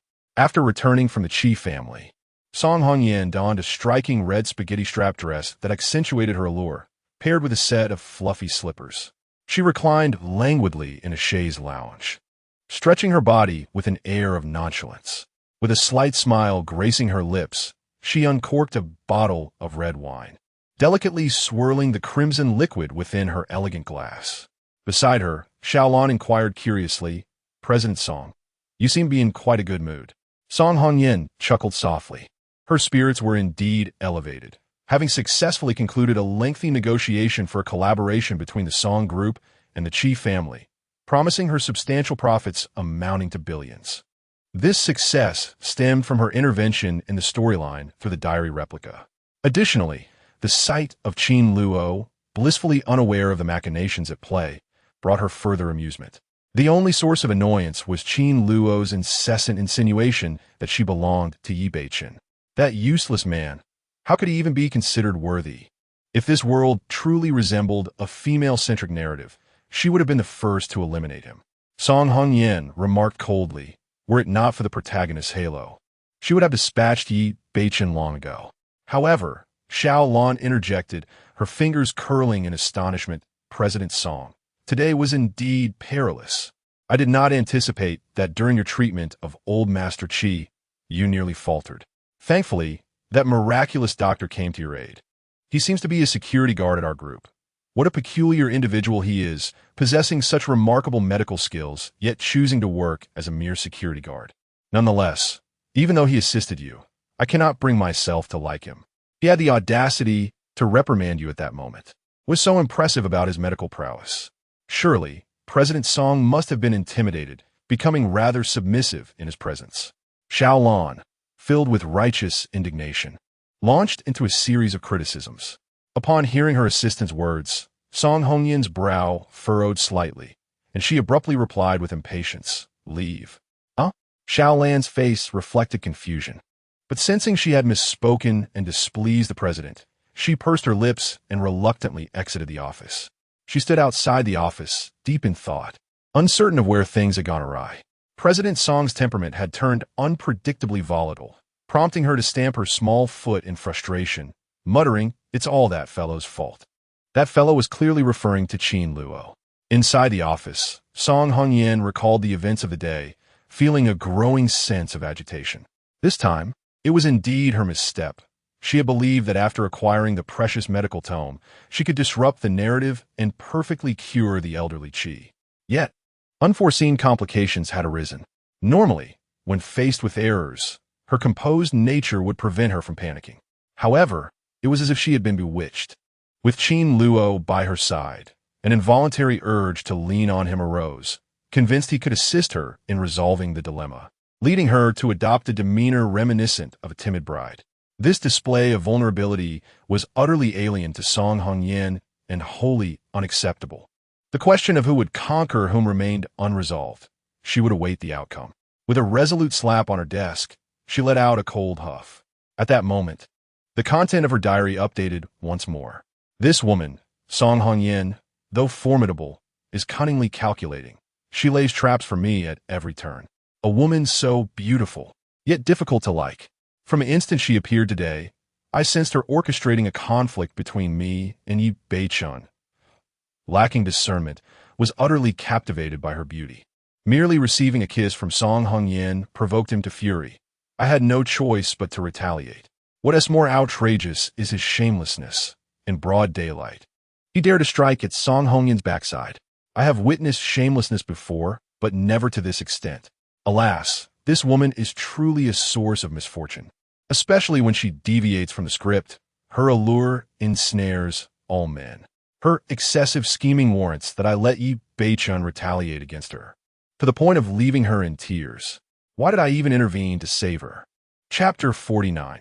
The ancient martial art of Bajiquan. Upon perusing the entries in her diary, Song Hongyan remarked, "So Qin Luo perceives me in this manner.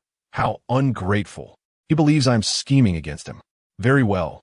I confess I do have ulterior motives, yet what I desire is not unattainable, is it not? Even my body could serve as a source of solace for both of us during moments of solitude in the future. He stands a chance to possess me. Not only does he wish to strike me, but he seems to desire that Yi Beichen also chastises me. How outrageous!" As she read, Song Hongyan let out an expletive, her temper flaring. Yet, she understood that Qin Luo was merely speaking in jest. Had he truly acted on such thoughts, she would have faced humiliation at the Qi family today. She could sense that Qin Luo harbored a possessive inclination towards her. At that moment, new content appeared in her diary. Yet I cannot bear it. I do not wish to see Beichen come near her, not even by a hair's breadth. This enchanting creature claims that only one man has ever touched her exquisite form. If she speaks the truth, then that man is undoubtedly me. Who would not be bewildered? My heart raced. I was genuinely captivated by her. Song Hongyan, this inscrutable woman. Have I truly developed feelings for her? She is merely a character in a novel. Qin Luo. Do not forget you dwell within the confines of a story. Awakened to reality, she is but a figment of paper. At this juncture, many female protagonists could not suppress their laughter at the notion of a paper character. However, they were not mere figments. Each possessed a vibrant soul, living and breathing. Observing the dynamic between Song Hongyan and Qin Luo, the female leads could not resist teasing Qin Luo, showcasing their own allure. At the song group, upon reading Qin Luo's tender words of reluctance, Song Hongyan's smile became enchanting, and her spirits lifted considerably, allowing her to overlook his desire to strike her. However, what preoccupied her mind most was the sheer chaos of Qin Luo's current storyline, which, against all odds, had still progressed smoothly. Truly absurd. This time, she felt she had lost everything. At the Qingqing group, stop scratching, I concede. Min Xian, her cheeks flushed, sat in an unusual pose on the sofa, raising her small hand in a gesture of surrender. Upon hearing her plea for mercy, Lin Qingxue finally relented. Slowly rising from her position atop Min Xian, she smoothed her slightly wrinkled attire and, unable to resist, commented, I cannot fathom what you have been consuming to grow so large. Min Xian's greatest vulnerability lay in her sensitivity to tickling. A mere touch in certain areas would lead her to capitulate immediately. Lin Qingxue warned, should you dare to exchange nonsensical messages with Qin Luo again, I shall not be so forgiving. It turned out that Lin Qingxue had discovered Min Xian's chat history with Qin Luo. A casual glance revealed a plethora of her personal photographs, some from work, others depicting her daily outings, captured from particularly cunning angles, clearly taken without her consent, all sent to Qin Luo by Min Xian in secret. Despite her surrender, Min Xian remained unfazed, retorting, why are you upset? None of these photos are risku. What is there to fear? And what more do you have to say? Min Xian hastily raised her hands in a gesture of surrender.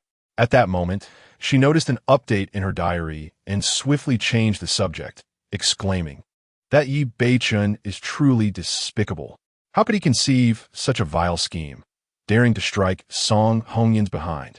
Her disdain for Yi Beichun deepened, and despite her usual aversion to Song Hongyan, she found herself begrudgingly siding with her this time. Lin Qingxue also frowned. The Dragon King Yi Beichun was indeed repugnant. Min Xian, however, seemed carefree, bursting into laughter. She then mused that Qin Luo really stole the limelight today. Last time he was dancing under the night sky, and now he is playing the hero, rescuing a damsel in distress. How romantic. As she spoke, she mimicked the words written by Qin Luo in the diary. Half kneeling on the ground, taking Lin Qingxue's hand, and, with theatrical flair, declared, Hongyan, I will not allow that Yi Beichun to lay a finger upon your skin. Lin Qingxue remained silent. She understood that Min Xian loved to joke, but this time she found no humor in it and had no desire to engage. However, Min Xian persisted. Qingxue, you must ask me why. Not wanting to display her grievances in front of Min Xian, Lin Qingxue took a moment to compose herself, then rolled her eyes and retorted, I want to ask. Min Xian, undeterred, grasped Lin Qingxue's slender hand again, her little face pleading, oh, please tell me. My knees are killing me from kneeling like this. Only after you answer can I get up. Lin Qingxue sighed, ultimately yielding to Min Xian's antics, and playfully asked, why? Min Xian's eyes sparkled as she replied earnestly, because I can't bear to part with you. At that moment, Lin Qingxue pressed her lips together tightly, feeling a pang in her heart. Wait, Song Hongyan knows medicine? Min Xian exclaimed in astonishment. Hearing this, Lin Qingxue felt a flicker of surprise. She was well aware that Song Hongyan had no medical knowledge. Min Xian speculated, it must be from a lottery in the diary. That enchantress Song has such good fortune to have one of medical skill. How infuriating. She is already so exceptional. Now she has mastered medicine. How are we supposed to compete with her? It's simply unfair. Oh, Heavenly spirits, when Qin Luo writes his next diary entry, let him draw the grand prize for me, something even greater than what Song Hongyan has. In the hospital, the renowned healer Xiao Yenner was taken aback, exclaiming, "It's actually the Du-E Golden Needle. This is a legendary medical inheritance. For those who study medicine, the ultimate aspiration is to acquire a skill capable of curing ailments and saving lives." This medical heritage was precisely what Xiao Yenner coveted most. Yet the diary did not bestow it upon her. Having diligently studied medicine since childhood to attain her current skills, she found it deeply unjust that Song Hongyan had directly won the inheritance, the Du-E Golden Needle being even more extraordinary than her own Tai Chi Divine Needle. "This is simply unfair," Xiao Yenner lamented. "Today I also caught a glimpse of the female protagonist, Qi Wanhua. Perhaps due to the illness of old Master Qi, she donned a rather simple attire, exuding an air of fragility that is quite endearing. In terms of charm, she far surpasses Song Hongyan. However, this young lady is merely 18 years of age. It seems rather inappropriate for Yi Beichun to hastily claim her for his harem at such a tender age. Truly a beastly act." Following the Qi family's narrative arc, her role will diminish for a while. It would be wise to maintain some distance, for this seemingly demure young lady has a knack for attracting trouble. She is also embroiled in a storyline where she plans to elope with Yi Beichun. "In a few days, I will celebrate my 19th birthday. Moreover, will I truly run away with Yi Beichun?" Qi Wanhua murmured. It is inconceivable that she would elope with him. If such a day were to arrive, it would undoubtedly be for Qin Luo. At that moment, old Master Qi stirred awake, his voice still frail. "My dear Yu, what are you pondering?" Noticing her grandfather's awakening, Qi Wanhua hurriedly responded, "Grandfather, you're awake. How are you feeling now?" Old Master Qi took a deep breath and replied, "I feel much better now. I truly wandered close to the gates of death this time. I cannot help but worry for the entire Qi family." Qi Wanhua's eyes glistened with unshed tears. Old Master Qi gently patted her head and inquired, "I heard the miraculous physician who saved me is a young man?" At the mention of Qin Luo, Qi Wanhua's cheeks flushed as she shyly nodded, feeling a bit embarrassed, for she had indeed been thinking of him just moments ago. He is exceptionally talented, yet he prefers to remain in the shadows, serving as a bodyguard to Song Yuni. I truly think highly of him. Observing his granddaughter's demeanor, old Master Qi was somewhat taken aback. Had she developed feelings for him? Maintaining his composure, he remarked, "He is our Qi family's savior. We must invite him over for a meal. I must express my gratitude in person." "Really? That would be wonderful." Qi Wanhua responded joyfully.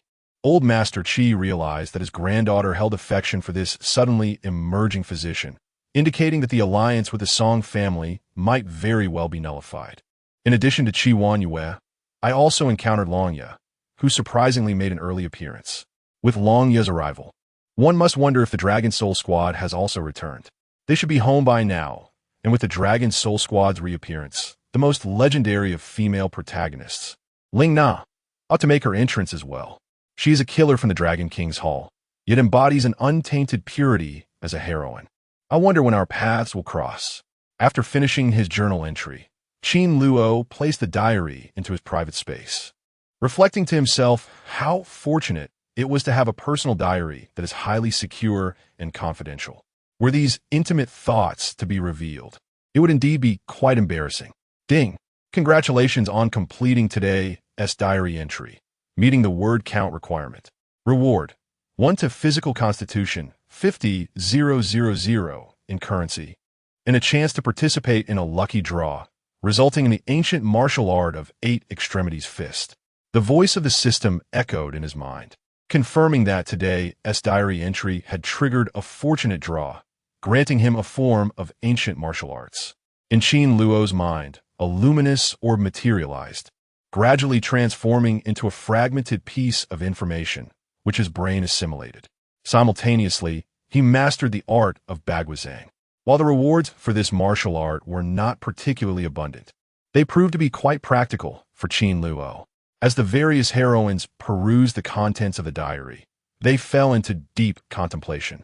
This marked the emergence of the 7th heroine, following Lin Qingxue, Song Hongyan, Min Xian, Long Binger, Yiling Long, and Qin Luo, and it was specifically mentioned by Qin Luo, hinting at a lingering fondness.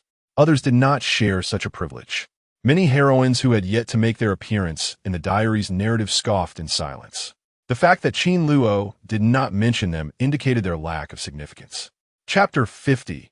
Mental Telekinesis. Song Family Group Min, Qian remarked. The female protagonists are making yet another appearance, quite a few of them. She counted on her fingers and couldn't help but inhale sharply. Yi Beichun seemed unperturbed by the prospect of exhaustion. This veritable stallion, Yi Beichun, was utterly outrageous.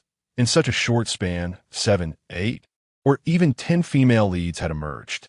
It was perplexing to fathom just how many women were woven into the fabric of this narrative. What kind of novel was this? And who was indulging in such tales? Lin Qingxue murmured the name Lingna, intrigued by the origins of this female lead. She was familiar with the previous protagonists, but Lingna, having returned from abroad as an assassin, was an enigma. If Lingna were indiscriminate in her intentions and sought to eliminate Qin Luo, it could spell trouble.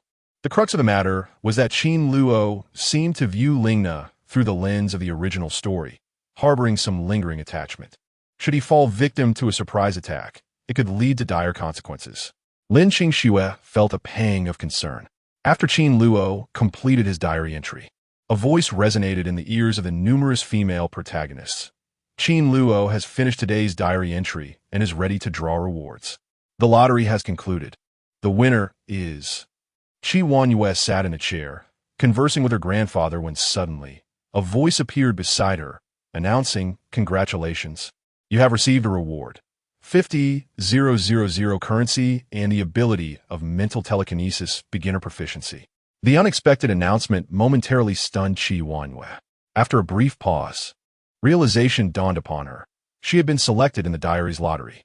Moreover, it seemed she had acquired a formidable supernatural ability, leaving her exhilarated beyond measure.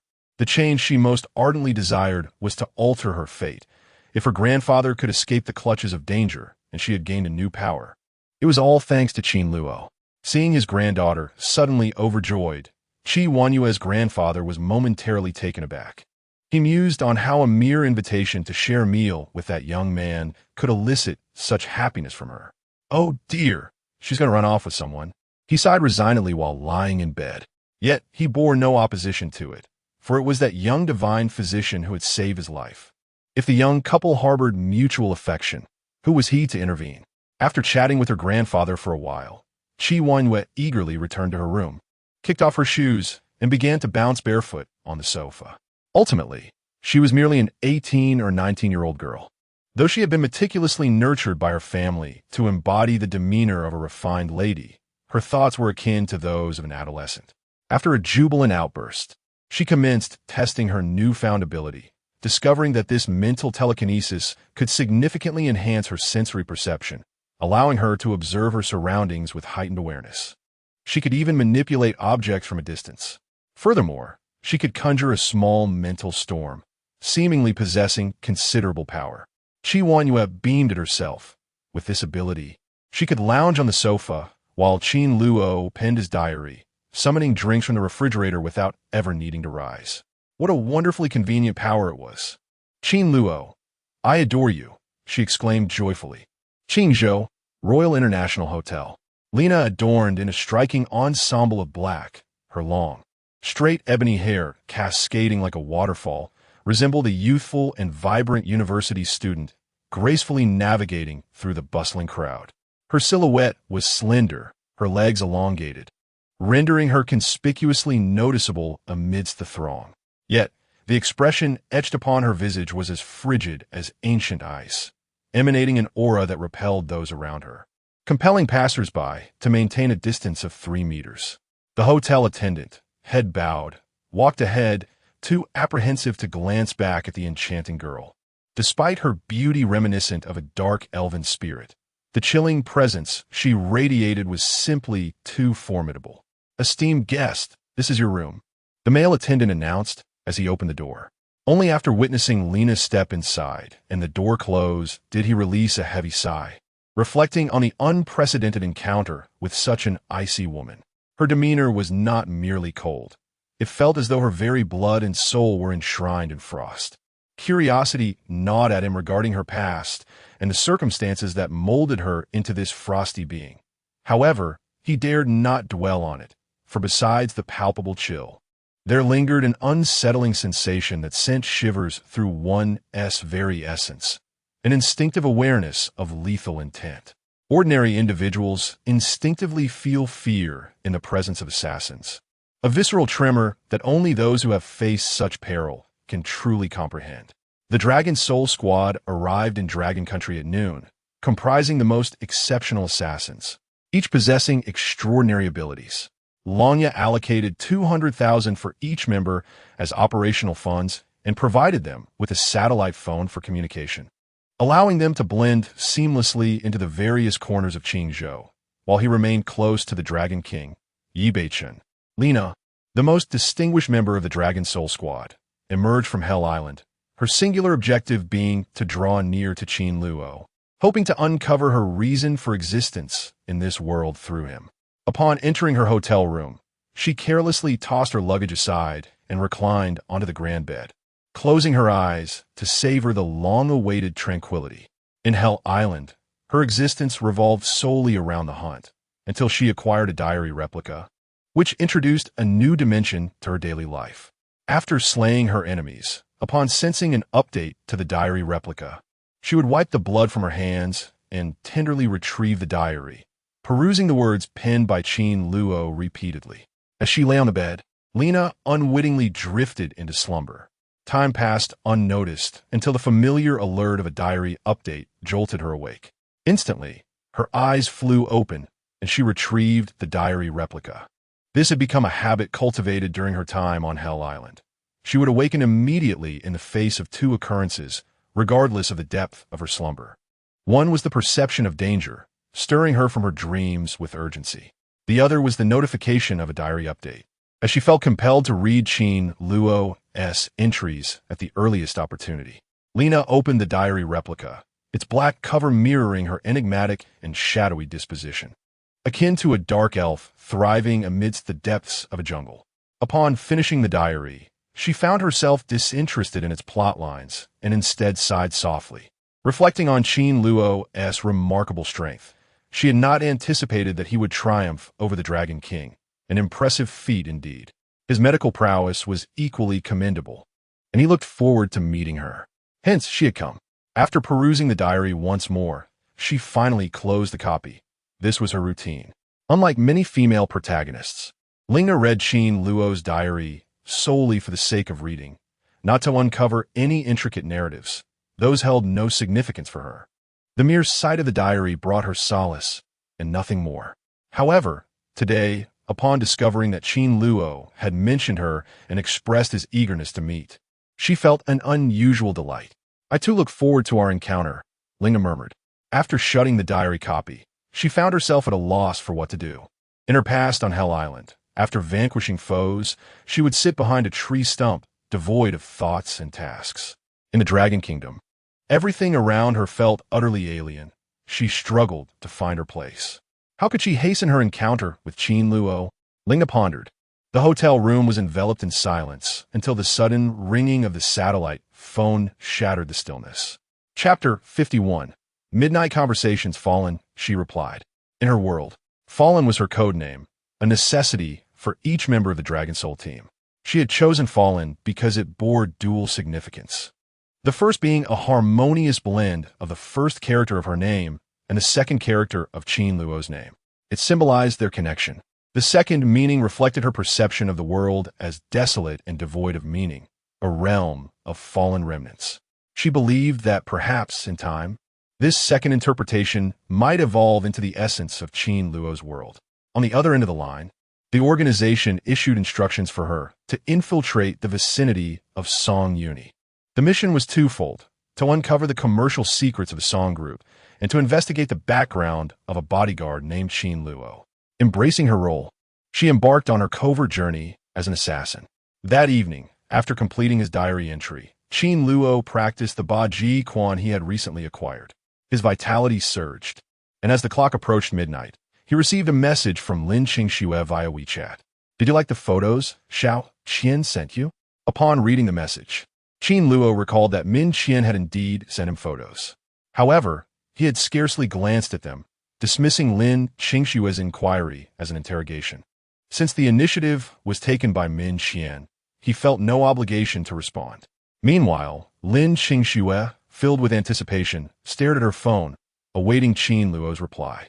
A minute passed, then 2, and as 10 minutes slipped by in silence, her patience waned. Frustrated by his indifference, she struck her plush polar bear toy in irritation and sent Qin Luo a message. You wait. Following that, she dialed Ms. Guo. Moments later, the call connected. Hearing Ms. Guo's voice, Lin Qingxue exclaimed, Aunt Guo, Qin Luo is bullying me. With a charming demeanor, she playfully complained into the phone, a sight that would undoubtedly astonish Min Qian, her close friend of over a decade, who had never witnessed such a soft tone from her. Every woman has her ways of being endearing. It merely depends on the target of her affections.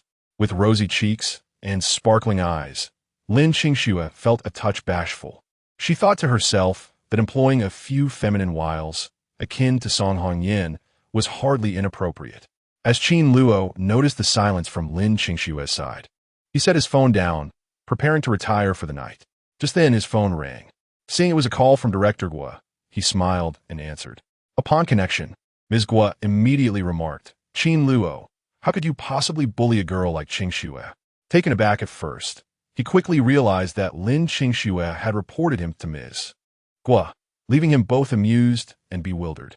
Since their inexplicable blind date, Lin Qingxue had certainly become quite peculiar. Ms. Guo remarked, I have heard everything from Qingxue. Have you been ignoring her? Girls are often shy, and you must take the initiative. I see Qingxue has made considerable effort.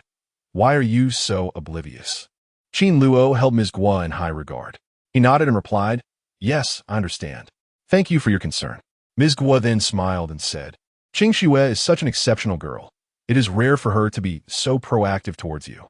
You must seize this opportunity. Honestly, in all these years, I have never encountered a girl as outstanding as Qingxue. Do not let her slip away. Qin Luo was well aware of Lin Qingxue's exceptional qualities. She was beautiful, kind, charming, resilient, intelligent, and even an ice-cold CO, nearly perfect. Even though Song Hongyan was alluring and remarkably capable, she could not overshadow Lin Qingxue, who was undoubtedly the primary heroine of this narrative. It was precisely her excellence that rendered her astonishing. Qin Luo found it challenging to explain to Ms. Guo that this was a fictional universe where the heroine was paired with the protagonist, and he was not that protagonist. Faced with Ms. Guo's earnest advice, Qin Luo could only nod in compliance. Ms. Guo chuckled, Now I can rest easy. Remember, seize the opportunity. She nodded in satisfaction and offered a few more reminders, urging Qin Luo to be more attentive, stating that in this world he was rather solitary and should consider settling down sooner. She genuinely hoped to see the two good children together. Qin Luo did not find Ms. Guo's concern excessive. She was a compassionate individual who always wished for those she had aided to thrive.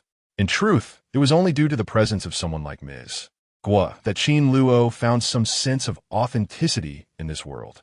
If everyone acted according to the plot of The Dragon King Returns, it would either be mockery or a slap in the face, truly overwhelming. As a contemporary fiction, the main storyline in nearly every chapter revolved around ostentation or the pursuit of it. The characters either fawned over Yi Beiqian or ridiculed him, with not a single normal person in sight, an unavoidable trope in such light novels. In contrast, Ms. Guo had no narrative arc in the story and required no pretense, making her seem far more genuine. Of course, the heroine herself had undergone significant changes, some so drastic that they were difficult to comprehend. After ending the call with Ms. Guo, Qin Luo sent a message to Lin Qingxue, stating, You are quite childish for seeking out Director Guo. A smile graced Lin Qingxue's lips. Qin Luo was a time traveler, and perhaps the only person in this world who had shown him kindness was Director Guo. How else could he maintain control over Qin Luo? Have you realized my prowess? Lin Qingxue quickly replied on her phone. Qin Luo promptly sent a surrender emoji. Subsequently, Lin Qingxue continued to inquire. So tell me, what do you think of the photos Xiaoqian sent you? Are they beautiful? Qin Luo found it difficult to decipher Lin Qingshue's thoughts. Her messages did not seem accusatory. After a moment's reflection, he responded, "They are indeed lovely, truly beautiful." Lin Qingxue pressed further, "Do you enjoy looking at them?" Qin Luo rubbed his nose, contemplating how to respond. After all, which man does not enjoy gazing upon beautiful women? Realizing that Lin Qingxue was not there to cause trouble, he relaxed his thoughts and replied, "Well, you're quite lovely. I do appreciate beauty." Lin Qingxue, clutching her plush white bear, wore a triumphant smile and immediately inquired, "Between me and Song Hongyan, who do you think is more beautiful?" This question, it was no surprise that the leading lady would always seek to compete with the second. However, Qin Luo felt puzzled. How did Lin Qingxue know that he was acquainted with Song Hongyan? His position was merely that of a humble bodyguard. Although he worked at the Song Corporation, his status was worlds apart from that of Song Hongyan, and most would not assume he knew her. Lin Qingxue seemed to realize she had been a bit hasty. Yet her curiosity compelled her to seek an answer. Qin Luo, not wanting to dwell on the matter, replied, "I have indeed met Song Hongyan. She is exceptionally beautiful, though your beauty is distinct. Both are stunning in your own ways." Lin Qingxue frowned and remarked, "Qin Luo, you truly do not understand a woman's heart. Is it so difficult to answer who is more beautiful, me or Song Hongyan?" Qin Luo fell into silence, fully aware of the response Lin Qingxue desired. When a woman poses such a perilous question, there is invariably only one acceptable answer. Yet, faced with two leading ladies, it was impossible for him to proclaim one as more beautiful than the other. It was akin to comparing the four elegant plants, each excelling in its own realm. How could one declare a victor? Song Hongyan was breathtakingly enchanting, alluring, and captivating. If he were to speak from the heart, claiming she was inferior to Lin Qingxue was simply beyond him. Fortunately, Lin Qingxue did not press him further.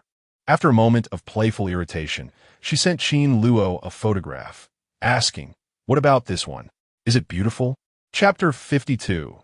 The Invitation from Qi Wanyue. This is a photograph of Lin Qingxue during her scholarly pursuits, seated upon the verdant grass, adorned in her school uniform. Radiating youthful exuberance, sunlight filters through the leaves, casting a dappled glow upon her. In the image, Lin Qingxue beams joyfully, her brows delicately arched, her skin as white as snow, exuding an enchanting innocence, enveloped in the essence of girlhood. This captures the essence of her youthful days. Qin Luo understands that this was a time of profound happiness for her. In the original narrative, just as Lin Qingxue was on the cusp of graduation, the Lin family faced an unforeseen crisis. The Lin Corporation faced bankruptcy, plunging her father into despair, and the entire family was shrouded in sorrow. Yet, Lin Qingxue emerged with remarkable fortitude, taking the reins of the faltering Lin Corporation, renaming it the Qingqin Group, and diligently working to re-establish its standing in the business realm of Qingzhou. From that day forth, the pure and captivating smile she once wore faded into memory, and the carefree days of her youth were irrevocably lost, giving rise to a formidable ice-cold female CEO in Qingzhou. At the tender age of 17, Lin Qingxue bore an unimaginable weight of pressure, perhaps known only to her. This photograph serves as a poignant reminder of her lost girlhood, a cherished moment hidden deep within her heart. As Qin Luo gazes upon the image, he reflects upon the trials of this destined female lead, feeling a mix of admiration and empathy. Lin Qingxue is truly remarkable, resilient, courageous, and possessing a kind heart. Upon receiving the photograph, Qin Luo senses a profound shift in the narrative, for in the original story, Lin Qingxue had long treasured this image, revealing it only during a pivotal moment to Yi Beichun. It is this very opportunity that allows Yi Beichun to glimpse the tenderness within Lin Qingxue's heart, igniting a spark of affection. This photograph encapsulates a transformative period in Lin Qingxue's life. Yet now she has chosen to share it with him. Has Lin Qingxue's character crumbled? What could she possibly intend? Summoning her courage, Lin Qingxue boldly confesses, "I actually have quite a fondness for you. Anqua has spoken highly of your character." Qin Luo replies via text, I never anticipated that you would harbor feelings for me. After all, she is the primary female lead. Lin Qingxue chuckles softly and responds. Do you feel pressured being just an ordinary bodyguard alongside Qin Zhou's Ice Queen CEO? Of course, Lin Qingxue understands that it is not solely this reason that astonishes Qin Luo. It is her identity as the female lead, a fact she discreetly omits. The two engage in conversation for a while longer, and Lin Qingxue concludes, I'd like to treat you to a meal sometime. No refusals allowed. Thus, their dialogue comes to an end. Qin Luo, taken aback, finds himself unexpectedly on the brink of dining with the primary female lead. At that moment, Qin Luo's phone buzzes with an unfamiliar number. Upon answering, a youthful voice inquires, Uncle, is that you? Qi Wanyue? The moment Qin Luo hears that voice, a beautiful figure flashes through his mind. It is I, Qi Wanyue replies, her face adorned with a sweet, beaming smile, relieved to finally connect with Qin Luo. Puzzled, Qin Luo asks, why do you refer to me as uncle? Qi Wanyue remarked, Father instructed me to address you as Brother Qin, so I shall call you uncle. What do you think? Qin Luo felt a twinge of headache. Having just concluded a conversation with Lin Qingxue, he was now receiving a call from another female lead. In the original narrative, Qi Wanyue was not particularly exceptional, merely a secondary female protagonist, overshadowed by Lin Qingxue and Song Hongyan. Her family status afforded her a place in the protagonist's harem, a circumstance that, while regrettable to admit, often arose from self-interest. Although the protagonist had acquired beauty, he relegated her to a commonplace role, embodying the notion of reaping benefits while feigning modesty. Yet, with Yi Beiqian as the protagonist, women in this tale served merely as instruments of pleasure. Uncle, there will be a banquet in Qingzhou in a few days. Father asked me to inform you and invite you to join us, as I can introduce you to some prominent figures there. This was a favor from the Qi family. Typically, receiving such support would elate most, as it signified boundless wealth. However, Qin Luo felt little enthusiasm. The essence of this world ultimately lay in strength. Regardless of whether he followed the plot or remained in this realm, his foremost priority was always the enhancement of his power. Qin Luo declined the Qi family's invitation, feeling no need to cultivate a close relationship with Qi Wanyue. After a moment's hesitation, Qi Wanyue added, Uncle, there's one more thing. After grandfather awakens, he wishes to invite you for a meal at our home to express his gratitude. You cannot refuse this. You must come. On the phone, Qi Wanyue pleaded earnestly, her voice sweet and endearing. It was difficult for anyone to deny her request. After several attempts to decline, Qin Luo found himself wearied by her heartfelt cries and ultimately acquiesced. Wonderful. Uncle, I will be waiting for you at home. We shall meet again. We must not miss each other, Qi Wanyue exclaimed joyfully. All right, Qin Luo replied. Though she too was a female lead, he felt as if he were merely indulging a child in conversation with Qi Wanyue. In truth, she held a lesser significance in his heart compared to Song Hongyan and Lin Qingxue. Qi Wanyue sensed this disparity but felt little disappointment. The charm of youth allowed her to express herself freely, a luxury not afforded to the more mature Song Hongyan. Moreover, her intentions were clear. She genuinely harbored feelings for Qin Luo, particularly given his striking appearance. In her eyes, the narrative's plot mattered little. She found Qin Luo handsomely captivating, grateful for rescuing her grandfather, and enchanted by the diary he had gifted her, which bestowed upon her mental prowess.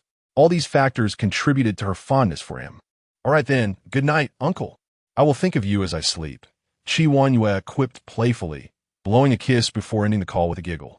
Setting down his phone, Qin Luo reflected on this encounter, having gleaned a different facet of the little enchantress. Previously, during their meeting at the Qi residence, Qi Wanyue had exuded an air of nobility, comporting herself with grace befitting a refined young lady. Yet, in the intimacy of their phone conversation, she revealed a whimsical and spirited side. Nevertheless, she remained merely a young girl, brimming with incessant chatter. Qin Luo shook his head, choosing not to dwell on it.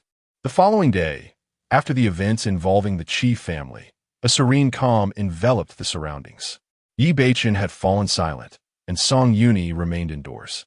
Qin Luo returned to the monotony of his life, at times questioning whether he truly resided within a narrative, as everything around him felt palpably real. Each day, he devoted himself to the practice of ancient martial arts, followed by jotting down his thoughts in a journal. Regardless of whether the plot unfolded favorably, his primary objective was to enhance his strength. One must be resolute and formidable. In the perilous realm of the narrative, power alone could anchor one steadfastly. After completing his martial training, Qin Luo sensed a slight augmentation in his internal energy, coupled with the daily fortification of his physique from his journal entries. Both his inner strength and physical condition flourished in tandem. According to the narrative-esque classifications of Mingjing, Neijing, and Huajing levels, he mused that he must now be considered a formidable practitioner of Neijing. As evening descended, Qin Luo proceeded to write in his journal, with no unfolding plot to document. He opted to record information pertaining to the female protagonist. Yet, these musings were precisely the type that captivated the interest of many, as they tended to veer into the realm of gossip. Chapter 53. Who reads such novels last night? Lin Xingshue's carefully constructed persona crumbled. She unexpectedly invited me to dinner. To be frank, I was quite elated to receive an invitation from the leading lady. Upon reading the diary entry, Min Xian hastily dialed Lin Xingxue, her face a portrait of astonishment. Xingxue, you have gone too far. How could you secretly pursue a man without confiding in me? Are we not best friends anymore? Receiving Min Xian's call, Lin Xingshue's face flushed crimson, and she retorted, Get lost. What nonsense are you spouting? A date? If you continue to babble like that, I swear I'll pinch you. Min Xian huffed in response. You still deny it? Don't forget, I can see everything. Regardless, if you two are going out, you must take me along. I want to witness the spectacle. Lin Xingxue felt utterly helpless.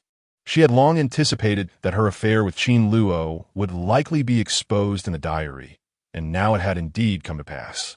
When she arrived at the company and encountered Min Xian, she would have no face to meet her. That scoundrel Qin Luo, why does he inscribe everything in there? Aside from this, numerous other leading ladies were equally astonished that Lin Xingxue had taken the initiative to invite Qin Luo to dinner. Did she also wish to pursue him? Qi Wanyue lay sprawled on the sofa, her lips pouting as she remarked, How dare she secretly arrange a date behind my back? Uncle seems rather pleased about it. Do you have the time and address? I intend to cause some havoc. However, after glancing through the diary a couple of times, she noticed that no specific time was mentioned, which left her feeling even more dejected. The Qi family has also invited me to dinner, claiming it's to express their gratitude. Qi Wanyue, the leading lady, had previously appeared poised and elegant during her time at the Qi family. But now her true temperament was revealed, showcasing a whimsical little girl. It is worth noting that while many leading ladies in the original story possessed distinct personalities, not all were well developed. Qi Wanyue was considered an average character. Her family's vested interest in Yi Beichun was the reason she became part of the harem. Yet her portrayal lacked depth, resulting in a mediocre impression among readers. Observing Qi Wanyue, I couldn't help but think it was likely due to some irresistible force that the author had designated her age as 18, while her personality resembled that of a 14 or 15-year-old. How perplexing. Looking at this girl, I felt utterly indifferent. I truly wondered how Yi Beichun could dare to pursue her. Irresistible force? What could that possibly mean? The many leading ladies appeared utterly bewildered, but as they read on, they quickly grasped the situation, their expressions turning to exasperation. They mused that the author of such novels must indeed have a peculiar disposition. In an instant, the collective impression of Qi Wanyue in their minds morphed into that of a quirky young maiden. Yi Beichun was truly contemptible. He sought to add this young girl to his harem simply because the Qi family had interests in him. A sigh escaped the lips of many leading ladies. How many among them, like Qi Wanyue, were only drawn into his harem due to their utility to Yi Beichun? Yet, thankfully, this was merely a novel. They were real individuals now and were resolute in not allowing Yi Beichun to succeed. Qi Wanyue, however, seemed unfazed by these matters.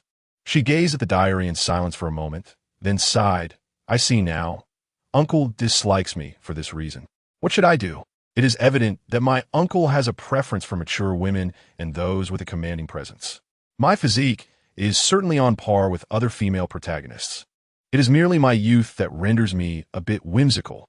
Why must he regard me as a little sister? To be frank, Qin Luo is aware of the disparity between herself and Song Hongyan. The beauty of such a captivating figure is truly unparalleled within the pages of The Return of the Dragon King. This is not solely due to physical attributes, but rather a distinct aura that she possesses. Yet what can she do? She recognizes that this is merely a construct of the narrative world. To exude sophistication, she will have to wait at least another decade. However, she cannot afford to wait that long.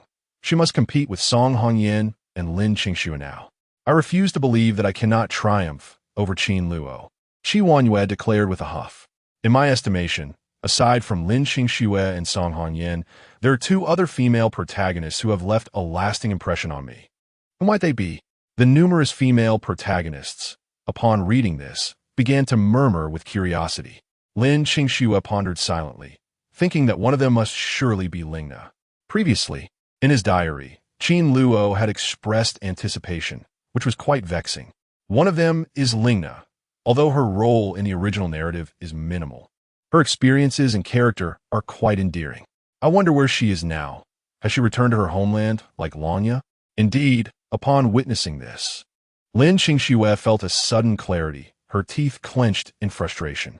At the Royal Court Hotel, Lingna gazed at the diary, her heart fluttering. Never before had anyone cared for her in such a manner. This sensation was warm and comforting. I have arrived. I am now in the Dragon Kingdom. Qin Luo, I am confident that it will not be long before we meet. Wait for me. Lingna held the diary close, a smile gracing her lips as she murmured to herself. There is also another female protagonist, Lu Shuiying, the most gentle and exquisite beauty in the book. Perhaps I might have the opportunity to meet her as well. Speaking of Lu Shuiying, one cannot overlook the lively and adorable Princess Yao Yao, the most beloved character in the narrative. Upon reaching this point, many female protagonists understood. This Lu Shuiying is married or perhaps widowed, with a daughter named Yao Yao, likely around 6 or 7 years of age. The allure that has captured Qin Luo's attention must indeed be extraordinary. Min Qian chattered animatedly, expressing her discontent. How could it be that she is a married woman? These men are truly insufferable. Who is even reading this kind of novel? Chapter 54. The treasures mentioned in the diary in a traditional courtyard in Yanjing. A captivating young woman, approximately in her late 20s, stood poised and elegant. Dressed in a pristine white dress, her skin glistened like crystal. In her breathtakingly beautiful face bore delicate features, a petite nose, soft rosy lips, and sparkling eyes reminiscent of a celestial maiden. She sat at the edge of the bed, gazing at the diary in her hands, her brows furrowing slightly. Indeed, possessing this diary elucidated my fate as the protagonist within the narrative. Qin Luo had perceived it with clarity. Lu Shuiying calmly finished reading the diary and closed it, her demeanor serene, uttering not a word. Outside the room, a gentle knock resonated, followed by the slow opening of a door, revealing a small head peeking in, adorably asking, "Mama, Mama, when winter break comes, will you take me out to play?" A tender smile graced Lu Shuiying's face as she replied, "Yes, if you go to sleep obediently now, I shall promise you that. But I want to hear a story today and sleep with Mama," Yao Yao pleaded, clutching a small toy. Lu Shuiying beckoned her over, contemplating for a moment before sharing a tale about a magical diary. Upon concluding the story, Yao Yao bit her finger and inquired, "Did the brother who found the diary meet the cutest and most obedient little princess in the world?" Lu Shuiying chuckled softly, responding, "That little princess is merely the queen's cherished treasure. She does not possess the diary and cannot see the diary's owner. If she wishes to meet, it would be the queen she encounters." Yao Yao laughed and shook her head, asserting, "The little princess is the most adorable person in the world. Anyone who meets her will adore her. The brother from the diary would surely cherish her the most, even more than the great queen. The little princess is the most obedient, and everyone loves her." Lu Shuiying gently patted her back, speaking softly, "Indeed, the little princess is the most delightful. Now, off to sleep, or else after winter break, Mama shall not take you out. Yao Yao's eyes widened as she hurriedly lay down, covering herself with the blanket, and closed her eyes, declaring, Yao Yao is already asleep. Lu Shuiying smiled tenderly, then gazed at the diary copy that only she could see, a hint of helplessness crossing her features as she murmured, I never expected this world to be one of a novel. Perhaps we shall meet in due time. In truth, Lu Shuiying was indifferent to such matters. Her nature was one of tranquility, advocating for a life that flowed naturally. Though the protagonists varied, they were all exceptional in their own right, and she decided not to dwell on it further. Ultimately, elevating her strength remained paramount. No one could predict when a narrative might falter. The storyline was lengthy, and she lacked absolute confidence in traversing it all. The pressing concern was to enhance her own capabilities. Only by becoming powerful would she be unafraid of anything. The original text contained abundant resources, and she was now firmly on the path of cultivating ancient martial arts, witnessing daily improvements in her physique, yet it was still insufficient. Many treasures were already marked by fate, awaiting Yi Beichen to claim them. Indeed, he truly embodied the protagonist. Perhaps she could seize the opportunity ahead of time.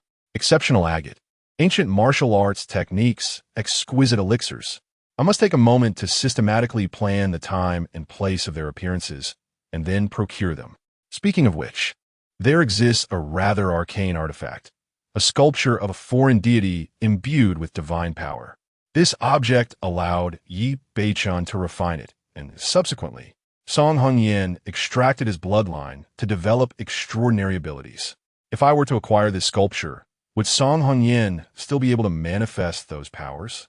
Relying solely on bloodline extraction to cultivate abilities inherently imposes limitations. Thus, it is not worth dwelling upon. However, the sculpture of this foreign deity, capable of enhancing a warrior's mental prowess, is indeed a coveted treasure. As Qin Luo pondered, numerous female protagonists were taken aback, particularly those with ambitious inclinations. Most notably Song Hongyan. Within the Song household, she sat gracefully on a sofa, sipping red wine, indifferent to the other female leads. Instead, she regarded Qin Luo as rather petty. Since he's a transmigrator and aware of the plot, why not seize the opportunity to conquer the Dragon King's fortune and subjugate all the female leads? How delightful that would be. Yet, perhaps it is for the best. Should Qin Luo harbor such ambition, she would have cause for concern. Song Hongyan smiled. She found herself quite fond of Qin Luo's demeanor. Upon glimpsing the diary, she initially expected mere gossip, but as she delved into its contents, her expression grew serious. At last, she discovered vital information regarding the enhancement of power, something she had long awaited. This was precisely what she sought. Although Qin Luo lacked grand ambitions, he remained acutely aware that strength is fundamental. Exceptional agate, martial arts, elixirs, such wonders were astonishing. She had never imagined that this world concealed so many means to empower ordinary individuals.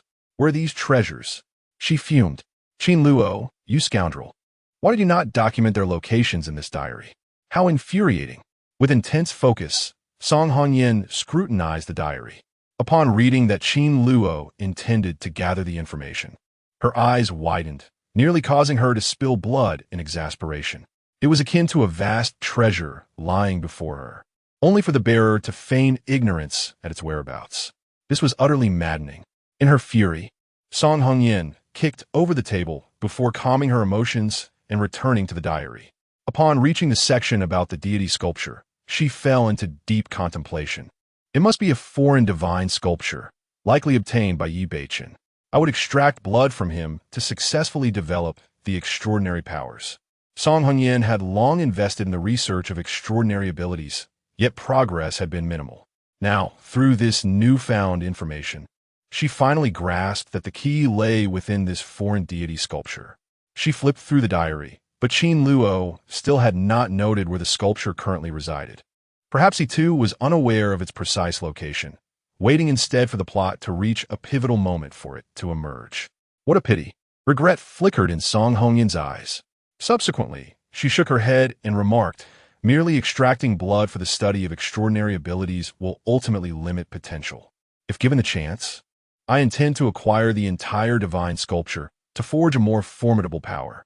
Song Hongyan pondered, yet a sense of confusion lingered, based on her character. If in the original narrative Yi Beichen had refined the divine sculpture, it was unlikely she would confine her actions to mere blood extraction. Instead, she would likely have taken Yi Beichen to the research facility in his entirety.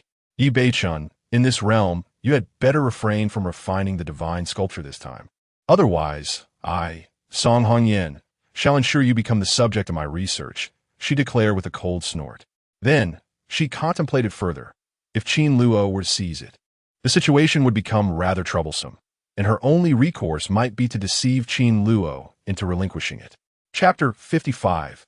A new plot unfolds. Congratulations! You have successfully completed today's diary entry, meeting the word count requirement. Reward: Constitution 1, money 50,000. The system dispensed the usual rewards, though this time, there was no lucky draw. Simultaneously, the familiar voice of the system reached the ears of numerous female protagonists. Qin Luo has completed today's diary entry and is about to draw the rewards from the diary quest. Congratulations, you have received a reward. Constitution 1, money 50,000. Longbinger, upon reviewing the diary and listening to the voice that echoed in her ears, felt a surge of surprise as a stack of cash materialized before her. Additionally, a warm current coursed through her body, seemingly enhancing her strength. The monetary reward was of little concern to Longbinger. It was the enhancement to her constitution that truly captivated her, as she felt her martial prowess intensify instantaneously. Those who practice martial arts are particularly attuned to their bodies, and any increase in strength is distinctly perceived. Incredible! Longbinger could hardly contain her joy, though she lamented, there are simply too many protagonists. It's quite difficult to win the draw. If only I could have a few more chances. Unbeknownst to her, this was merely a standard reward and did not trigger the lucky draw. Why haven't I won again? Has my luck run dry? Min Qian mused, tossing and turning in bed, vexed and discontented, as she had failed to win in consecutive diary draws. This shouldn't be the case. Didn't I make a wish? In the ensuing days, life settled into a tranquil rhythm.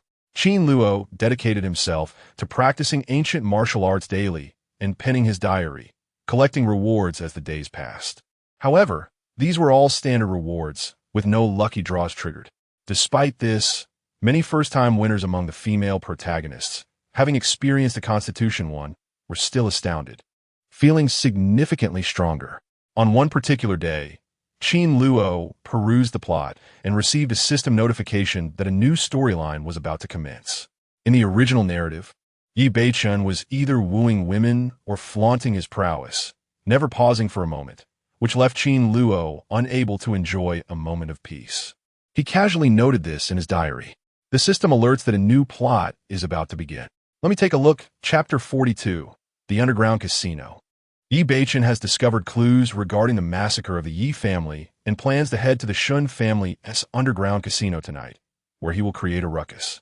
This segment can be deemed Yi Beichen's moment of glory, effortlessly balancing his charm and bravado. The underground casino, located within the Qin Luo Club, features underground fights and gambling. In this plot, Yi Beichen storms the Qin Luo Club, seeking to impress Yi Linglong by challenging 10 masters single-handedly, perfectly showcasing the grandeur of the Dragon King. Once more, young Master Song is destined to be humiliated. There's little more to say about the villains being put in their place. This is a staple of the show. This time, only one female protagonist makes an appearance, Yi Linglong. There should not be any significant changes, as it is inherently a minor subplot. The conditions for the task are simple. As long as Yi Beichen wreaks havoc at the Qin Luo Club, all will be well. The Qin Luo Club belongs to the illustrious Shun family, known for their villainous nature, devoid of even a single female protagonist. Thus, Yi Beichen will show no mercy in his conquest, particularly since their family does not boast a beauty among them. This seemingly straightforward plot is, in truth, rife with tension, as Yi Beichen embarks on a path of destruction, making his journey rather tumultuous. A few days ago, Song Yuni mentioned wanting to take me somewhere exhilarating. It seems that the Qin Luo Club is that destination. These affluent young masters certainly know how to indulge themselves. I shall seize the opportunity to witness it firsthand. I wonder if they are planning a lavish gathering. At the Rose Bar, Yi Linglong paused upon reading her diary. Deep in contemplation, a new storyline has emerged at the Qin Luo Club, and this time, I am to make my entrance. However, I had no intentions of visiting the Qin Luo Club. The Shen family's establishment is renowned in high society, attracting numerous wealthy heirs seeking amusement, with a variety of entertainment options available, including female companionship. Yet, Yi Linglong holds no interest in such venues, and it was indeed surprising to hear that Qin Luo claimed I would appear there. As a time traveler, Qin Luo possesses foreknowledge of future events, suggesting that my presence at the Qin Luo Club is significant. As she pondered, a woman with an impassive demeanor approached Yi Linglong, whispering a message in her ear. Upon hearing it, Yi Linglong's expression shifted, her body swaying slightly, yet she managed to remain upright. Her gaze darkened as she waved her hand, saying, "I understand." The cold-faced woman nodded and silently withdrew. Once alone, Yi Linglong felt a wave of despondency wash over her. The news had originated from Lin Zhou, the direct descendant of the Yu family. Yu Yaoguang is to be engaged to the daughter of the ancient martial Zhao family, Zhao Xiu'er. After a prolonged silence, a bittersweet smile graced Yi Linglong's face. Perhaps I should visit the Qin Luo Club after all. She felt a sense of confusion regarding her fate. Initially, she had no desire to approach Qin Luo, merely viewing the diary as a source of entertainment. However, her resolve wavered, for following the established narrative would only lead her to become part of Yi Beichen's harem, a prospect she was reluctant to embrace. At the Qingqing group, Min Xian expressed her excitement after reading the diary. The storyline is unfolding. "Qingxue, let us join in on the fun this time, shall we?" Her enthusiasm for gossip was palpable. Lin Qingxue glanced at the diary, frowning slightly. "Not those chaotic places again. I refuse to go." "Come on. You insisted I accompany you to the Rose Bar last time, and now that I wish to go, you cannot sever the bridge we built," Min Xian urged, playfully nudging Lin Qingxue's shoulder. Subsequently, Min Xian shifted her gaze and remarked, "Consider this. During our last visit to the Rose Bar, Qin Luo refrained from indulging in flirtation. However, this time is different. This time, it is Song Yuni leading the charge. You are well aware of those wealthy young masters. It is highly probable that they will host a lavish gathering. Such an event is utterly dissimilar to the Rose Bar. This place is of a much higher caliber, offering greater privacy and an abundance of seductive individuals. Whatever transpires there remains shrouded in secrecy. If we fail to keep an eye on him, Qin Luo may succumb to temptation. He is becoming increasingly debased." Upon hearing Min Qian's words, Lin Qingxue felt a stirring within her, remaining silent for a moment before responding, "What does this concern us? Nevertheless, I find myself somewhat admiring him. To prevent him from straying onto a misguided path, I shall observe him closely."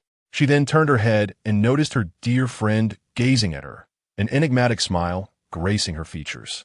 Lin Qingxue's cheeks flushed, and she composed her expression, adopting a serious demeanor as she stated, "Do not harbor any unfounded thoughts.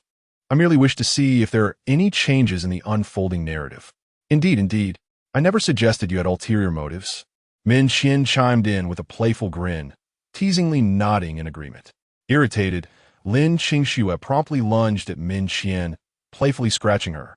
And soon the two women were caught in a delightful scuffle, perspiration glistening upon their skin, the atmosphere charged with exuberance.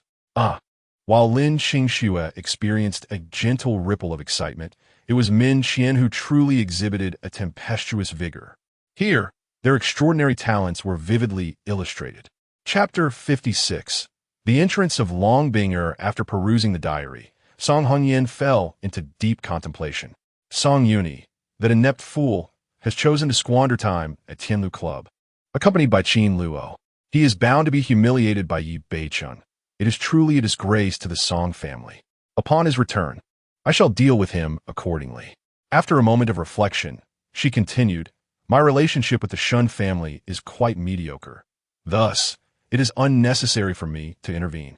As Qin Luo aptly stated, the downfall of the Shun family likely stems from their lack of a prominent female figure. In this world, survival hinges not on strength, but rather on the beauty one possesses. It is indeed a bitter irony. Never mind, This narrative holds little of value. I shall let it pass. Furthermore, research on supernatural abilities abroad has commenced, and I may need to embark on a journey shortly, Song Hongyan mused.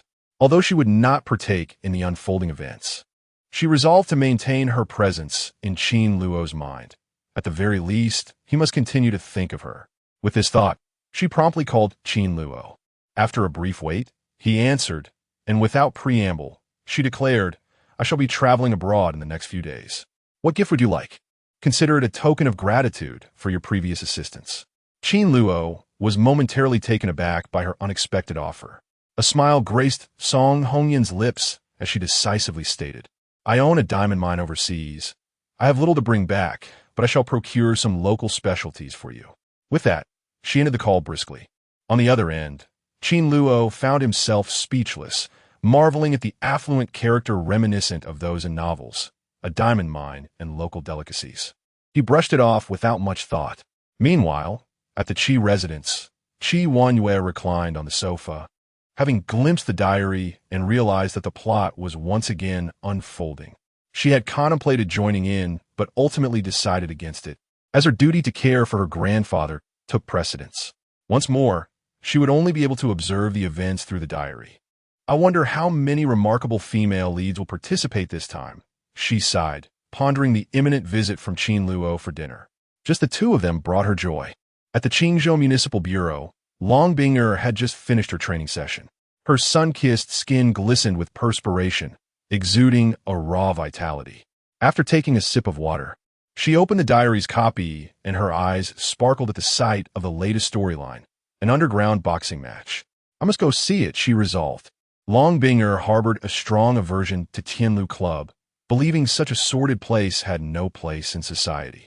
While it appeared opulent on the surface, it was, in fact, a fade for the underground gambling den run by the Shun family, leading countless individuals to ruin and broken families. However, in this world, the power of the elite is overwhelming. Despite apparent restrictions, the authorities impose little actual limitation. Long Binger had previously raided several such establishments, yet to no avail. They continued their operations unabated, and she had even faced reprimand from her superiors at the bureau. This left her feeling quite helpless. Upon acquiring the diary, she came to understand that this world mirrored a fictional narrative, where many rules existed solely to serve the story's progression. Perhaps only with sufficient strength could she one day author her own rules. Regardless, she intends to intervene in the narrative tonight, much like Song Hongyan. Yi Beichun may be formidable, yet Long Binger is no pushover. This evening, I shall crush him underfoot. He dares to aspire to conquer me? How presumptuous.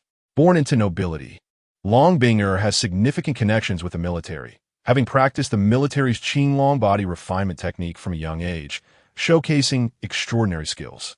Given Yi Beichun's current prowess, he may indeed find himself outmatched by Long Binger. In the original tale, upon returning to the country, Yi Beichun mastered a nameless technique, thereby suppressing the fierce Long Binger, who subsequently developed a fondness for him. However, with Long Binger making her entrance early and Yi Beichun currently weaker, it is entirely possible that he could be vanquished by her.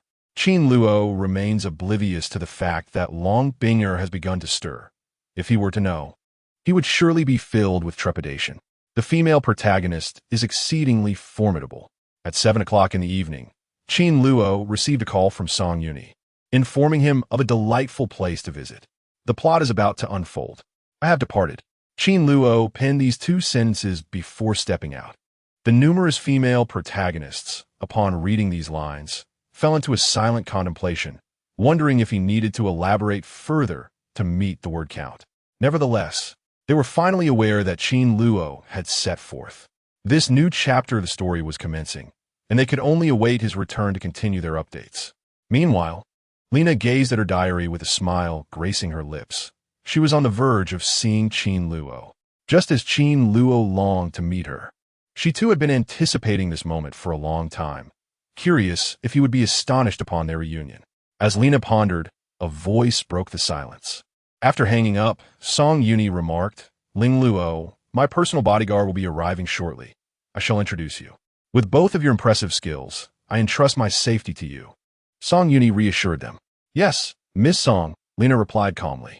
Simultaneously, Yi Beichen stood atop a high-rise, gazing down at the flickering neon lights, then clenched his fist as if to seize the entire city of Qingzhou.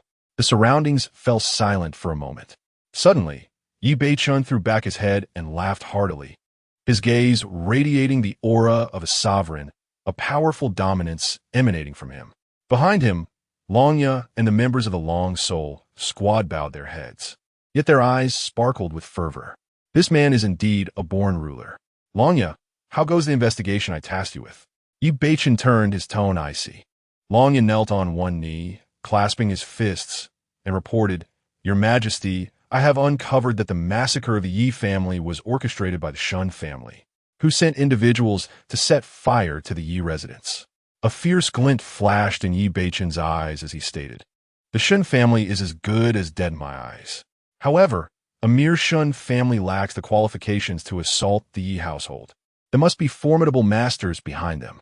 The leaders of that incident were exceptional martial artists, all possessing substantial inner strength. A regular noble family like the Shuns does not have such depth. Yi Beichen recalled the harrowing scene from years past, when a group of assailants stormed the Yi residence, mercilessly slaying all within. The ringleaders were formidable martial artists, whose prowess rendered the Yi family, though affluent, inconsequential in the eyes of true warriors. The involvement of such elite martial artists hinted at the extraordinary influence of the masterminds behind this brutal assault. Longya bowed his head, expressing his regret. Dragon King, I have failed in my duties and uncovered little information. Yi Beichen waved his hand dismissively, knowing it was the Shun family suffices. With my return, retribution is inevitable. Tonight, we shall commence with the Shun family. His gaze was imbued with a thirst for vengeance. At that moment, Longya interjected, Dragon King, there is one more matter. Speak. Yi Beichen urged. Longya continued, Our hacking expert has lifted Miss Lin's phone from your blacklist and accessed her private information. Oh, bring it to me at once. Yi Beichen replied, his eyes glinting with anticipation. A member of the Dragon Soul team approached, cradling a laptop. He was the hacking savant of their unit. Lin Qingsnow has been quite distant with me lately. Perhaps reviewing her private messages will illuminate the reason, Yi Beichen mused with a smile. He then meticulously perused Lin Qingsnow's recent conversations, including exchanges with Min Qian. Upon finishing, an icy shiver coursed through him as the chill of the rooftop breeze enveloped him. Chapter 57. Lena recently. Lin Qingxue has been engrossed in conversations with Qin Luo, engaging in discussions that stretch into the depths of the night. Witnessing this, Yi Beichen felt a wave of dizziness wash over him. Moreover, the chat history revealed that Lin Qingxue had taken the initiative to invite Qin Luo to dinner, positioning herself as the pursuer. The deeper he delved into their exchanges, the more disoriented he became. It was even noted that the two had participated in a blind date. Dragon King, are you all right? Longya inquired, a look of concern etched on his face as he approached. Yi Beichen ignored him, his expression darkening, and pulled up the chat logs with Min Qian, discovering that she had sent Lin Qingxue's photograph to Qin Luo. What exactly is the nature of their relationship? Were it not for the pressing matters at hand, Yi Beichen would have been tempted to confront Qin Luo with lethal intent. The vendetta of a wronged husband is not to be taken lightly. Suppressing his fury, Yi Beichen clenched his fists, his nails digging into his palms. He reminded himself that one must not allow minor grievances to jeopardize significant undertakings. A true leader is not one to be bogged down by trivialities. After several deep breaths, he managed to quell his anger. Longya looked at him with admiration, acknowledging his remarkable composure. Indeed, he was the Dragon King, embodying the mindset of a formidable leader. To follow such a ruler was to encounter a true sovereign. In the night breeze, a resolute growl could be heard. Meanwhile, Qin Luo remained blissfully unaware of the turmoil unfolding around him. Had he known, he would have thought Yi Beichen to be quite deranged for prying into others' private conversations, an act undeniably shameless. Moreover, it was merely casual chatter. There was no need for such hostility. It could only be said that, as the protagonist, he viewed all beautiful women as his own, perceiving any words spoken by others as a threat. Qin Luo arrived at the designated meeting spot, where he encountered Song Yuni. Upon seeing Qin Luo, a smile broke across Song Yuni's face as he exclaimed, "Qin Luo, I've been waiting for you. It wouldn't do to proceed without you." Nowadays, if Song Deshao were to venture out without Qin Luo by his side, he felt a distinct lack of security. As his capable aide, he had promised to treat Qin Luo to a splendid evening, and tonight was no exception. Song Yuni believed his words to be quite charming and hoped that Qin Luo would be touched by his sentiment. Qin Luo nodded in acknowledgement, remaining silent. He and Song Yuni had never shared much conversation, preferring to maintain an aloof demeanor. Song Deshao found Qin Luo's icy demeanor appealing, feeling that the colder one appeared. The stronger they seemed, a true mark of a master. Days passed, and a new batch of bodyguards surrounded Song Yuni. This time, there were 5 individuals, 4 burly men and 1 tall woman. To describe her as a woman might be misleading. She appeared to be a girl, seemingly in her late teens, vibrant and youthful, with flowing dark hair and a detached expression, exuding an aura as frigid as ice. However, Qin Luo sensed that upon seeing him, the girl's beautiful lips curled slightly, hinting at a flicker of amusement. The imposing bodyguards seemed rather ordinary, possessing some skill, but nothing extraordinary. In contrast, the cold-faced girl was not to be underestimated. She emanated an unmistakable aura of lethal intent.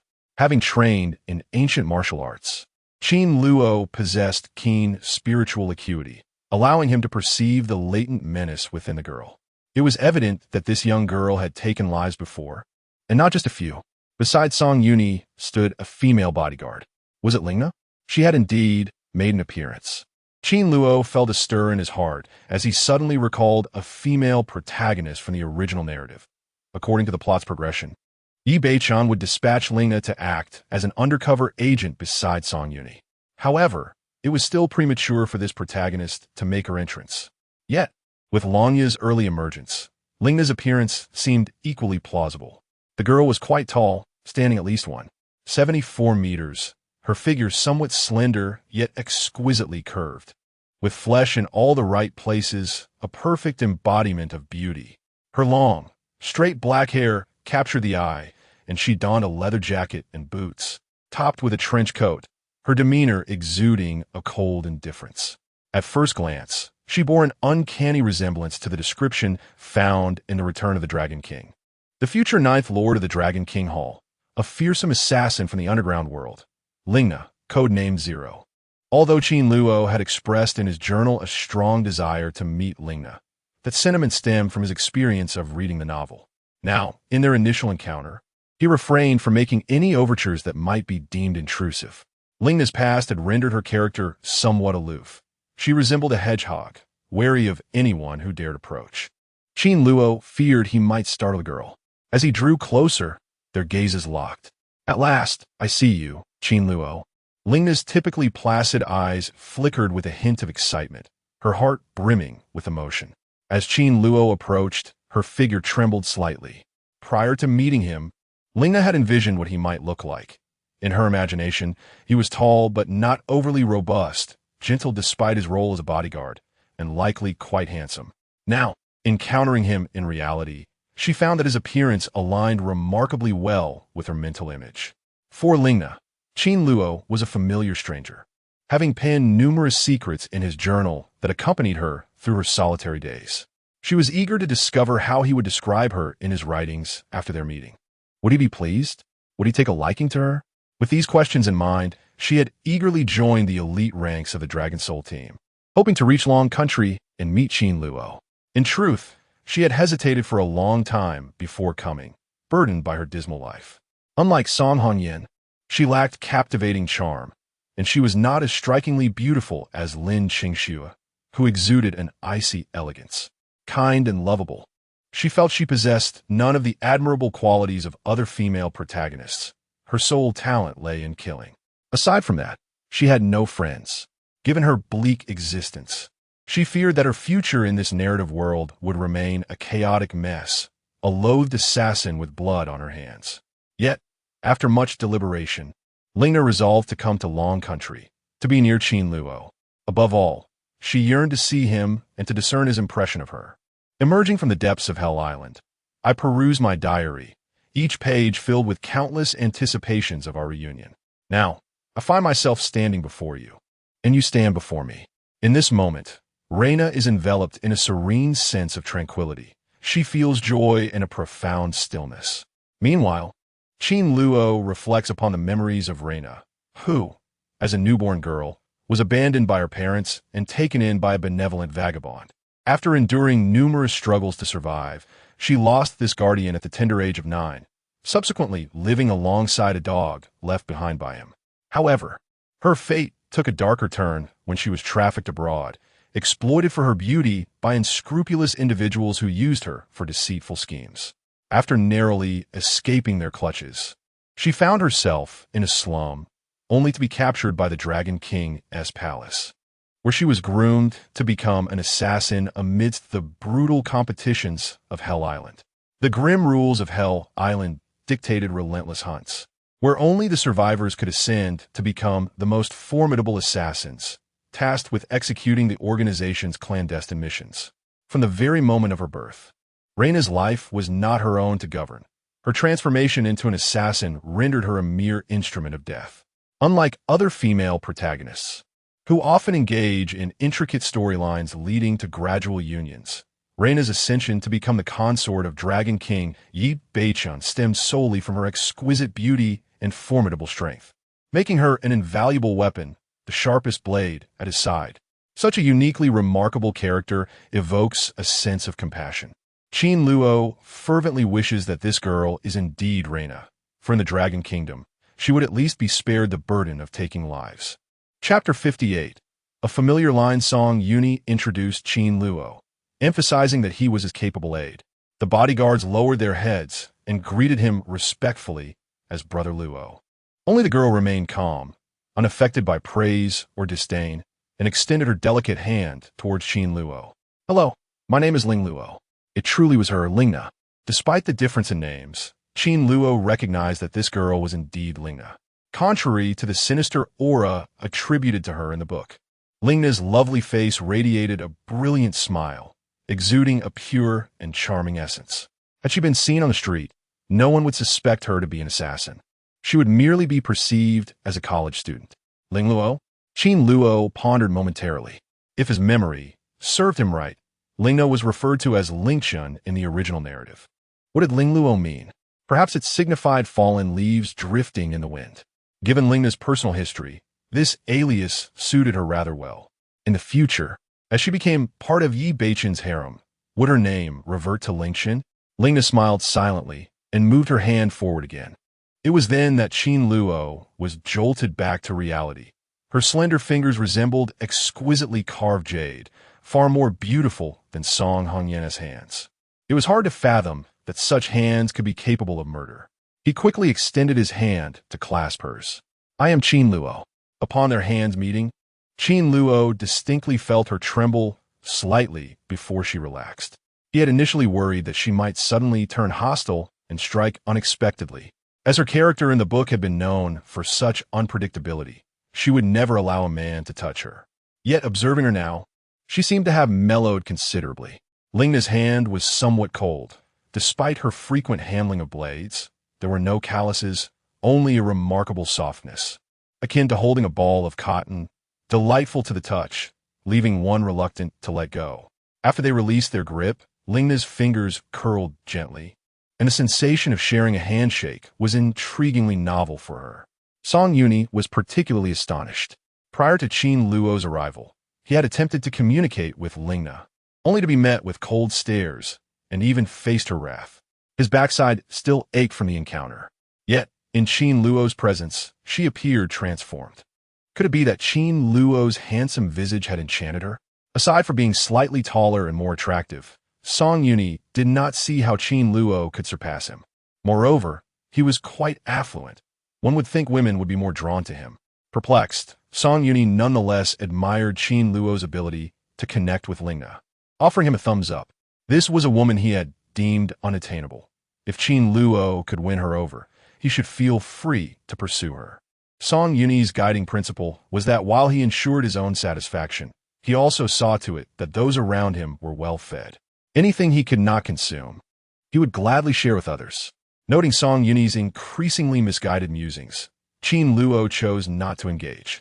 After meeting Lingna, Song Yunyi led everyone towards the Qin Luo Club, the largest private establishment in Qingzhou, lavishly decorated and replete with various entertainment options. Few were unaware that beneath this grand facade lay an expansive underground casino. At the entrance of the club, a sudden roar of luxury cars echoed through the air, drawing the envious and astonished gazes of passers-by. Song Yunyi, flanked by numerous bodyguards, descended from his vehicle with an air of arrogance, even taking a moment to smooth his hair, ensuring he appeared dashing and charming. As he made his entrance, several figures approached, one of whom embraced Song Yunyi and exchanged playful banter. This individual, known as Tang One, was Song Yunyi's close confidant, the second heir of the Tang family, commonly referred to as Tang Heir Shao. Like Song Yunyi, he was a member of the privileged elite. In the original narrative, Tang Wen played the role of a minor antagonist, clashing with Yi Beichun on several occasions. However, due to Lin Qingshue's ties to the Tang family, his fate ultimately saw him incapacitated by the formidable Yi Beichun, spending the remainder of his life bettered in a slightly better outcome than that of Song Yunyi. The Tang family also had a third heir, whose considerable abilities led to a dire demise after offending Yi Beichun, leaving behind nothing but ashes. On this night, alongside Song Yunyi and Tang Wen, several other affluent young lords from the Qingzhou circle were present, including Huang Heir Shao and Qi Shao, all indulging in their extravagant lifestyles. Upon exiting the vehicle, Qin Luo stood to the side, sensing that the plot was unfolding as he caught sight of Yi Beichun's silhouette. A group of wealthy youths laughed boisterously, preparing to enter the Qin Luo Club. Suddenly, Huang Heir Shao noticed an ordinary-looking young man being obstructed by the bouncer at the entrance, and he mockingly exclaimed, "Look at this place. A mere peasant thinking he can enter here? Is this really a place for someone like you?" The laughter of his companions erupted in response to his taunt, showering him with flattery. Not everyone possesses the status and privilege of Huang Shao. For ordinary individuals, gaining access to the Qin Luo Club was a desperate aspiration. Yet Huang Shao enjoyed the status of a gold member there, basking in his own glory. Qin Luo, standing in the background, mused to himself about the dedication of these antagonists, who were truly committed to their roles, delivering their lines with remarkable precision. The seemingly unremarkable young man, with disheveled hair and dressed in a gray jacket paired with faded jeans, bore an enigmatic smile. Who else could it be but Yi Beichun? The classic trope of the protagonist arriving to disrupt the scene, only to be insulted at the entrance, was unfolding perfectly. The Qin Luo Club, lavishly decorated and exclusive to members, charged an annual fee exceeding several $100,000, making it inaccessible to the average person.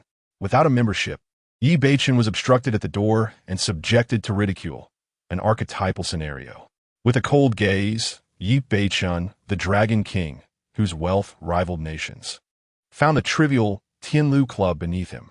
Yet, a cadre of oblivious fools dared to mock him, clearly unaware of the peril they courted. Observing the disrespect towards the Dragon King, Longya prepared to intervene, but Yi Beichun restrained him. He wished to handle this humiliation personally. Song Yunyi also recognized Yi Beichun. Her teeth clenched in indignation. It was evident that they were fated adversaries, encountering one another all too frequently, much to her dismay. Suddenly, a resounding slap echoed through the air. Yi Beichun had struck young Master Huang with such force that he was sent flying, leaving the scene enveloped in stunned silence. The onlookers gaped in astonishment, pointing at Yi Beichun in disbelief. "How dare you strike young Master Huang? You are finished. You have brought trouble upon yourself. In a city as vast as Qingzhou, there will be no refuge for you. A mere country bumpkin. How could he presume to act in such a manner?" The words felt eerily familiar. Chapter 59. The Silver Party don't call me. Just take him down. The final remark was shouted by Huang Shao, who was sent flying by a powerful slap. Regaining his senses from the daze, he erupted in fury. A group of henchmen surged forward aggressively. Qin Luo pondered to himself. According to the narrative, someone should intervene to halt the chaos. Indeed, at that moment, a voice suddenly commanded, "Stop." Upon hearing this, everyone truly came to a halt. A Rolls-Royce approached and came to a standstill. A cold, stern man clad in a black suit was the first to step out. His gaze was sharp, and his strides were commanding. It was he who had issued the earlier command. Recognition dawned upon some. He was Lin Bao, the notorious underworld figure of Qingzhou, known among the circles as Brother Bao. Many prominent families felt compelled to show him respect. However, to everyone's astonishment, after Lin Bao exited the vehicle, he proceeded to the back seat, bent down, and opened the door with a respectful demeanor. Who could possibly command such reverence from a formidable figure like Lin Bao? The onlookers were left in stunned silence. Tang Wen suddenly recalled Lin Bao's powerful backing, Qi Wanli of Jiangnan. The person seated in the car was none other than Qi Wanli from the esteemed Qi family, causing Tang Wen's expression to shift dramatically. Although Tang Wen was a scion of privilege, he was aware of the Qi family's formidable reputation across Jiangnan, a true powerhouse. Qi Wanli ranked second in the Qi family and was colloquially referred to as Master Qi, capable of causing tremors throughout Jiangnan with just a stomp. How could this seemingly ordinary individual be connected to such a significant figure? Both Tang Wen and the other young aristocrats stood dumbfounded. A profound silence enveloped the venue. Qin Luo observed the unfolding narrative with composure. This was merely a plot from a novel, progressing smoothly and effortlessly. If things continued this way, he would be elated. As for Qi Wanli, Qin Luo was well aware that his reputation was merely a byproduct of his family's influence in matters of martial prowess. He was ultimately a minor character, regardless of his power. True authority stemmed from strength alone. A martial artist of substantial inner strength could easily eliminate Qi Wanli and depart with grace. Qi Wanli, slightly portly and unremarkable in appearance, stepped out of the car and approached Yi Beichen with a serious demeanor, saying, "Master Yi, are you unscathed?" This scene once again stunned everyone, prompting speculation about Yi Beichen's true identity. Qin Luo, however, gained insight. Using a powerful figure's name to evoke astonishment in others was the essence of pretentiousness. Unfortunately, his system was not designed for such ostentation, rendering this straightforward skill of little use to him. He could only stand quietly at the side, watching the narrative unfold. At that moment, Qi Wanli shook his head and burst into laughter. As the crowd looked on in confusion, he remarked, "I almost forgot with Master Ye's prowess. How could anything possibly harm you?" After speaking, he turned his gaze toward the assembled crowd, his eyes piercing like a tigress, inducing a cold sweat among the gathered young aristocrats. However, Qi Wanli was taken aback upon spotting Song Yuni amidst the crowd. The Song family was distinct from the other families in Qingzhou. While he could overlook them, he had to show some respect to the formidable woman, Song Hongyan. At that moment, Yi Beichen noticed Qin Luo, his expression shifting as memories of Lin Qingshu's messages flooded back, yet he ultimately restrained himself, for he had significant matters to attend to that evening. Qi Wanli suppressed the brewing conflict, but the matter was far from resolved. "Yi Beichen dejdad. Oh, Yi Beichen, am not to be trifled with. You have offended my dignity. Hence, I shall break both your legs today as a lesson." With that, he crushed the legs of young Master Huang. A chill ran through the onlookers, and Song Yuni empathized deeply. After shattering young Master Huang's legs, Yi Beichen, at Qi Wanli's invitation, entered the Qin Luo club, where the guards dared not impede him any longer. Truly, the hallmark of a protagonist's audacity. Qin Luo murmured, aware that the world remained unchanged. No matter how it evolved, the protagonist continued to reign with unchallenged authority. Song Yuni instructed her entourage to escort the injured young Master Huang to the hospital, deeming him an inconvenience, and proceeded into the club as if nothing had transpired. They were to indulge in entertainment as planned. Upon entering, Song Yuni led the group to the reserved private room, and Qin Luo suddenly paused, having seemingly glimpsed two familiar figures within the club. It seemed improbable. The evening's narrative did not include Lin Qingxue and Min Qian, and they typically would not frequent private establishments. Shaking his head, he dismissed the notion, convincing himself that he must have been mistaken in believing he saw the two women. In a secluded corner, Lin Qingxue and Min Qian concealed themselves, exchanging glances filled with tension and thrill, having narrowly escaped being spotted by Qin Luo. "I can't believe we ran into Qin Luo so soon," Min Qian exclaimed. Lin Qingxue, startled, contemplated retreating and suggested, "Xiao Qian, perhaps we should go back. It seems this plot isn't meant for us, and Qin Luo likely won't do anything. Don't be hasty. Let us observe a bit longer." They've entered the private room now. Surely they will call for women, and I know how these men behave. Min Qian asserted confidently upon witnessing Qin Luo and Song Yunyi's entrance. Lin Qingxue questioned skeptically, "Is that really the case?" "Of course. Qingxue, do you know what is trending in the circles of wealthy young men? It's all about silver parties where a large group gathers together, if you catch my drift." Min Qian replied earnestly. Lin Qingxue remained unconvinced, pursing her lips in silence. After a while, from the adjacent elevator emerged a group of fashionable, youthful, and beautiful women, each exquisitely adorned. Most appear to be in their early 20s, each boasting striking beauty that could easily captivate attention, though not necessarily breathtaking. They would undoubtedly be regarded as goddesses or campus belles in any university. As Lin Qingxue observed in silence, she watched as these women pushed open the door to the room where Qin Luo and his companions resided, entering one by one. Lin Qingxue fell into silence, while Min Qian's eyes sparkled, captivated by the array of stunning beauties. Their long legs and graceful figures were truly mesmerizing. Being a man is such a delight. How infuriating, though, that they don't call out to me during the silver party. Lin Qingxue's face flushed with embarrassment as she hastily retorted, "Xiao Qian, what nonsense are you spouting? How can you, as a girl, dare to utter such things?" Upon hearing Min Qian's words, Lin Qingxue's mind unwittingly conjured bizarre images. She quickly shook her head, attempting to rid herself of such impure thoughts, her expression a mix of shame and anger. Min Qian playfully stuck out her tongue. "I was just joking." Lin Qingxue firmly replied, "You must not make such vulgar jokes again." Min Qian reluctantly nodded, but then recalled something else and exclaimed in indignation, "Qin Luo is really inside, frolicking with Song Yui and the others." Lin Qingxue pondered their relationship, wondering how she could intervene. Although she thought this inwardly, she hesitated before finally asking, "What should I do?"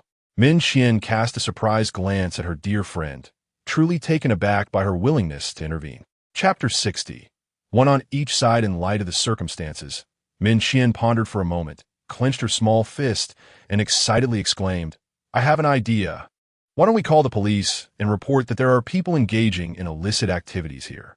It must be said that she possessed a rather cunning disposition, always concocting underhanded schemes. Lin Qingxue paused, realizing that this was Qin Luo Club, a territory belonging to the Shun family. The police would certainly not intervene. It was not merely a possibility, but a certainty. Min Qian appeared to grasp this fact as well, and proposed another plan. "Then let's just barge in and claim we caught them in the act, dragging Qin Luo out." Ugh, what a distasteful term, caught in the act. It had nothing to do with her and Qin Luo. Very well, let us proceed with that, Lin Qingxue decided without further deliberation. Min Qian beamed with delight, finding this utterly amusing. She struck a pose and declared, on the count of 3, we kick the door in together. After all, she was skilled in martial arts, and a forceful entry was not out of the question. Qin Luo, prepare yourself, for I shall personally seize your secrets. Lin Qingxue's eyes flickered, and she lifted her skirt, slowly raising it to her thigh, revealing her fair and delicate skin as she assumed her stance. Ready? 1, 2, 3. As Min Qian's voice trailed off, she prepared to deliver a kick. Hearing her dear friend's call, Lin Qingxue extended her long, seductive leg, exclaiming, I'm kicking. However, at that moment, the door swung open unexpectedly. Qin Luo stepped out and was taken aback upon seeing Lin Qingxue and Min Qian. It was indeed them. Her eyes were not deceiving her. Moreover, what were they doing? Lin Qingxue and Min Qian, equally startled, gaped at Qin Luo, clearly unprepared for her sudden appearance. Lin Qingxue yelped, her foot still poised to kick. With the door's abrupt opening, she retracted her leg, but the momentum caused her to lurch forward, landing directly in Qin Luo's embrace. Instinctively, Qin Luo caught Lin Qingxue, feeling the softness of her body and a refreshing fragrance, akin to delicate jade. With no time for further contemplation, he helped Lin Qingxue regain her footing. His gaze inadvertently fell upon Lin Qingxue's exposed legs, revealed due to her hiked skirt, causing him to momentarily freeze. Her legs were exceptionally long, pure as snow, gracefully curved and perfectly straight, with her toes, adorned in high heels, glistening like pearls. But why had she raised her skirt? What was occurring here? Lin Qingxue snapped back to reality, blinking as she noticed Qin Luo's gaze, her face flushing with embarrassment. Hastily, she lowered her skirt, standing demurely to the side, speechless yet feeling exceedingly awkward. She had always been somewhat shy, and this incident left her feeling utterly mortified. It was all Min Qian's fault for suggesting such a ridiculous scheme. Clearly, Qin Luo was not the type to engage in frivolous antics. How could she face him after this? Qin Luo, however, chose to remain silent. He declined the exquisite beauties that Song Yuni had arranged for him and did not partake in the gathering of affluent young elites, thus stepping out of the room. To his surprise, upon opening the door, he encountered Lin Qingxue and Min Qian, leaving him somewhat perplexed. According to the original storyline, Lin Qingxue and Min Qian were not meant to appear here tonight, yet they had inexplicably materialized. At that moment, as Qin Luo emerged from the room, a tall, graceful figure followed him, standing beside him with an air of tranquility, resembling a dutiful young wife. It was Ling Na. Upon seeing Lin Qingxue and Min Qian, Ling Na's expression revealed a hint of astonishment. There was indeed a woman beside Qin Luo. However, she quickly deduced that these two were the female protagonists from the original narrative, likely the foremost heroine Lin Qingxue and Min Qian. Among the female leads mentioned in the diary, only these two shared a close bond, and their demeanor made it easy to infer their identities. Min Qian thought the girl was truly beautiful. Aside from her somewhat aloof demeanor, she appeared flawless, almost ethereal, reminiscent of Sprite. She recalled that the group of women who had entered the elevator earlier did not include Ling Na. Who exactly was this girl? And what was her connection to Qin Luo? Noticing Qin Luo's intent to inquire about them, Min Qian seized the initiative and asked, Qin Luo, what a coincidence. Who is this girl? Lin Qingxue's eyes flickered as she also turned her gaze toward Qin Luo. Ling Na stepped forward, introducing herself. I am Ling Na. It's a pleasure to meet you. Indeed, she was one of the heroines from the book, A Killer from the Dragon King's Hall. Qin Luo had recently expressed a desire to meet her. She had made an early appearance. Qin Luo cast a surprised glance at Ling Na. She had revealed her true name, which was unusual since assassins typically use code names. Oh, hello. Min Qian regained her composure. I am Min Qian. I am Lin Qingxue. Nice to meet you. Lin Qingxue said amiably, extending her hand, which Ling Na calmly shook. Hello. The two exchanged glances, remaining silent for a moment. Finding the situation rather peculiar, Qin Luo finally spoke up. Qingxue, Min Qian, how did you come to be here? Upon hearing Qin Luo's question, Lin Qingxue tilted her head, feigning ignorance and remaining silent. Min Qian, you speak. Qin Luo turned his gaze toward her. Min Qian, looking at Qin Luo, fabricated an excuse. I came with Qingxue to meet a client. We just finished our meeting and then saw you. She continued, by the way, we noticed many women entering this room. What about you? Are you here for something illicit? Qin Luo, momentarily taken aback, candidly replied, I am here for work as well, accompanying young Master Song for a stroll. Given that he frequently chatted with Lin Qingxue and Min Qian on WeChat, he felt no discomfort in discussing these matters. Knowing that Qin Luo had not participated in the gathering of wealthy young men, Lin Qingxue intended to take Min Qian and leave. However, Min Qian remarked, what's the rush? We have nothing to do once we return, so why not explore together? Lin Qingxue nodded in agreement. Qin Luo thought that since Song Yuni and the others were unlikely to finish their tasks anytime soon, it would be beneficial for him to familiarize himself with the surroundings of the club, and thus he joined them in their leisurely stroll. As a lone male among three female companions, he found himself flanked by Lin Qingxue on his left and the enchanting Ling Na on his right. While their collective walk seemed innocent enough, An inexplicable rapport appeared to develop between Lin Qingxue and Lingna as they gradually inched closer to him, creating a rather peculiar atmosphere. Before long, Lin Qingxue, without him noticing, had entwined her arm with his left, her warmth drawing near his shoulder. Simultaneously, Lingna mirrored her actions, wrapping her arm around his right arm, resulting in their bodies pressing closely together. What was happening? Qin Luo was momentarily taken aback. As he stood there in a daze, Lin Qingxue tugged him forward. Min Qian watched from the side, suppressing her laughter.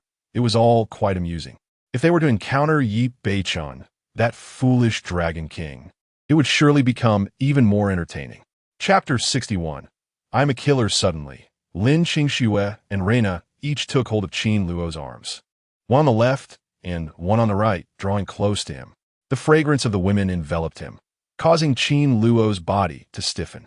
Filled with confusion, he turned his head to Lin Qingxue, intending to inquire, only to discover her cheeks flushed and her gaze darting about, revealing her bashfulness. He promptly closed his mouth, suppressing his question. Since he refrained from asking Lin Qingxue, there was no need to question Reina either, and thus Qin Luo chose to remain silent, allowing them to proceed as they wished. After a moment of stillness, noticing Qin Luo's silence, Lin Qingxue and Reina began to converse casually. Reina, linking her arm with Qin Luo's, took a few steps before asking Lin Qingxue, "Have you made a lot of money running your company?" Her inquiry struck Lin Qingxue and Min Qian as rather peculiar. Yet upon reflection, curiosity was a universal trait, rendering it not so strange after all. The tone of admiration in Reina's voice felt rather respectful, not at all offensive. In truth, only Reina understood that after hearing about Lin Qingxue in her diary, she couldn't help but compare herself, measuring worth by financial success. As a killer, Reina's worldview dictated that her value lay solely in the commissions earned from taking lives. If she failed to generate this value, she would inevitably fade from existence. Qin Luo's gaze flickered momentarily as he surmised Reina's thoughts, prompting him to fall into silence. Lin Qingxue paused briefly before regaining her composure, responding gently, "It's all right. Running a small business does yield a fair amount of profit." Reina pressed further. "How much?" Lin Qingxue pondered for a moment before replying, "Not much, just a few billion." "A few billion?" Reina's tone trembled slightly, her gaze dropping as she pressed her lips together in silence. When she finally looked up again, admiration for Lin Qingxue shone in her eyes, as the sum far exceeded what she could earn from her own killings.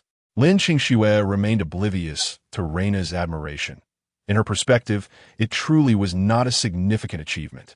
Even disregarding the distant comparison, simply considering the woman's Song Hanyan made Lin Qingxue feel woefully inadequate. Noticing Reina's silence, Lin Qingxue brushed her hair back and initiated a new topic. "Reina, your skills are quite impressive, aren't they?" Having learned from the diary that Reina was an assassin from the Dragon King's Hall, she was genuinely curious about Reina's experiences and had thought of asking her during her previous readings. Now, the opportunity had finally presented itself. Interestingly, it was not only Qin Luo who wished to meet the female protagonist. The protagonists themselves were also eager to learn about one another. As characters from the same narrative, their curiosity was naturally piqued. This evening was a fortuitous convergence of fate. Reflecting on Reina's experiences, Lin Qingxue felt a twinge of melancholy. A young girl in her teens, living alone abroad and carrying out assassination missions. Such a thought was almost unfathomable. Reina lowered her eyes and, after a moment, nodded softly. Her voice somber, "Yes, I am a killer. I have been trained since childhood, so my skills are quite proficient." In Lin Qingxue's imagination, posing this question was merely a tentative probe. She had not anticipated that Lingna would reveal her identity as an undercover operative in such a dramatic manner. This revelation astonished not only Lin Qingxue and Min Qian, but also Qin Luo, who was taken aback. This was not how the script was meant to unfold.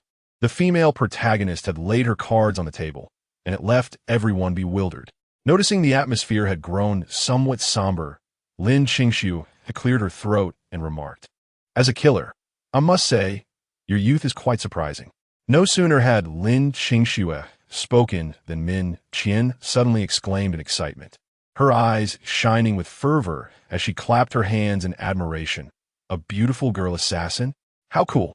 Qin Luo felt a strange urge to delve into her mind, wondering what thoughts could provoke such a juvenile reaction.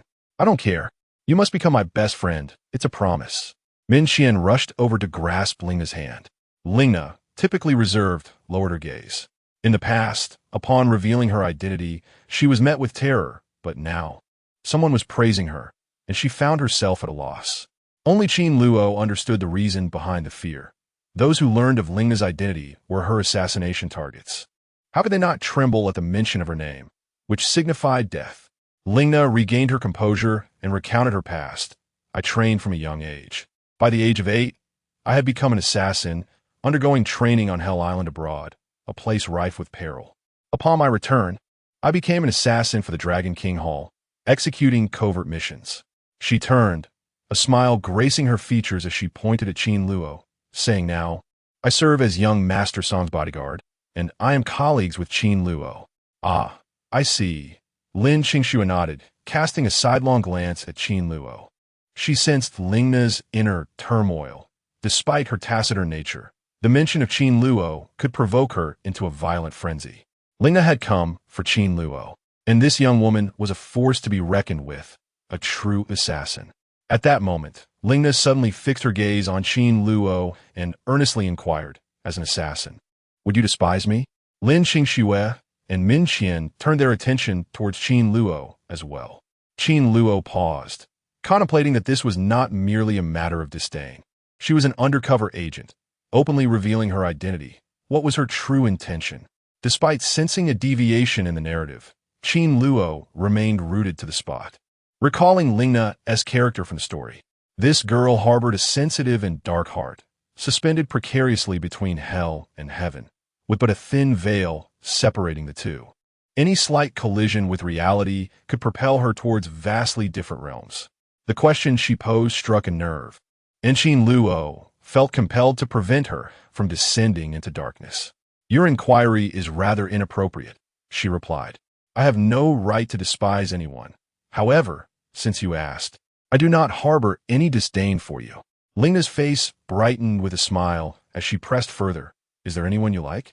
After glancing at Lin Qingxue and Min Qian, Qin Luo hesitated to respond and fell silent, resuming her steps forward. Before Lingna could utter a word, Lin Qingxue coldly interjected. They inquired whether you have affections. You have yet to respond. Why the haste? Though Qin Luo's silence lingered, Lingna's spirits remained buoyant. The group meandered leisurely, pausing to observe the myriad entertainment options within the establishment, indulging in moments of relaxation. However, Min Qian incessantly revisited the earlier topic, playfully mimicking Lin Qingxue's tone and theatrically exclaiming, Qin Luo, they're asking whether you harbor any feelings. This provoked Qin Luo to cast a fierce glare in her direction. Unfazed, Min Qian clutched her stomach and erupted into a fit of giggles, thoroughly enjoying the light-hearted atmosphere. Chapter 62. The Queen of the Underworld. She smiled like a little fox, her body swaying enchantingly, her bosom trembling like a mighty wave. Qin Luo rolled his eyes, choosing not to engage in a dispute with Min Qian. However, he recalled something. This girl, endowed with exceptional talent, was not only a voluptuous figure, but also akin to a fierce white tiger, exceedingly ferocious, a type that men find irresistible. This was the premise established within the narrative. Min Qian, the little white tiger, would later incite significant plot developments. In the novel, certain regions, steeped in superstition, believe that a white tiger brings misfortune. It was said that marrying a woman of such a nature would invite calamity. Min Qian's ex-boyfriend, hailing from such a backward area, was a staunch believer in this notion. In the background story, upon discovering Min Qian's secret during their university years, her boyfriend was so frightened that he abandoned the beautiful Min without a moment's hesitation. They had even planned to marry after graduation, and Min Qian had promised to bestow upon him her most precious possession on their wedding night. Yet, who could have anticipated such an occurrence? This event deeply affected Min Qian, leading her to feel insecure and sensitive about her own body. even questioning if she might be a harbinger of misfortune. As the plot progressed, Yi Beichen made his entrance, capturing Min Qian's attention, at which point her ex reappeared. Observing how Min Qian had flourished over the years, becoming the assistant to the president of the Qin group and developing an alluring figure, he regretted his hasty departure, especially as he had never even touched her. He sought to rekindle their romance. The return of her ex-boyfriend stirred Min Qian's memories from the past, leaving her in a state of disorientation. However, as the story unfolded, she quickly realized that he was a shameless scoundrel, whose renewed pursuit was merely a ruse to steal confidential information from the Qin group, along with a scheme to exploit her. Once his courteous facade was stripped away, her ex transformed into a beast, attempting to employ nefarious tactics to forcibly claim Min Qian. Qin Luo reflected on this segment of the story with a sigh, as it seemed to unearth Min Qian's past pains, re-wounding her heart. Ultimately, in the narrative of the return of the Dragon King, she too would have her share of suffering. Let her revel in laughter for now, for there would come a time for tears, and he, in his pursuit of the plot, would inevitably witness her sorrow. Qin Luo mused.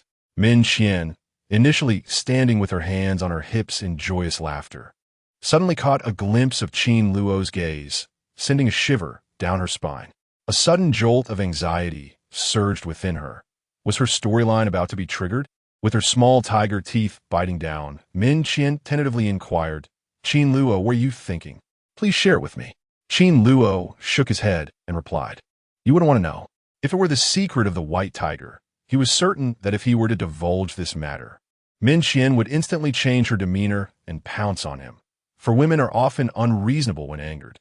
Come on," Min Qian persistently pleaded. But Qin Luo remained resolute, shaking his head. "Will you say it or not?" Min Qian's tone shifted. At this moment, Qin Luo realized that even if he remained silent, a woman in a fit of anger would still come at him with claws bared, making no difference. Seeing that Qin Luo ignored her, Min Qian was driven to fury and raised her petite foot, intending to stomp down hard on him. However, Qin Luo had anticipated this and deftly evaded her strike, leaving her to stumble unsteadily. As the two continued their playful bickering, Lin Qingxue tugged at Qin Luo's arm, remarking, "Why do you provoke Xiao Qian? You two are practically adversaries." "Who is an adversary to him?" Min Qian retorted through clenched teeth. Lin Qingxue stepped in to support Min Qian, recalling the previous lesson. "Haven't you learned from last time? Here you go again."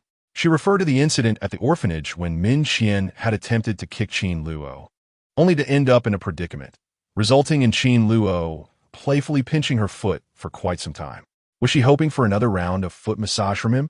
This girl, after being pampered by Qin Luo, often found herself absent-mindedly massaging her own toes in the office, lamenting that it simply did not compare to his tender touch. Lin Qingxue began to question her motives. "Are you all right?" Lin Qingxue inquired. "Wah, Qingxue, please support me. My leg has gone numb." Min Qian gritted her teeth at Qin Luo, then turned to cling to Lin Qingxue's waist, sobbing. She genuinely had twisted her ankle. "Huh?" Lin Qingxue was taken aback, not expecting a real mishap, and hurried to assist Min Qian. Meanwhile, Qin Luo rolled his eyes, thinking how foolish she was. In truth, Min Qian was not seriously injured. She simply lacked exercise, and her foot had gone numb. Lin Qingxue bent down and gently massaged her calves, and soon she felt better. Nevertheless, Min Qian continued to groan. Her eyes fixed on Qin Luo, darting glances side to side, her little tiger teeth grinding, clearly unwilling to let it go. This fellow is remarkably quick-witted, managing to evade her strike.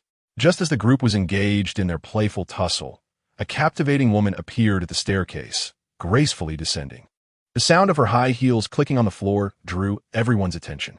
Her curves were exquisite, exuding an air of nobility, and she seemed to radiate a dazzling glow, causing many to catch their breath in awe.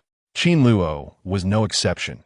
The charm, beauty, and figure of Yi Linglong were nothing short of perfection, truly befitting a leading lady. Indeed, this woman was Yi Linglong, the protagonist of tonight's narrative. This marked Qin Luo's second encounter with her. The first was a fleeting glance at the Rose Bar, where he had refrained from engaging further, wishing to keep his distance from the leading lady. This time, as Yi Linglong made her entrance, She captivated the room, compelling Qin Luo to steal an extra glance. Unlike Lin Qingxue and the other leading ladies, Yi Linglong operated a single rose bar in Qingzhou, maintaining a low profile. Yet beneath that exterior lay a hidden martial artist with a night god temple backing her, its influence sprawling across the underground networks of Jiangnan. The female protagonist, a beauty of unparalleled grace and strength, is revered as the empress of the underground realm in Jiangnan, though few are privy to her true identity. In terms of comprehensive prowess, at the narrative's inception, Yi Linglong undoubtedly stands supreme, with Song Hongyan somewhat eclipsed by her brilliance, making her a uniquely exceptional heroine. In the early stages, Yi Beichun thrived remarkably, aided significantly by Yi Linglong, such as the aura of a protagonist. No matter the venue, be it a bar or elsewhere, one might encounter top-tier heroines, even earning their admiration. The favor of the Empress of the Underworld allows Yi Beichun to navigate his domain with ease, while the backing of the Dragon King Temple empowers him to conquer the legitimate world, dominating both the underworld and the upper world. Qin Luo shook his head, contemplating the Empress of the Underworld. However, it seems the Night Temple has recently encountered considerable turmoil. Although the underground realm of Jiangnan venerates the Night Temple, several other factions engage in both overt and covert struggles. Yet, such matters do not concern Qin Luo. At this moment, he gazes intently at the Empress, appreciating her mature allure. Chapter 63. Come, pour me a drink tonight. Yi Linglong donned a crisp, white shirt paired with sleek black trousers, effortlessly showcasing her astonishing curves and voluptuous figure. Her physique was strikingly dramatic, reminiscent of a ripe peach, ready to yield at a mere touch. A sight that could dazzle any man's gaze. Qin Luo, having observed both leading ladies, discerned subtle differences between them. Song Hongyan possessed a captivatingly mutable aura, oscillating between sultry allure and frigid detachment, driven entirely by her whims. In terms of sensuality, Song Hongyan exuded an assertive charm. Regardless of her attire, she commanded undivided attention, her presence always eliciting a collective gaze. This innate allure seemed almost perilous, as though some women were destined to ensnare hearts. While Yi Linglong's beauty rivaled that of Song Hongyan, her allure was more subdued. There existed an elegant grace within her sensuality, akin to that of a refined matron, starkly contrasting with her role as the sovereign of the underworld. Perhaps her demeanor was influenced by her esteemed position. As the master of the Night Temple, she wielded significant power, yet remained shrouded in mystery. Thus her aura was more restrained. Upon her arrival, many men were compelled to approach her, yet they were swiftly deterred by her icy gaze. For reasons unknown, this woman radiated an aristocratic chill that instilled a sense of inadequacy in those who beheld her. Such a peculiar sensation was perplexing to many men. The root of this unease lay in Yi Linglong's mastery of ancient martial arts. Her formidable presence evoked an instinctive reverence in ordinary individuals. Qin Luo, being a martial artist himself, felt no trepidation. He sensed that Yi Linglong appeared somewhat different from their previous encounter at the Rose Bar. Tonight, she bore a hint of melancholy, her demeanor slightly intoxicated, a clear indication of her revelry. Thoughts of her inner turmoil and inebriation revealed the fragility that often cloaked a woman's heart. Qin Luo recalled the narrative. A woman named Yu Yaoguang orchestrated a false marriage, subsequently divulging the news to Yi Linglong, leaving her heartbroken. Yi Linglong harbored deep affections for Yu Yaoguang, and the knowledge of her beloved's impending union with another would inevitably breed sorrow, regardless of her attempts at composure. Unbeknownst to Yi Linglong, her cherished childhood friend, Yu Yaoguang, was in truth a woman, with the name itself being a mere variation of Yu Yaoguang. In the original tale, it was this heartbreak that allowed Yi Beichun to exploit the vulnerability and gradually win her heart. As Qin Luo pondered these intricacies, Yi Linglong surveyed her surroundings before making her way toward him, a realization dawning upon him. She was indeed approaching his location. His conjecture was swiftly validated by the sound of her high heels clicking crisply against the floor as she strode directly to him. They stood facing each other. Qin Luo found himself at a loss for words. This time, he had done nothing at all. The last time I encountered you was at the Rose Bar, and I never expected to meet you here again. What a delightful coincidence, Knight Linglong remarked, as if she had come across a long-lost friend. Previously, at the Rose Bar, they had exchanged but a glance, lacking any substantial interaction. Under normal circumstances, the female lead would hardly take notice of a mere supporting character. However, there was no need for further elaboration, as Qin Luo understood that all female leads possess their own peculiarities in this fractured world. Noticing Qin Luo's silence, Knight Linglong cast a glance at Lin Qingxue and the others beside him, her expression revealing a hint of surprise. She mused to herself that the evening was indeed lively, with so many female leads present. Qingxue, Xiao Qian, I didn't expect you to be here as well, Knight Linglong greeted, acknowledging Lin Qingxue and Min Qian, though they were not particularly close. Yet, her tone exuded the warmth of a confidant, taking the initiative in the conversation. Lin Qingxue chuckled softly, choosing not to reveal the underlying tension, and responded, Sister Yi, what a coincidence. Min Qian, ever the lively spirit who relished excitement, bounded over and linked her arm with Knight Linglong's, exclaiming, I can't believe I ran into you, Sister Yi. Let us gather together later for a proper chat. And no one is allowed to leave until we're thoroughly intoxicated. As the queen of the underworld, Knight Linglong was unperturbed by such propositions and nodded in agreement. Her attention then shifted to Lingna. Her gaze flickered, and she reached out to take Lingna's hand, inquiring, What is your name, dear sister? You are quite stunning. Lingna discreetly assessed Knight Linglong, sensing that this woman was no ordinary character. I am Lingna, she replied. Upon hearing Lingna's introduction, Knight Linglong's eyes narrowed slightly. She recalled the assassin from the Dragon King Hall, the female lead Qin Luo had mentioned in his journal. While her mind churned with thoughts, her expression remained inscrutable as she continued to hold Lingna's hand. What a coincidence that my name also contains Ling. My name is Knight Linglong. If you don't mind, you may call me Sister Yi. Lingna pursed her lips, remaining silent this time. Given her nature, she was reluctant to forge connections with anyone aside from Qin Luo, even with other female leads. Knight Linglong appeared unfazed, turning her attention back to Lin Qingxue and Min Qian, ensuring that Lingna was not neglected and effortlessly securing her position as the focal point of the gathering. This demonstrated Knight Linglong's remarkable social acumen, showcasing the poise of a mature woman. The group engaged in light-hearted banter before finding a spot to sit. Qin Luo glanced around at the beautiful women surrounding him and realized he was flanked by 4 enchanting female leads: Lin Qingxue, Min Qian, Lingna, and Knight Linglong. They resembled 4 exquisite blossoms, each vying to illuminate his presence, creating a vibrant atmosphere. In the realm of exhilarating narratives, beauty is a scarce resource, meant solely for the protagonist. Villains and supporting characters who dare to approach the female leads invariably meet dire fates. In the eyes of the protagonist, the murder of one's father could pale in comparison to the offense of coveting his women. Now, entangled with 4 female leads, Qin Luo could only imagine the perilous implications of such a situation. Should a fortune teller be present to declare that disaster awaited him upon stepping outside, Qin Luo would have no doubt in believing it.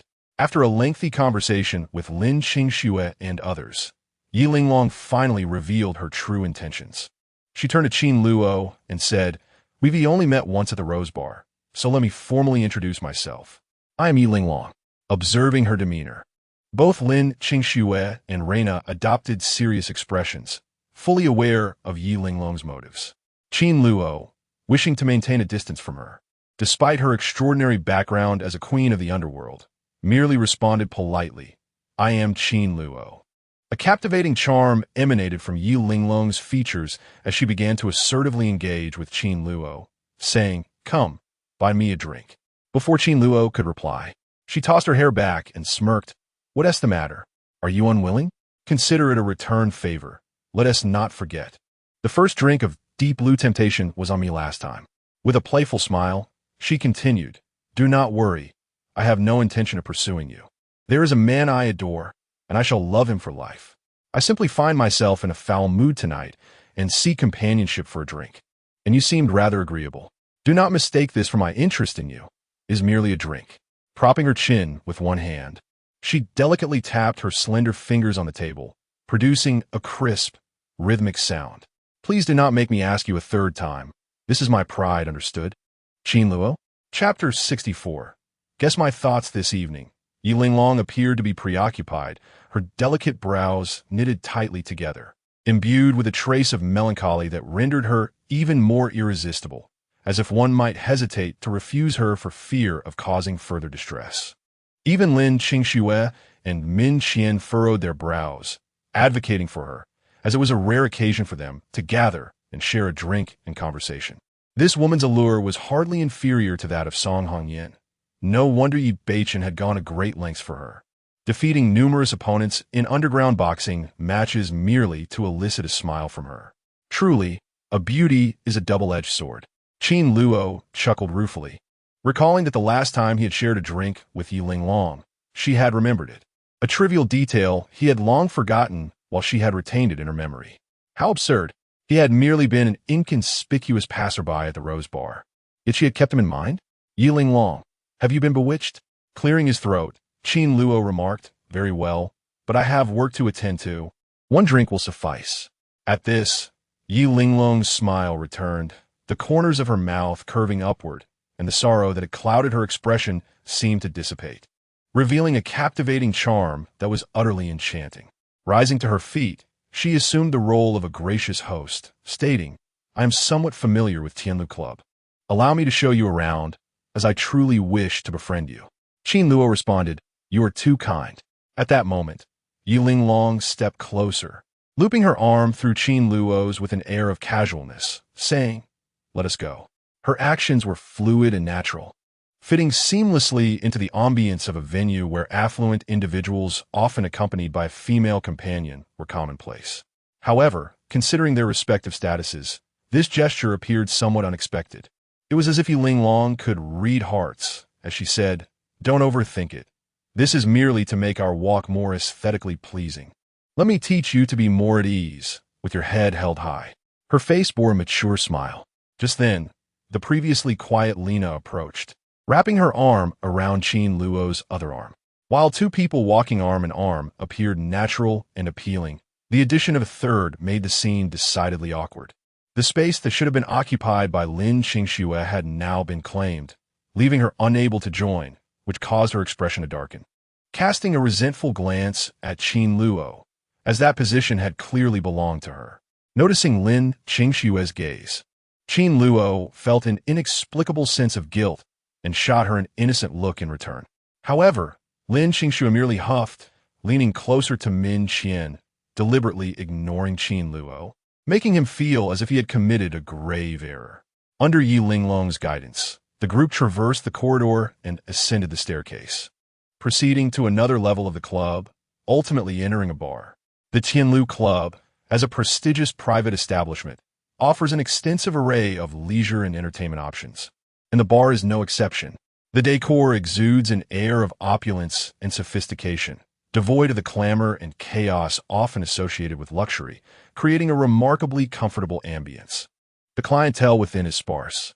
On stage, a young female singer cradles an electric guitar, her ethereal voice resonating as she performs elegant melodies, truly enchanting.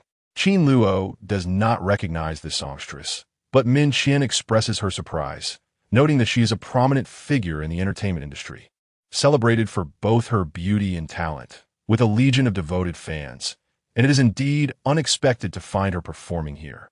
The ambience of the Qin Luo Club is undeniably elevated. Qin Luo remains indifferent, for in the narrative of the return of the Dragon King, only the female protagonist can capture his attention.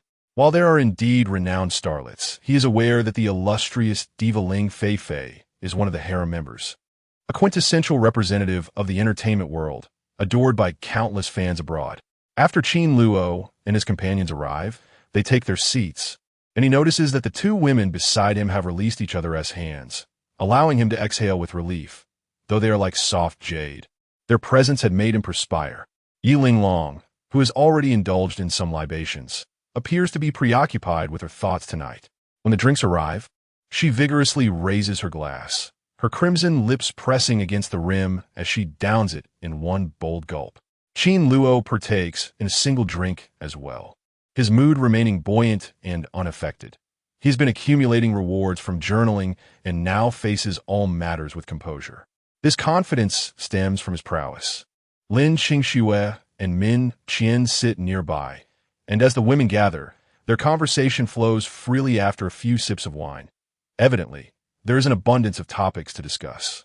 From business matters to skincare, their dialogue reflects an intimacy that leaves Qin Luo feeling somewhat excluded.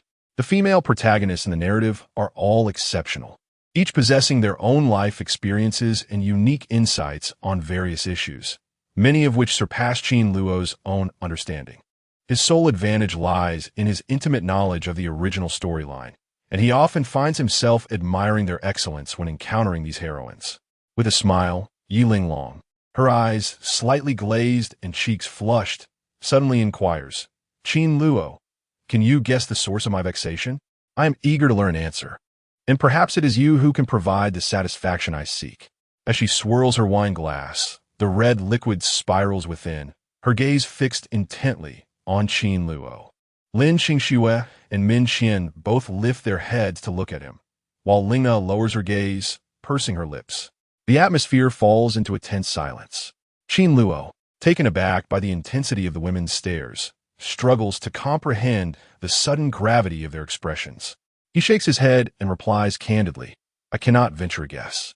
I'm not a mind reader." Even if he were aware, he would refrain from speaking recklessly, for he understands well the adage that one should not speak indiscriminately, lest they invite misfortune. The more one seeks to inquire, the more cautious one must be in responding. This is the guiding principle of Qin Luo's dealings. Noticing Qin Luo's silence, Yi Linglong realized he was feigning ignorance, or perhaps he genuinely did not know, but that mattered little. Yi Linglong laid her cards on the table. "I have loved someone for many years, but he is about to become engaged to another woman. At this juncture, others might remain oblivious. Yet as a transmigrator well-versed in the narrative of this world, Qin Luo certainly comprehended the situation. Indeed, he did. Yi Linglong's beloved was none other than her childhood friend, Yu Yaoguang, a woman, and the protagonist at that.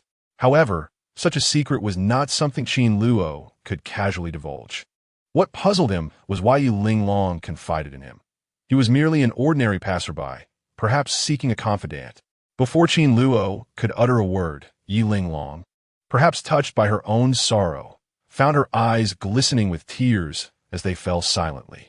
Nearby, several women offered tissues, comforting her in her distress. At that moment, a sense of camaraderie arose among the female protagonists, their disdain for Yi Beichen palpable. How could he disrupt a childhood bond? What a foolish tale. Only Qin Luo, aware of the truth, recognized that this situation stemmed not solely from Yi Beichen, but from various underlying factors. There was little reason for tears. Yu Yaoguang's engagement was a mere sham, as she was a woman incapable of marrying a husband. The matter was not significant. When the time came, all truths would be revealed.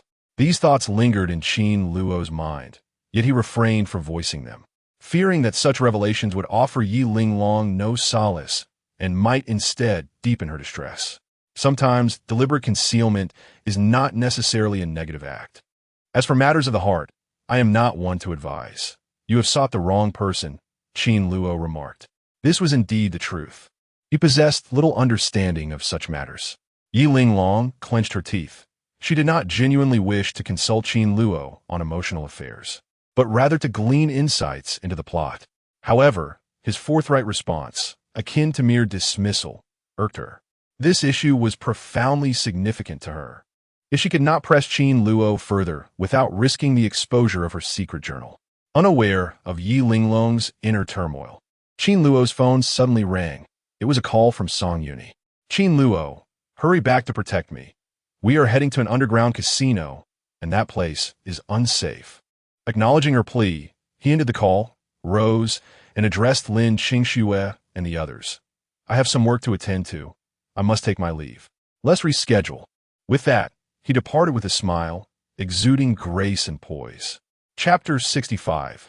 The underground casino, upon witnessing the unfolding scene, Lina rose to her feet, following Qin Luo closely.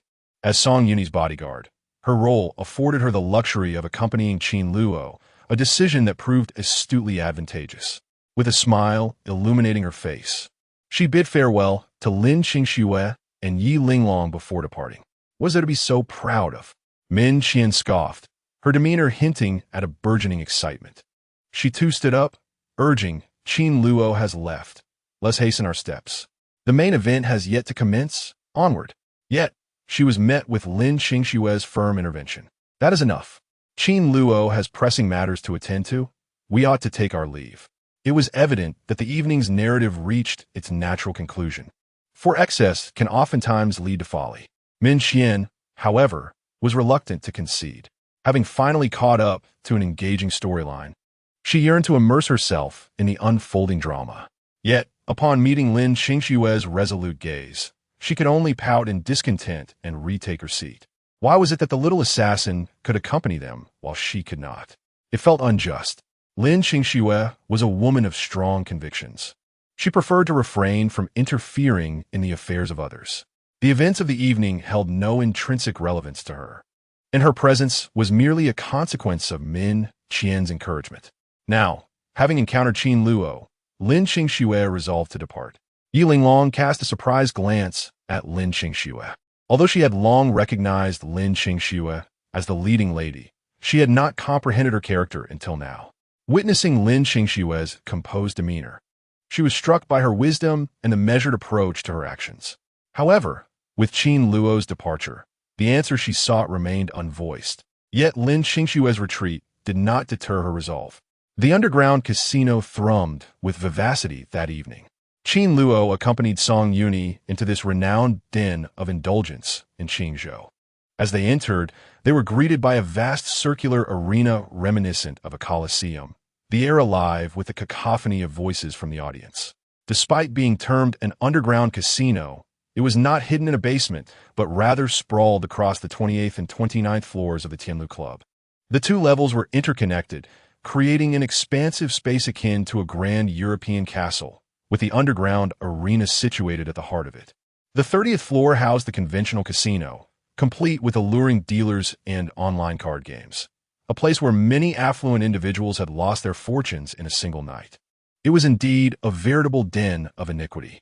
Qin Luo had no intention of ascending to the 30th floor, as gambling held no allure for him. As the saying goes, I share no kinship with vice, and he resolutely adhered to this principle. He occupied a seat in the second tier of the boxing arena, where he could gaze down upon the elevated platform that served as the fighting ring, reminiscent of the ancient Roman Colosseum. At that moment, fighters were engaged in fierce combat within the ring, delivering blows that echoed with a visceral intensity, their movements more thrilling than the most captivating action film, captivating the audience around them. The urbanites seemed like wild beasts ensnared within the confines of civilization, their every action restrained by the conventions of society. The underground casino at night resembled a liberation from shackles for its patrons, predominantly composed of elite figures from the upper echelons of society. Typically composed and refined, they transformed into a cacophony of primal screams and vulgar exclamations, discarding all semblance of decorum in the face of the savage brawls unfolding before them. Song Yuni, accompanied by a cadre of wealthy antagonists, perched high in the audience, observing the combatants below. Unlike the frenzied shouts of others, they regarded the violence merely as a form of entertainment. Money, it seemed, could conjure the spectacle of human beings battling like beasts, and this sense of superiority captivated them. Not far away, Qin Luo sat engrossed in the sight of two fighters clashing on the stage.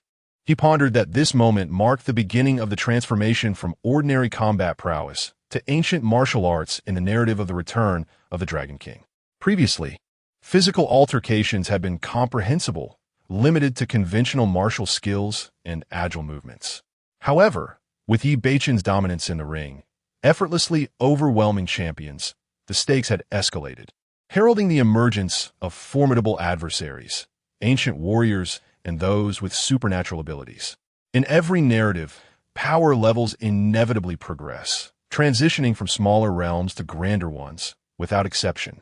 The protagonist serves as the key to unlocking this expansive universe. Lina approached and settled beside Qin Luo, her demeanor cold and wordless, as though disinterested in everything around her. Occasionally, she would glance at Qin Luo, a smile gracing her lips, leaving him uncertain of her true intentions. In the original text, Lina was noted for her rapid ascension in strength, second only to the Dragon King Yi Beichen. Her innate talent allowed her to master new skills with remarkable speed, earning her the moniker of the Goddess of Death. Despite his fondness for her character, Qin Luo remained wary.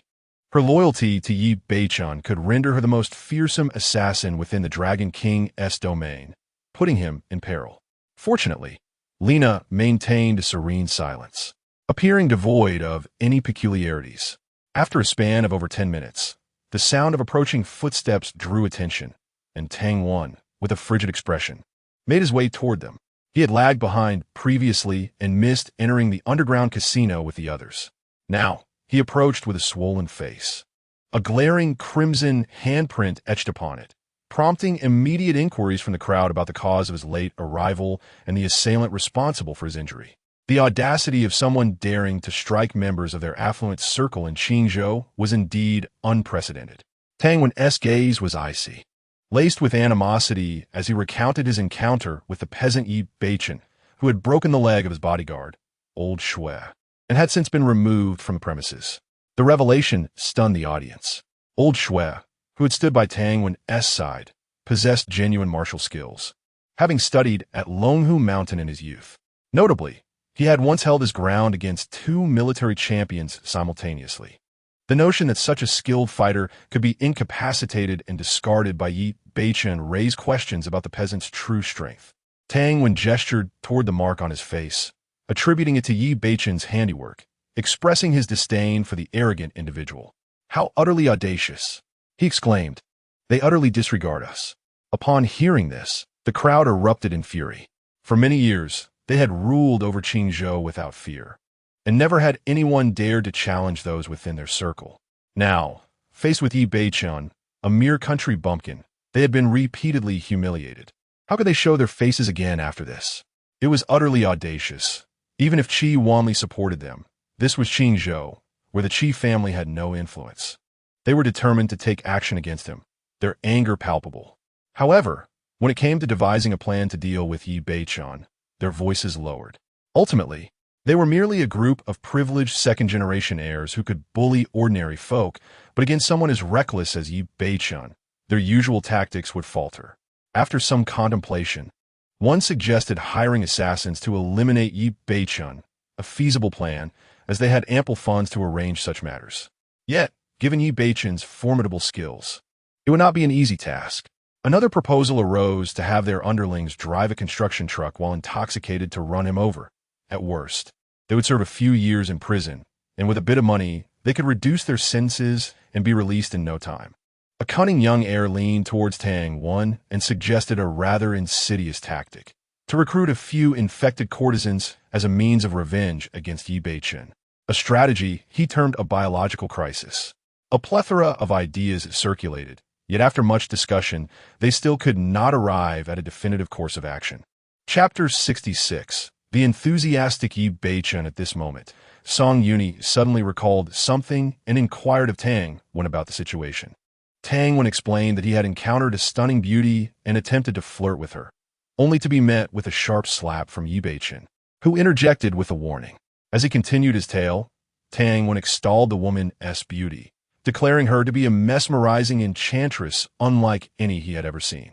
Qin Luo, listening intently, recognized that this woman was none other than Yiling Long, aligning closely with the original storyline where Tang Wan's advances on her were thwarted by Yi Beichen, the gallant protector. Tang Wan's audacity was remarkable. He dared to jest with the queen of the underworld, demonstrating a lack of awareness of the perils that lay in attempting to seduce the protagonist's beloved. A sudden thought struck Qin Luo. While Tang Wan faced the consequences of his flirtation with a few stinging slaps, he himself had been embracing and cuddling with several heroines. How many lives would he need to spare himself from such reckless abandon? The pressure was palpable. Before he could finish his thought, the lights in the arena flickered, and a figure emerged on the stage. As the illumination brightened, the crowd beheld a young man adorned with a devilish smile. It was Yi Beichen. The sight of him sent shockwaves of frustration through Song Yuni and Tang Wen, for he had taken to the ring. Their astonishment barely settled before someone proposed that they could summon a few skilled fighters to eliminate Yi Beichen in the arena. The villainous mindset often leads one to believe that a mere opportunity could spell the end for the protagonist, unaware that they merely serve to provide experience points. A wealthy young man by the name of Lu Rinjia smirked, questioning if his country bumpkin could possibly compete against a champion boxer, let alone defeat 10 of them. The surrounding affluent youths nodded in agreement, reasoning that no matter how formidable an ordinary person might be, they could never stand against a boxing champion, who could easily induce a concussion with a single punch, leaving them sprawled on the ground.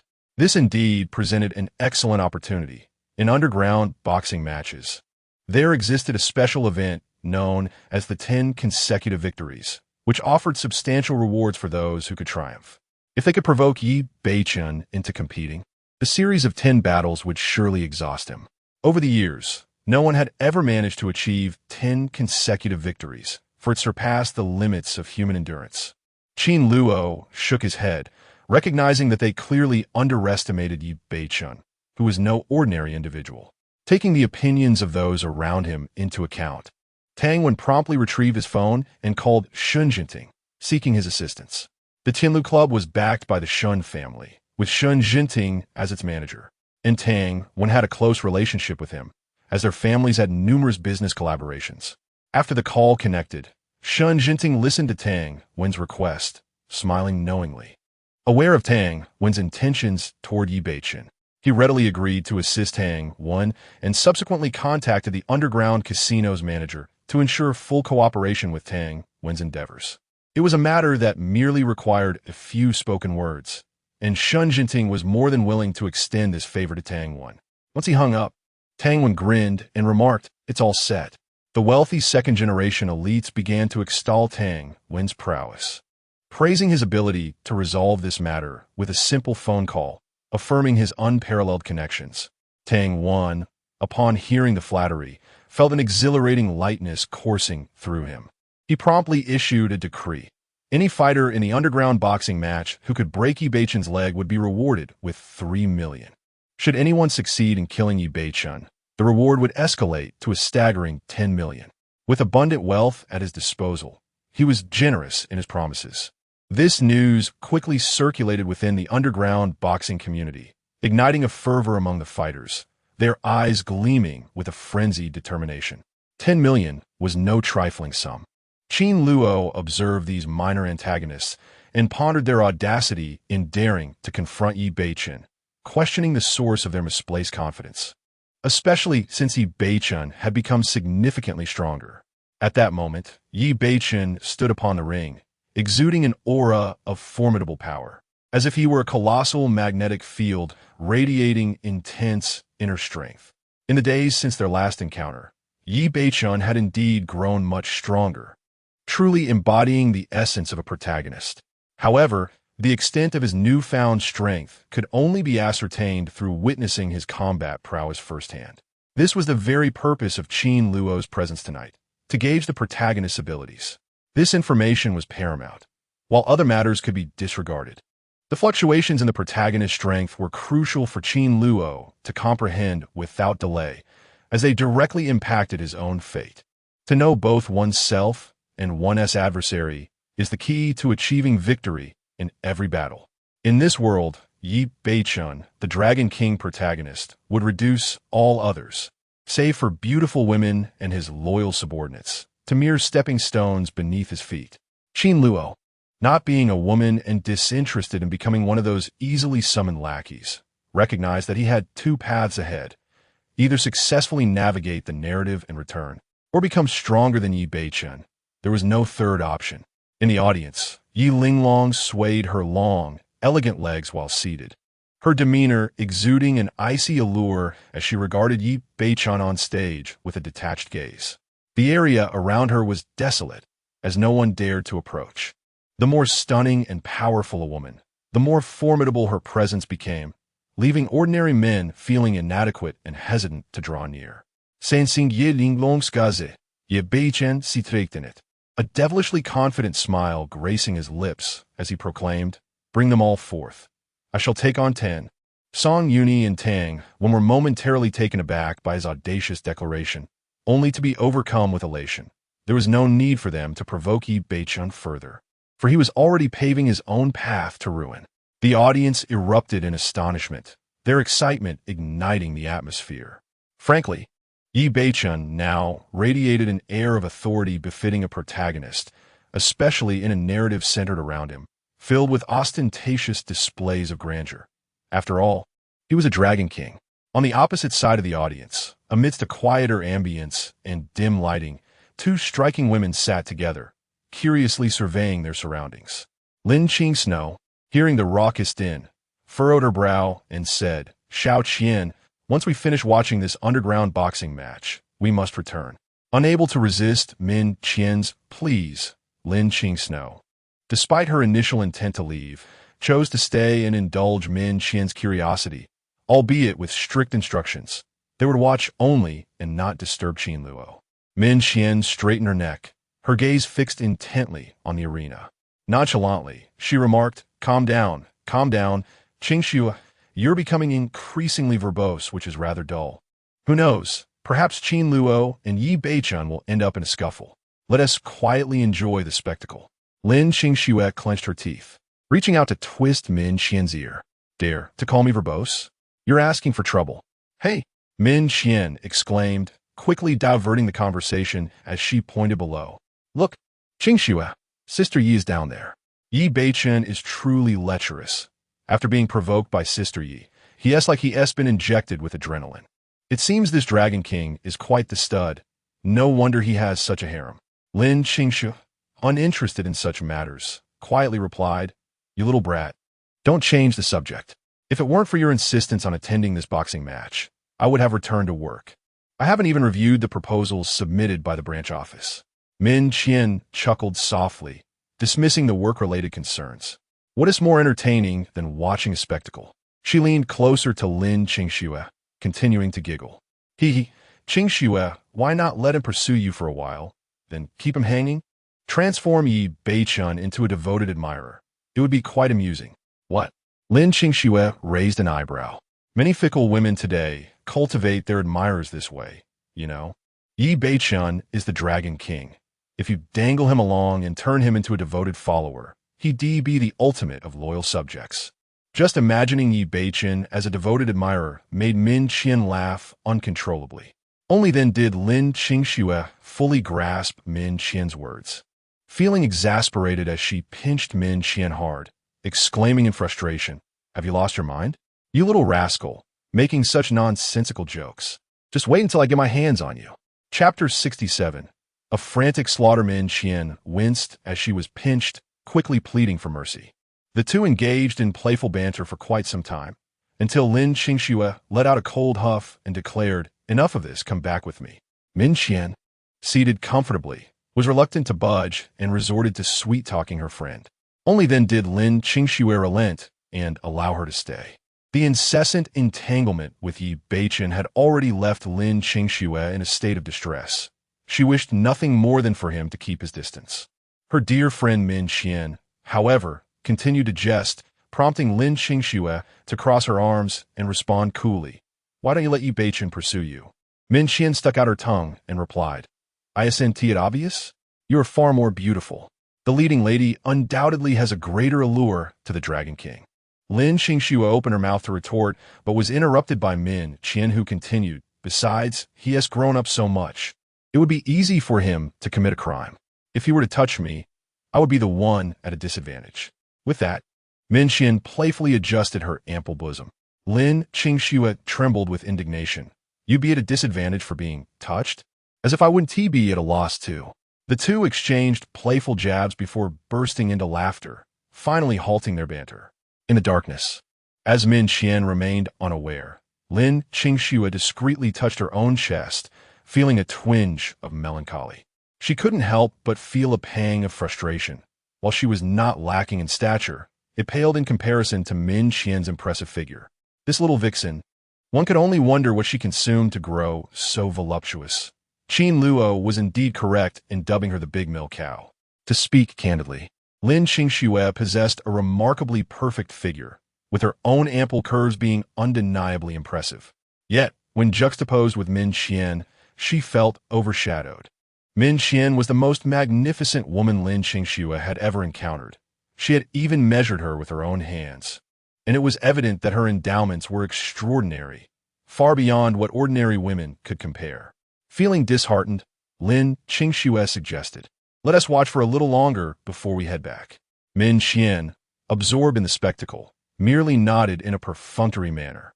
Lin Qingxue shook her head, realizing that ever since Min Qian discovered that this world was a fictional one, she had been perpetually eager for entertainment. There was no saving her. At that moment, the boxing match had commenced, and a fighter stepped onto the stage, casting a predatory gaze upon Yi Beichen.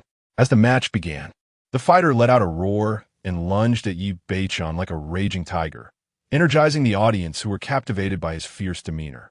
They quickly recognized that all the fighters participating that night were exceptionally fierce, promising a thrilling contest. In the face of the fighter's assault, Yi Beichen stood with his hands clasped behind his back, a devilish smile gracing his lips.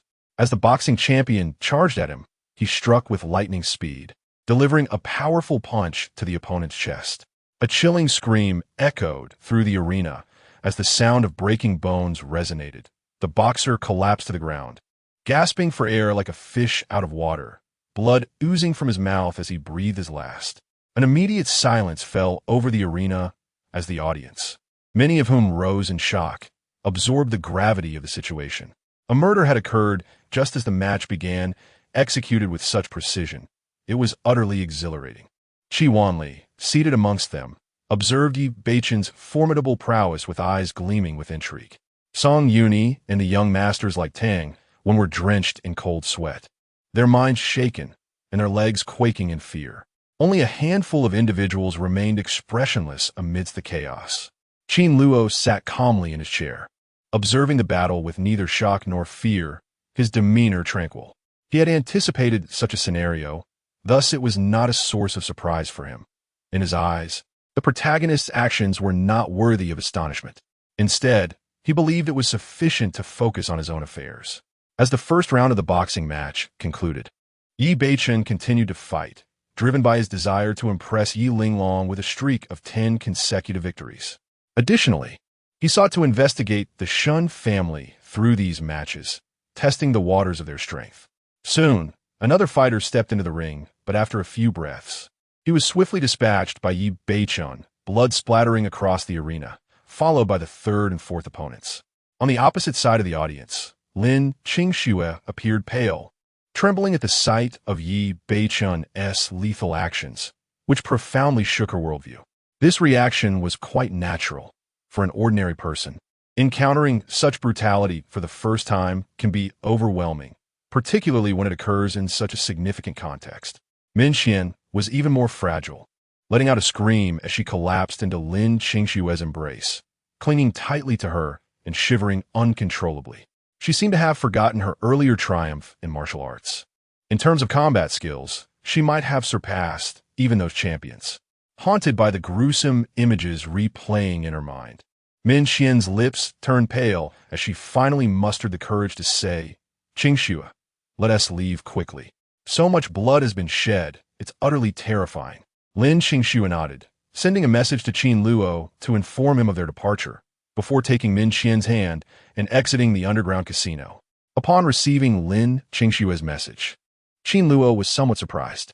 He was unaware that the two women were at the underground casino, thinking instead that they had merely been enjoying drinks at Qin Luo Club and were now leaving. He replied with a simple caution, "Stay safe." Once outside Qin Luo Club, Lin Qingxue and Min Qian finally breathed a sigh of relief. They exchanged glances, realizing that the unfolding events were not as entertaining as they had imagined. It was perhaps best to avoid such tumultuous situations in the future. Particularly for the exquisite Min Qian, she had decided to forego any future storylines involving Qin Luo. In Qin Luo Club's underground arena, a new fighter emerged, boasting a formidable physique and a glint of intensity in his eyes. As he entered the ring, a thunderous cheer erupted from the audience.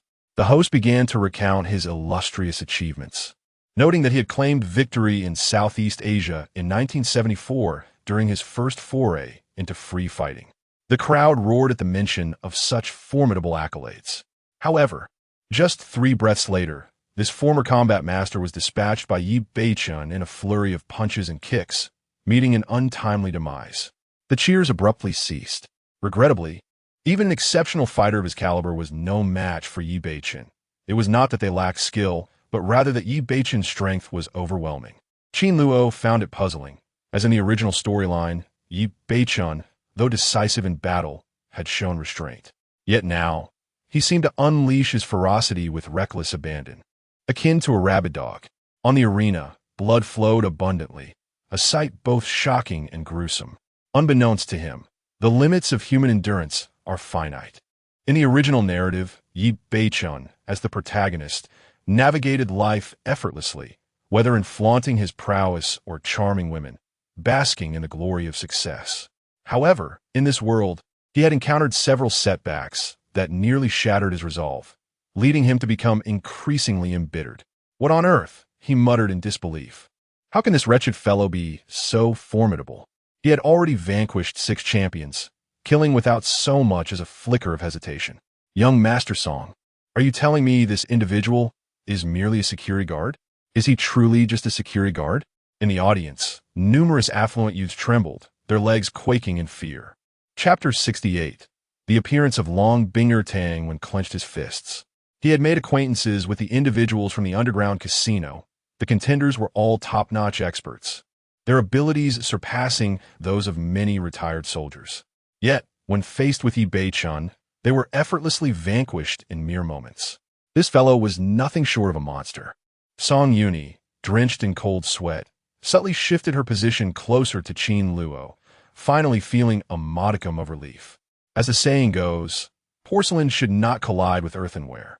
In the future, it would be wise to seek the assistance of muscle when dealing with Yi Beichun. On the arena, Yi Beichun wore a cold smirk, once again exuding a charmingly malevolent aura. He raised his voice to the heavens, declaring, "Shun family, I shall first proclaim a fraction of interest. Tonight, anyone affiliated with the Shun family will meet their demise. When the Dragon King is enraged, blood will flow in torrents. Those who dare to offend the majesty of the Dragon King shall perish." In the shadows, Long Ya's gaze was ablaze with excitement, his blood surging as he proclaimed, "This is the Dragon King, the sovereign I follow, the ruler of the darkness, the eternal divine king. When the Dragon King is enraged, corpses shall pave the path." Qin Luo's previously impassive countenance now bore a strained expression. Indeed, this individual was present. The dialogue remained as awkward as ever, painfully cringeworthy, reminiscent of the lines from the original work The Return of the Dragon King. Qin Luo felt as though he could almost carve a 3-bedroom apartment with his foot. Setting aside the chaotic elements, it was undeniable that Yi Beichun's strength was escalating rapidly. His internal energy had multiplied several times, robust and formidable, his punches akin to thunderclaps, resonating with the sounds of tigers and leopards. This was a manifestation of his internal energy approaching its zenith. Upon reaching full mastery, the next phase would be the transformation realm, which signified the mastery level. This realm is renowned within the ancient martial arts community. The progression of internal energy levels, Mingjing, Neijing, and the transformation realm, was a common framework within urban novels, and The Return of the Dragon King adhered to this structure. Qin Luo, being on the verge of full mastery of Neijing, had enhanced his physical prowess significantly by dedicating numerous points to his attributes through journaling, thus able to suppress Yi Beichun. In The Return of the Dragon King, internal energy is regarded as the hallmark of a grandmaster for ordinary individuals, but for ancient martial artists, the true masters are akin to elusive dragons. These masters are rarely seen, and Qin Luo was aware of a master ranking within the narrative that chronicled the achievements of these eminent figures. At the pinnacle stood the military god of the Dragon Kingdom, Yi Guyun, The shared surname with Yi Beichen hinted at an intricate connection, as if fate had long orchestrated everything for Yi Beichen. Qin Luo maintained a tranquil mindset, indifferent to future plot developments, his focus firmly anchored in the present, particularly on the mastery level. If he could advance to the master level ahead of time, he might dare to defy the fates and strike at Yi Beichen, testing whether he could extinguish his life. At times, human choices are not limited to a singular path. While Qin Luo was indeed navigating the storyline, he would not forfeit the chance to eliminate the protagonist should the opportunity arise. He would act according to the circumstances at hand. Yi Beichen had already defeated the 9th contender, and with another victory, he would achieve 10 consecutive wins, breaking the record of the underground boxing tournament. Long Ye had wagered on Yi Beichen's triumph, anticipating a return of nearly 100 million in stakes, leaving the Shun family financially devastated. Tonight, they would emerge as victors, reaping abundant rewards. At that moment, a lithe and agile woman ascended the arena, her steps light and measured. Qin Luo was taken aback upon seeing her. Despite her black combat attire, he instantly recognized her as Long Binger. It seemed fate was playing a cruel jest on him, as the narrative took an unexpected turn. Upon stepping onto the stage, Long Binger wore an expression of indifference. Having perused the diary copy, she was aware of the intense conflict brewing for the night, which was precisely why she had come to fight. Ling Na, who had been dozing off in her chair, suddenly opened her eyes, sensing something amiss as her gaze fell upon Long Binger. From the aura surrounding her, Ling Na discerned that this was a formidable individual.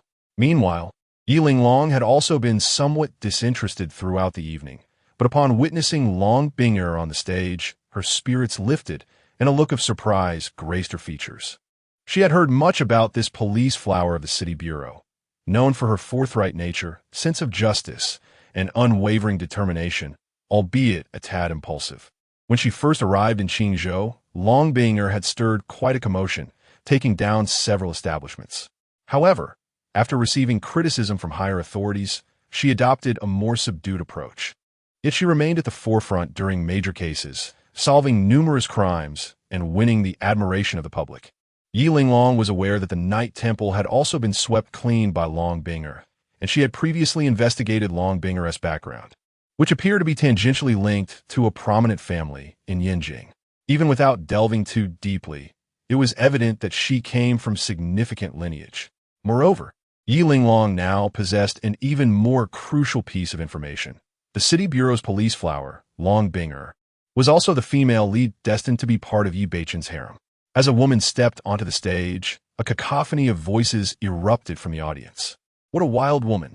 The last fighter to take the stage is a woman. She is quite impressive. How much would it cost? It would be such a pity if she were to perish in the ring. The underground boxing arena was rife with chaos and violence, with men behaving like raucous beasts, their language crude and offensive. In the front row, a corpulent middle-aged man brandished a wad of cash, scattering it onto the ring while shouting, "This woman, I want her tonight. I can pay whatever it takes." The red bills fluttered down like autumn leaves, blanketing the ground with at least 100,000. Long Binger remained silent, lifting her hand to unleash a peculiar strike. An internal force surged forth, piercing through the man's arm. A scream erupted, blood gushed forth, and panic swept through the crowd as they began to shout in terror, "Murder! Murder!" The atmosphere turned chaotic. It was somewhat ironic. Earlier, the fighters had bludgeoned each other to a pulp in the arena, their cheers fervent and frenzied. Yet the moment one of their own faced even the slightest attack, they screamed in horror, fleeing as if the sky itself were collapsing. Long Binger had imparted a lesson, her tone icy and imperious. "You think you're worthy of sharing my bed? What a mad woman!" The wildness of Long Binger has profoundly reshaped the perceptions of many, even capturing the attention of Yi Beichen, who desires to possess her. This audacious woman ignites an irresistible urge for conquest within men. However, not everyone possesses the capability to achieve such a feat. Many who have witnessed Long Binger's prowess find themselves rendered speechless, too intimidated to utter a word. As she retracted her slender fingers, the onlookers finally regained their composure, realizing that the inexplicable attack had originated from the very tips of her fingers. It was as if a stream of energy or a beam of light traversed the considerable distance of several meters, piercing through the body of the middle-aged man. In the minds of ordinary individuals, only a gun could accomplish such a deed, yet the absence of a gunshot completely upended their understanding. Chapter 69. Come. Let us battle. What manner of skill is this? The Six Meridians' divine sword? Acupoint, striking from a distance? By heavens, what on earth is this? Song Yuni and a multitude of wealthy young scions were utterly astounded. Despite their privileged upbringing and worldly experience, they had never encountered such a wondrous phenomenon. Indeed, the realm of ancient martial arts remains shrouded in mystery. Even among the noble families, only a select few possess knowledge of its intricacies.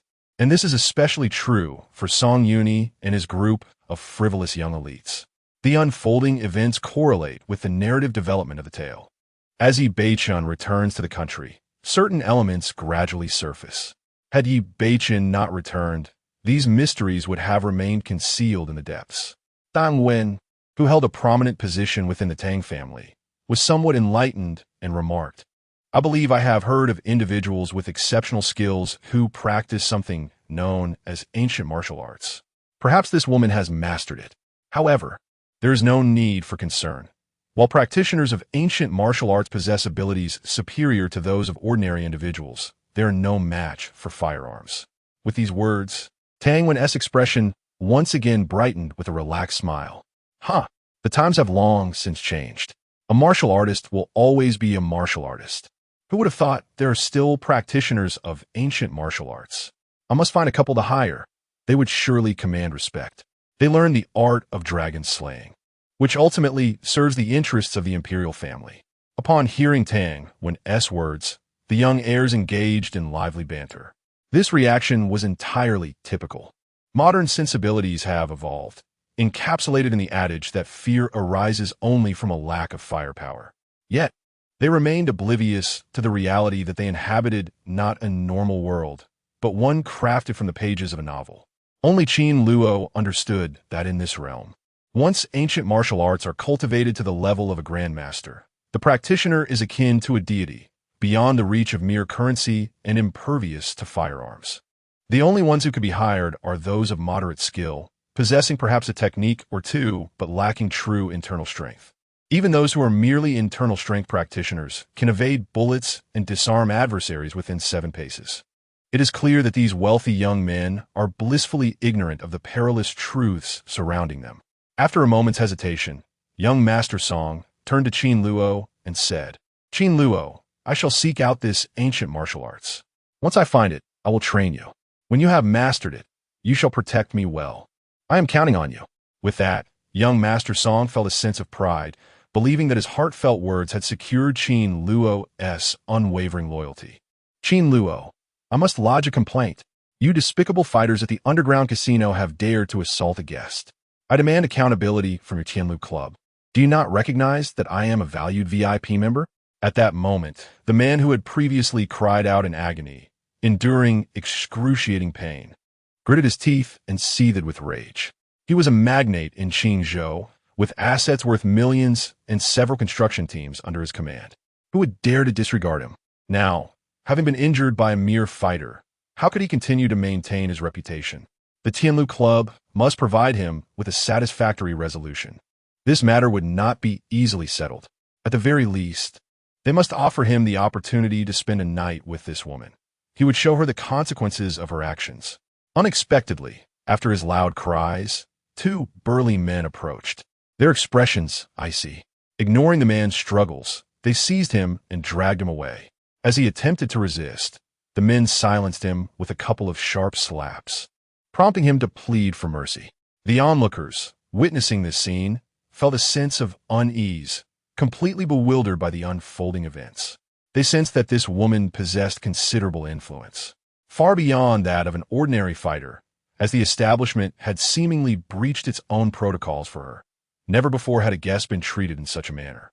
The commotion soon subsided. While the average person could not comprehend the woman's earlier attack, Yi Beichun understood it all too well. A martial artist could effortlessly manipulate the elements and inflict harm from midair. This woman was indeed a practitioner of inner strength, much like himself. He had not anticipated that the Shun family harbored such a formidable woman, exuding a wild and proud demeanor that stirred a desire within him, akin to that of the portly man who had similarly coveted Long Binger.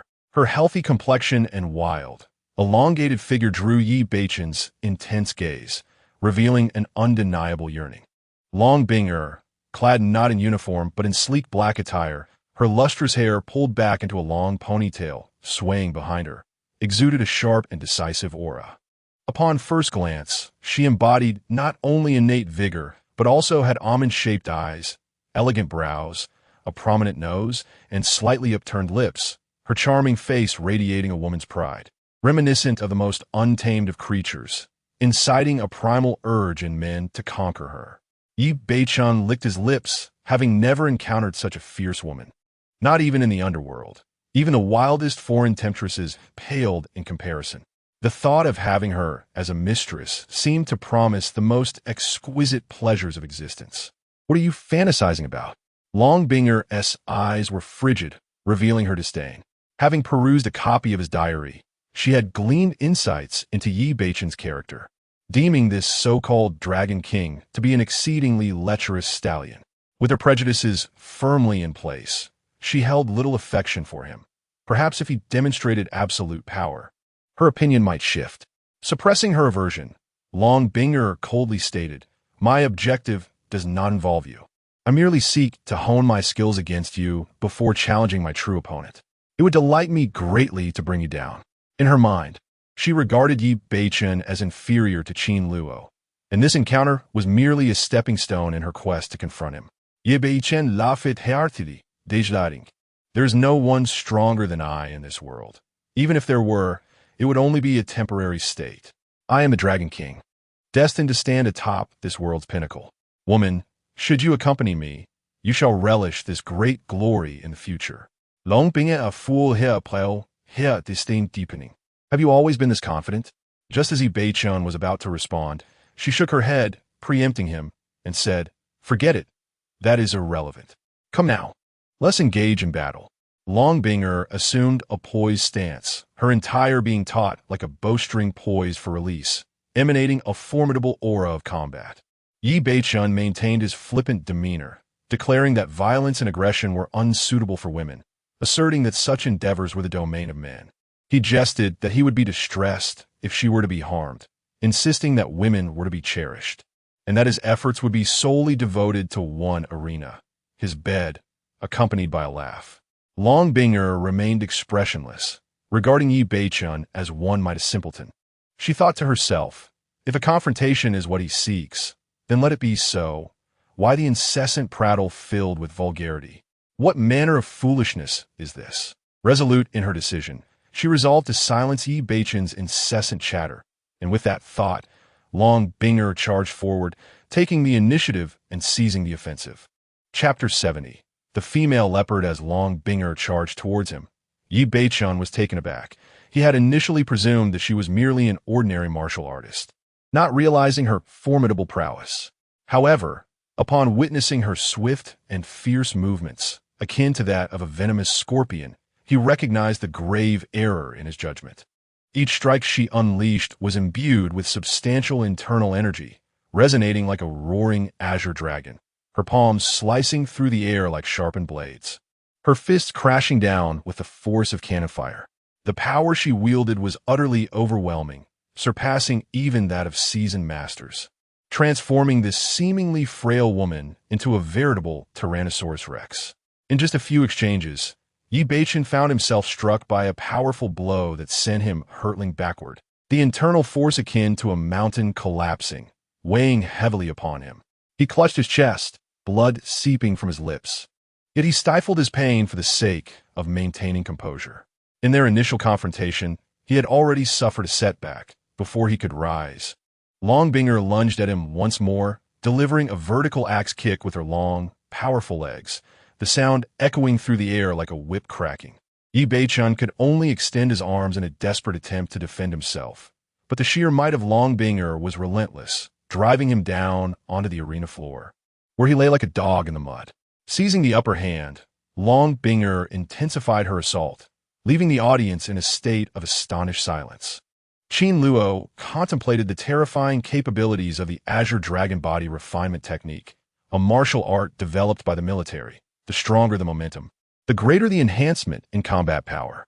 This was a martial discipline that elevated one's combat prowess in accordance with their fighting spirit.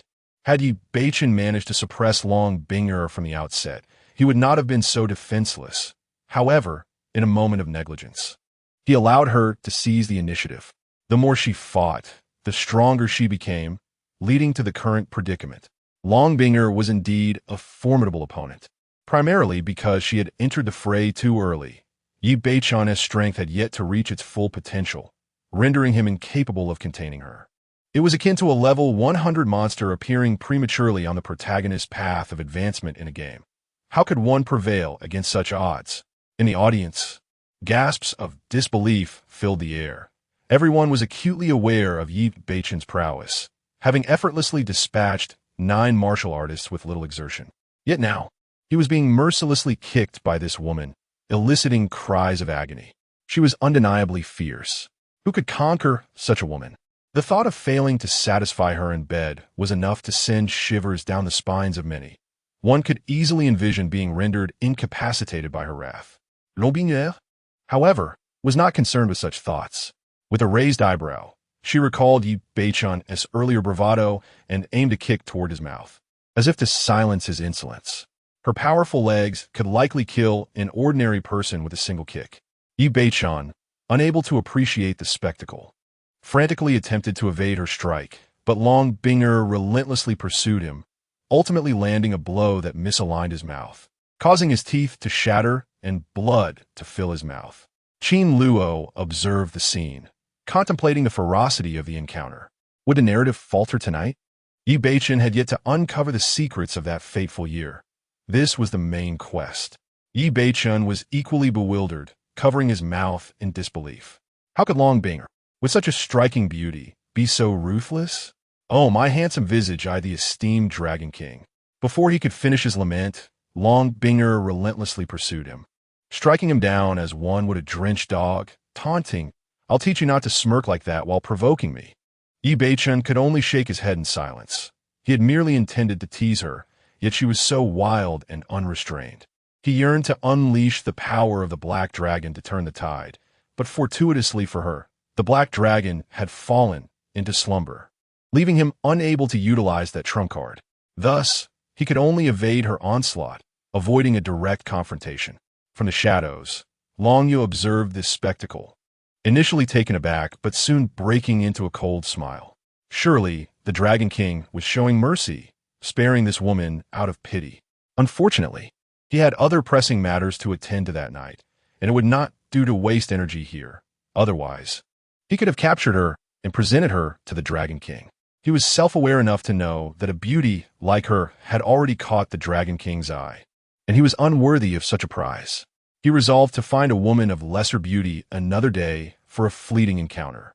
Eventually, Yi Beichen felt cornered, realizing he could not turn the situation around. With a swift motion, he rolled off the platform, conceding defeat. Although he could not win, he was confident that no one could hold him back if he chose to leave. For the sake of decorum, he swallowed the blood threatening to rise in his throat, suppressing the turmoil within, and declared with flair, "Fair lady, I concede." Lobinière?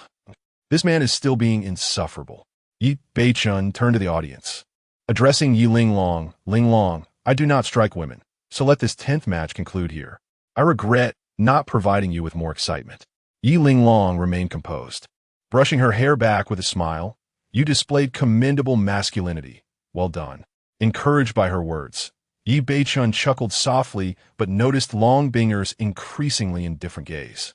He coughed lightly, bid farewell to Yi Linglong, and made his exit. In the distance, Qin Luo watched this unfold, pondering why Yi Beichen had rushed to the arena. He had clearly been ensnared by Yi Linglong's charms. This woman possessed a depth of thought that was hard to decipher. Moments ago, she had been tearful while drinking, and now her eyes sparkled seductively, leaving one guessing her true intentions. And so, Yi Beichen departed, even though the night's most significant events had yet to unfold. Qin Luo furrowed his brow, seemingly lost in thought, revealing no expression at Yi Beichun's early exit. Long Bing'er, having triumphed over Yi Beichun, stood on the platform, glistening with sweat, resembling a proud swan. The lights illuminated her form, capturing the attention of the crowd. Those in the audience beheld her brilliance. A man basking in the glory of victory could inspire reverence, but a woman doing so was even more breathtaking. Such a woman could undoubtedly captivate countless men, compelling them to kneel at her feet and kiss her bare soles.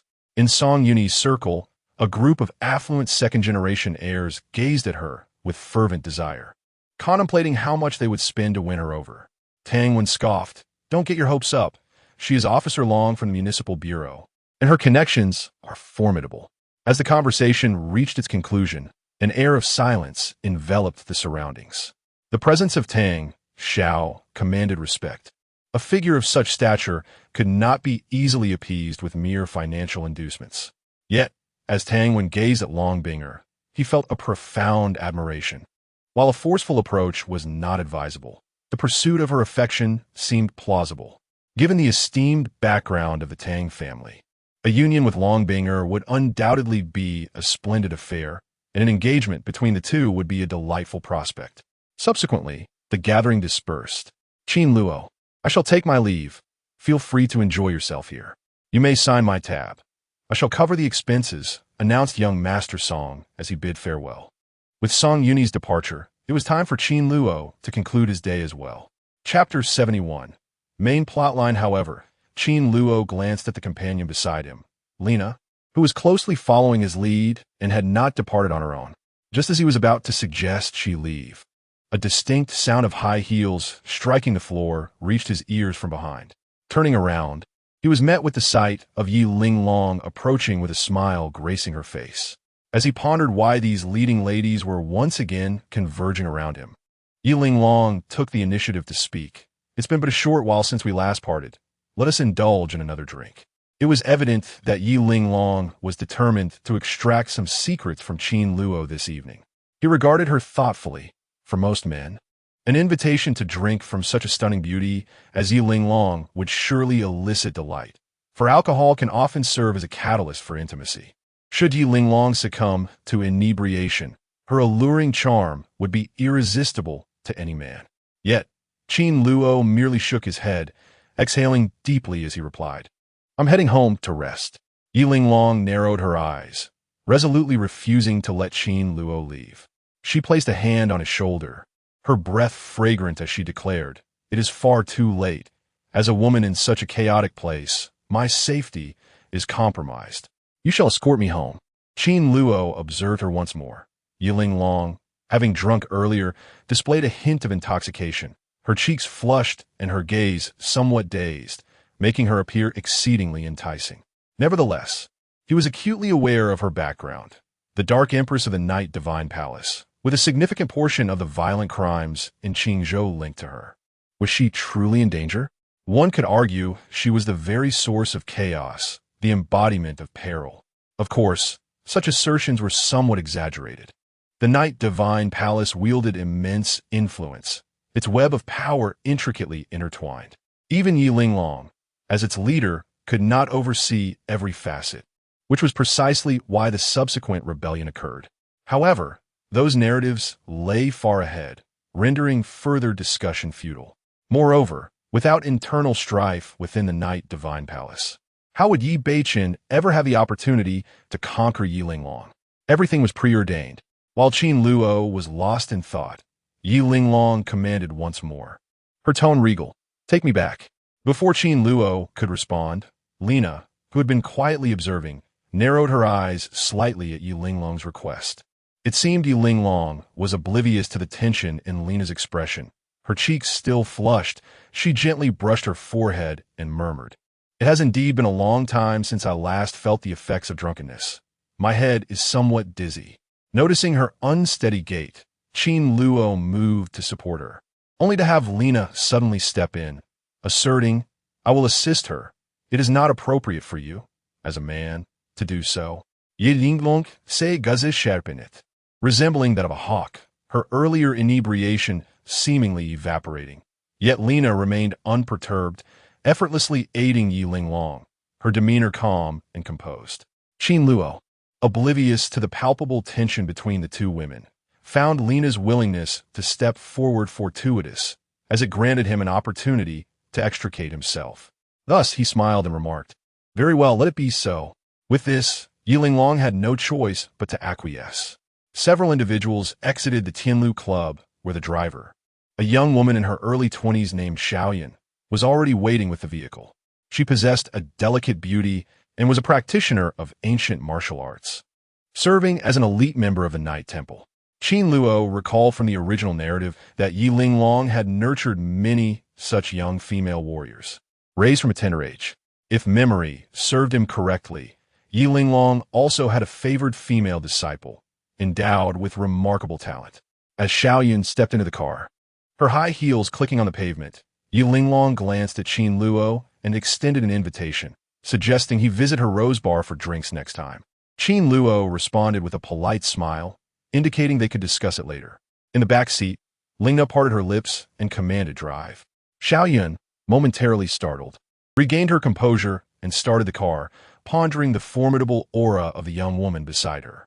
Watching the departing vehicle, Qin Luo stood at the entrance of the Tianlu Club, feeling the breeze for a moment before turning back inside. Upon returning to the underground fighting arena, he found it deserted, the lingering scent of blood still pervading the air. Observing the stillness of the venue, he frowned. If his suspicions were correct, the main plotline should have commenced by now, yet the surroundings remained eerily quiet.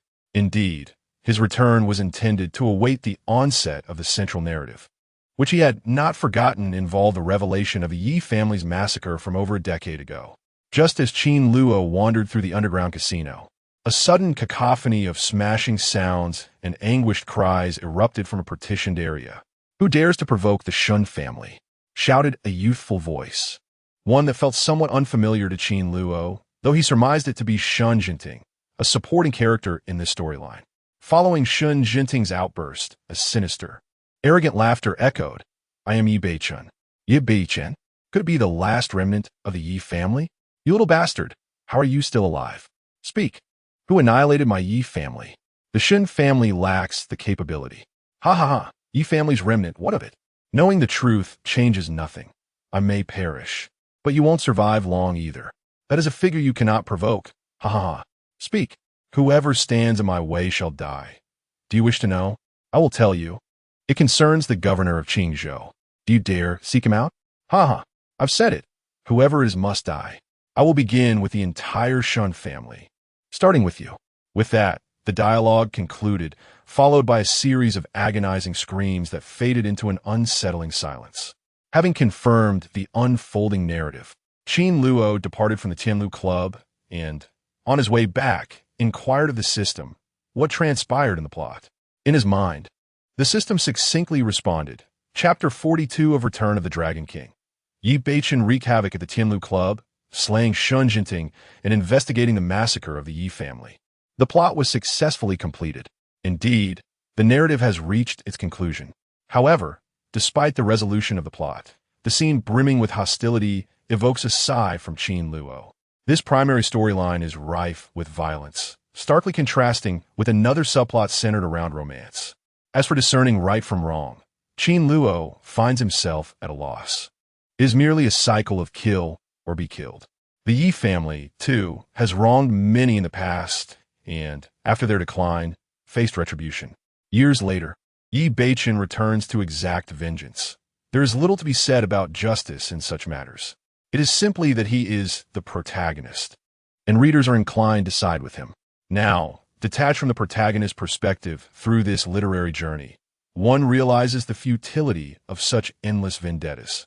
Nevertheless, Qin Luo is merely a traveler in this realm, unwilling to meddle in these affairs, content to pursue his own narrative.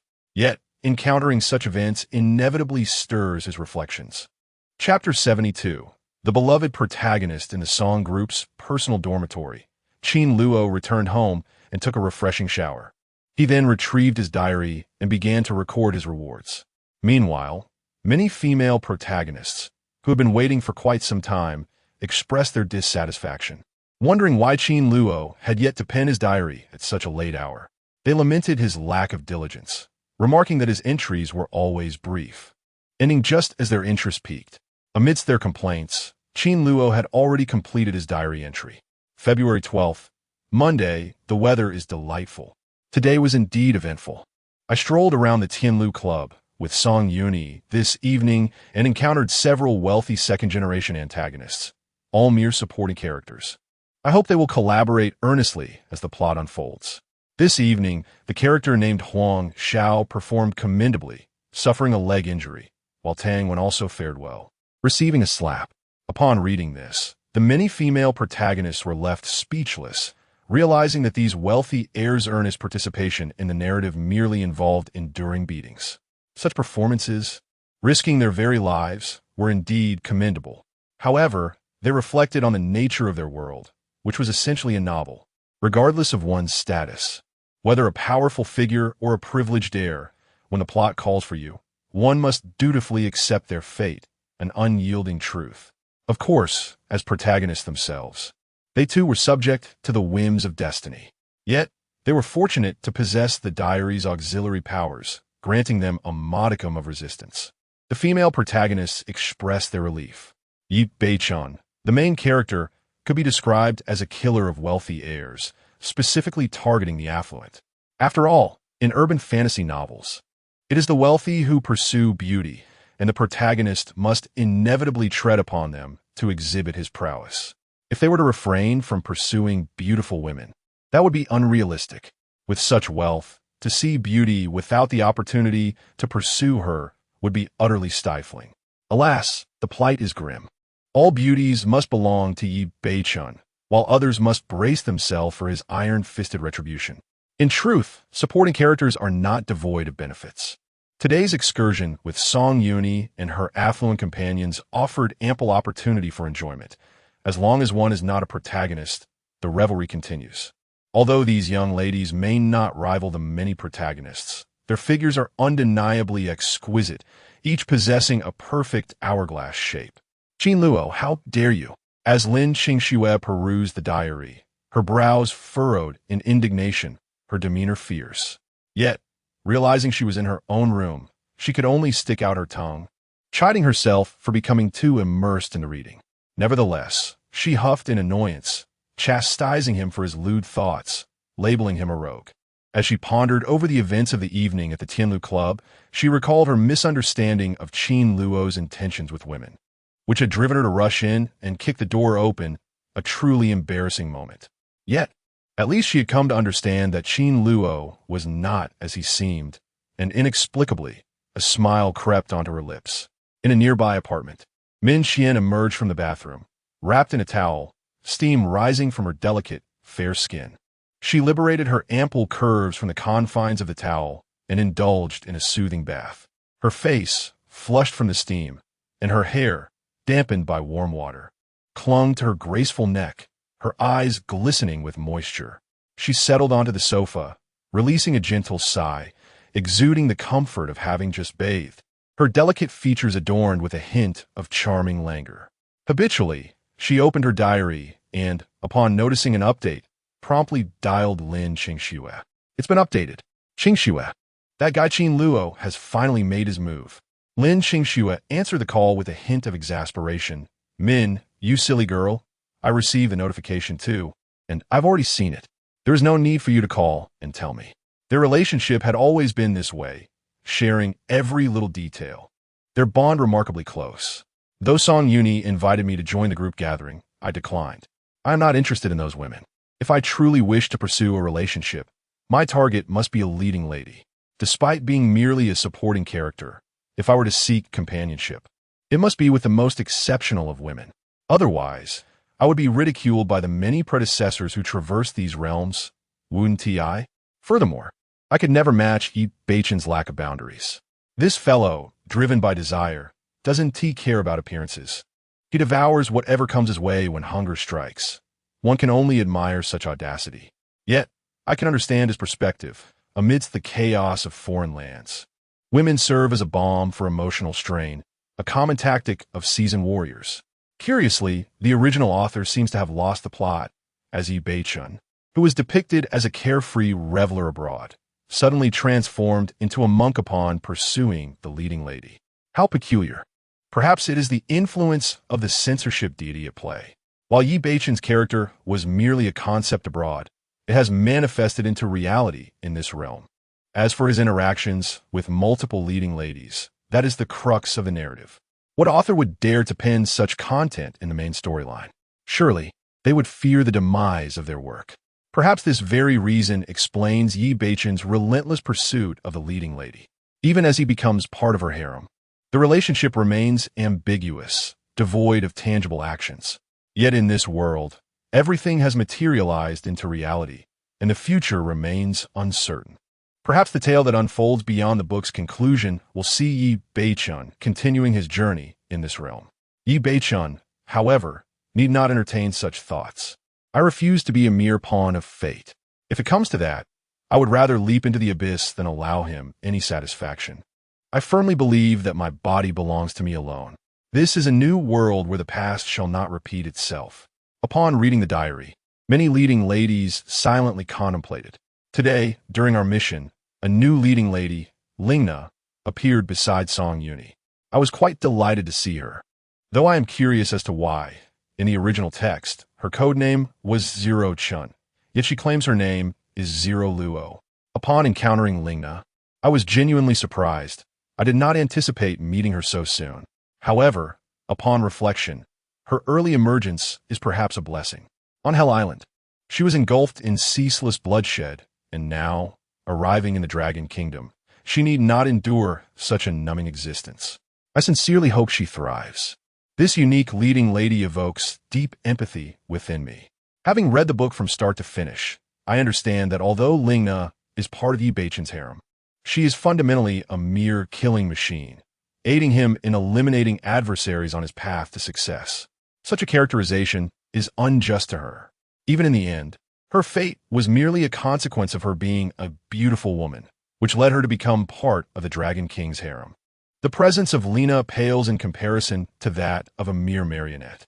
As a reincarnator, she has now been assigned by Yi Beichen to act as an undercover agent beside Song Yuni. Under specific conditions, I believe I can offer her some care, hoping to bring a touch of difference to her world. However, I find myself somewhat perplexed by Lina's apparent transformation. She seems far from the cold demeanor I had envisioned. Instead, she exhibits a certain warmth and is not nearly as frigid as described in the original narrative. Were it not for my knowledge of her true identity, Lina could easily be mistaken for a university student, which genuinely astonishes me. Her laughter is enchanting, and it is evident that she experiences the gentle caress of wind and warmth in this world, rather than merely existing in a void. The prior world crafted in the novel was exceedingly unfair to her. I take great pleasure in witnessing her smile. It is truly captivating. Lina is, without a doubt, my most cherished heroine. As the diary continues to be updated, the many heroines become invigorated, eagerly watching. Big news. Huge news. Min Xian exclaimed, clutching her phone. Momentarily disregarding the playful banter between the two, her focus now entirely on the diary. The most beloved heroine? What a sensational revelation. In disbelief, she exclaimed, Qin Luo has openly declared his affection. The enchanting heroine has emerged. Min Xian feverishly flipped through the diary's copy, exclaiming, Lin Qingshue's position as the leading heroine is in jeopardy. Lin Qingxue quickly skimmed the diary, maintaining a calm demeanor. There's nothing to be surprised about. I've read the diary, and there's no significant event. If you keep babbling nonsense, I might just come over and scratch you. Min Xian adjusted her bathrobe, insisting, Is that not significant? What would you deem as significant? Qin Luo has explicitly acknowledged that Lina is his favorite heroine. This is monumental. You might be losing your charm. Shock and awe, Lin Qingxue retorted, growing increasingly irritated. If you're so shocked, I'll come over and silence you. You must differentiate. Qin Luo's fondness lies only within the confines of a fictional character, not in reality. The heroine he has feelings for in real life may not necessarily be Lina. Then who is the heroine he fancies in reality? Min Xian asked, her big eyes brimming with curiosity. Chapter 73. please guide me. As Lin Qingxue reached this point in the conversation, she suddenly realized she had fallen into Min Qian's trap. Hastily, she added, moreover, what does it matter to me which female lead Qin Luo favors? You insolent girl, if you continue to babble nonsense, I shall truly strike you. With that, Lin Qingxue abruptly hung up the phone, denying Min Qian the opportunity to mock her. Despite the disconnection, Lin Qingxue found herself troubled by the words inscribed in Qin Luo's diary. Rina was indeed his favored female lead. On the other end, Min Qian, deprived of the chance to express her thoughts due to the abrupt hang-up, felt a wave of frustration wash over her. She detested leaving conversations unfinished. With no other recourse, she turned her attention back to the diary. Apart from Qin Luo's heartfelt confessions regarding Rina, Min Qian was also intrigued by Rina's identity, a killer, or rather, an undercover assassin. How thrillingly cool. In a separate room, Rina wore an expression of indifference as she reported her work to Longya. Only after concluding her report did she cast aside her phone. The organization's calls incessantly reminded her of her identity, a killer shrouded in darkness, evoking fear akin to a ghost lurking in the sewers. At that moment, a notification flashed in her mind. The diary copy had been updated. Feeling a twinge of anxiety, Rina reluctantly opened the diary copy, apprehensive about what Qin Luo might have written. Though she understood that Qin Luo was a gentle soul who expressed admiration for every female lead he encountered, the prospect of her own entry filled her with trepidation. She longed to escape, yet ultimately, she slowly opened the diary copy, for she had no other path in this world. Was she to return to Hell Island, enduring the numbing training, and become a bloodstained assassin? That cold-blooded existence rendered her days as indistinct as a mere shadow, suffocating her with its weight. Had she never encountered the diary copy, never glimpsed Qin Luo's words, she might have continued to exist in this hollow world without a hint of discomfort, living for the sake of living, for 18 years, with no significant consequence. However, now she could not. Through Qin Luo's diary, she recognized that a genuine life should be imbued with warmth. She should not return to that frigid hell. Rina inhaled deeply, sitting on the ground with her back against the wall, slowly absorbing the words Qin Luo had penned in the diary. As she meticulously read each word, tears welled in her eyes upon encountering Qin Luo's expressions of pity for her. Rina, usually so resilient, could not help but shed tears when she read his sentiments about her unfair future.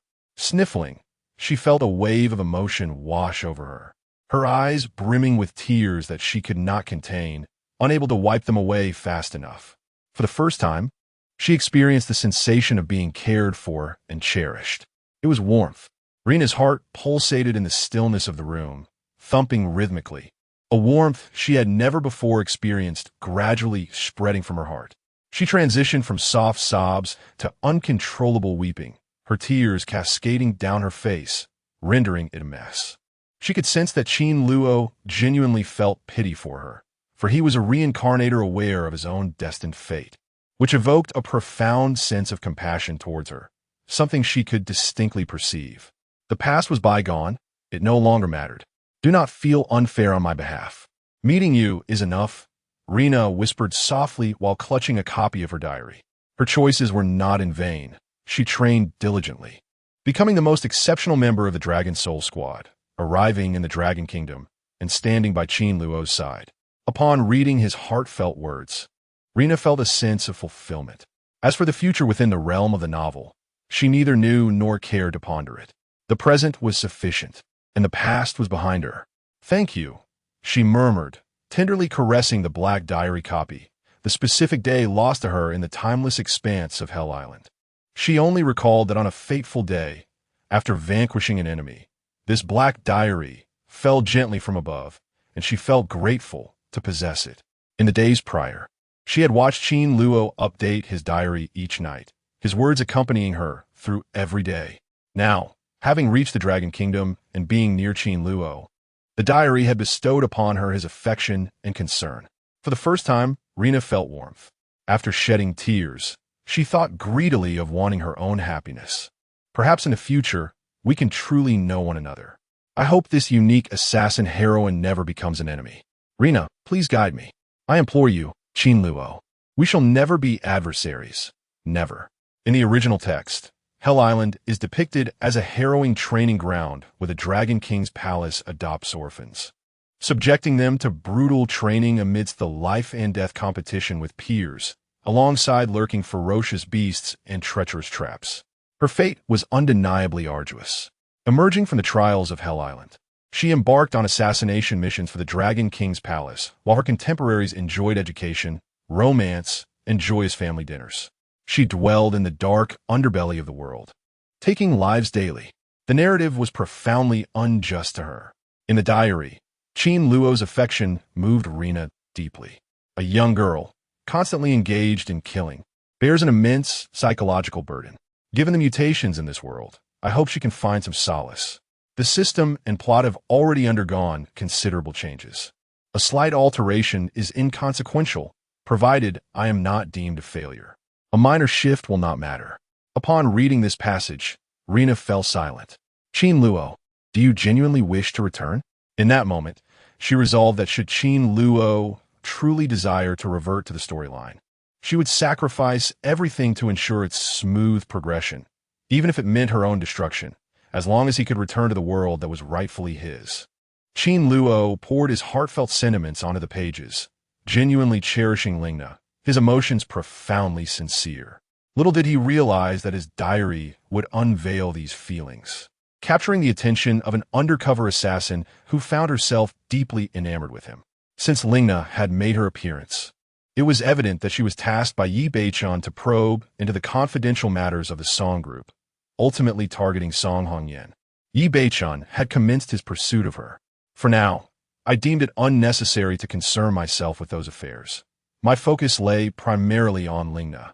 Considering her identity as an assassin from the Dragon King's Hall, ostensibly loyal to Yi Beichan. However, Lingna asserted that she held no allegiance to him. Never had. And certainly would not now. Technically speaking, I was merely a lowly bodyguard, and there was no conflict between us as she executed her mission. I could simply turn a blind eye, as her target was Song Hongyan. Let that enchanting Song Hongyan deal with her own troubles. I would remain indifferent. Should Lin Qingxue encounter difficulties, perhaps I might extend a helping hand. Meanwhile, abroad, upon discovering the diary, Song Hongyan pinched her fingers and bit her lip, a flicker of anger igniting within her. After some contemplation, having resolved most of her work overseas, she promptly called her assistant, preparing to return home. She intended to stir things up for Qin Luo, to ensure he did not grow too complacent. Min Xian called again. Qingxue with you again. Qin Luo mentioned that if she needed anything, he would neglect the storyline task to assist her, showing less willingness to help Song Hongyan. Haha, you've won this round. Lin Qingxue had also perused the diary. While a sense of joy blossomed within her, she maintained a calm demeanor, cautioning, don't speak carelessly. Qin Luo merely made a passing remark, seeking any significant information. Also, I'm preparing for bed, so please refrain from calling. After a couple of reminders, she ended the call. Once she set her phone down, a smile involuntarily crept upon her lips as she embraced her large white bear plush, giggling softly. Subsequently, she took the initiative to send a message to Qin Luo on WeChat. Good night. Cute white bear emoji. Outside the door, Lin's mother, Tang Wanrong, listened intently, increasingly worried as she heard Lin Qingxue's movements.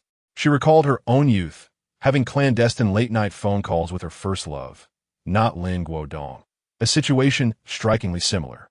However, reality remained reality. She had married Lin Guodong, a match deemed suitable, rather than the long-lost first love from school. She hoped Lin Qingxue would come to understand this truth. With this thought, Tang Wanrong's brows knitted in discontent, blaming that scoundrel Yi Beichan for ensnaring Qingxue. She resolved to urge young Master Song to reprimand him. Upon reaching this point, Tang Wanrong berated Lin Guodong, who was drowsily nodding off beside her. Ever since the Lin family faced ruin, he had relinquished all responsibilities, allowing his daughter to manage the affairs of the company, while Tang Wanrong typically oversaw matters at home. However, only Qin Luo was aware that Lin Guodong was not without his own faults. It was his ill-fated investments that led to the family's downfall, leaving him disheartened. Yet, as events unfolded, He began to scheme once more, intent on reclaiming his former glory and plunging the Lin family into crisis again. In the villa, Yi Linglong returned home. Shedding her high heels, her delicate feet clad in black stockings now gracing the polished floor. Upon entering, she hung her coat on the rack and lazily reclined on the sofa, rendered immobile by intoxication. However, upon realizing that the diary entry in her mind had been updated, she sat up and retrieved the diary. This time, the information penned by Qin Luo was likely to pertain to her, necessitating her attentive observation. Yi Linglong eagerly flipped through the pages, initially disappointed to find no mention of herself. Yet, upon discovering that the diary detailed her encounter with a young girl earlier that day, her interest was piqued. Moments later, she learned that the girl was named Lina, a potential assassin and an undercover agent arranged by Dragon King Yi Baichen, another soul ensnared by circumstance, a truly pitiable child. She hoped that Lina could find her own happiness and liberate herself from the constraints of her narrative fate.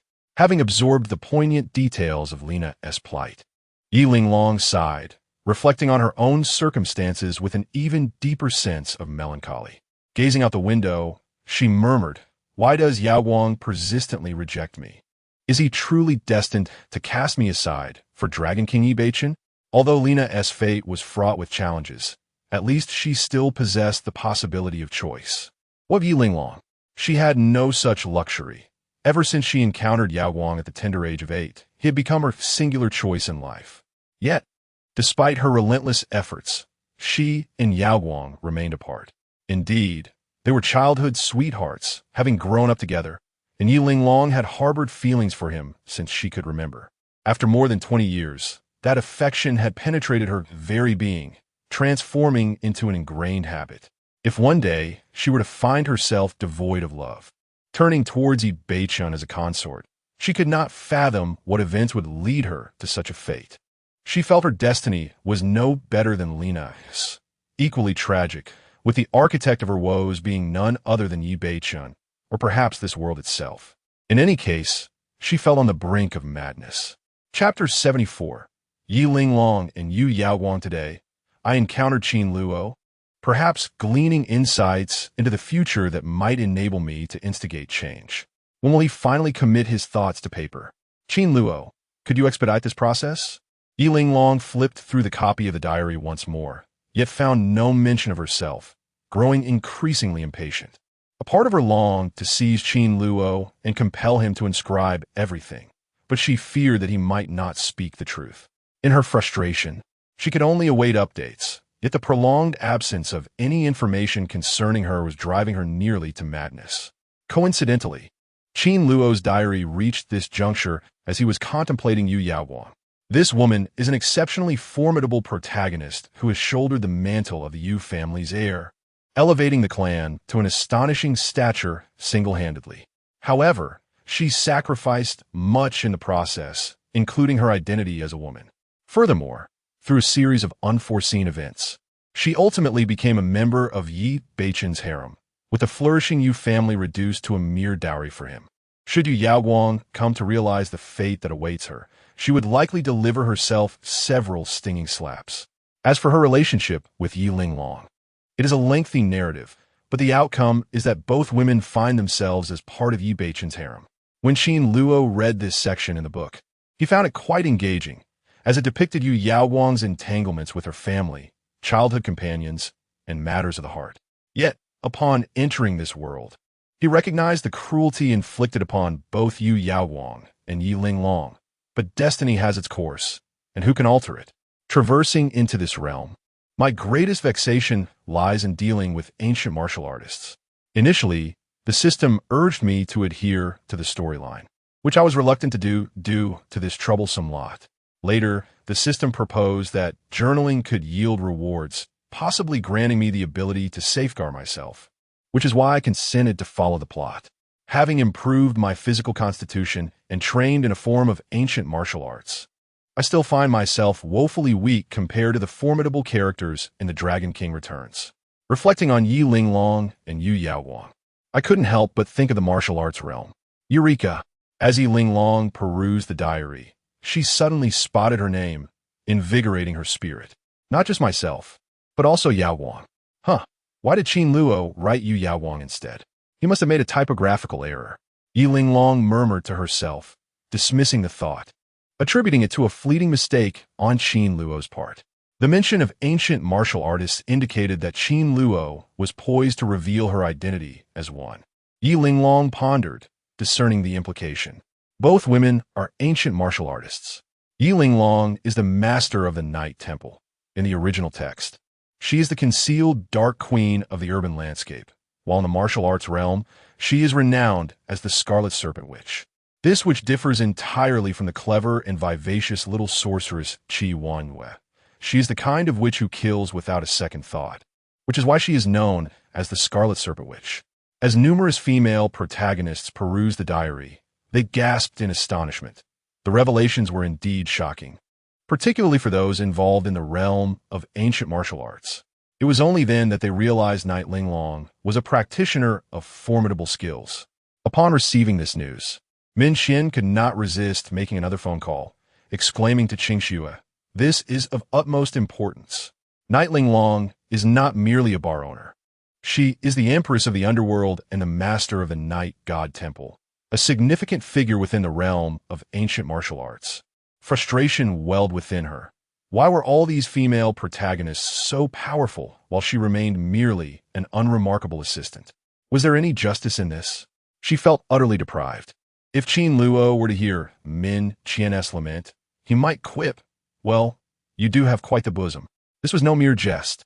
There is a saying that girls with cheerful dispositions tend to have good fortune, yet in the narrative of the return of the Dragon King, it could be interpreted as those with ample bosoms enjoying favorable luck. Min, the stunning beauty, had her fair share of extraordinary fortune. During moments of serendipitous opportunity, she often encountered situations that even the protagonist Yi Beichen might not.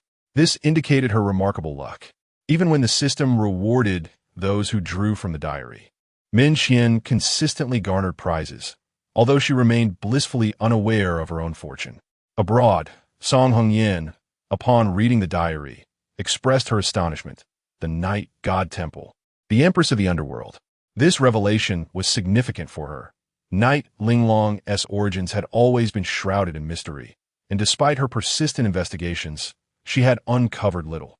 Now, with Qin Luo's revelations, the situation in Qingzhou became alarmingly clear. It was no wonder that after extensive investigations, she sensed the presence of a colossal force behind Qingzhou's underworld. Indeed, it was the Night God Temple, with Linglong at its helm. A sorceress? Am I truly that fearsome?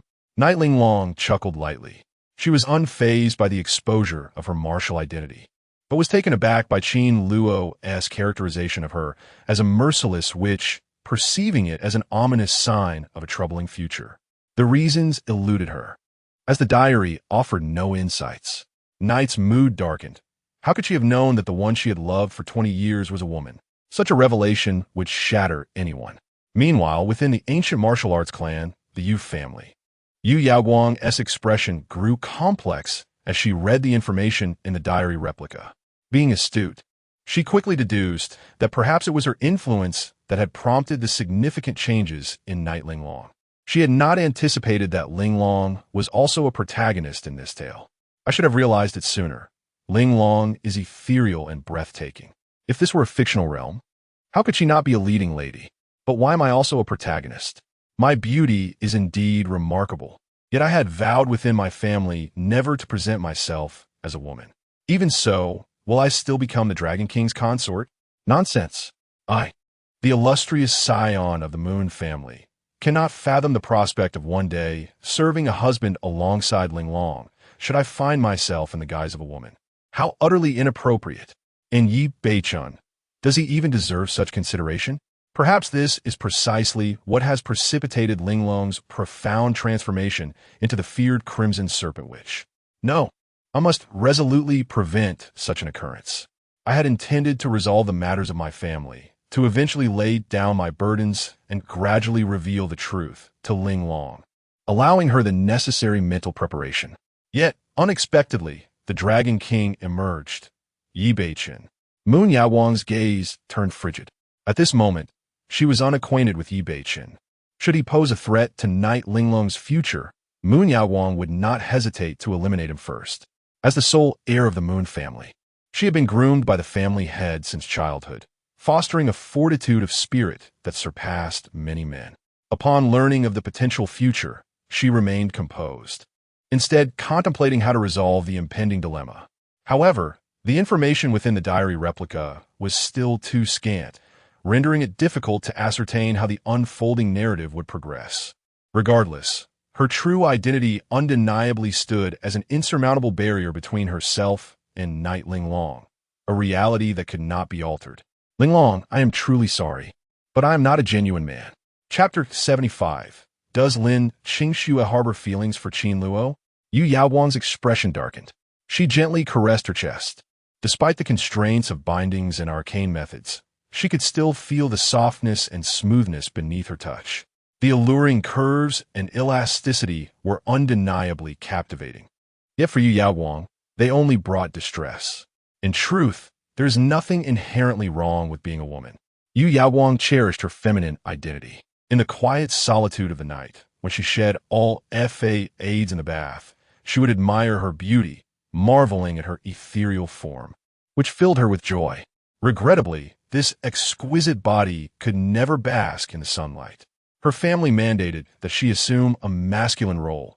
The childhood friend, Yi Linglong, also required her to be a man. For these reasons, Yu Yaowang relinquished her identity as a woman, transforming into a male. Yet she would never truly embody the essence of a man. Perhaps only Qin Luo, who had witnessed the return of the Dragon King, could comprehend Yu Yaowang. She was merely existing for the sake of others, compromising her true self. Ultimately, her fate would lead her back to womanhood, reclaiming her identity, yet in Qin Luo's eyes. She continued to live for them, as the narrative demanded her to be a woman, necessitating her role in Yi Beichen's harem. Unbeknownst to Qin Luo, a few casual remarks had stirred the hearts of both female protagonists. Returning to the events of today, Qin Luo pondered for a moment and suddenly recalled his encounter with Lin Qingxue. It was quite odd to find Lin Qingxue and Min Qian at Qin Luo Club, yet amusing when I pushed open the door to see her kicking the door with her petite foot, clad in high heels, as if she were on a mission to catch someone in the act. She appeared so elegant and beautiful, like a celestial being descended to earth, yet there she was, violently kicking the door. I couldn't help but stifle a laugh, though I refrained at the moment, as Min Qian claimed they were there for business. Who would believe that? These two women undoubtedly harbored many secrets. It was utterly hilarious. At the Lin residence, upon reading the diary, Lin Qingxue's face flushed bright red. The incident of kicking the door at Qin Luo Club that evening could be deemed her most brazen act. Initially, she thought Qin Luo had remained silent about it, assuming it would simply fade away. She naively believed that Qin Luo had come for business discussions. Little did she know, Qin Luo was already fully aware of the truth, merely choosing not to elaborate out of consideration for her modesty. Thank you, but why would you write it in your diary? Now everyone could see it. You scoundrel. Qin Luo. Lin Qingxue's delicate face burned with embarrassment, unable to suppress a squeal. At that moment, her phone rang again. It was evident it was Min Qian calling. Lin Qingxue glanced at it and, true to her expectations, pressed the reject button. However, Min Qian was relentless, bombarding her with calls that incessantly rang. Outside the door, Tang Wanrong could no longer contain herself and inquired, "Qingxue, who are you on the phone with at this late hour? Why aren't you asleep?" Startled by her mother's voice. "Lan King Su Gesped? Mom, it's nothing. It's late. You should go to bed." Lin Qingxue swiftly silenced her phone, as the matter of her diary was something she could never disclose to Tang Wanrong, despite the latter being her mother. Tang Wanzong Thou Wen, aware that her daughter rarely engaged in phone conversations late at night. Recently, Lin Qingxue's unusual behavior had increased significantly, leading her to suspect that her daughter was indeed in a romantic relationship, most likely with that impoverished security guard, Yi Beichen, from the company. How shameless! Tang Wanrong muttered angrily under her breath, yet she refrained from confronting Lin Qingxue directly, opting instead to return to her room to strategize with Lin Guodong. Once she felt her mother's departure, Lin Qingxue picked up her phone, gritting her teeth. That persistent Min Qian was still calling incessantly. Reluctantly, Lin Qingxue answered the call. The moment the line connected, Min Qian's teasing voice came through. Even Qin Luo has noticed. Our Ice Queen CEO has rushed off to catch someone in the act, claiming it's a business meeting. Qingxue, confess willingly or face severe consequences. You might as well come clean about how far things have progressed. This beauty has already sensed something amiss, so hurry up and respond. Lin Qingxue felt helpless. If Min Qian thought this way, surely the other women did too. She retorted, "In the end, it was you who dragged me into this. Stop spouting nonsense. There's nothing between Qin Luo and me." Upon hearing Lin Qingxue's words, Min Qian immediately protested. "You're the one who wanted to find out if Qin Luo was fooling around. How can you twist this around and say I brought you into it?" "I refuse to take the blame." Lin Qingxue touched her face, feeling as if it were aflame with embarrassment. She steadfastly denied any implications, leading to a heated argument with Min Qian over the phone. Meanwhile, the other women, observing this exchange, fell into contemplation. They found the situation amusing, yet couldn't help but share Min Qian's suspicion.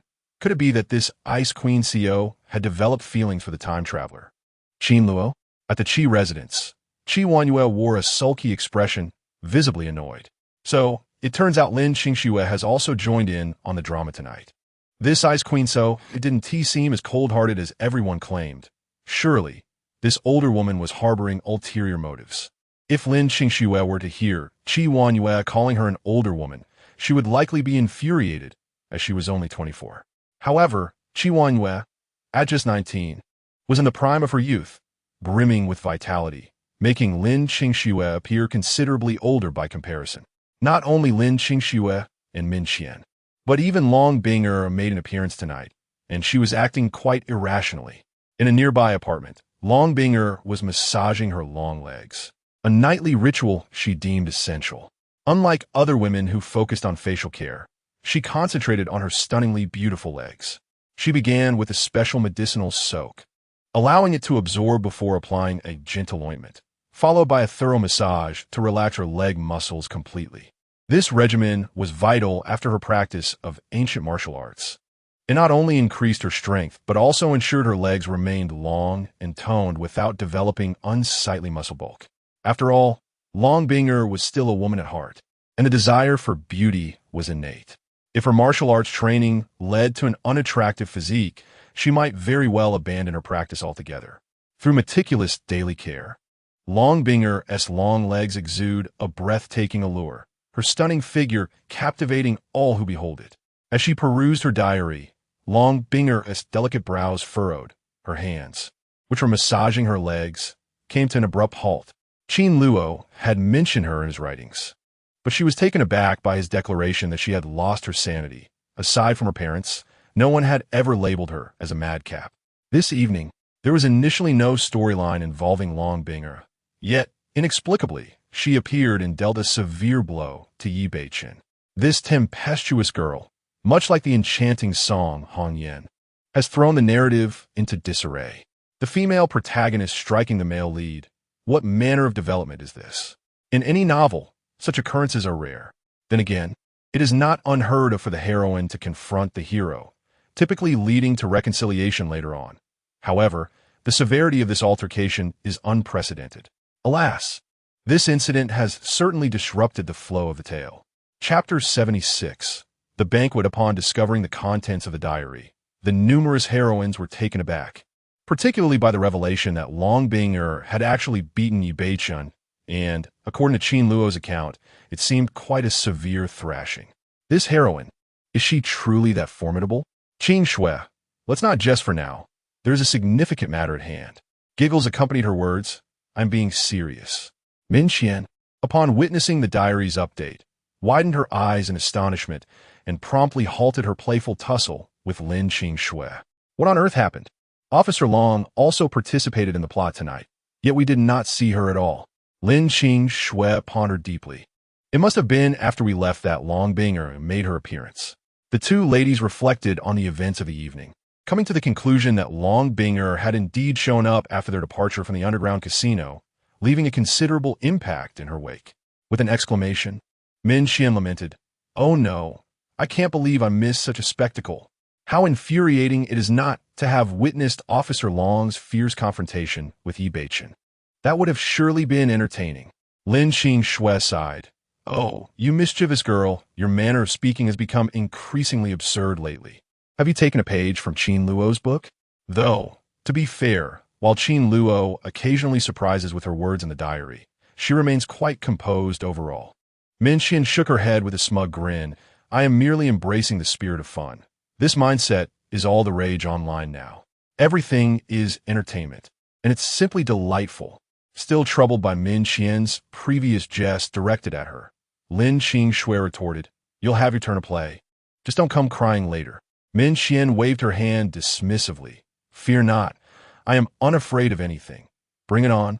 Meanwhile, Long Binger perused the diary with great satisfaction, reveling in the knowledge that so many heroines had witnessed her glorious exploits. Just wait until I have the chance to best Qin Luo. That will be even more entertaining.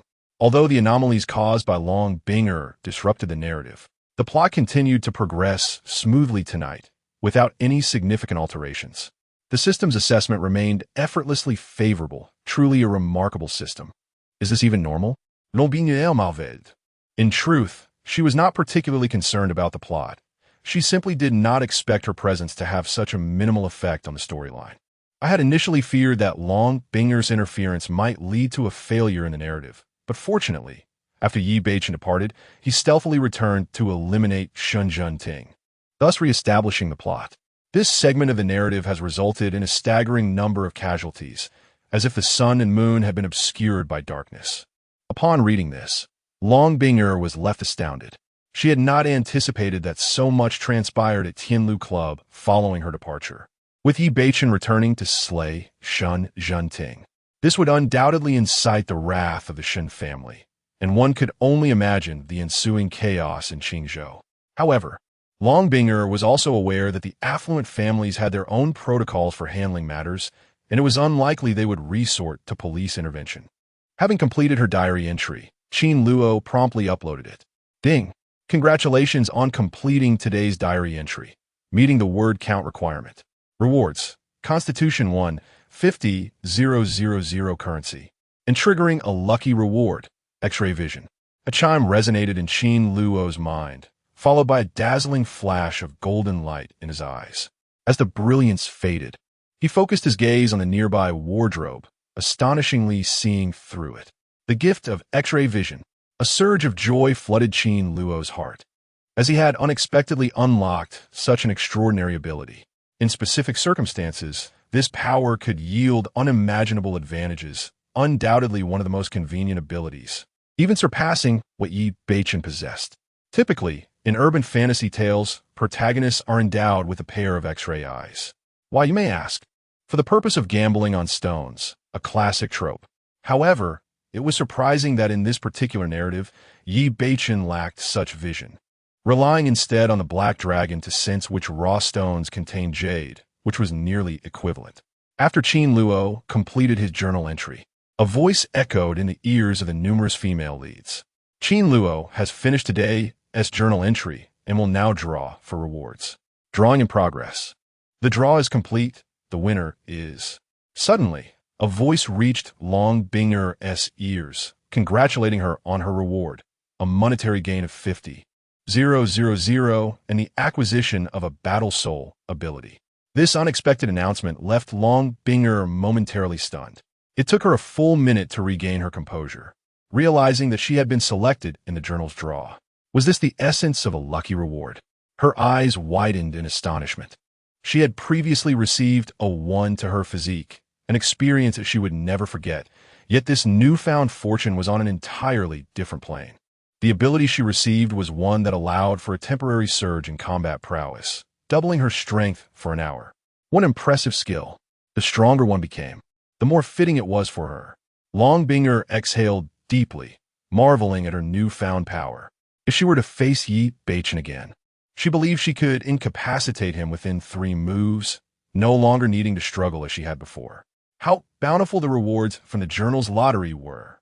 She wished to draw again.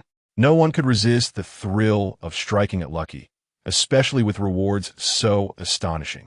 Like Song Hongyan, Longbinger couldn't help but feel a twinge of envy and jealousy. The odds of winning among the female leads were exceedingly slim, while Qin Luo, as the master of the journal, faced no such limitations, receiving rewards daily. Just how many remarkable gifts had he acquired? 3 days had passed since the events involving the Shun family, and on this Saturday, Song Yuni found herself devoid of plot developments. She continued to engage in warm conversations with Lin Qingxue over the phone, inviting her out on dates, dutifully fulfilling the role of an infatuated admirer. However, Lin Qingxue consistently declined her invitations. With Song Yuni inactive, naturally, nothing transpired on Qin Luo's end either. He took a few days to rest, diligently writing in his journal and accumulating some physique rewards. As for Shun Zhenting's demise at the hands of Yi Beichun and the ensuing fury of the Shun family seeking vengeance, Qin Luo chose to disregard these matters.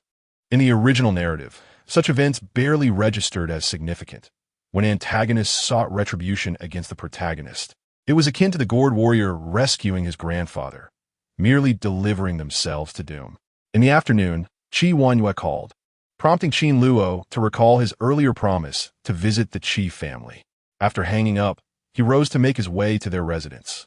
This was a consequence of the previous incident where he had rescued the elder Qi, and while others seemed unfazed, Qi Wanyue clearly harbored a fondness for him, leaving Qin Luo somewhat taken aback. Could it be that he had inadvertently usurped the protagonist's fortune and even captured the affections of the female lead? Qin Luo rubbed his nose in disbelief.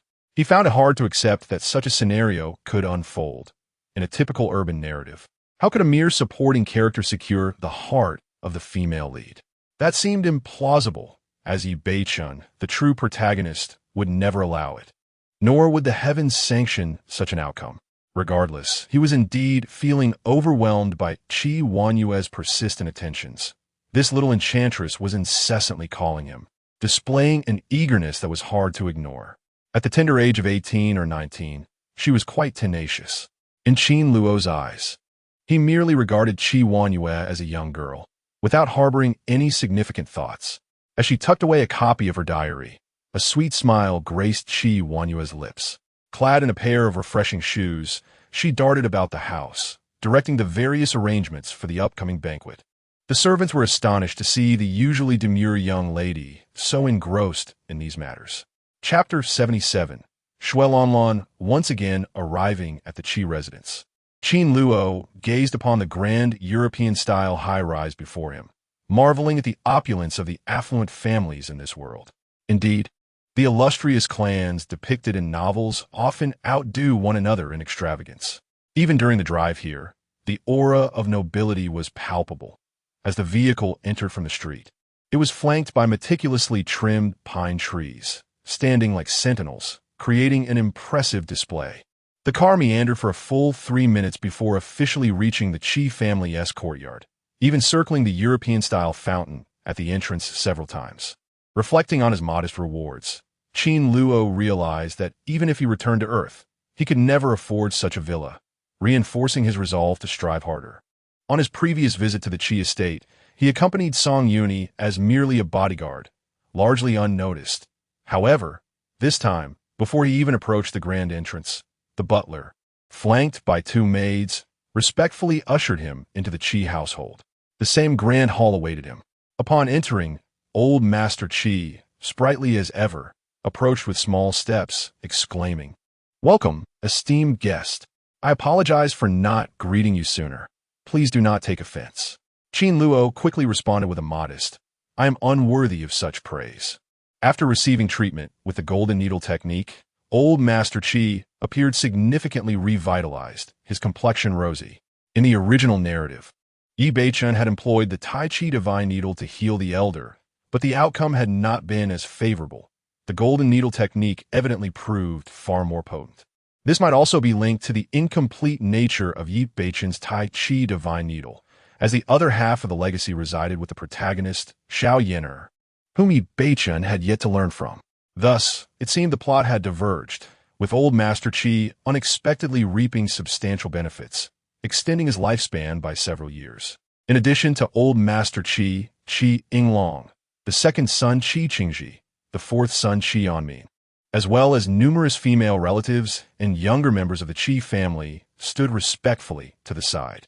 Qin Luo recognized few among them, and after exchanging pleasantries with old Master Qi Huanyue descended the stairs with a light tread. Unlike her previous appearance in a delicate white gown that evoked sympathy, today she donned a vibrant yellow short dress, radiating youthfulness and charm. However, Qin Luo found her previous, more fragile appearance to be more striking. Perhaps the vulnerability of a woman stirs a man's protective instincts. Upon spotting Qin Luo, Qi Huanyue's eyes brightened, and she sweetly called out, "Uncle is here." Qin Luo had grown accustomed to her endearments, indifferent to how she chose to address him. With a melodic laughter, she approached him swiftly, despite the ample space around, and settled herself beside him, gazing up with wide, curious eyes. The Qi family members exchanged glances, their brows furrowing. Although Qin Luo had saved old Master Qi, his status as a mere bodyguard raised concerns, as Qi Huanyue, being the Qi family's little princess, was expected to marry someone of equal standing. Old Master Qi, however, merely smiled, having seen much in life and grown indifferent to many matters. Following Qi Huanyue was an alluring young woman, gracefully approaching with an elegant demeanor. The young woman donned a delicate white embroidered blouse, her bosom accentuating an alluring silhouette that was undeniably captivating. Qin Luo's gaze lingered only for a fleeting moment before it descended to her lower half, where she wore a sheer short skirt, exuding an aura of grace and elegance. Her slender, fair legs elegantly displayed. Struck by her beauty, Qin Luo noted that this enchanting figure, clad in simplicity, radiated an air of mature nobility.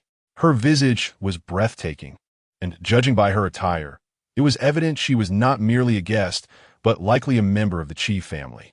Yet, those around her regarded her with a glimmer of respect in their eyes. As she approached and seated herself beside Xue Xinlan, the mother of Qi Huanyue, the two elegant women leaned in, engaging in conversation, their laughter occasionally breaking the ambient chatter, which the nearby guests found quite commonplace. Observing them, Qin Luo felt a surge of astonishment, for the striking woman bore a striking resemblance to Xue Xinlan, with perhaps 6 or 7 similarities in their features.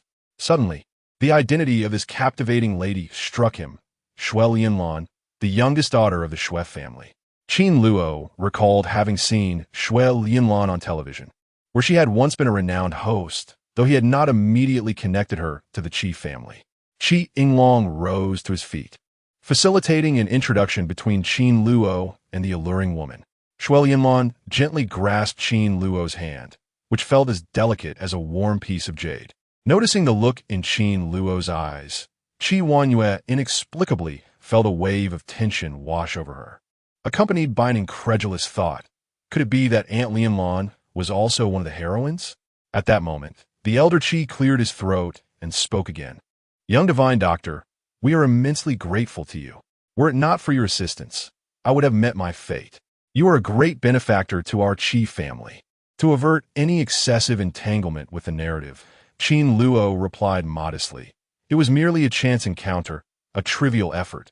There is no need for such formality." Qi Yinglong, with a serious demeanor, insisted, "Brother Qin, there is no need for such pleasantries. A drop of kindness deserves a fountain of gratitude. Our Qi family will certainly repay you handsomely." Observing his fraternal tone, Qin Luo felt a hint of exasperation. In truth, he required no recompense from the Qi family. He was not the protagonist and had no need to rely on them to bolster his own reputation. Indeed, in the original narrative, Yi Beichen had saved the elder Qi and subsequently flaunted his prowess. Whenever faced with skepticism, the Qi family would conveniently support him and others. Seeing the Qi family's esteemed status, would be left speechless. With this alteration, it remained uncertain how Yi Beichen would continue to assert his superiority. After a round of polite exchanges, Qin Luo found himself at a loss for words, seated quietly while Qi Yinglong proceeded with his plans. Meanwhile, Qi Huanyue stifled a giggle beside him. Qi Yinglong took the initiative to brew tea for Qin Luo, stating, "Brother Qin, your skills are impressive. and your medical expertise is remarkable. Have you considered pursuing any endeavors? Our Qi family holds a respectable position in Qingzhou.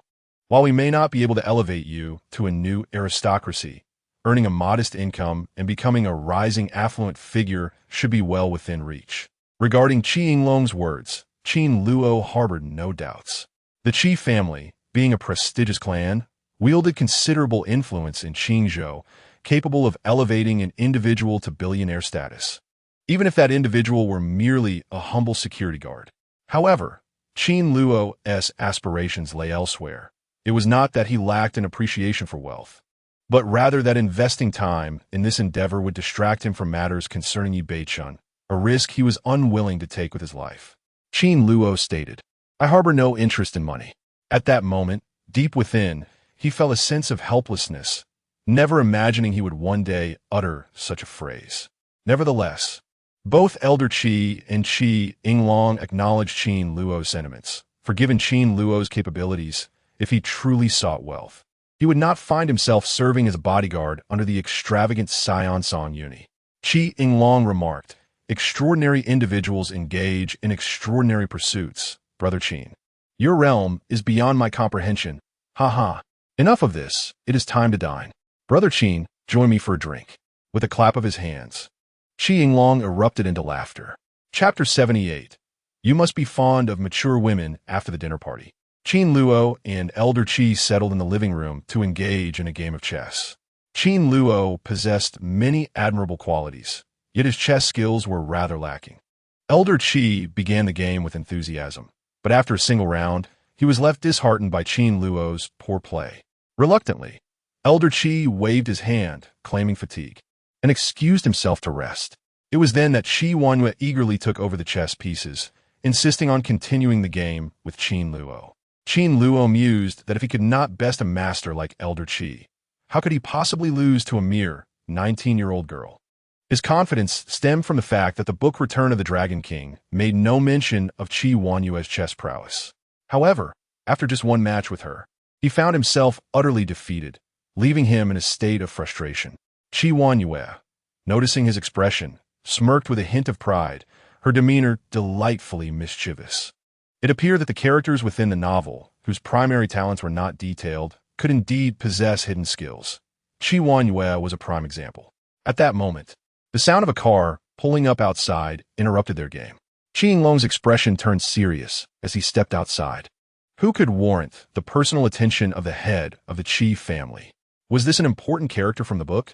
This piqued Qin Luo's curiosity. Yet just then, Qi Huanyue tossed her chess piece aside and